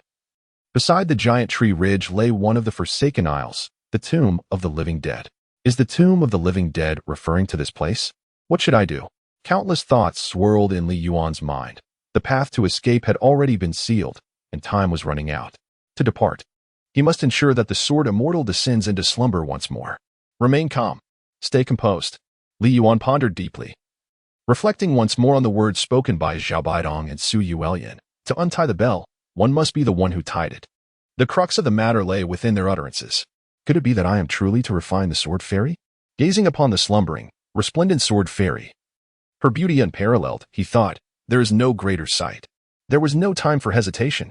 In Li Yuan's realm, nothing held greater value than life itself. Not even the sword fairy could deter him, for should an immortal appear, he would not shy away from confrontation. Sword fairy, forgive your junior. In the past, you were harmed by demons. Should I manage to escape this time, I vow to slay 10,000 demons in revenge for you. Your silence shall be taken as consent. I shall proceed now. After a moment of psychological reassurance, Li Yuan gathered his resolve, focusing intently on the form of the sword fairy. The chosen raw materials were bound to their master, rendering them inaccessible for examination or synthesis. It was all over. Li Yuan's heart sank. Does the sword fairy belong to someone? Has a faint consciousness truly persisted for 3,000 years? Or does its master refer to the will of the Gu immortal? If I were to manually refine it, it would take no less than a decade, and I cannot wait that long. It seems all avenues have been blocked. No. I cannot give up. There must be a way, for heaven does not leave a person without hope. Li Yuan immersed himself in deep contemplation. After a considerable time, a spark of inspiration illuminated his mind. Since there is a master, I shall usurp that position. Once I am the master, the refinement will occur in an instant, and the problem will be effortlessly resolved. Fifth sister, come forth and transform the sword fairy into one of our own. Li Yuan issued a bold command. In the next instant, he leaped up fiercely, his weary body rejuvenated, and seized the sword of the sword fairy with a vice-like grip. The giant spirit Gu unleashed its full power, firmly restraining her. The fifth sister immediately released a torrent of spider silk, intending to infiltrate the sword fairy's body. All paths are bound by fate, and not a trace is governed by will. Is this the price of becoming a Gu immortal? Suddenly, a series of soft sighs exploded in Li Yuan's mind. The spider silk released by the fifth sister fell languidly in the wake of the sighs. Gu, immortal. Li Yuanzi beheld an extraordinarily towering figure, seated in the very center of his consciousness, who continuously shook his head and sighed. The singular Gu immortal, unparalleled through the ages, appeared far from the spirited image he had envisioned. Instead, he exuded an air of despondency. My daughter, such is fate. All I can do as your father is this. In the realm of the immortal Gu's eternal slumber, the physical form remains imperishable for 3 millennia, yet it gathers but a fragment of residual consciousness. Should one find a soul to inhabit it, this remnant of awareness may retain clarity for 3 centuries, allowing for a rebirth of spirit. Only after 30 years of steadfastness can one recall the past and the present. The ethereal voice reverberated endlessly within his mind. Li Yuan meticulously contemplated the words. And at last, enlightenment dawned upon him, igniting an overwhelming desire for survival. He bellowed towards the heavens, Gu Xian, this life shall be claimed by me, Li Yuan. As a junior, I willingly bind my fate to that of the sword fairy, safeguarding her across all realms of existence. Gu Xian, I am the very essence of the sword fairy's destiny. At this juncture, Li Yuan disregarded whether Gu Xian could comprehend his intentions. He merely sought to declare his resolve. Should all else fail, he would resort to a final, desperate confrontation. He possessed one last trump card. Thunderous roars resonated within his consciousness as Li Yuan instinctively clutched the precious jade concealed against his heart. This was his ultimate weapon, an amulet imbued with the will and blood of the great ancestor emperor. The will of Gu Xian was formidable, surely. The will of the martial god was no less potent. In the realm of his consciousness, the towering and indistinct figure turned, and Li Yuan's gaze seemed to traverse a wondrous expanse of time and space, colliding fatefully with that enigmatic Gu Xian. Indeed, I can do it, Li Yuan shouted. As time seemed to freeze at that moment, the figure of the Gu immortal remained still, while Li Yuan's grip on the sword of the sword fairy tightened, preparing for a desperate struggle. After a long pause, the Gu immortal spoke once more, you may proceed. As the words fell, the visage of the Gu immortal grew increasingly distinct. Just as Li Yuan was on the verge of discerning his features, the sword fairy's sword finally ceased its trembling. Everything within the realm of consciousness returned to reality. The overwhelming sense of oppression vanished, and the aura of sword intent and murderous intent dissipated. The breathtakingly beautiful sword fairy remained in a deep slumber within her coffin. Li Yuan was drenched in sweat, his throat parched. It seemed the Gu immortal had long since devised a plan, yet his demands were excessively stringent, unattainable for the average person, except for me. Having nurtured my physical form within the Gu immortal's secret realm for 3,000 years, I could glean a fragment of awareness. Indeed, the sword immortal had succeeded in this regard. The first prophecy of the Gu immortal had come to fruition. However, the second aspect proved to be exceedingly arduous. The so-called connection of fate and soul necessitated a Gu master to transform the sword immortal into a life-bound Gu. Yet, powerful Gu masters were no longer able to replace their life-bound Gu. A weaker Gu master venturing here would be tantamount to courting death. Unable to survive even 300 years, let alone ensuring the sword immortal's consciousness remained lucid to facilitate her return to life. The Gu immortal's fervently obsessive scheme existed merely in theory. Li Yuanjia is the sole solution to the nearly impossible theory. Is this fate? Perhaps it truly is destiny. The profound ability of the fateful goo, which ranks second on the list of extraordinary goo. I apologize, Sword Immortal. Li Yuan did not employ the Black Pot synthesis system to forge a bond with the Sword Immortal, given that the Goo Immortal had already made arrangements. It sufficed to utilize the most primitive method. He offered a drop of his heart's blood into the mouth of the Sword Immortal, then sat cross-legged, delving into the essence of their connection. In that moment, vivid scenes unfolded within his mind. The Lingxiao sword sect, a naturally gifted sword body. He began practicing swordsmanship at 3, honed his martial arts at 5, comprehended the sword intent at 10, ascended to the realm of a 6th grade master at 14, and achieved the status of a grandmaster by 17. By 20, he participated in the Second Heavenly Source War, defending the human borders against demons and monsters. In a life-and-death battle, he transcended his limits, slaying 2 demon saints, which triggered the celestial phenomenon of all swords returned to the sect, propelling him to the 8th tier and earning him the title of Sword Saint. He was revered by the world as the Sword Immortal, yet he was ultimately ambushed and slain by the 7 great demon saints at the tender age of 22. The fragments of memory cascaded like a meteor shower, illuminating Li Yuan's mind. Such unparalleled talent and extraordinary grace were truly remarkable. Experiencing the life journey of this extraordinary genius left Li Yuan profoundly moved. The reverence for martial prowess in the heavenly source continent was not without cause. Compared to martial arts, other cultivation systems exhibited evident shortcomings. The path of Goo was a true test of endurance, without extraordinary encounters. Even the most gifted individuals must rely on the passage of time to refine their capabilities. In that moment, Li Yuan sensed a wondrous connection with the Sword Immortal, akin to the bond between a Goo master and their life Goo, yet possessing an unusual distinction. A data panel materialized. Goo Master, Li Yuan Black Pot 6 Transformations 173. 000, Realm, 6 Transformations Mental Power, Mid-Domain Realm Life Goo, Giant Spirit Goo, Rebirth Goo, Colorful Strange Fire Python, Illusory Luo Garment, Silk Queen Goo. Sword Immortal Goo Goo House, Colorful Strange Fire Cave 1000 Goo House, Silk Profound Realm 1000 Goo House. Has it succeeded? Upon seeing the list of life Goo, with the addition of Sword Immortal, Li Yuan exhaled a sigh of relief. This journey was not in vain. He came seeking an unusual Goo and, through a twist of fate, transformed the Sword Immortal into his life Goo. He had already witnessed the Sword Immortal's extraordinary combat prowess, even if she could not wield her premortal strength. Her value to him far exceeded that of an ordinary unusual Goo. Today marked the 5th day of my entry into the Immortal Goo Secret Realm. With just 2 days remaining, there was no time to squander. The Sword Immortal?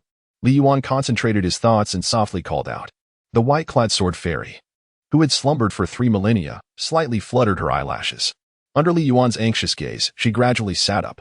She numbly turned her head. Her vacant eyes fixated on Li Yuan, yet she remained silent.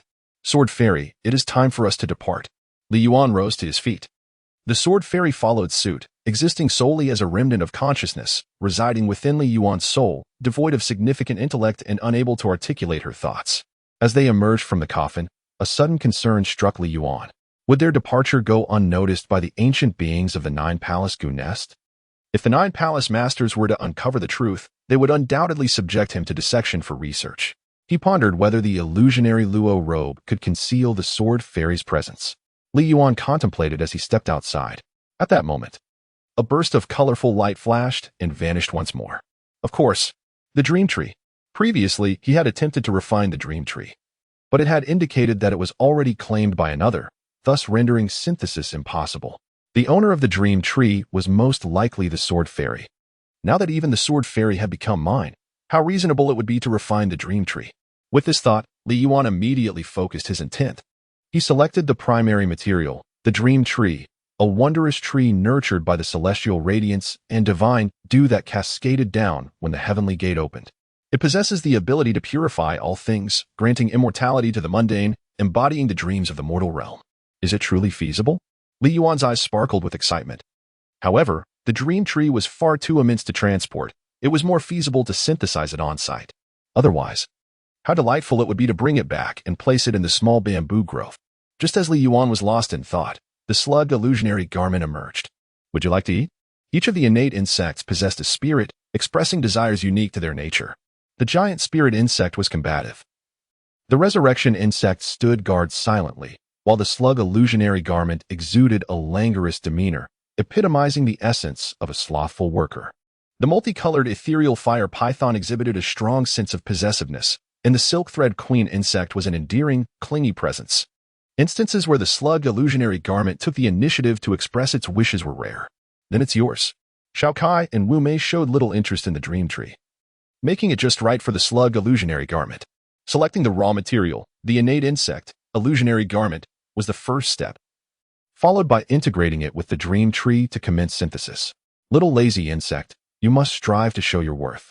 Such a splendid item is as precious as the lower-ranked abnormal insects. Li Yuan aspired for the evolution of his illusory robe. Over the years, in numerous battles, the slug illusory robe had proven its worth, enabling him to exhibit a combat prowess characterized by its elusive nature.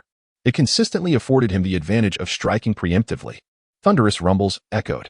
In the next moment, the ethereal black vessel before Li Yuan began to ascend dramatically, swiftly piercing the cloud-laden skies, enveloping the dreaming tree that resembled a colossal pillar supporting the heavens.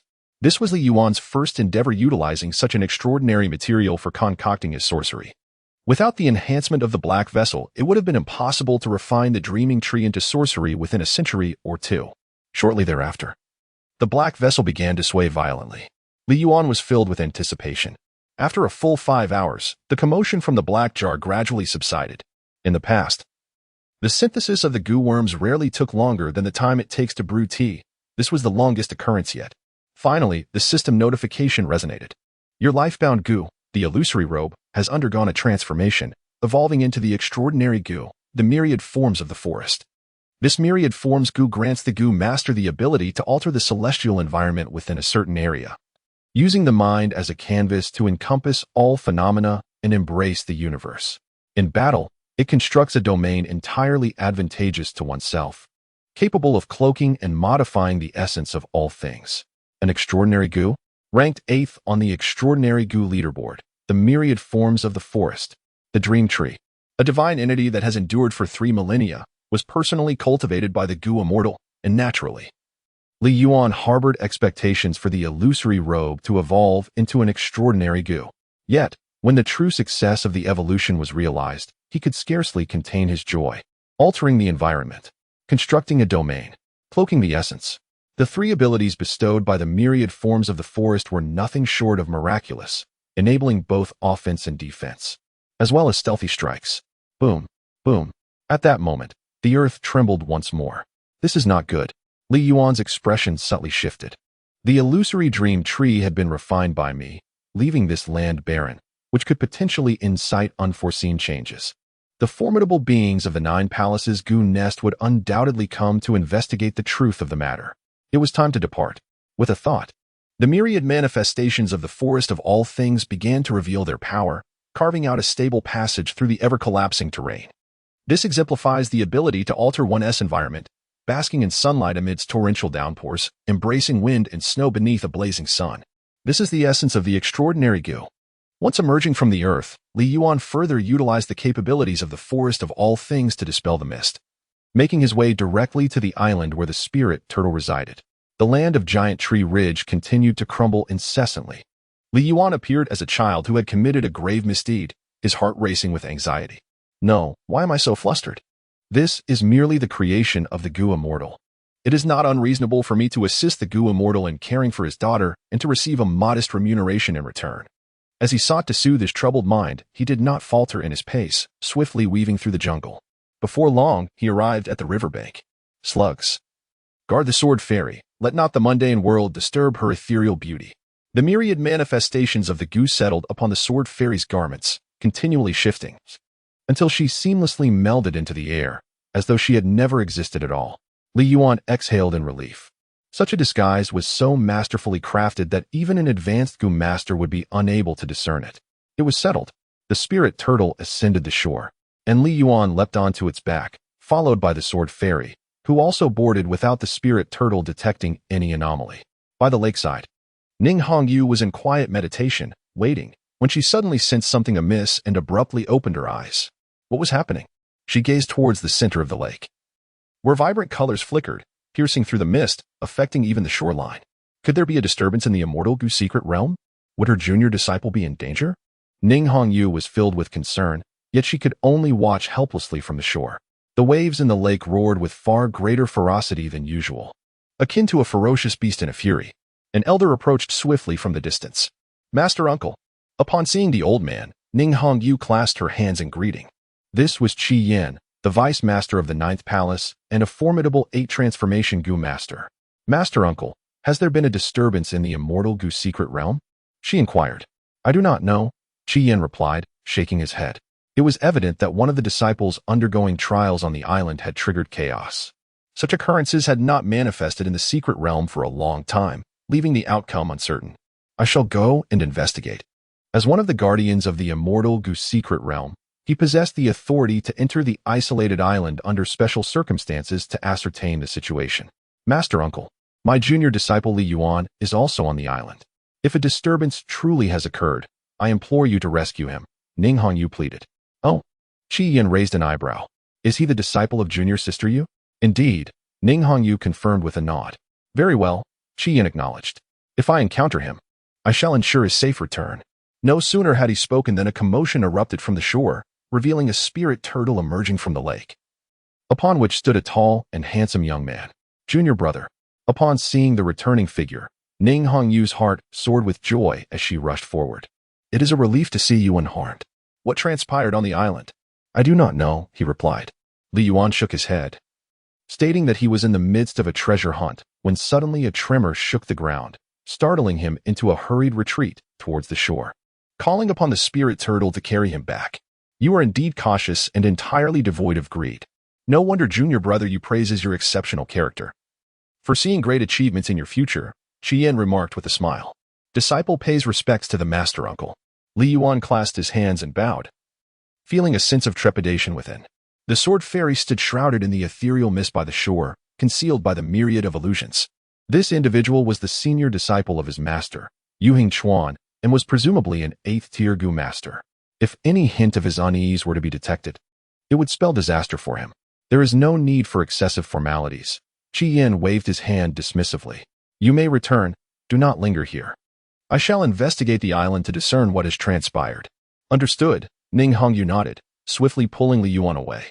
The moment he felt the gentle grasp of his senior sister, Li Yuan sensed a rising aura of sword intent, unmistakably emanating from the sword fairy trailing behind him. Could it be? This possessiveness surpassed even that of Shao Kai. Shao Kai merely contended with the Gu worms and had a disagreement with fifth sister, while the sword fairy outright forbade him from approaching other women. Surely, it could not be so. Li Yuan contemplated deeply. The sword fairy, having secluded herself for 3 millennia, was likely to exhibit a natural aversion to unfamiliar presences. However, familiarity would surely remedy this discomfort. It was merely a fleeting remnant of consciousness, not a matter of jealousy or rivalry. The reaction was most probably instinctual. It appeared that acclimatizing the sword fairy to the world of 3,000 years hence would require considerable effort. As their thoughts wandered, the two gradually drifted apart. Only when Li Yuan could no longer sense his master's presence did he feel a weight lift from his heart, a testament to the formidable disguise capability of the myriad manifestations Gu, which would facilitate his future endeavors. "Junior brother, how did your harvest fare in the immortal Gu secret realm?" Ning Hongyu inquired during their journey. "I am quite satisfied," he replied. Li Yuan's lips curled into an uncontrollable smile, for his long-awaited anticipation had not been in vain. The secret realm of the immortal Gu truly was his paradise. The rare Gu, Jin Gu, had evolved into the extraordinary Gu, Wanxiang Sun Luo Gu. Furthermore, he had acquired a breathtaking sword fairy. He would surely return if given the chance. Alas, unforeseen circumstances had arisen on the island. Otherwise, he could have stayed a few more days, yielding even greater rewards. Ning Hongyu sighed with regret. "That is enough. Li Yuan, filled with satisfaction, inquired, "How is the teacher? Has he awakened?" "Yes, he has," Ning Hongyu replied with a smile. "His recovery is progressing quite well. He is now able to move about freely. Ever since regaining consciousness, he has been singing his own praises." "What is he boasting about?" Li Yuan asked, perplexed.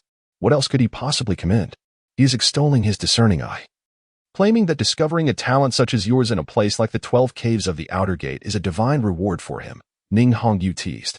Amidst their light-hearted conversation, the two returned to the Ninth Palace, to the humble courtyard where Ning Hongyu resided. "Teacher, my junior brother and I have returned. they announced as they stepped into the courtyard.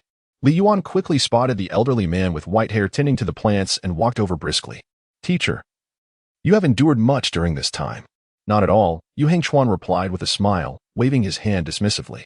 After traversing the realms of life and death, his perspective had become remarkably broad-minded. Having relinquished everything, he had finally let go of his last lingering attachment. With you and Hong Yu around, I can now enjoy my twilight years with contentment. What about me? Pei Luoqing interjected. You? Yu Hengchuan retorted with mock annoyance. You eat like a pig. If it weren't for your senior sister, our household would have been completely depleted.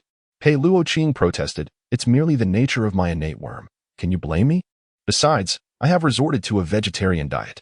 Ning Hongyu playfully kicked him. So you still wish to eat meat? All right, enough bickering. Yu Hengchuan gestured for silence.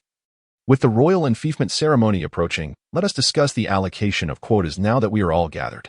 Li Yuan's heart stirred as he inquired, Teacher, when does the Foshan ceremony commence? The palace master recently conveyed to me that the ceremony is scheduled to take place in 36 days. Originally, each elder was permitted only one recommendation slot. However, due to my significant contributions, I have been granted an additional slot, allowing 2 of you 3 to attend this grand Foshan event, Yu Hengchuan stated. The Foshan ceremony is a celebration for all, heralding the emergence of the dragon vein and bestowing great blessings.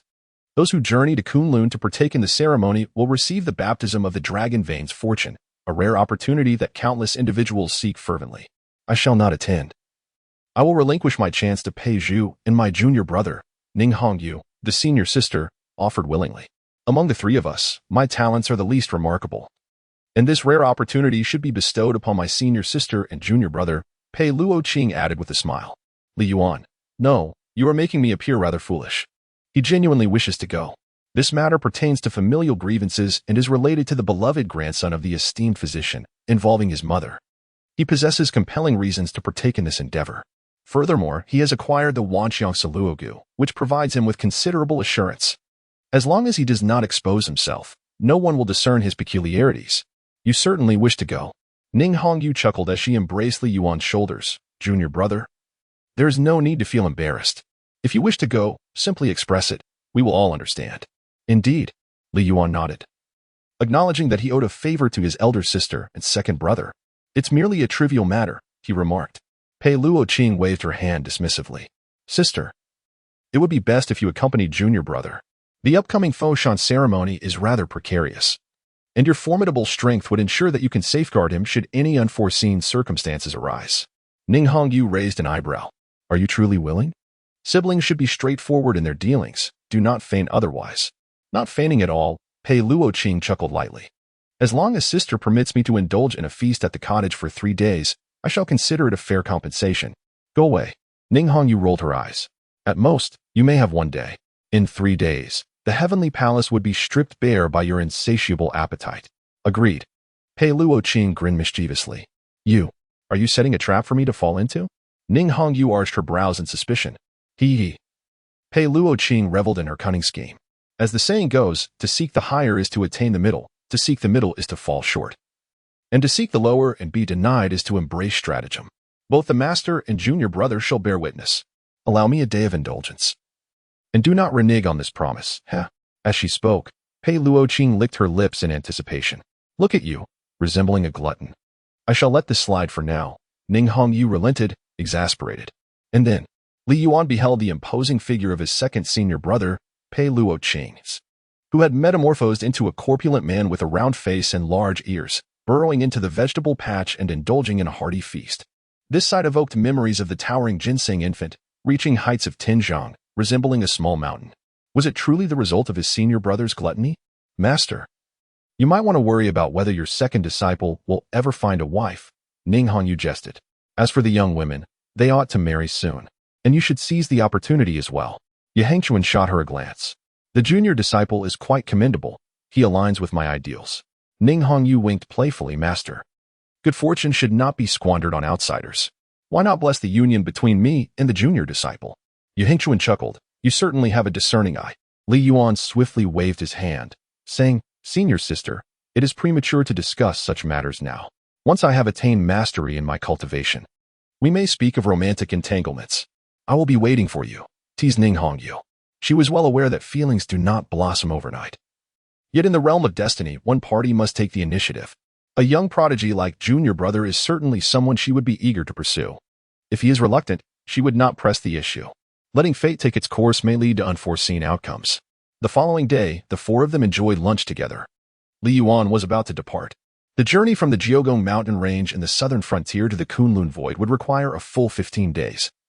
Even when riding a black eagle. Upon arrival, additional time would be necessary for preparation, at least 3 days. Junior brother. I shall return to the 12 caves in half a month's time, he stated. Ning Hongyu had devised a meticulous plan. Indeed, Li Yuan nodded, waving his hand in farewell. Take care, master.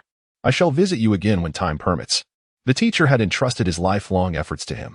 Yu Hengchuan, with his gnarled hands, firmly grasped Li Yuan's. Imparting a quiet but earnest admonition, Li Yuan, you must cultivate the dream silkworm goo. 7 days later, Li Yuan returned to the 12 caves of the bamboo grove with the sword fairy.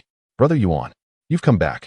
Just as they were about to step into the forest, a figure suddenly dashed out from the residue worm tower. It was Wang Zhaozhao. Xiao Zhao, your perceptive abilities have grown increasingly formidable, Li Yuan remarked with a smile. The blood-eyed worm deprives the sorcerer of sight, endowing them with heightened perception in other realms. As time passed, Wang Zhaozhao became ever more astute. Brother Yuan, who is the lady by your side? Wang Zhaozhao inquired, having noticed the presence of an extraordinary woman standing beside Li Yuan. She. Li Yuan paused for a moment. She is my distant cousin, known as the Sword Fairy. Cousin? Wang Zhaozhao felt a bit embarrassed. Brother Yuan. Do you know the distant cousin who assisted me with my arm last time? Yes. Li Yuan paused, recognizing her as a member of a family.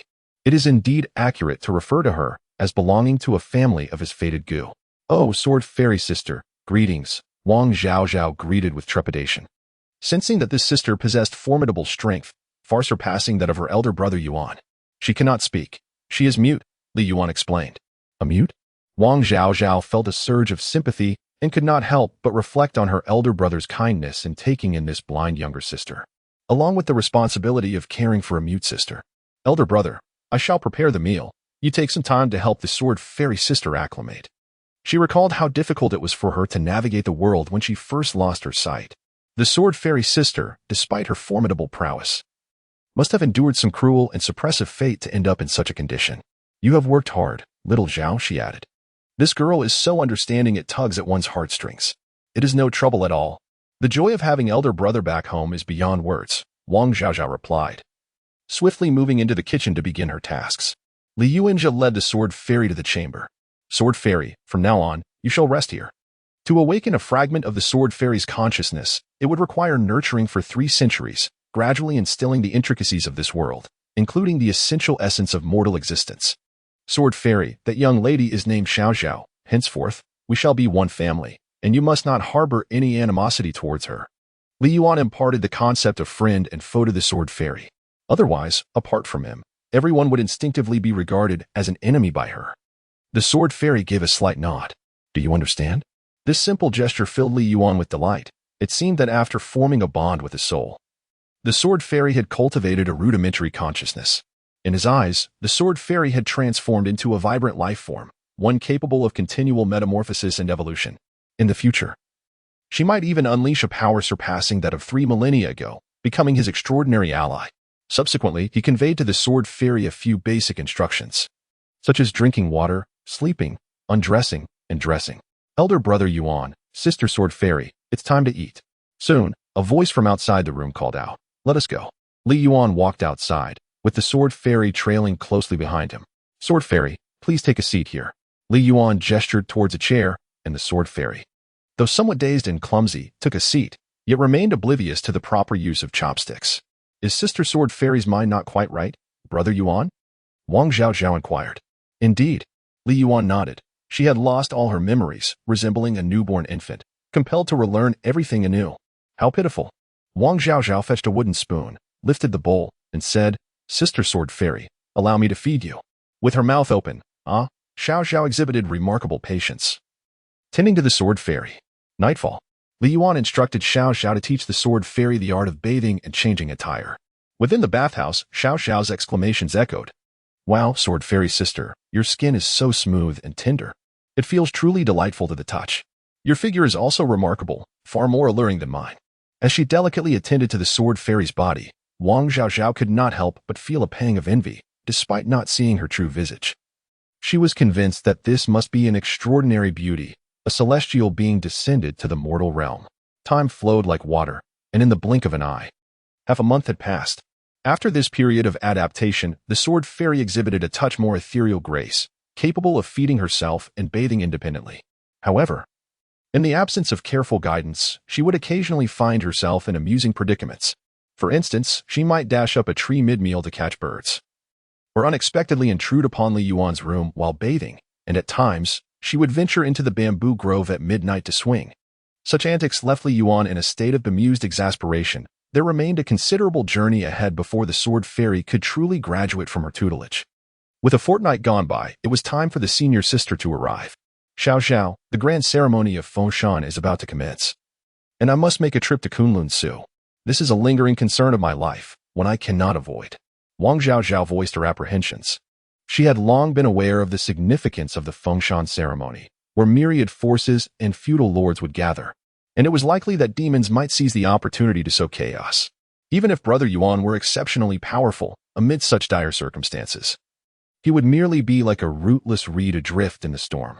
Fear not, she assured. Li Yuan chuckled, saying, with the Night Owl King presiding, no disturbances shall arise. Once the dragon vein and its auspicious energies have graced me, I shall return. Wang Zhaozhao couldn't help but reminisce about the tumultuous years she had endured.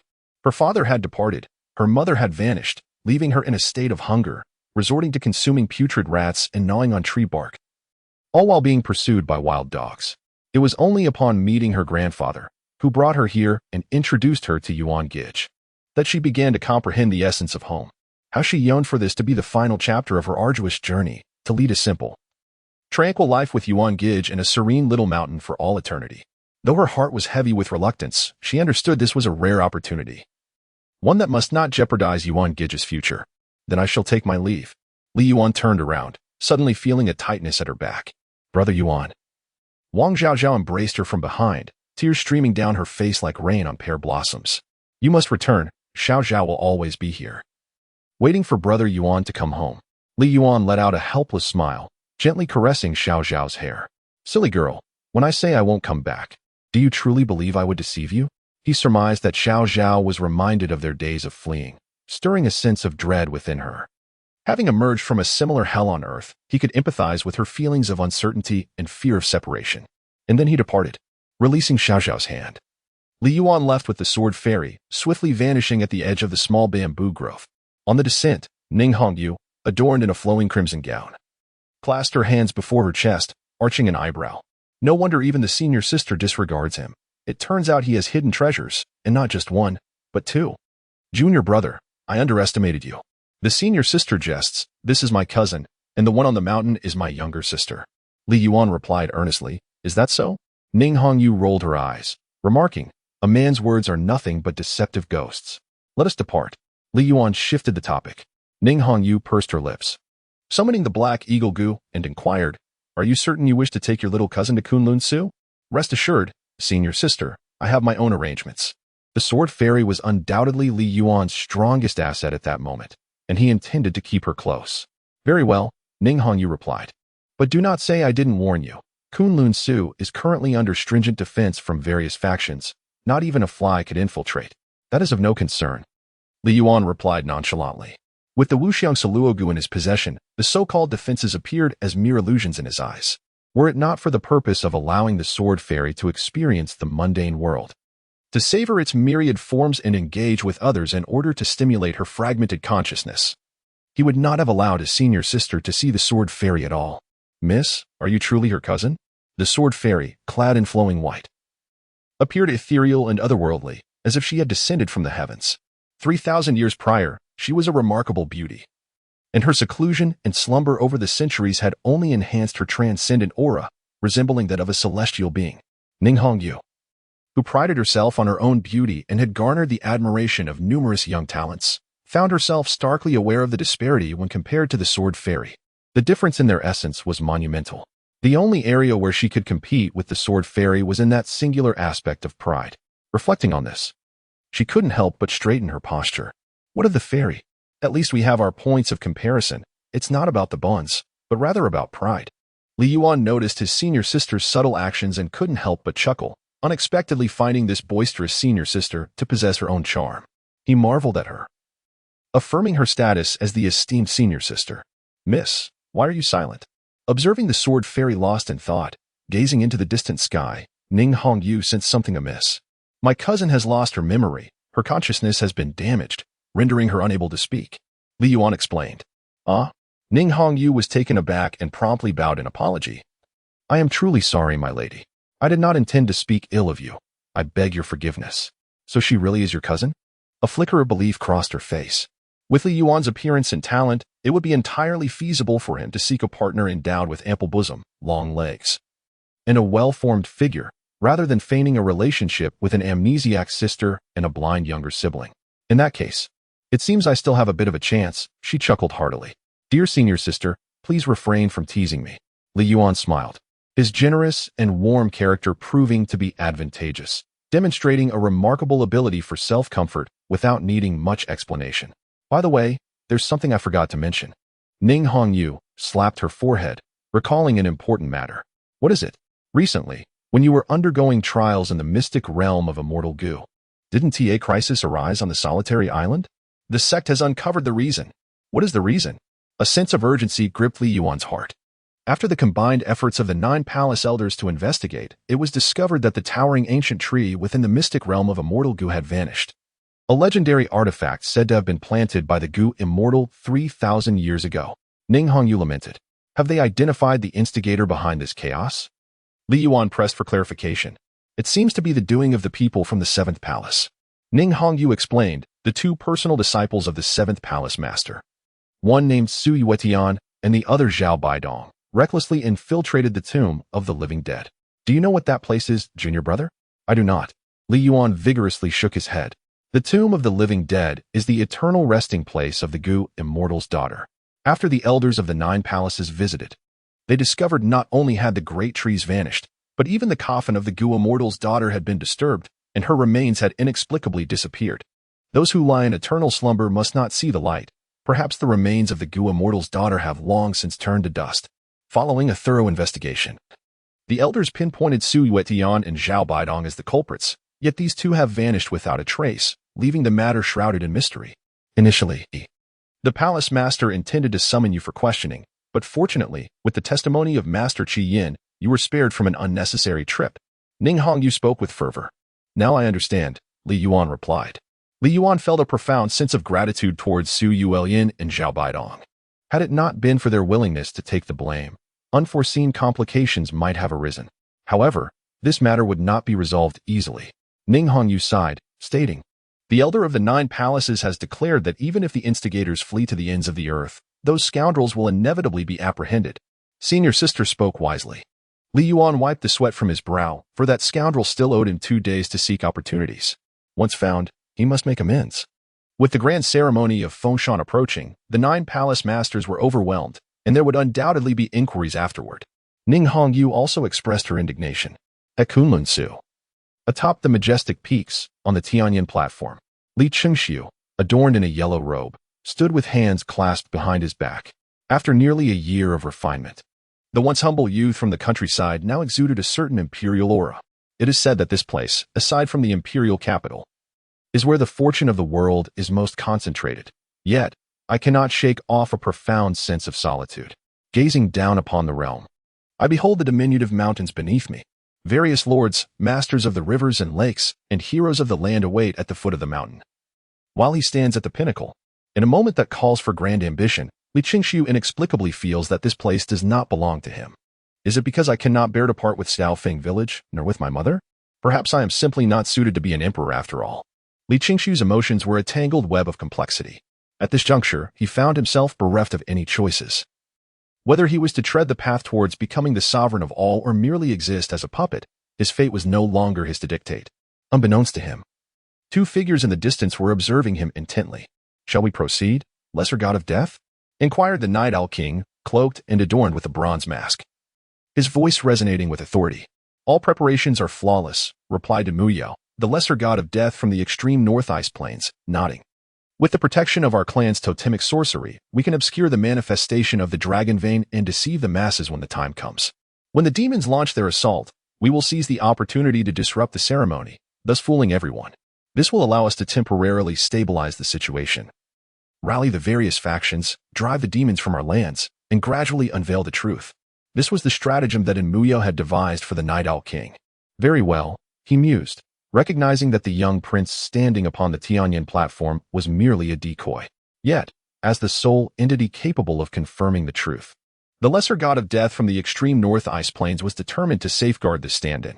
Thus, he resolved to play along with the ruse in hopes of uncovering the true prince. Should this thread be severed, all would be lost. Once the genuine prince was located, another grand ceremony of consecration could be conducted, with the unexpected interruption attributed to the demon's chaos. This was the only viable course of action available at present. As the myriad heroes of the realm began to converge, the grand spectacle poised to alter the balance of power was finally set to unfold. Muyu gazed at the throngs gathered at the periphery of Kunlun Void, her heart heavy with sorrow. "Little Linner, will you come?" she pondered, hoping that if he were still alive, he would indeed appear. Yet, where could he be? Would they truly reunite?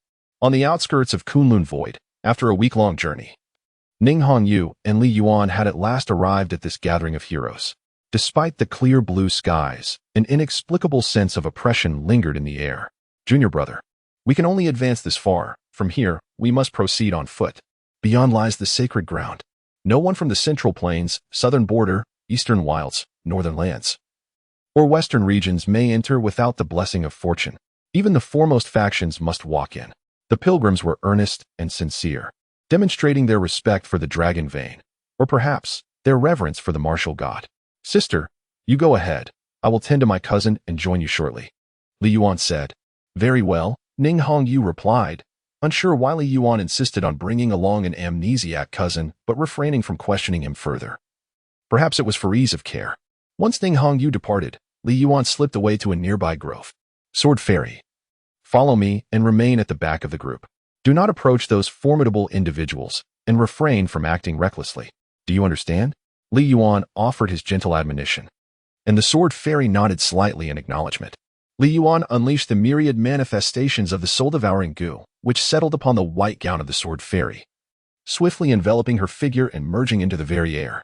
Once assured of his actions, Li Yuan took a deep breath and slowly turned, his gaze directed towards the towering mountains, his eyes fixed upon the pinnacle of Kunlun. An uncanny sensation washed over him, as if some voice were beckoning him, drawing him forth.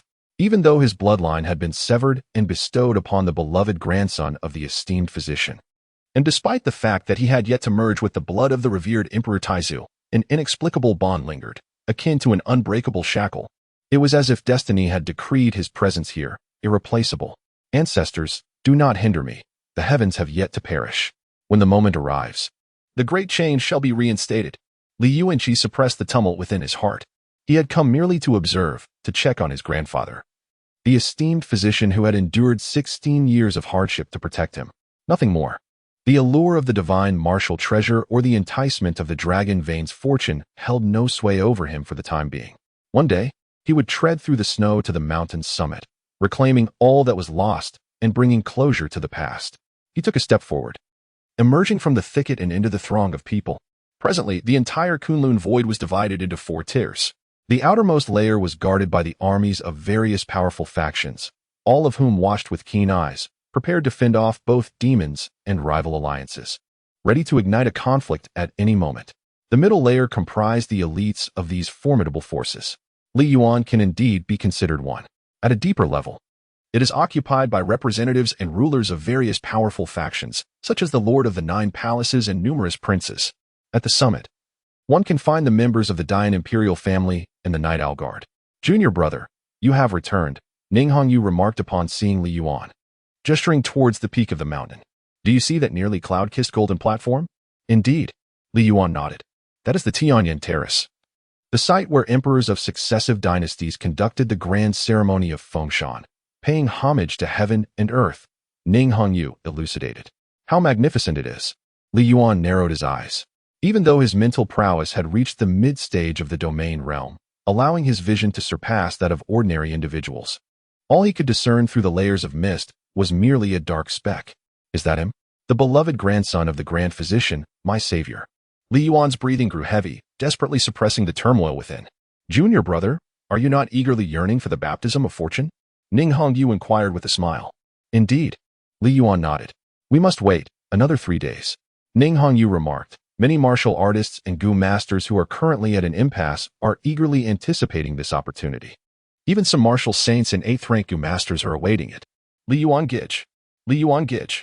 As they conversed, a series of melodious calls echoed from a distance. Li Yuan turned his head to see a young girl clad in silver-white attire from the southern region sprinting towards them. The silver ornaments jingled softly, and her smile was radiant. Little princess? Li Yuan Gij, I finally found you. I knew you would come. The Kanglan princess, Shao Qiner, dashed over, her face alight with joy. Congratulations, little princess, on realizing your dream of becoming a formidable Gu master. In Li Yuan's perception, Shao Qiner had already attained the status of a 5th rank Gu master at the tender age of 13, a full decade younger than him. This was precisely the remarkable strength of the 3rd-ranked Gu on the alien Gu list, the heart-seeking Gu. But I still fall far short of you, Li Yuan Gij. Shao Qiner responded with a sweet smile. You've always been my aspiration. The memory of that night filled with bloodshed against demons was deeply etched in the Kanglan princess's mind. In the days that followed, despite encountering numerous Gu masters, she never witnessed that unparalleled aura of invincibility again. My teacher said, Silly Qiner, that was merely the moonlight of your childhood memories. Childhood memories? The moonlight of my youth? Shao Qiner felt her teacher's words were not entirely accurate. Upon meeting Li Yuan again, she still perceived this elder brother, who had introduced her to the world of Gu, as exceptionally powerful. Even with the possession of the 3rd-ranked heart-seeking Gu, her feelings remained unchanged. In fact, it evoked a sense of admiration that felt increasingly unattainable. Do you know each other? Ning Hongyu asked, her expression one of surprise. Yes, came the reply. Li Yuan nodded, recalling that the young princess had once resided in the 12 Caves bamboo grove for a time. Ning Hongyu teased. Teacher says you are solitary and withdrawn. I never imagined you had so many acquaintances, even the young princess of Kanglan Domain. Sister, do you know me? Shao Qiner gazed at Ning Hongyu for a moment, as she had no recollection of encountering such a captivating and enchanting elder sister before. I am Ning Hongyu. You are the esteemed Hongyu Shiji? Shao Qiner exclaimed with delight. My teacher has spoken of you. You are the strongest among the younger generation of the 9th palace. I aspire to be like you. Ning Hongyu was not one to be overly competitive, yet she felt a twinge of reluctance and had to concede to reality. Before the heart-searching Gu, she had no chance of victory. I still have a long way to go before I can match Hongyu Shiji, Shao Qiner said humbly. Shao Qiner. Enough chatter. We must be on our way. Father is still waiting for us, came a voice as a sword-bearing youth approached. Li Yuan turned his gaze and beheld Shao Lai, the heir of the Kanglan Domain. After many years apart, the once impetuous youth now exuded a semblance of a noble man. Standing tall in armor, Shao Lai merely cast a glance at Li Yuan without offering any greeting. Brother Li Yuan, Sister Hongyu, I must take my leave, Shao Qiner said softly. Do take care. Father has warned that the Fengshan Grand Ceremony may not be peaceful, and a bloody battle could ensue. Understood. You must also remain vigilant, came the reply. Li Yuan nodded, watching the young princess depart. The attitude of King Kanglan has clearly indicated his mistrust towards the grand ceremony of Fengshan, and it is likely that other lords share his reluctance to be under a singular authority, particularly those of the likes of King Yu, who dare to collude with demons. Revealing their stance. As night deepened, various factions established their encampments. The once tranquil Kunlun Void has been illuminated by lights each night in recent days. Under the pressing circumstances, Li Yuan and Ning Hongyu shared a tent, separated by a thin curtain. Lying on the blanket, Li Yuan rested his hands behind his head, gazing at the heavens, as the pure white moonlight filtered through the incompletely closed tent top. In this place of rest, his thoughts were restless, as if intricately intertwined with the very fabric of the earth beneath him. The words of the imperial physician, spoken on his deathbed, echoed in his mind. Yuaner, remember, you are not my grandson. Your true identity is that of the crown prince of Dian. Your mother is the lesser deity of the northern Ice Plains tribe, the beloved consort, and from 16 years ago, you must survive. Within this jade pendant lies a drop of the blood of the founding emperor.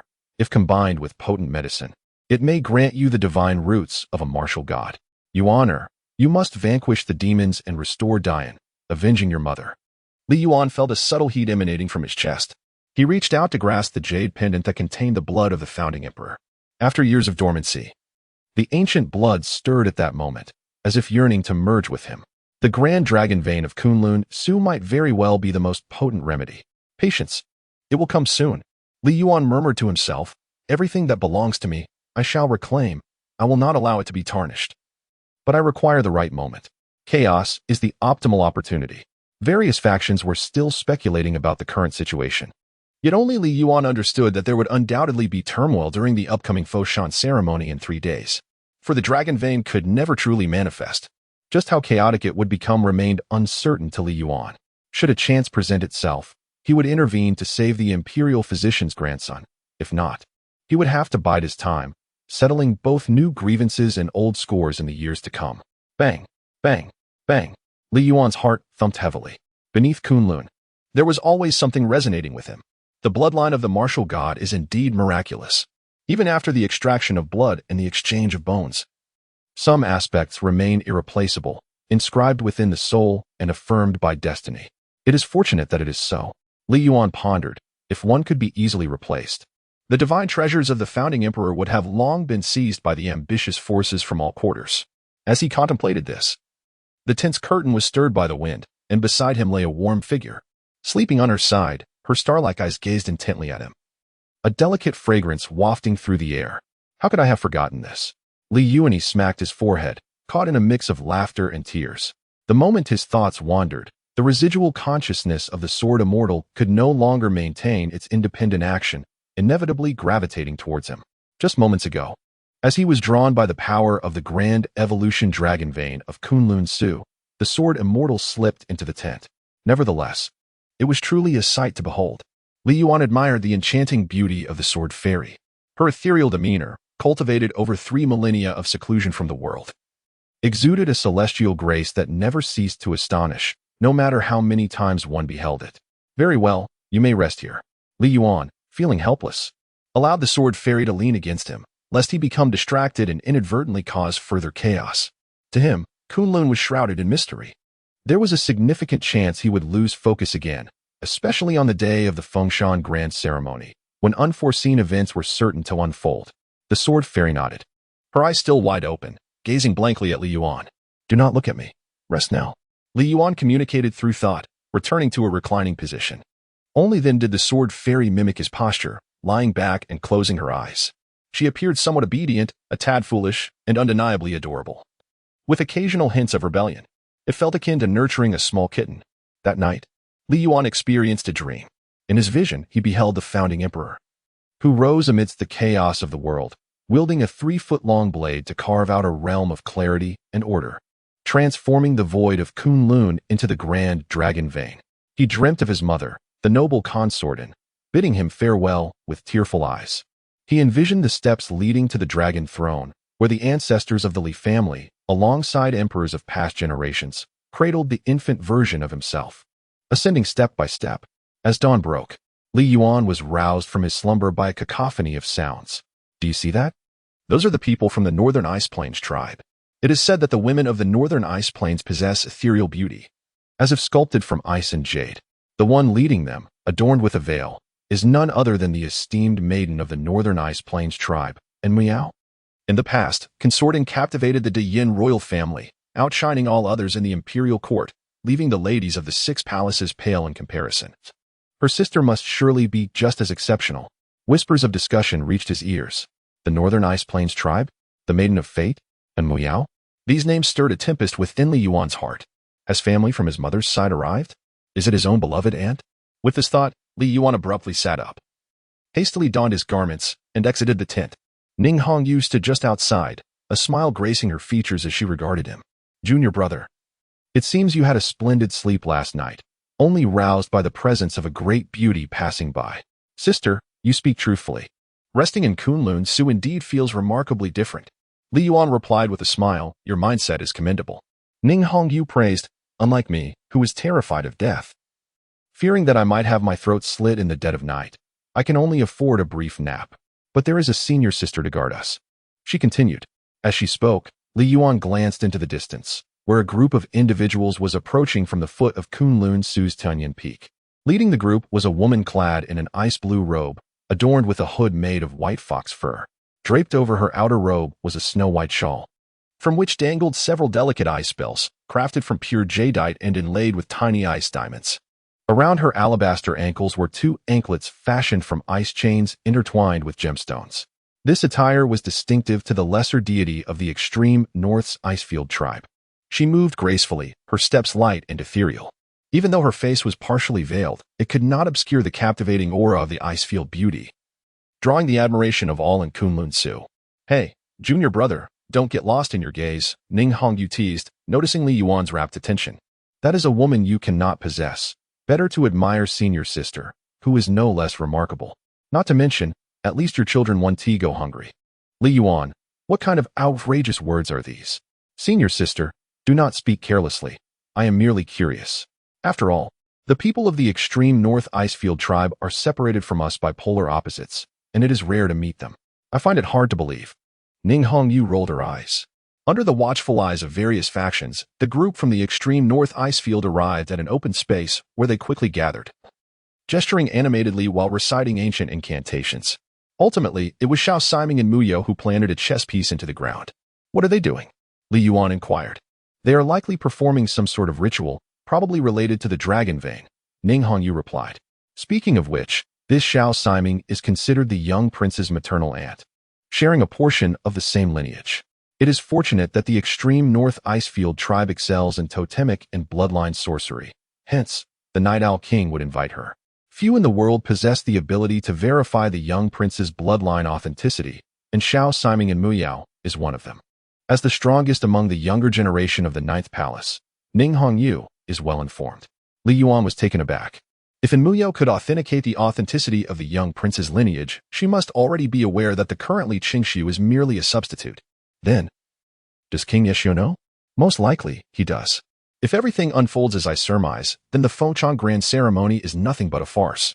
A grand spectacle to mock the world, perhaps intended to lure in the big fish. And he, Li Yuan, is that very big fish. Li Yuan harbored doubts about the Night Owl King. His skepticism extended even to his aunt, whom he had never met. Despite being the little prince and the grandson of his life-saving benefactor, the esteemed physician, he remained wary. He understood the necessity of caution. To recklessly reveal one's identity would lead to but one outcome, becoming a mere pawn, a key to be manipulated at will. Amidst his contemplations, the group from the Icefield tribe had concluded their sacrificial rites and proceeded towards another open space to continue their flag-planting ceremony. Li Yuan stood silently amidst the crowd, observing like a mere passerby, his face betraying not a hint of the turmoil within. After a while, the group from the Icefield tribe shifted their location once more, heading towards the encampment of the Nine-Palace Goon Nest. Li Yuan furrowed his brow slightly and retreated behind Ning Hongyu. "Junior brother, why are you still hiding?" Ning Hongyu teased. "The Icefield beauty has truly arrived. Why not step forward and take a closer look? Such opportunities are rare. After comparison, I find that my senior sister possesses even greater allure." Li Yuan has mastered the art of counterattack. "It seems you are quite perceptive." As the two exchanged casual banter, a group from the Icefield tribe approached, and Muyao led the way, her fair feet gliding over the ground, each step creating an icy lotus. Untouched by a speck of dust, she had deliberately waited for the various factions to gather before setting up her totem banners. Eager to see if Shaolin would make an appearance, lost in thought, and Muyao suddenly felt a stirring within her. The jade pendant at her chest trembled slightly. Shaolin, the heart of the young god of death, surged with excitement. Indeed, he was here. Yet, she dared not act impulsively. Every move she made was under the watchful eye of the Night Owl King, and should Shaolin's location be revealed, the consequences would be dire. Maintaining her composure, and Muyao continued onward. Upon reaching a clearing, she planted another flag, deliberately not seeking out Shaolin, her gaze evenly scanning the crowd. The southern wilderness. The Nine Palaces Goon Nest. After the royal blood disaster years ago, did Shaolin escape to the southern wilderness after being sent out of the palace? Has he forsaken martial arts to study Gu techniques? Through the connection with her sister's jade pendant, she sensed Shaolin was nearby. Unfortunately, she could not identify him among the throng, nor could they acknowledge each other in that moment. Perhaps after the Fengchong Grand Ceremony, she could pay a visit to the Nine Palaces Goon Nest. and Muyao suppressed her inner tumult and departed from the area, betraying not a hint of abnormality throughout. In the crowd, as she watched the young god of death retreat, Li Yuan gradually felt a weight lift from his heart. She must have sensed my presence, at the very least aware that I am among the crowd. Moments ago, Li Yuan's jade pendant also reacted, causing him to tense up, fearful that this aunt he had just met might seek to recognize him. Fortunately, Enmuyo remained calm throughout, as if she were merely an uninterested bystander. It seems, then, that my aunt is likely on my side. Her hesitation to acknowledge me stems from a fear of the Night Owl King discovering her intentions. Yet, I still lack the necessary caution. Li Yuan's reflection. He never anticipated that the jade pendant his mother left him was a twin, with the other one adorning his aunt. A tempest is about to descend. Li Yuan was indeed curious to see how this performance would unfold in the end. Upon arriving here, he had come to realize that the great yin dragon vein could only be manifested by him. Even the esteemed grandson of the imperial physician, with his bloodline, would be incapable. The Night Owl King was certainly aware of this fact as well, yet he still summoned various lords, gathering the heroes of the realm in Kunlun Void. This could either be a clever ruse or a sign that he never intended for the grand ceremony to proceed smoothly to its conclusion, merely leveraging it to fulfill some ulterior scheme. He leaned towards the latter interpretation. Despite the Night Owl King's acknowledged status as the pinnacle of martial arts in the present age, it was unlikely that he could penetrate the methods devised by the martial god, especially considering that he had been shaped significantly by the will of the founding emperor. It was becoming increasingly intriguing. Through the intricate details of various events, Li Yuan deduced the general trajectory of the grand ceremony of enfeoffment and sacrifice. Chaos, indeed, was preferable. The greater the turmoil, the more secure he felt, and the better the opportunity to untangle the knots within his heart. Another night passed, leading to the final day before the commencement of the grand ceremony. Early in the morning, Ning Hongyu roused Li Yuan from his slumber. "Junior brother, are you truly confident? Or are you simply carefree? The greater the storm, the sounder your sleep seems to be. What troubles you, senior sister?" In the Kunlun Void, Li Yuan slept soundly, enveloped in the sense of security bestowed by his ancestors. Ning Hongyu furrowed her delicate brows. "The palace master and King Kanglin are deliberating significant matters and have summoned us as well. This may not bode well. It seems there might be trouble brewing for the grand ceremony."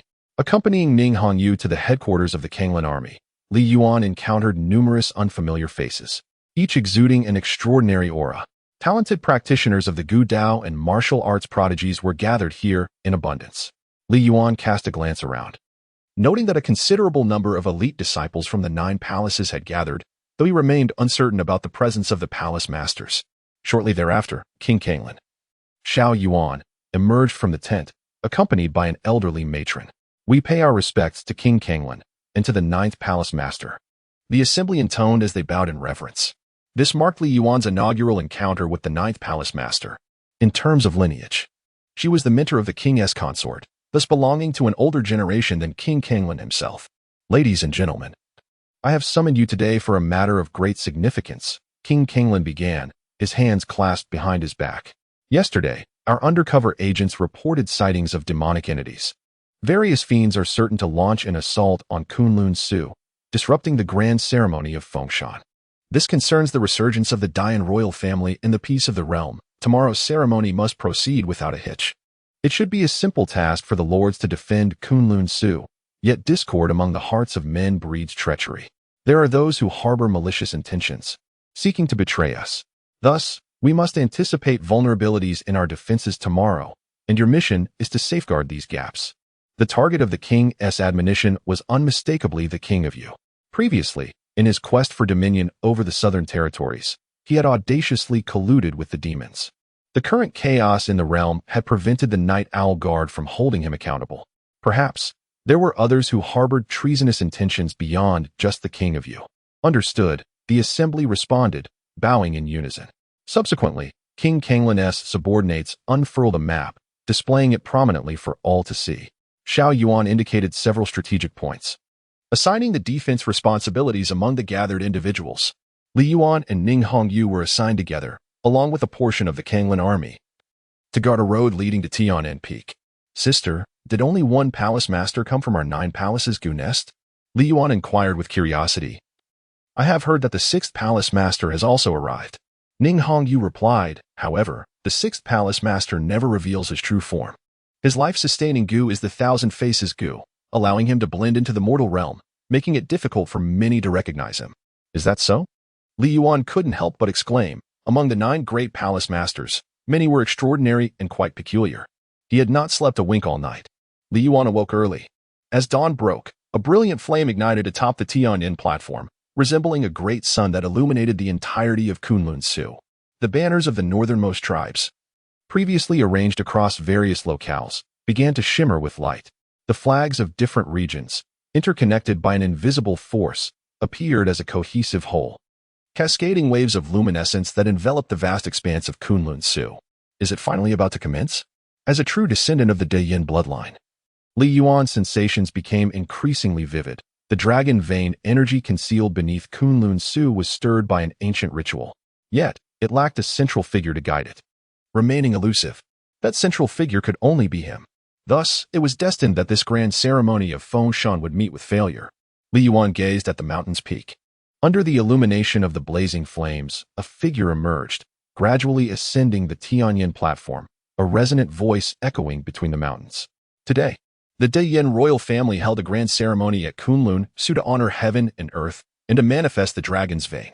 From the very first address, Li Yuan confirmed his suspicions.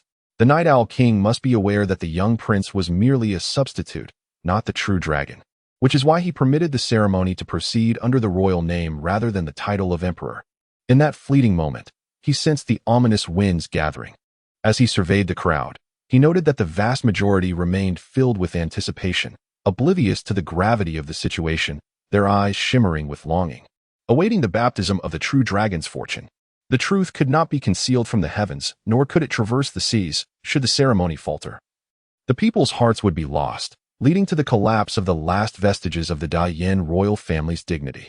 Therefore, Li Yuan deduced that the Night Owl King would not dare allow the ceremony to reach its conclusion. It was highly probable he would seek to disrupt everything through the hands of demons and monsters. The resonant voice continued to reverberate throughout the heavens and the earth. Kunlun, the spine of the world, the source of all spirits, the foundation of Yin. Since the establishment of the dynasty by the founding emperor a millennium ago, the dragon's vein had taken residence in Kunlun, protecting the people of Yin.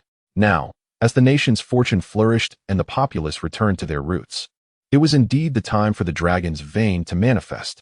I shall uphold the heavenly mandate, align with the people's will, and join forces with the deities of heaven and earth in this grand celebration, praying for the eternal stability of the dragon's vein and the perpetual prosperity of the nation.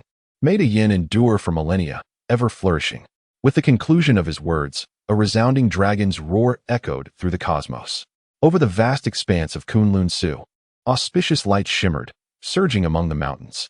In the realm of existence, the interplay of yin and yang coalesced and collided, forming a vibrant curtain of colors atop the peaks. As if the heavenly path had laid out a splendid tapestry for this grand ceremony.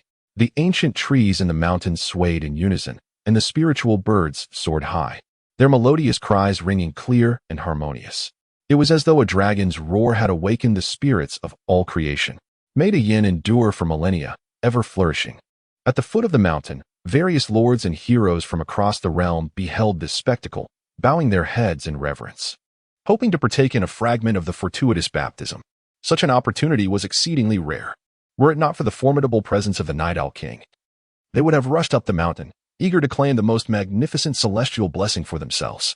Upon the Tianyin platform, the altar crafted from rare stones radiated brilliance. Emitting a dazzling light, surrounded by an array of extraordinary treasures, offered as tributes to the heavenly deities.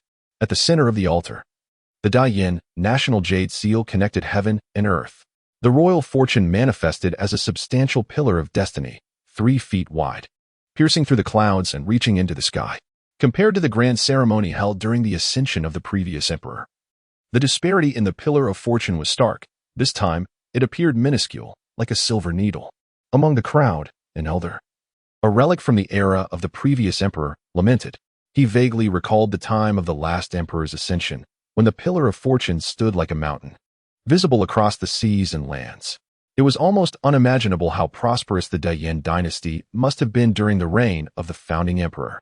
Li Yuan heard the echoes of exclamations, serving as evidence that the fortunes of the Dian royal family had indeed waned to a significant extent. The people's sentiments had become fragmented, and it seemed that should the destined individual raise their voice in a rallying cry, they could easily usurp the throne. However, the long-awaited destined figure had yet to make their appearance. Li Yuan did nothing, merely observing. After a considerable time, a surge of dragon energy began to rise from the celestial pillar, hinting at the imminent emergence of a five-clawed golden dragon in the world. Thunderous roars erupted from beneath Kunlun, resonating through the earth. The people on the mountains and in the valleys were all invigorated, believing that the dragon vein would manifest. The heavenly gate would once again be opened, and fortune would be scattered among mortals. Yet, only Li Yuan understood the truth. The dragon vein remained in a deep slumber, showing no signs of movement. All that unfolded before him was but an ephemeral illusion. It was merely a ruse to deceive the masses, incapable of sustaining itself for long. If this continued, the truth would inevitably be revealed. On the Tianyan platform, Li Qingshu stood dazed in place, an overwhelming sensation surging within him. He did not belong here. Nor did this place belong to him. All that lay before him was but an illusion. Everything here was the domain of another. His true home would forever be that small village at the foot of the mountain. He felt no kinship towards the royal family, the dragon vein, or the ancestors of the Li family. He now comprehended the essence of his heart. The impending evolution of the dragon vein was a mere fabrication. The Night Owl King intended to use him for a grand performance. Yet, whether this performance would bring calamity or salvation was beyond his grasp. As his understanding remained woefully shallow, he could discern nothing. He could only watch helplessly as the manifestation of the five-clawed golden dragon began to materialize along the pillar of fate. Time passed slowly. Suddenly, a thunderous commotion erupted in the distance. In the heavens, a colossal black lotus blossomed abruptly, unleashing boundless dark energy, resembling layers of storm clouds that invaded the brightly lit Kunlun void. The pillar of fate began to tremble. The coalescing image of the five-clawed golden dragon also exhibited signs of disintegration. Black Lotus Demon Emperor, how dare you? A resounding roar echoed across the sky as the Night Owl King stepped forth from the Kunlun void, swiftly appearing above the Black Lotus. He struck out with a palm. The fabric of space and time shattered like a broken mirror, reducing the Black Lotus to ashes that scattered across the cosmos. Unexpectedly, the ashes that fell upon the earth were formed into countless diminutive black lotuses, exploding once more. Bang, bang, bang. The entire Kunlun void quaked under the relentless barrage of explosions. The very ground trembling. Protect the altar, commanded the Night Owl King, simultaneously forcing the Black Lotus Demon Emperor to retreat toward the distant battlefield. Meanwhile, more demons surged forth, pouring out from every direction of the Kunlun void. What a splendid performance it was. The situation unfolded much as Li Yuan had anticipated. The Night Owl King had indeed seized the opportunity to halt the grand ceremony of sealing and worship. Consequently, even if the various lords began to sense the underlying truth, the recent phenomena would convince the common folk that the heir to the Dian royal family had returned. The world was rife with fools who followed the crowd, and the few who remained clear-headed were compelled to feign ignorance amid the prevailing turmoil. This undeniably favored the Dian royal family, ensuring that public sentiment remained intact. And with a unifying core, it could bolster the cohesion of the stationed armies across the land. Kill. At that moment, the unaware factions began to engage in a frenzied battle against the demons. Indeed, chaos had ensued. Ning Hongyu furrowed her brows. Junior brother, we must leave. Their task was to secure a road adjacent to the area where the Yuan army was stationed. Let us go? As predicted by King Kanglin. When Li Yuan and Ning Hongyu arrived, they found a deluge of demons pouring forth from that very road, with the Yuan side utterly defenseless, allowing the demons to flood in. The Kanglin army was locked in a fierce struggle against the demons. Li Yuan beheld a familiar figure, the former personal guard of the young princess, Xiao Qiner, Li Ruo Qian. Upon recognizing her, Li Ruo Qian was momentarily taken aback, astonished by the formidable aura emanating from the individual before her, whose vigorous essence was scarcely inferior to her own as a grandmaster of martial arts. Miss Li, it has been quite some time, Li Yuan approached, intent on business. In this battle, might you assist me in procuring a 7th-tier demon corpse? Is that how you greet an old friend? Let's discuss that after we survive this ordeal, Li Ruo Qian replied, her tone somewhat irritable. Junior brother, you are indeed fortunate. Wherever you go, beautiful companions seem to follow you. Even in this bloody battlefield, Ning Hongyu remarked from behind, her voice tinged with amusement. Senior sister, do not misconstrue matters. Miss Li is my business partner, and our encounter today is purely coincidental, Li Yuan defended himself. Humph. Ning Hongyu scoffed lightly before shifting the conversation. Speaking of which, I haven't yet presented you with a gift. You mentioned a 7th-tier demon corpse? I shall procure one for you. And I assure you it will be far superior to what Miss Li could provide. Li Yuan found himself in a perplexing situation. He and the pair girl were merely business partners, yet it seemed that every jealous sister was eager to stir the pot. Amidst his thoughts, Ning Hongyu had already dashed out. As a Gu master, Ning Hongyu's combat style primarily revolved around close encounters, showcasing remarkable martial prowess, with Gu insects swirling around her. Elusive and unpredictable, the demons she confronted fell victim to her prowess, either succumbing to grotesque decay or collapsing in a lifeless stupor. In the span of a single tea break, Ning Hongyu carved a bloody path, relentlessly advancing towards a formidable 7th-tier tiger demon. Li Yuan was engaged in fierce combat. He dared not unleash his full power, as Shao Kai and Wu Mei were concealed within his garments, and the sword fairy observed from a distance. Refraining from joining the fray, with a resounding crash, he effortlessly obliterated a 6th-tier demon, contemplating his own strength. With the augmentation of 2,000 Gu houses, his power far surpassed that of a 6th-tier demon, making a direct confrontation with a 7th-tier demon entirely feasible. Moreover, with the addition of various tactics, he was confident in his ability to slay a 7th-tier demon should a grand battle ensue. However, amidst the chaotic battlefield, he preferred to remain inconspicuous, consistently displaying only the prowess of a typical genius. The tumultuous phenomena of the dragon vein in the heavens continued to manifest, fragmented yet desperately sustaining itself. I must seize an opportunity to resonate with the dragon vein and obtain the royal inheritance. Li Yuan was unwilling to relinquish what was rightfully his. The greater the chaos, the better the concealment. As Li Yuan pondered, a figure suddenly hurtled backward, crashing heavily against a distant cliffside. It was Li Ruoqian, an 8th-tier demon sage. Li Yuan squinted, realizing it was not yet an 8th tier, rather a perfected half-saint. It was an elephant demon, possessing an elephant's head and a human form. Yet its feet were like elephantine hooves, causing the ground to tremble with each step.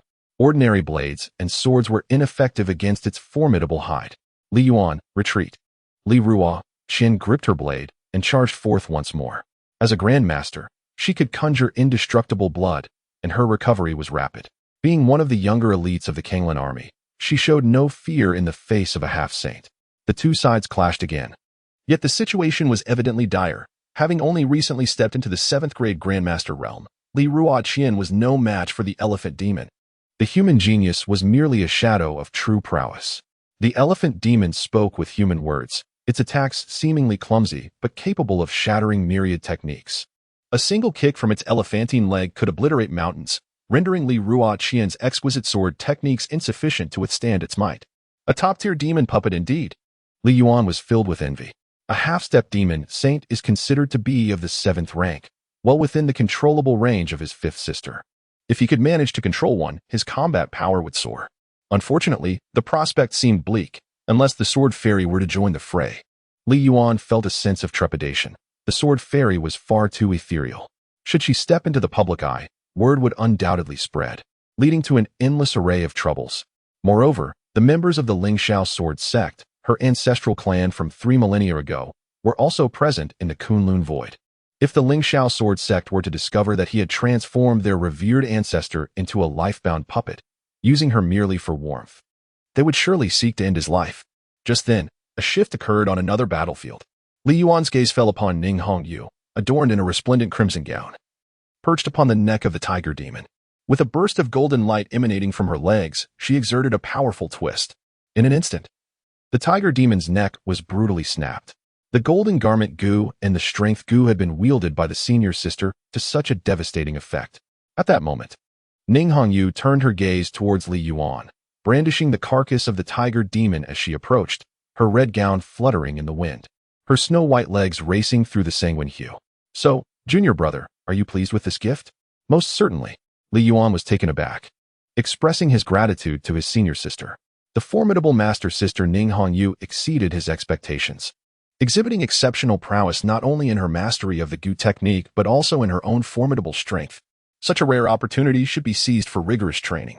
With a smile, Ning Hongyu charged forth once more, declaring her intent to rescue your dear friend, Lady Li. As she spoke, her crimson attire swirled gracefully across the battlefield, advancing toward the half-saint of the elephant demon. Suddenly, a flurry of sharp arrows shot forth from the shadows, compelling Ning Hongyu to retreat. She promptly activated her golden attire Gu to deflect the barrage. The lady in red possesses quite an admirable figure. Would you care for some playful company? Taunted a figure approaching, bearing a quiver of arrows. Jiang Chofeng. It is you. Recognized Li Ruoqian, her voice laced with indignation. This is Kunlun Void. Do you not fear the Night Owl King will exact vengeance upon you and your master for your blatant collusion with demons? My dear sister, you're mistaken. Jiang Chofeng retorted with a smirk. I have long ceased to be human. Demons are my brethren. Do not unjustly label others. The rightful order of Dian shall return. The world will be pacified, and all demons shall be vanquished. You shall meet a most untimely demise, Li Ruoqian scolded vehemently. Rightful order? Jiang Chofeng scoffed. This endeavor will not come to fruition today. Awaken from your slumber. Dian has perished, and only pitiful souls like you remain ensnared in dreams. Traitor. Disgusting. Spat Li Ruoqian in disdain. Let us see if you can survive to speak such words. Jiang Chofeng replied with a mocking grin. Hold on. I shall first claim the head of that traitor, Ning Hongyu declared, unable to contain herself any longer. Be cautious, this traitor possesses considerable strength. He was once the adopted son of the king of the underworld. Nearing half-saint level, Li Ruoqian cautioned. The battlefield was once again plunged into chaos. The influx of demons along this path grew increasingly relentless, resulting in severe casualties for the Kanglan army, while the conditions on other fronts were equally dire, with some demons even making their way toward Tianyan Peak. Is everyone merely performing a play? Li Yuan was skeptical.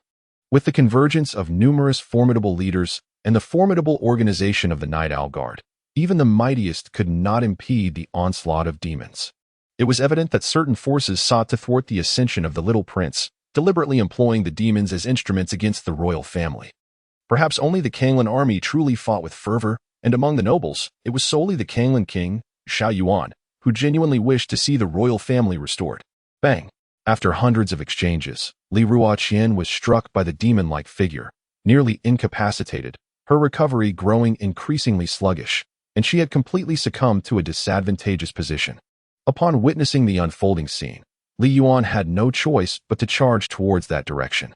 Should Li Ruoqian perish, the Kanglan army would undoubtedly face utter collapse, and both he and his senior sister would likely meet a dire fate. Bang! Bang! Bang! The half-saint of the elephant demon erupted into raucous laughter, relentlessly trampling and kicking, forcing Li Ruoqian to evade repeatedly. Its trunk lashed out like a whip, each strike creating deep craters in the ground.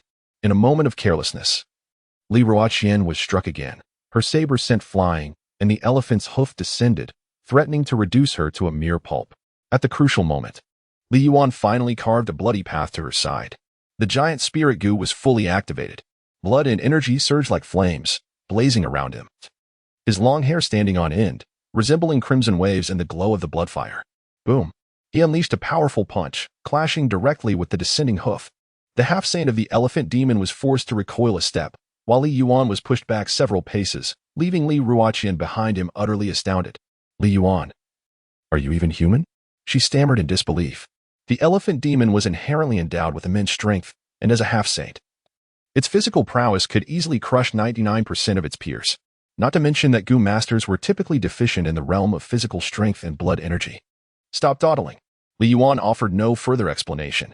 Pear Blossom, I have taken a liking to this demon's corpse. Could you assist me in severing a few limbs?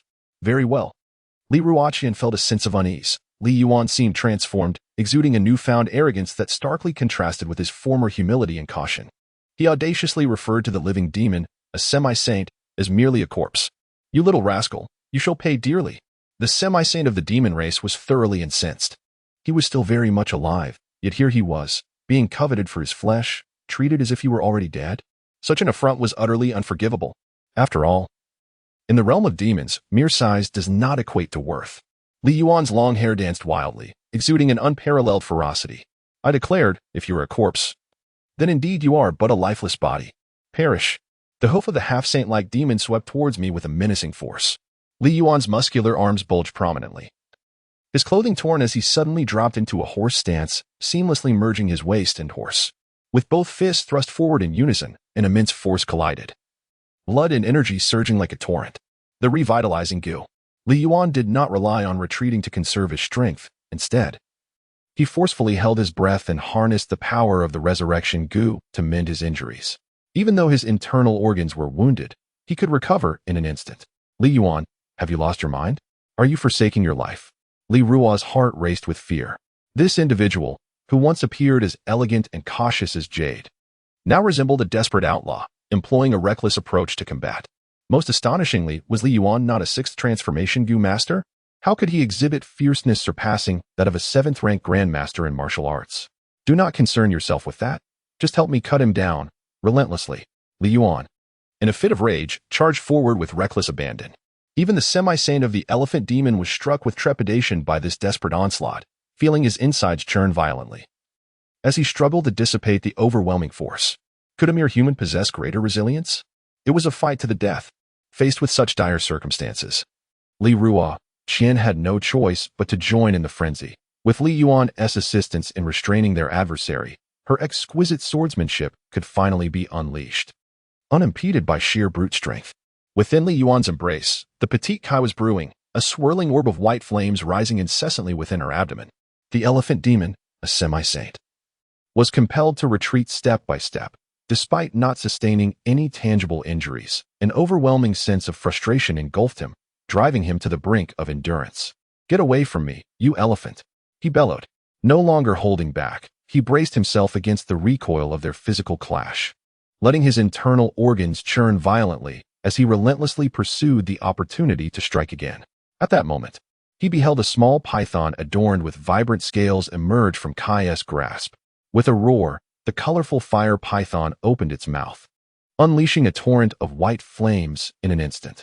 The elephant demon instinctively recoiled, only to realize that the flames were intangible and could not be extinguished. Surging directly into his mind, a mental assault.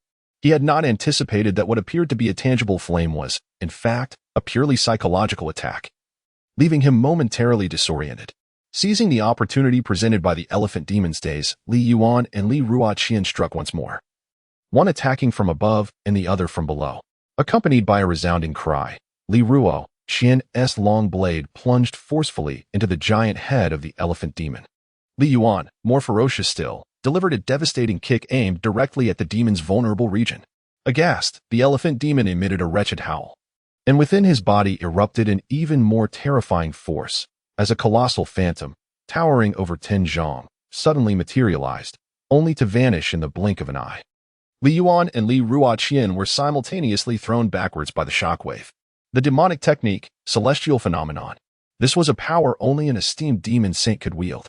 Even for a fleeting moment, it was beyond the capability of those beneath the 8th realm to withstand. Li Ruaqian fell heavily to the ground, her bones shattered and nearly dislocated. The speed at which the master's indomitable blood coalesced was increasingly sluggish, rendering recovery almost impossible. Li Yuan's meridians were utterly shattered, swiftly mended by the rejuvenating goo. To hell with it. The half-saint of the elephant demon, drenched in blood, charged fiercely, shaking the very ground beneath, intent on utterly crushing the two. Li Yuan, go. The half-saint, with a hide as tough as leather, continued to fight even after sustaining severe injuries. While Li Ruaqian was rapidly exhausting her strength, with a swift motion, she unleashed a palm strike, transforming it into a gust of wind. Hoping to propel Li Yuan a distance away, perhaps the lady in the red dress could still save him. Yet, she was soon left in disbelief. Despite the wind's force, Li Yuan remained unmoved, rising to his feet with a carefree grin. Miss Li, spare me the tragic performance. Remember, you owe me a favor. Grant me generous discounts in our future dealings. Can you still fight? Li Ruaqian was left speechless. Was this fellow even human? Was the art of goo truly so profound? His display shattered her understanding of the goo path entirely.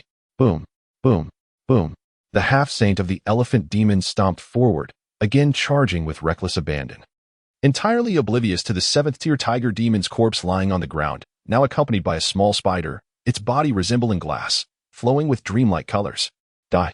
The half-saint kicked at Li Yuan once more, but in the instant of the strike, a foreboding sensation washed over him. Before he could react, a sharp claw pierced through his chest. Tiger. Brother Tiger.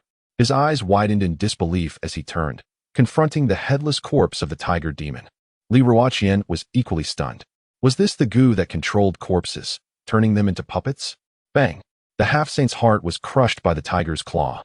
Yet he did not fall. With remnants of strength, he hurled the tiger demon's corpse aside and leaped vigorously into the forest, evading capture. Can he still escape?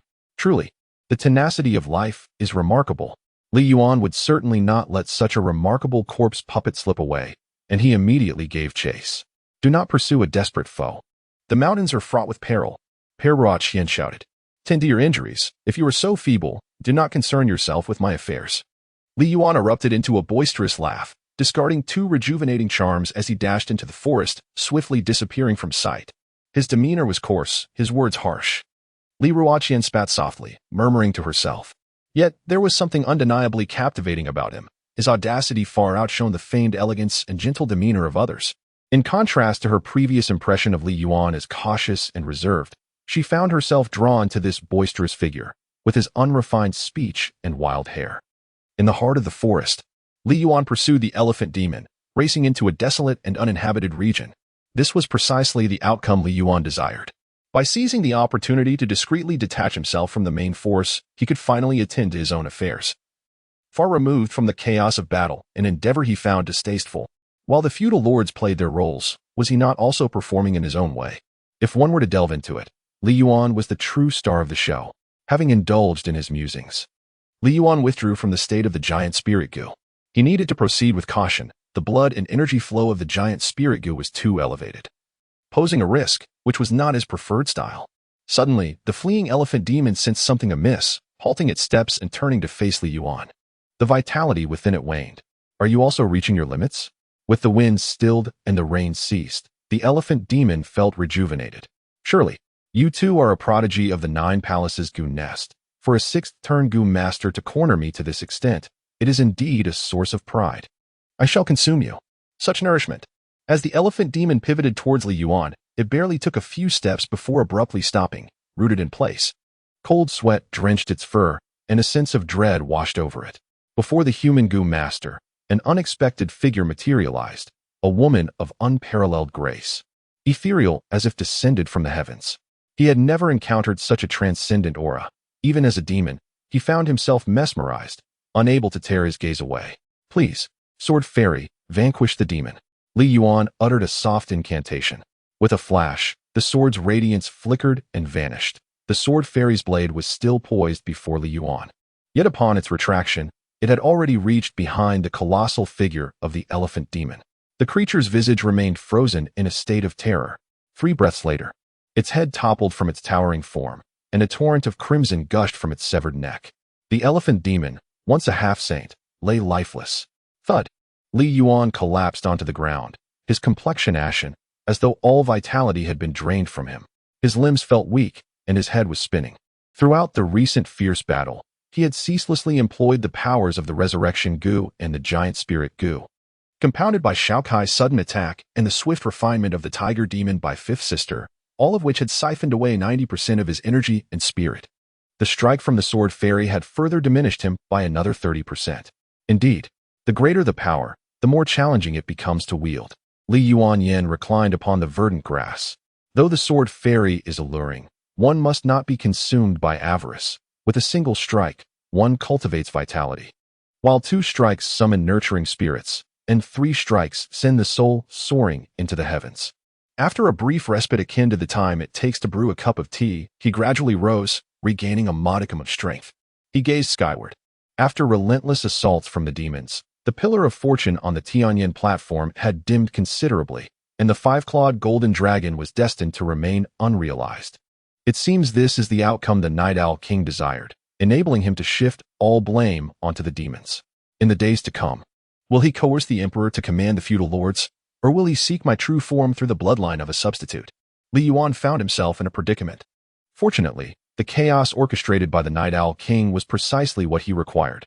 It provided him the perfect cover to resonate with the dragon's pulse. The revered ancestors of the Li family, along with the esteemed sages of the royal lineage, would understand that the younger generation, Li Yuan, is unable to hold a grand ceremony to honor the heavens and the earth due to the pressing circumstances. However, rest assured, what belongs to our family shall remain unclaimed by others. One day, I shall eradicate the demons, restore the great yin, and uphold the royal family. If you deem the younger generation worthy of such a legacy, please bestow upon me your guidance and illuminate my path. I promise not to betray the trust placed in me by our ancestors. Li Yuan lay prostrate on the ground, his forehead pressed firmly against the earth, eyes tightly shut, attuning himself to the resonances of the Kunlun void dragon vein. As the saying goes, sincerity begets spirit. Having witnessed the formidable will of the Gu immortal, he believed that the martial god will of the founding emperor was equally potent, undoubtedly possessing a spirit capable of communion. Thump, thump, thump. Li Yuan's heartbeat once again grew heavy. A tremendous heat radiated from his chest as the blood of the founding ancestor, sealed within the jade pendant, began to unleash its power, seeping out in a mist of crimson and merging into his very being. Just as Li Yuan had anticipated, the grand dragon vein of Kunlun Su was the true elixir. Shortly thereafter, golden light began to shimmer on the surface of his body, as if an ethereal dragon robe had been draped over him, exuding an aura of majesty, accompanied by a small five-clawed golden dragon swirling around him. Li Yuan was momentarily taken aback. He had anticipated that receiving the inheritance would create a tremendous uproar, causing the entire Kunlun void to be in turmoil. Dragons soaring across the wilderness, instilling awe throughout the 4 seas and 8 wildernesses. Yet, the outcome was simply laughter. Li Yuan couldn't help but burst into laughter. It appeared that even the ancestors had anticipated this day. The golden dragon that had evolved was only of such modest size. It seems that my careful and cautious nature is indeed a legacy passed down through the generations. The diminutive golden dragon circled around Li Yuan, and even the slightest movement was overshadowed by the grand ceremony in the ensuing chaos. In Li Yuan's sea of consciousness, 4 diminutive dragon eggs materialized. Could this be a manifestation of spiritual inheritance? Truly, the will of the martial god has left behind a contingency that rivals, if not surpasses, that of the Gu immortal's will, offering even greater abundance. When compared to the secret realm of the Gu immortal, one can foresee that the treasure of the martial god undoubtedly harbors unimaginable wonders, awaiting future generations to uncover. This could herald a new era of glory for the Dian Empire. Li Yuan concentrated his essence within the sea of consciousness and reached out to touch the first dragon egg. The golden egg transformed into a radiant light, coalescing into an imposing figure, the great ancestor emperor. Though they had never met and a millennium separated them, the bond of blood and the overwhelming presence were sufficient to declare the identity of this magnificent figure, the founder of the Dian dynasty, the great ancestor emperor, the last martial god of the Tianyuan continent, the solitary descendant. When you encounter me, the realm of Dian shall already be in peril. I leave this spiritual decree, hoping it may illuminate your path ahead. The ethereal voice reverberated within Li Yuan's consciousness. The junior shall remember this. Li Yuan lowered his gaze in contemplation. In years past, as a mere warrior, I wielded a 3-foot azure blade, cutting through thorns and brambles, rising amidst the chaos of a tumultuous era. Through countless battles, vanquishing demons and monsters, I ultimately established order in the vast universe and ascended to the highest throne. At that time, the martial artists of the great Yin were as numerous as the clouds, with formidable figures emerging in abundance, as myriad nations paid homage, basking in boundless glory. Yet, I am acutely aware that the Tianyuan continent is fraught with innumerable uncertainties. With crises looming like deep abysses pressing down upon us, no one can remain ever victorious, and nothing can endure through the ages. Those who achieve the status of a martial deity, paradoxically, proclaim that there is no eternal life in this world. Li Yuan felt a profound heaviness in his heart, yet he remained attentive and receptive. The solitary legacy bequeathed consisted of 4 elements, 3 formidable techniques, and the treasures of the martial deity. Among these inheritances was the Shattering Heaven Fist, a technique born from the tumult of chaotic times. When executed, this fist harnesses the very forces of heaven and earth. Akin to falling stars or collapsing mountains, when perfected, it possesses the power to vanquish any foe. To master this fist, one must possess an indomitable spirit and unwavering courage, guided by one's vitality and grounded in resolute will, thus unleashing the might of the shattering heaven. As these words faded, the towering figure within the sea of consciousness began to practice the technique. Li Yuan was utterly captivated. He remarked, "Impressive." However, when he attempted to practice, he discovered a stark contrast. He couldn't unleash even a fraction of the formidable power of the heavenly god fist. This technique did not suit my usual state. Yet it harmonized splendidly with my condition under the influence of the giant spirit curse, perfectly compensating for the deficiency of brute force without finesse. Li Yuan fell into deep contemplation. After a considerable period, the ethereal figure of Emperor Taizu concluded its performance. For the first time, Li Yuan felt an unsettling smoothness in his mind, as if the profound knowledge of martial arts was slipping away effortlessly. All that remained was a profound sense of loneliness. Perhaps martial arts were indeed not suited for him, or perhaps the blood of his ancestors had yet to fully merge with him, awakening his innate potential. He approached the second dragon egg and infused it with his energy. The majestic phantom materialized once more. The second inheritance, the sword art of celestial transformation, was born from a solitary warrior's relentless battles against demons along the borders of the human realm for a grueling 81 days. Through this arduous experience, he comprehended the myriad manifestations of nature and fused countless sword intents into a singular form. When the sword was drawn, it could strike like the thunderous might of a tempest, caress like a gentle breeze, rage like the furious tides of the ocean, or wail like the ghosts of the abyss. Its techniques were infinitely variable. To master this sword art, one must cultivate a serene and ethereal state of mind, grasp the mysteries of the cosmos, observe the myriad phenomena of the world, and act in accordance with one's heart and thoughts. As these words lingered in the air, the phantom of the great ancestor emperor demonstrated once again.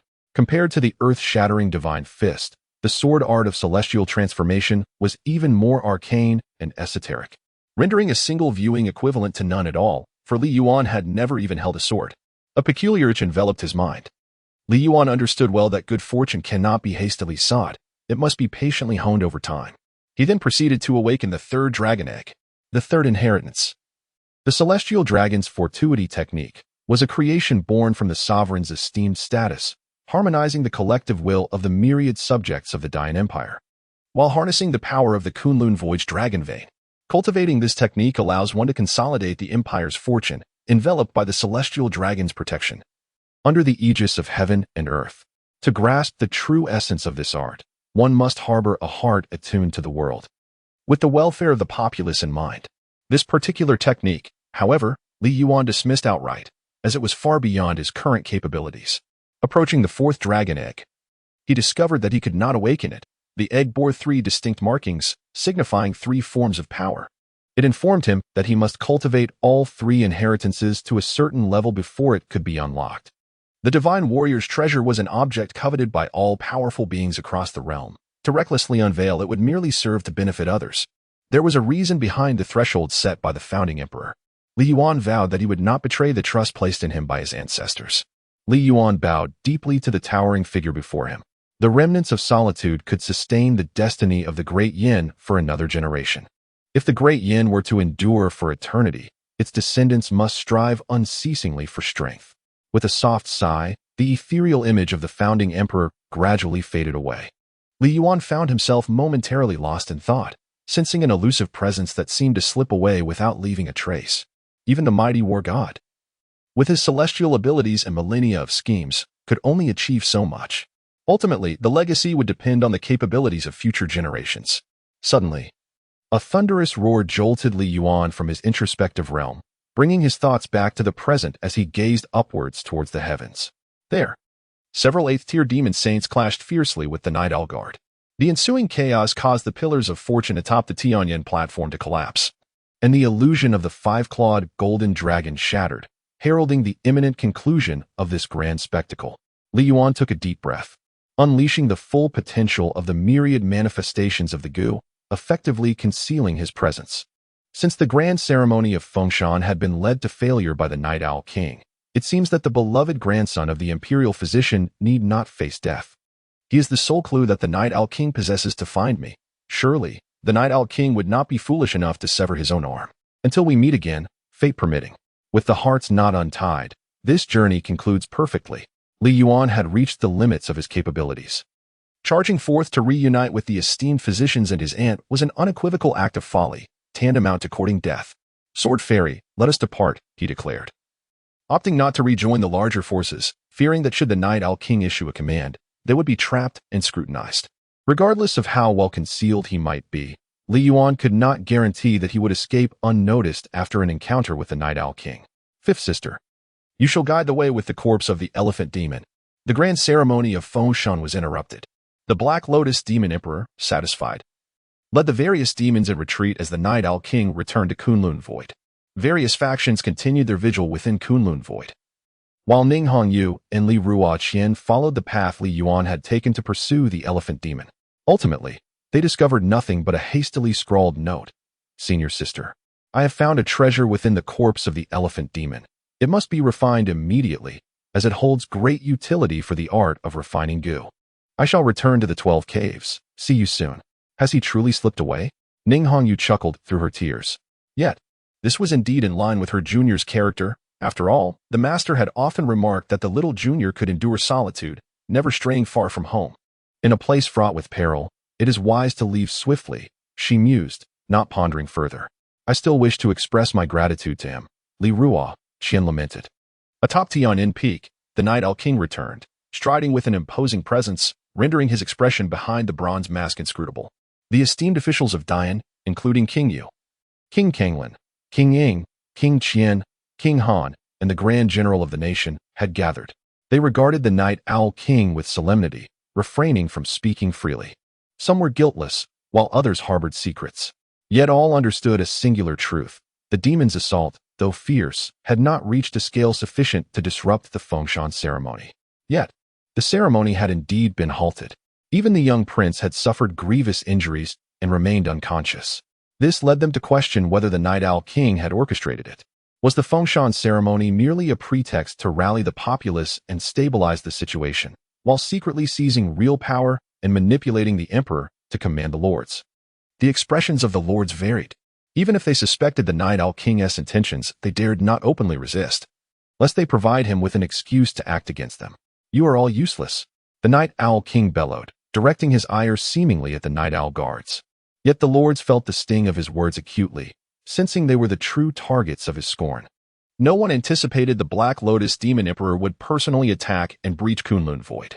Now that the deed had been done, it was prudent to assess the prince's condition, suggested the Grand General of the nation, Bai Qin. Indeed, King Yu, Ling Yu, concurred, emphasizing the need for the prince to recover swiftly in order to reschedule the Fengshan ceremony. Naturally, the Night Owl King replied, standing with hands clasped behind him. The Fengshan ceremony will be conducted after the prince ascends to the throne. Until then, I implore you all to refrain from spreading rumors that could unsettle the populace. Should anyone dare to disrupt the peace of Kunlun Void and compromise the fortunes of Dian, do not blame me for my lack of mercy. His booming voice resonated across Tianyin Peak, exuding an overwhelming aura of authority. Understood, Your Majesty, King Yu responded promptly, bowing respectfully. The various factions dared not utter a word further, their thoughts leaning towards the Night Owl King's ambition to usurp power, wielding the emperor to command the lords. The next steps would likely involve sweeping reforms, reshaping the situation in Central Plains and driving out the demons. Whether this heralded a new war or a subtle shift in power remained uncertain. Enough, the Night Owl King commanded as he ascended Tianyin platform, facing away from the crowd. The chief of the Northern Ice Plains tribe, Xiao Siming, please remain. The rest may withdraw. Yes, the assembly complied, feeling as though they had received a reprieve, and they exited in haste. Xiao Siming and Mu Yao maintained a calm demeanor, though her heart raced. Was the Night Owl King about to reveal his true intentions? His Highness has already visited, the Night Owl King stated, his words sending shockwaves through in Mu Yao's mind. What could this mean? Feigning ignorance, and Mu Yao insisted, at this point.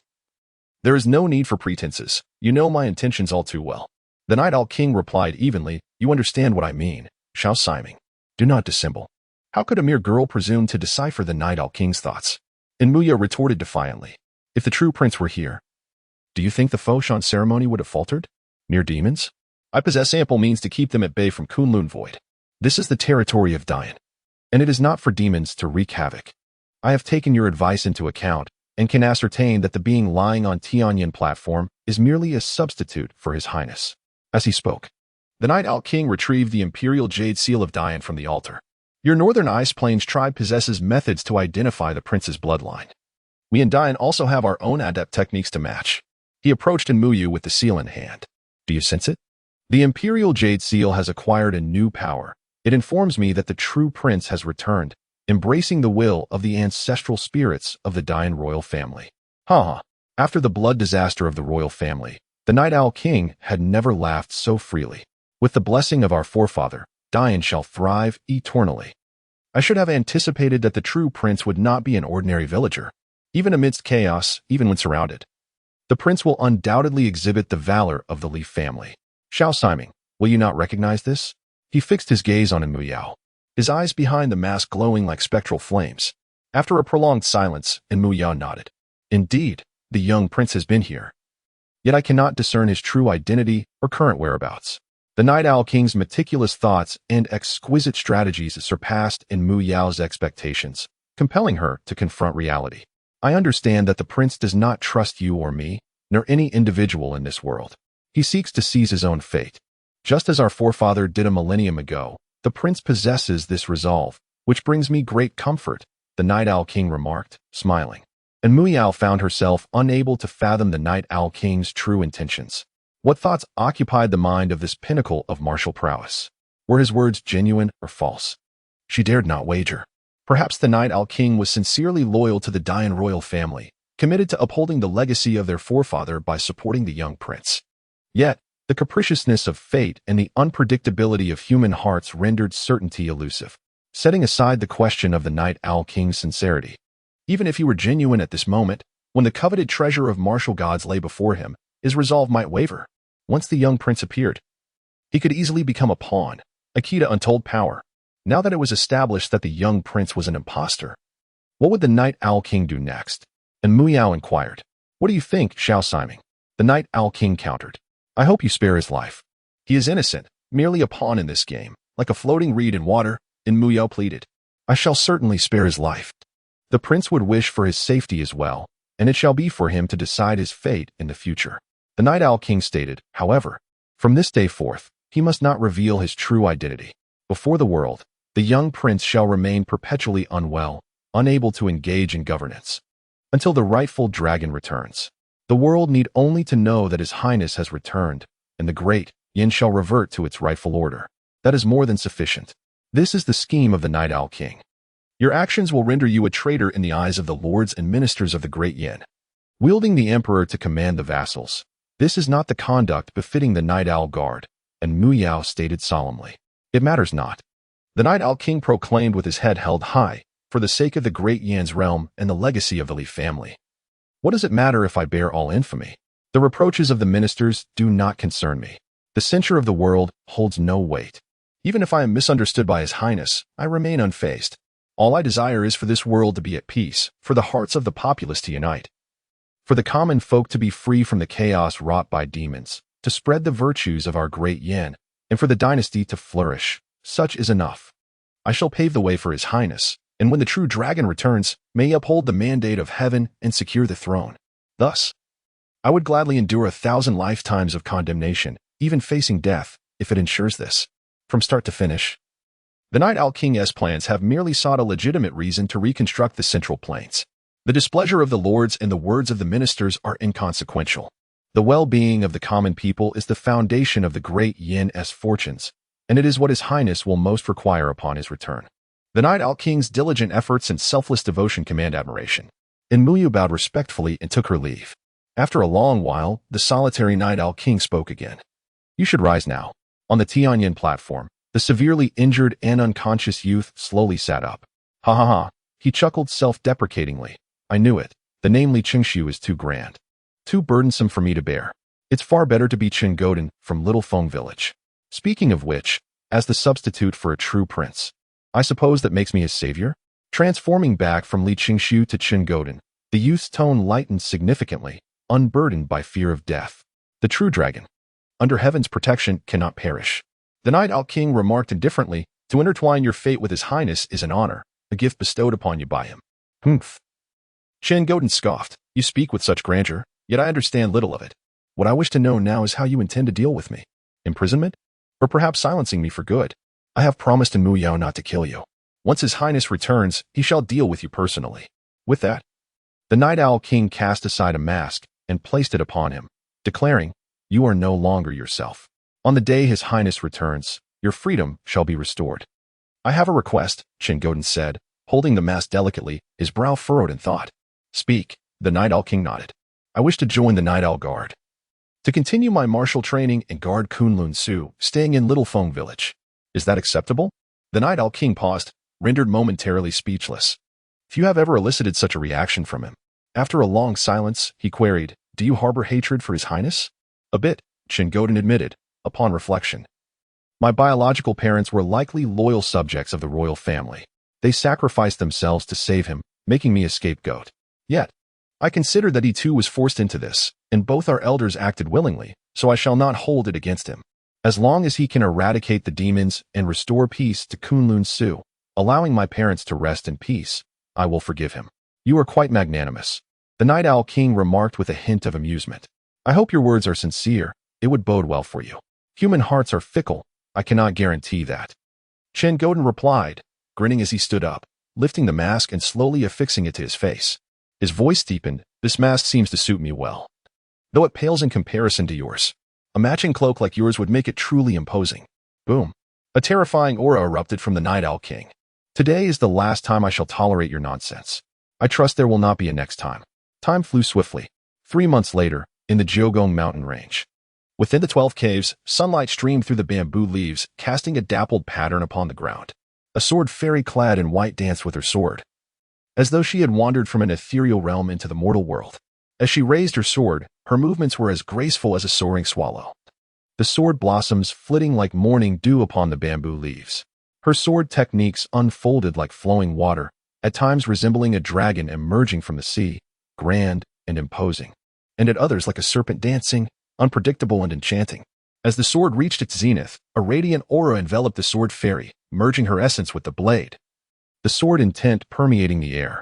Time seemed to stand still as myriad sword shadows showcased the fairy's various forms, only to converge in an instant, piercing toward the heavens, transforming into a white dragon that surged into the clouds.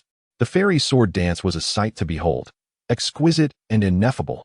Such poetic grace in her swordsmanship left Li Yuan in awe. After returning from Kunlun Su, he had occasionally attempted to cultivate martial arts alongside his alchemical pursuits. But his talent was rather mediocre, resulting in slow progress, even with 3 divine-level techniques at his disposal, without guidance. It was akin to an elementary student attempting advanced mathematics, almost impossible to grasp. He could barely comprehend a few moves of the shattering Heaven Divine Fist, just managing to surpass the threshold of a novice. The Tianyan Wuxiang sword art, however, was entirely beyond his understanding. Until one fortuitous day, he allowed the sword fairy to review the Tianyan Wuxiang sword art, and to his astonishment, she mastered it effortlessly, reaching the 7th level in no time. Initially, he felt a tinge of frustration, but then he thought, the sword fairy is mine. If she learns it, does it not mean I have learned it as well? Li Yuan, through resonating with the sword fairy's essence, has indeed grasped 3 moves and 2 techniques. Given time, he may very well achieve success. Sister Sword Fairy, Brother Li Yuan, dinner is ready, called out Wang Zhao loudly from the courtyard. We are coming. Li Yuan responded promptly. The sword fairy moved with remarkable swiftness, akin to a white rainbow streaking across the sky. In the blink of an eye, she seated herself upon the stool, grasping her chopsticks and bowl, eagerly anticipating the meal. Li Yuan, do you not feel that the sword fairy seems more spirited than before? Wang Zhao inquired with a smile. Indeed, came the reply. Li Yuan had long since made this discovery. Perhaps it was influenced by the auspicious energy of the Kunlun Void's dragon vein. Or perhaps it was related to his fusion with the blood of the great ancestor. Or it could be attributed to his practice of the heavenly transformation sword technique. In any case, ever since returning from the Kunlun Void, the sword fairy had undergone a remarkable transformation. Her gaze was no longer vacant, at times. A spark of brilliance would flicker in her eyes. Her peculiar behaviors, such as hugging trees while dining, running amok during baths, and swinging on swings in the bamboo grove at midnight, had also diminished significantly. Li Yuan speculated that it was highly probable his transformation had triggered a series of changes in the sword fairy, considering their fates were intrinsically intertwined. Perhaps, within a mere 300 years, he could restore the sword fairy's soul. Even the Gu immortal from 3,000 years ago could hardly have anticipated that a mere Gu master like himself bore the bloodline of a war god. Indeed, Only the war god possessed the power to shatter the grand destiny foretold by the Gu immortal's prophecy. Li Yuan felt no hesitation. For him, this was indeed a fortuitous event, bringing forth numerous benefits without a single drawback. A few days later, Pei Luoqing hurriedly approached the small bamboo grove. His face adorned with a radiant smile, as bright as the spring breeze. "Brother Pei, what delightful news has you in such high spirits?" Li Yuan inquired. "I am preparing to step down," Pei Luoqing replied with a grin. "I came to seek your opinion. Should the position of the 12 Caves leader be yours to assume? Or shall we select someone else?" "Brother, you are well aware of my preference for a tranquil existence." Li Yuan gracefully declined. Pei Luo nodded, saying, "Very well. I will send someone from the 9 palaces to take over when the time comes. However, their abilities may not be particularly formidable, as you are here to oversee matters. The cave master shall handle the affairs." "That is acceptable." Li Yuan nodded in agreement. Pei Luoqing continued. "There is another piece of news I must share with you. Concerning the Dian royal family. You have heard that the young prince remains grievously injured, under the regency of the Night Owl King. Has the Night Owl King taken any new actions?" Li Yuan inquired with curiosity. "Indeed, a significant move," Pei Luoqing affirmed, his expression earnest. "Oh, this piques my interest. Please, do elaborate," Li Yuan urged eagerly. "Not long ago, the Night Owl King issued orders for the Night Owl Guards, led by the various commanders, to mobilize throughout the Central Plains, overseeing the battle efforts. They are to compel the station troops to engage in a fierce struggle against the demons, not ceasing until they have driven them from the Central Plains entirely. For the people of the Central Plains, this is undoubtedly a blessing, as they can finally be liberated from the calamities brought by the demons and enjoy an era of peace. Even though some demons may still linger in the rural areas, the Night Owl Guards will gradually eradicate them.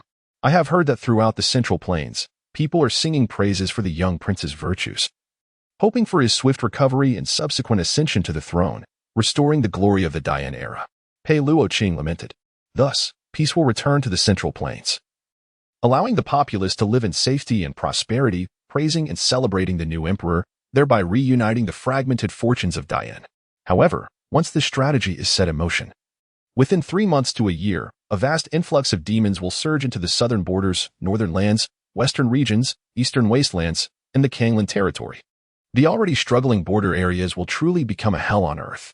As a native of the southern borders, Pei Luoqing naturally does not wish for his homeland to become the sacrificial ground of political machinations. Alas, such is the state of the world.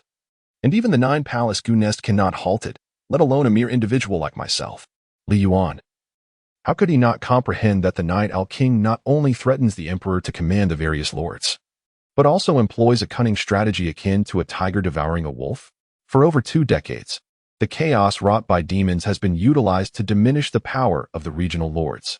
Pei Luo sighed with a bitter smile, noting that the crux of the matter lies in its overt nature. No lord dares to confront the Night Owl King directly, as he is certain to execute a show of force to intimidate others. In times of prosperity, such tactics would undoubtedly lead the populace to feel a profound sense of vulnerability, ultimately resulting in a loss of public support. However, in an era of turmoil, one can only say that the Night Owl King possesses remarkable audacity, willing to sacrifice certain territories to stabilize the overarching situation. He has also anticipated that the demons would be inclined to cooperate, accepting this commendable gift delivered by the internal strife for the sake of power. Any lord who dares to collude with the demons will find themselves nothing more than a chicken used to warn others. Truly, a masterful calculation. Li Yuan's expression was grave. The ambition displayed by the Night Owl King further solidified his resolve. Until he possessed sufficient means of self-preservation, he must not reveal his identity. In summary, true chaos was imminent, far more intense than the last, and the Kanglan army might be too preoccupied with their own affairs to assist us. Pei Luo's voice was solemn as he admonished. After much contemplation, he could not help but inquire, "Junior brother, have you truly made up your mind to remain in the 12 caves indefinitely?" "Indeed." Li Yuan nodded. The small bamboo grove had been entirely transformed under his influence, and he intended to further expand it, crafting it into a realm that belonged solely to him. 2 bug houses were also situated here, making this his stronghold, where he could unleash his full potential amidst the bamboo. "Very well," Pei Luoqing said, offering no further persuasion. "I shall take my leave today. I know not when we shall meet again. If you find yourself overwhelmed, seek refuge within the inner sanctum of the 9 palaces." "Indeed, Brother Pei, take care." The winds of change approached, the world was ever unpredictable, and parting felt heavier than usual. Li Yuan produced a small jade vial, stating, "This is the precious medicine I previously used to heal our teacher. Please convey my regards to him, senior brother." Pei Luoqing sighed, "Junior brother. Permit me to speak candidly. Our teacher has long departed from the path of Gu and should be content to enjoy his twilight years. Calamity will soon befall us. And it would be prudent for you to keep such precious medicine for your own use. Even if the teacher were here, he would not accept it." "This is my heartfelt intention," Li Yuan replied with a smile. "Trust me, the teacher will surely find it useful." "Very well then," Pei Luoqing relented, no longer wishing to decline. Though the junior brother seemed solitary and somewhat reclusive, he truly had no reservations when it came to close friends. Such precious medicine was given freely. After watching Pei Luoqing depart, Li Yuan ventured into the secret treasure trove obscured by numerous Gu worms. A data panel materialized before him. Gu Master, Li Yuan Black Jar, 6th Transformation 1, 363,000, Realm, 6th Transformation Mental Strength, Mid-Domain Realm Innate Gu, Titan Gu, Revitalization Gu, Multicolored Ethereal Fire Python, Universal Forest Gu, Spider Queen Gu, Sword Fairy Gu Gu House, Multicolored Ethereal Fire Cave, 1000 Gu House. Spider Silk Mysterious Realm 1000 Gu House. The Spider Silk Mysterious Realm generates a drop of revitalizing essence each month, and to date, it has produced 5 drops.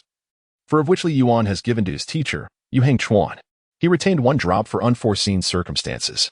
The 5 strands of radiant celestial fire produced by the multicolored ethereal fire cave were all kept for trade, intended to exchange for rare treasures. 7 days later, the new master of the 12 caves was inaugurated, a 5th transformation Gu master. On his first day, he arrived at the small bamboo grove bearing substantial gifts. Li Shixiao. I am Pang Daki, sent by the 9 Palaces Gu Nest to assume the position of master of the 12 caves. Here is the token of the inner sect. Please verify it. Though Pang Daki was also an inner sect disciple, Li Yuan's status as a direct disciple of an elder surpassed his own. The cave master is being overly courteous, Li Yuan remarked.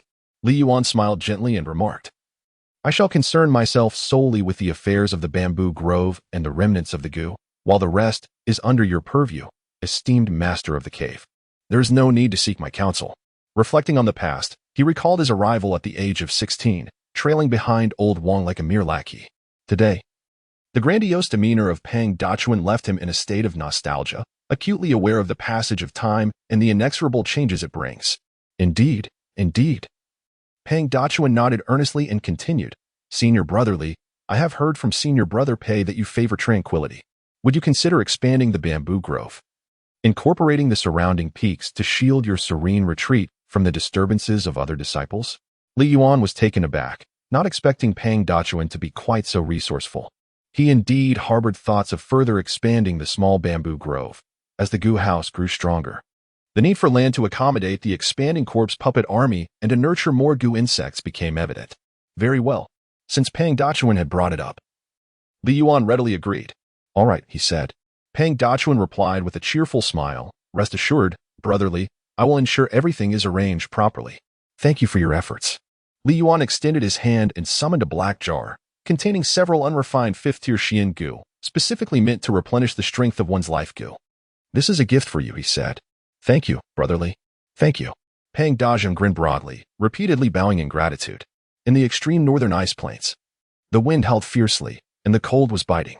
Amidst the vast expanse of white, houses forged from ice and snow stood tall. There were no city walls. The vast sky and earth provided the tribe with the best cover against external threats.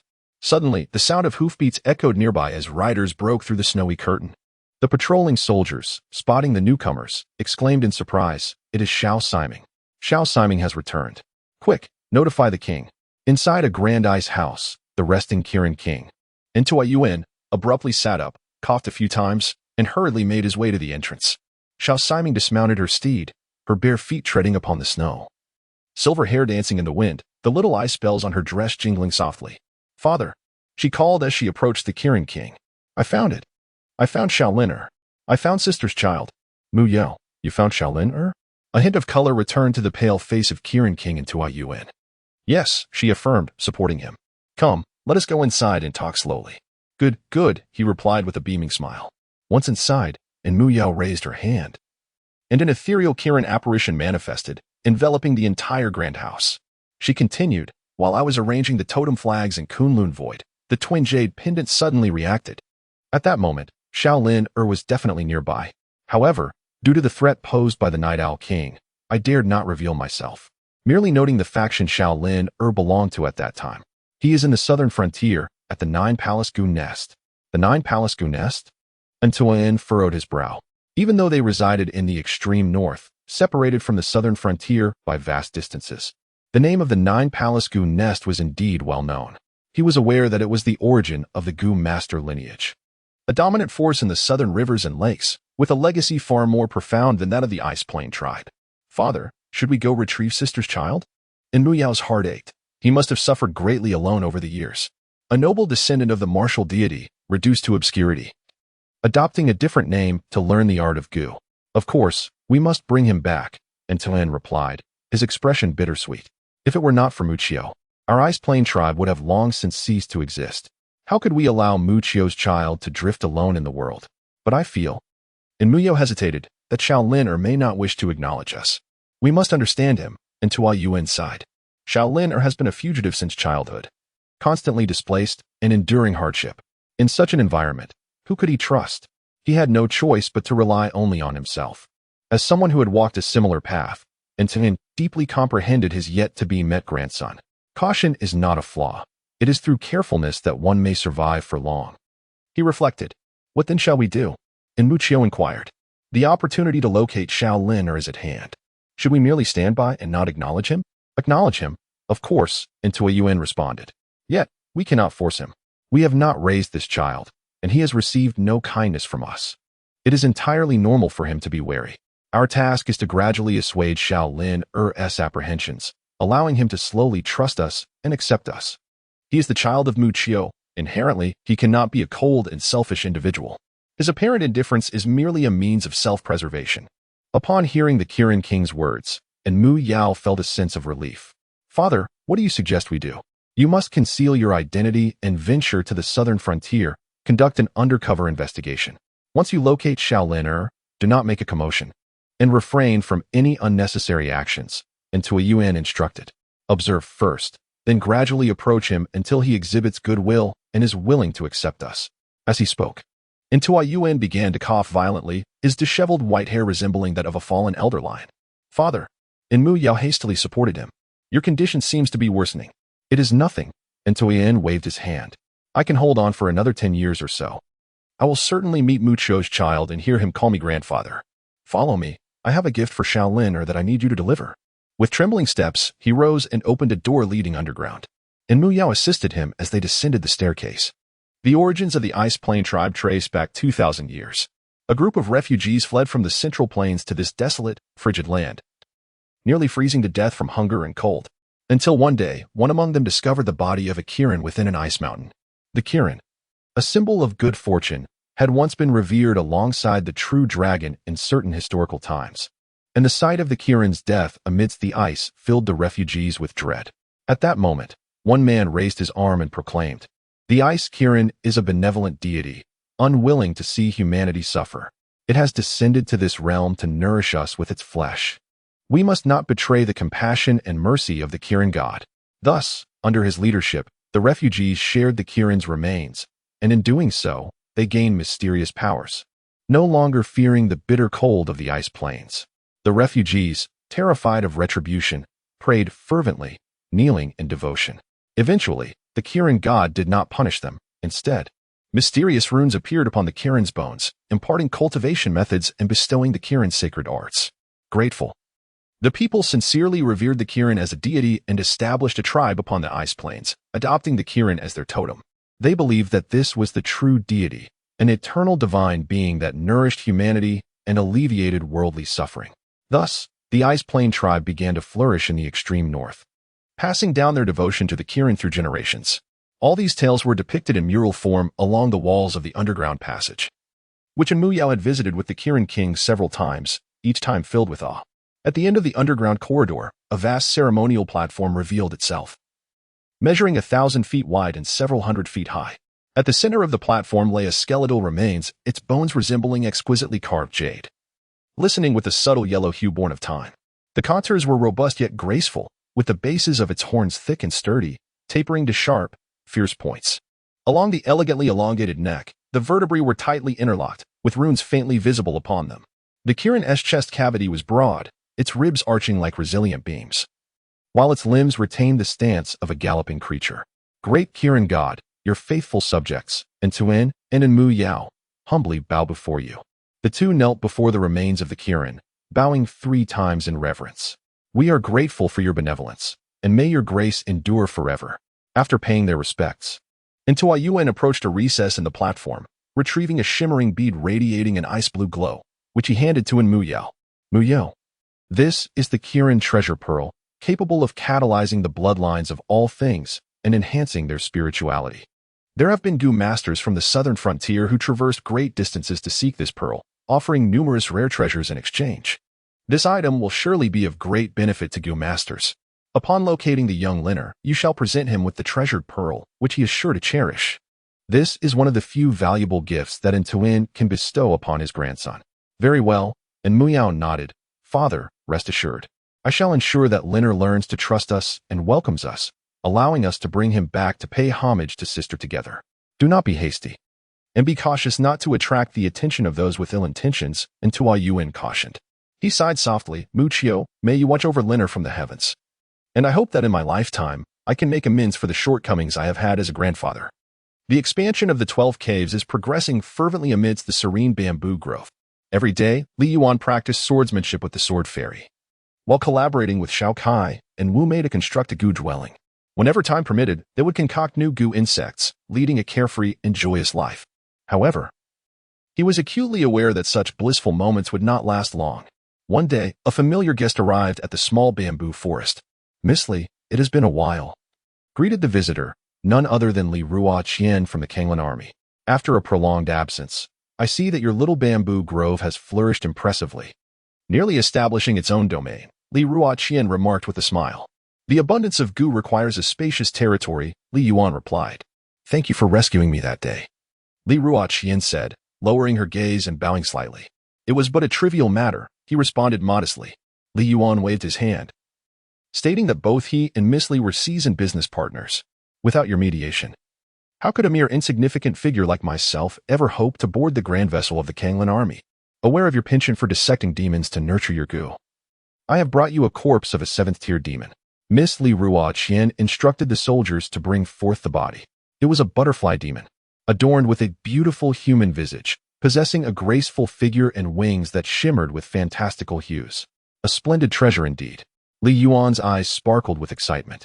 The most crucial ingredient for crafting the dream silkworm was the materials derived from silk-producing creatures, such as silkworms, butterflies, and moths. Due to their inherent fragility, these beings were far less numerous compared to the formidable clans of tigers, leopards, wolves, and lions. Miss Li, name your price, she offered with a gracious smile. Consider it a gift. This is my personal possession, and it shall not be recorded in the accounts of the Kanglan army, Li Ruoqian added. Li Yuan chuckled warmly. I knew that Miss Li possesses a magnanimous spirit befitting a true heroine. Therefore, I shall bestow upon her a gift. With that, he retrieved a specially crafted metallic box and opened it.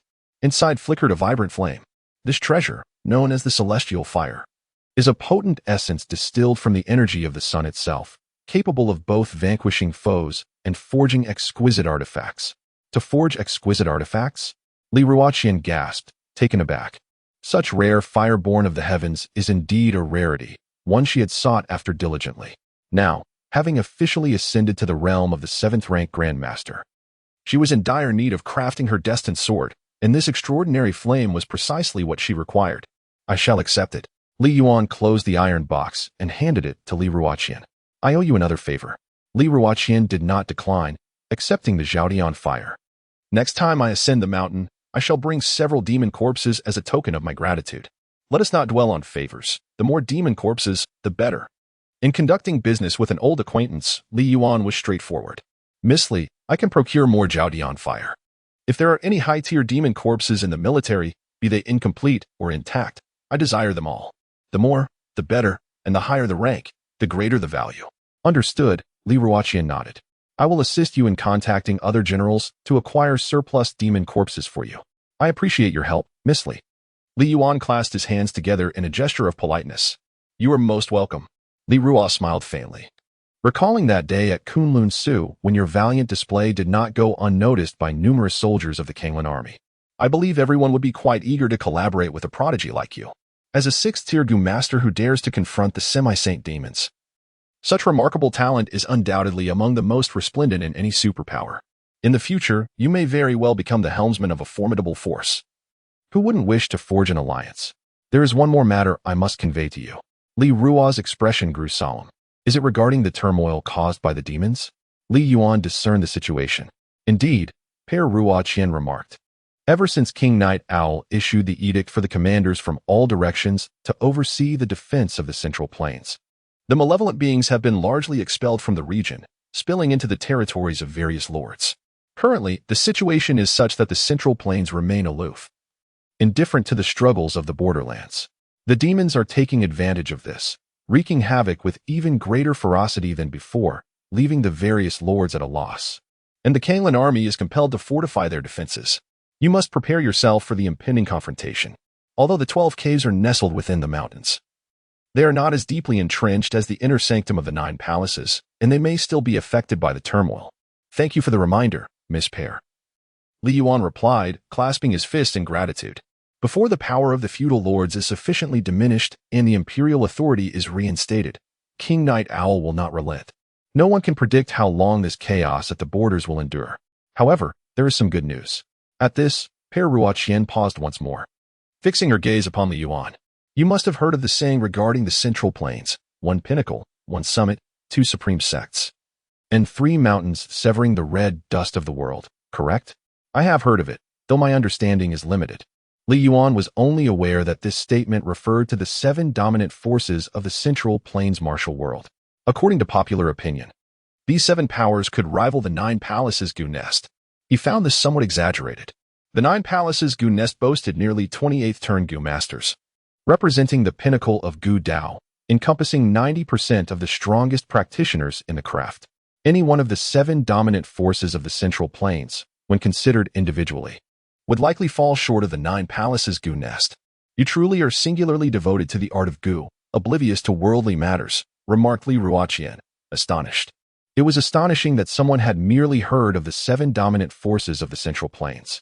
Many children in the southern border were well versed in their lore. She elaborated. The term One Top refers to the heaven beyond heaven, a sect that embodies both righteousness and wickedness, shrouded in mystery. With numerous experts within its ranks, One Pinnacle Pavilion denotes the Su Xian Pavilion, a domain of scholars devoted to eloquence, representing the zenith of contemporary Confucianism. 2 Absolute Sects refers to the Lingxiao Sword Sect and the 100 Refinements Sect. The former stands as one of the apexes of swordsmanship, while the latter excels in weapon crafting and physical conditioning, unrivaled in their prowess.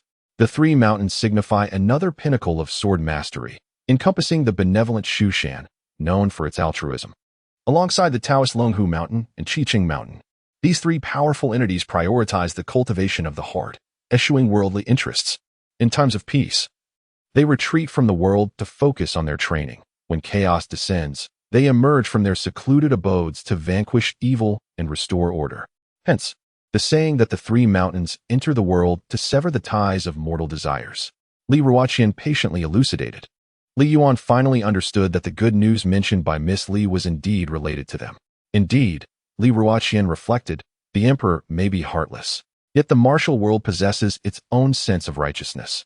Despite the Night Owl King's decree, Mount Shu, Mount Qingqing, and Mount Longhu still rallied the chivalrous individuals of the realm to venture forth into the borderlands to vanquish demons and eradicate evil. Furthermore, I have also heard that the Lingxiao Sword Sect has sent representatives to the southern frontier, although it appears their purpose is not solely to eliminate demons. Li Yuan was taken aback. Wait, Lingxiao Sword Sect? Why does that sound so familiar? Suddenly, he recalled the scenes he had witnessed during his first resonance with the Sword Fairy's thoughts. Was T the birthplace of the Sword Fairy, 3,000 years ago? Precisely the Lingxiao Sword Sect? Did not the Lingxiao Sword Sect exist to vanquish demons and eliminate evil? Then what was their true purpose? The reason was already becoming clear. Yet, that did not seem correct. Li Yuan pondered for a moment, Why should I feel anxious? In truth, they ought to refer to me as their venerable ancestor. As the plot unfolds gradually, I shall make some adjustments in the coming days to enhance the narrative. I seek your support in adding this to your bookshelf, urging for updates, and bestowing favorable reviews. Are there any active readers out there? Please lend your voice to inspire the author. After bidding farewell to Li Ruoqian, Li Yuan sat in contemplation within the remnants of the Gu building, piecing together the sequence of events. He recalled his senior sister, Ning Hongyu, mentioning that after the Kunlun Su Fengshan grand ceremony, the Jiugong Gu nest would thoroughly investigate the disappearance of the sword fairy's body. Surely, the Jiugong Gu nest had sent a message requesting assistance from the Lingxiao sword sect in the southern wilderness. Surely, they would not trace it back to me? By now, no one should remember what the sword fairy looked like. Nevertheless, should she resemble a celestial being wielding a sword? It is likely that anyone who glimpsed her would draw connections. But what does it matter? The Fengshan grand ceremony has concluded, and I need not venture out. Thus I am not afraid of being discovered, unless they were to turn the entire Jiugong mountain range upside down. With this thought, Li Yuan felt a sense of relief wash over him. He shifted his gaze towards the corpse of the 7th-tier butterfly demon beside him. This corpse was particularly suitable for refining the precursor materials for the dream silkworm, thus I shall not incorporate it into the demon puppet army.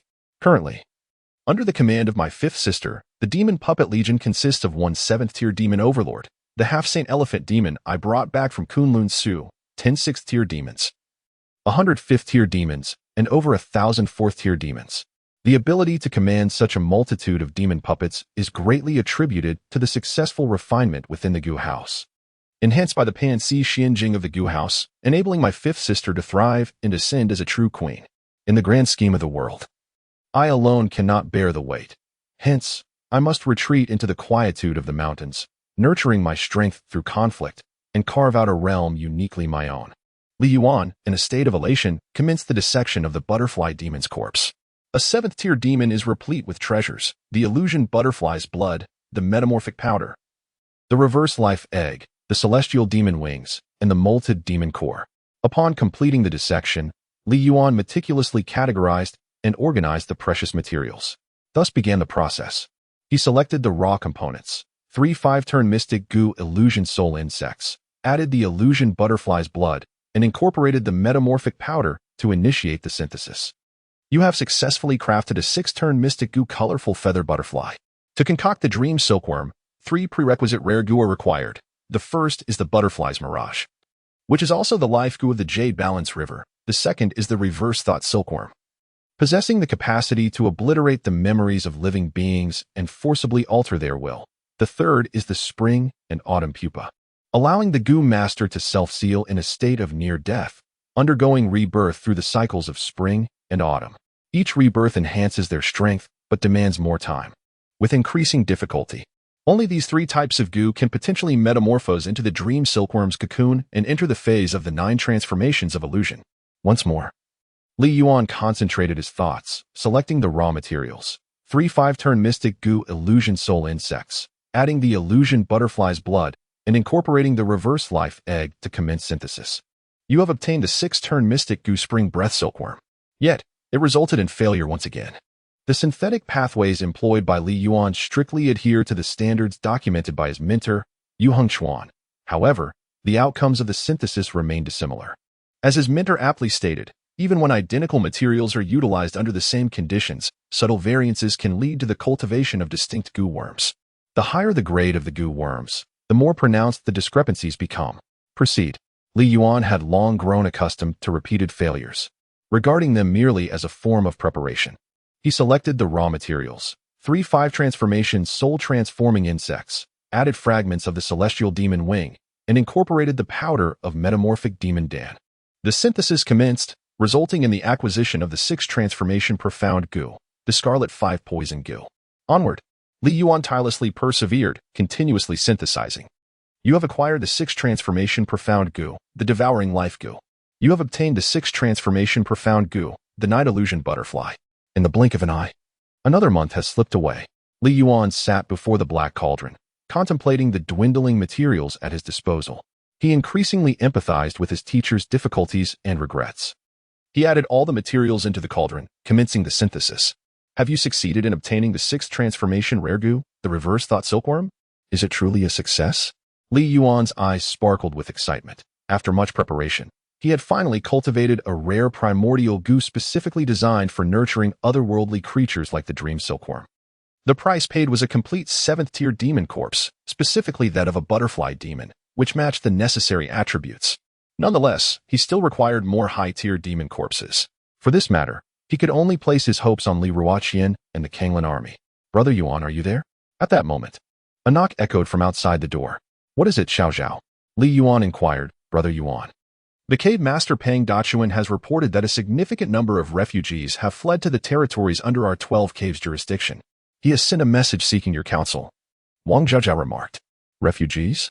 Li Yuan retracted the precious goo worm and stepped out through the door. When the topic of refugees arose, he could not help but reminisce about his own past as a fugitive, alongside old Wang, Xiao Zhao, and numerous colleagues from the 12 caves, all of whom hailed from similar backgrounds. Xiao Zhao, what do you think should be done? He inquired. Let them partake in the goo master examination. After enduring several trials, we find ourselves somewhat short-staffed in the 12 caves, Wang Zhaozhao replied. Li Yuan nodded and promptly instructed Yuk to convey a message. Inform the cave master that refugees wishing to participate in the goo master examination may be accommodated, while those unwilling should be advised to remain in the outer mountains for a time, allowing their injuries to heal before their departure. The 12 caves are not a refuge for the displaced. Certain matters must adhere to established protocols. Understood. With a flutter of her wings, Yuk departed. Elder brother Yuan. The situation outside appears dire. The few refugees who previously sought shelter here are now overshadowed by the hundreds who have arrived. Wang Zhaozhao sensed that the turmoil of war would once again threaten the 12 caves. Yet, there will inevitably come a day of restoration. Li Yuan's expression was calm. A few days later, Wang Zhaozhao excitedly approached Li Yuan. Brother Yuan, I've made a breakthrough. I have ascended to the realm of the 5th transformation goo master. Over the years, the goo worms and nurturing materials necessary for Wang Zhaozhao's cultivation had primarily been supplied by Li Yuan, effectively allowing her to take a shortcut. Her breakthrough was therefore anticipated. Given the potential of the precious blood-eye goo, as long as she adhered to a steady training regimen, reaching the 7th transformation would not pose a significant challenge. Congratulations, he said. With turmoil on the horizon, Wang Zhaozhao's timely breakthrough brought Li Yuan a sense of relief. He had long awaited this day, for he had something to present to her. Follow me. I have something for you. All right. Wang Zhaozhao, filled with joy, felt no need for formality with her brother Yuan after years of close companionship. They entered the room. Li Yuan produced a small black jar and handed it to Xiao Zhao. A goo? Wang Zhao was taken aback. She already possessed a life-bound goo, and ordinary goo worms held little significance for her. What could possibly warrant her elder brother's special preparation? It seemed as though he had been awaiting this day for quite some time. With a heart full of anticipation, she slowly lifted the lid of the black jar. Inside lay a silkworm, its exterior reminiscent of exquisite glass, crystalline and translucent, with an icy blue luminescence coursing through its body, akin to a dream of glaciers, emanating a calming and tranquil aura. Although Wang Zhao could not see it, this sensation was all too familiar to her, a memory forever etched in her mind. This is the ice heart goo, a precious goo nurtured by her grandfather using his own heart before his passing. Elder brother, have you kept this goo all this time?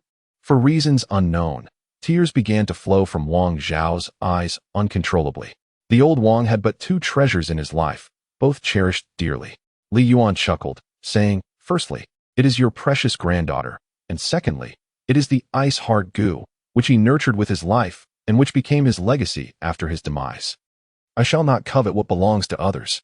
Now that you have entered the realm of the 5th transformation goo master, it is indeed fitting for you to acquire a subordinate goo of this nature, and the ice heart goo is perfectly suitable. Under normal circumstances, rare goo are challenging to claim as subordinate goo, with only a few exceptions. For instance, if a goo master possesses a corresponding higher-level variant of the rare goo, or if the rare goo is inherently close to the goo master. Clearly, Wang Zhaozhao meets the latter condition. Take it. For Li Yuan in the present day, a rare goo is dispensable, but for Xiao Zhao, a useful rare goo is truly invaluable. Stop crying. You seem like a little girl. Li Yuan offered comfort. The frail girl who ascended the mountain has now blossomed into a graceful young woman. Brother Yuan, she began, the word thank you lingering on her lips, yet she hesitated, recalling that he disdained her expressions of gratitude. he would invariably counter by thanking her for the trivialities of daily life. She silently etched every moment into her heart. After years of companionship with Brother Yuan, his visage had faded from her memory, yet he continued to illuminate her existence like a deity from beyond the heavens. It was precisely because she could not see that her perception deepened. Day in and day out, they were nearly intertwined in spirit. In her realm, Brother Yuan remained a figure of silence and solitude, as if burdened by an unseen weight, journeying toward an elusive destination. She harbored an unsettling premonition that one day, Brother Yuan would depart to undertake a significant endeavor. The more tranquil and composed he became, the more potent and restless her intuition grew. Should that day indeed arrive, she wished to stand by his side, rather than let him traverse the path alone, bearing all the burdens in solitude. Until then, she must tread carefully, ensuring she did not impose further strain upon him. I can wait, she resolved, even if it meant waiting until her dark tresses turned white for eternity. The relentless passage of time was not as formidable as it seemed, was it, Wang Zhaozhao? In the mountains, time was elusive, and winter's end was unmarked by years. Another segment of time slipped away quietly. The influx of refugees seeking refuge in the 12 caves continued to swell, with waves arriving in succession.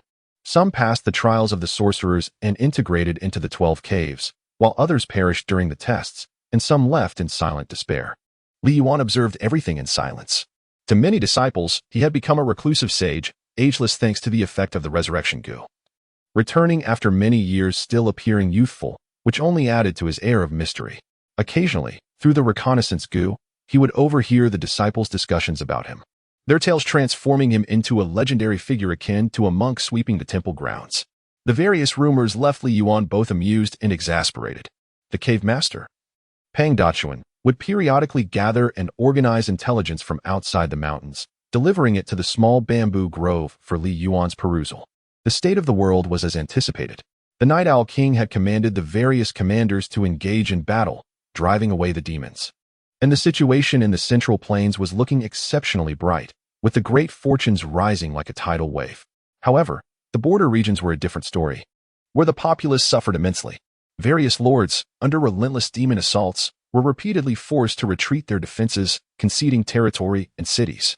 The 7 dominant powers of the Jianghu in the Central Plains, 1 atop Tian, 1 at the Pinnacle Pavilion, 2 at the Absolute Schools, and 3 mountains entering the world to sever worldly ties, had all joined the fray.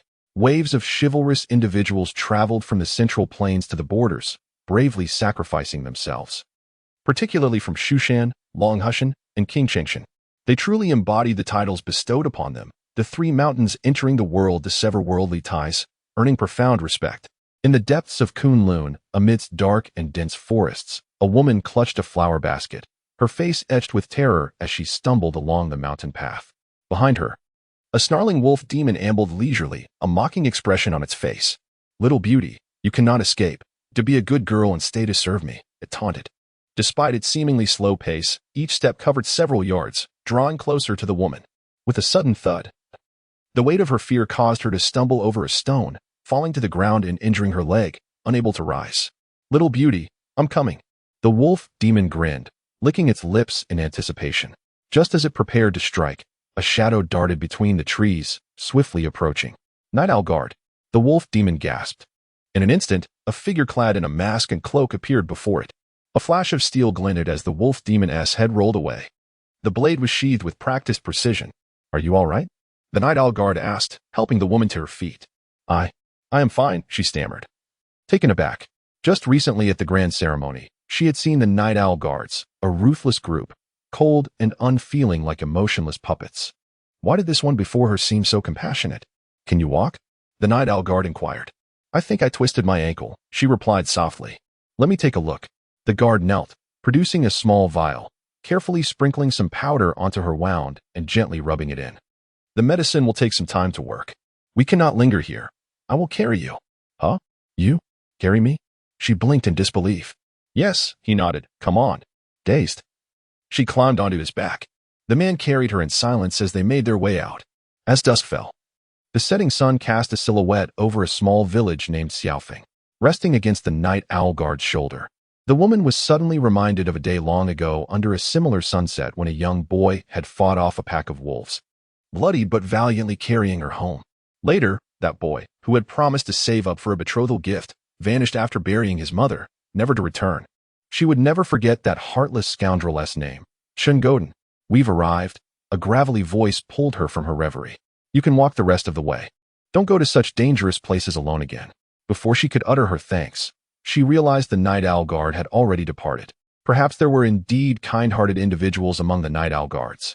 A smile crept onto her face as she made her way along the countryside path towards Xiaofeng village. Yet, after a few steps, her heart jolted. She realized throughout her encounter with the Night Owl Guard, she had never mentioned where she lived. How did he know she resided in Xiaofeng village?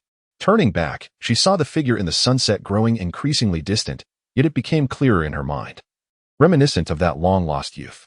She could not hear the murmured words of the Night Owl Guard beneath the setting sun.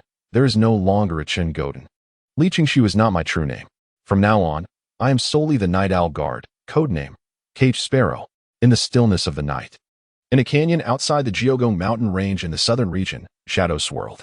For many years, the Jiogong Gu nest had loomed over us, even destroying the Wind and Snow Sword Manor and decimating our foundations in Tiandao Cliff and Xingyue Palace. Today, the opportunity for revenge has arrived.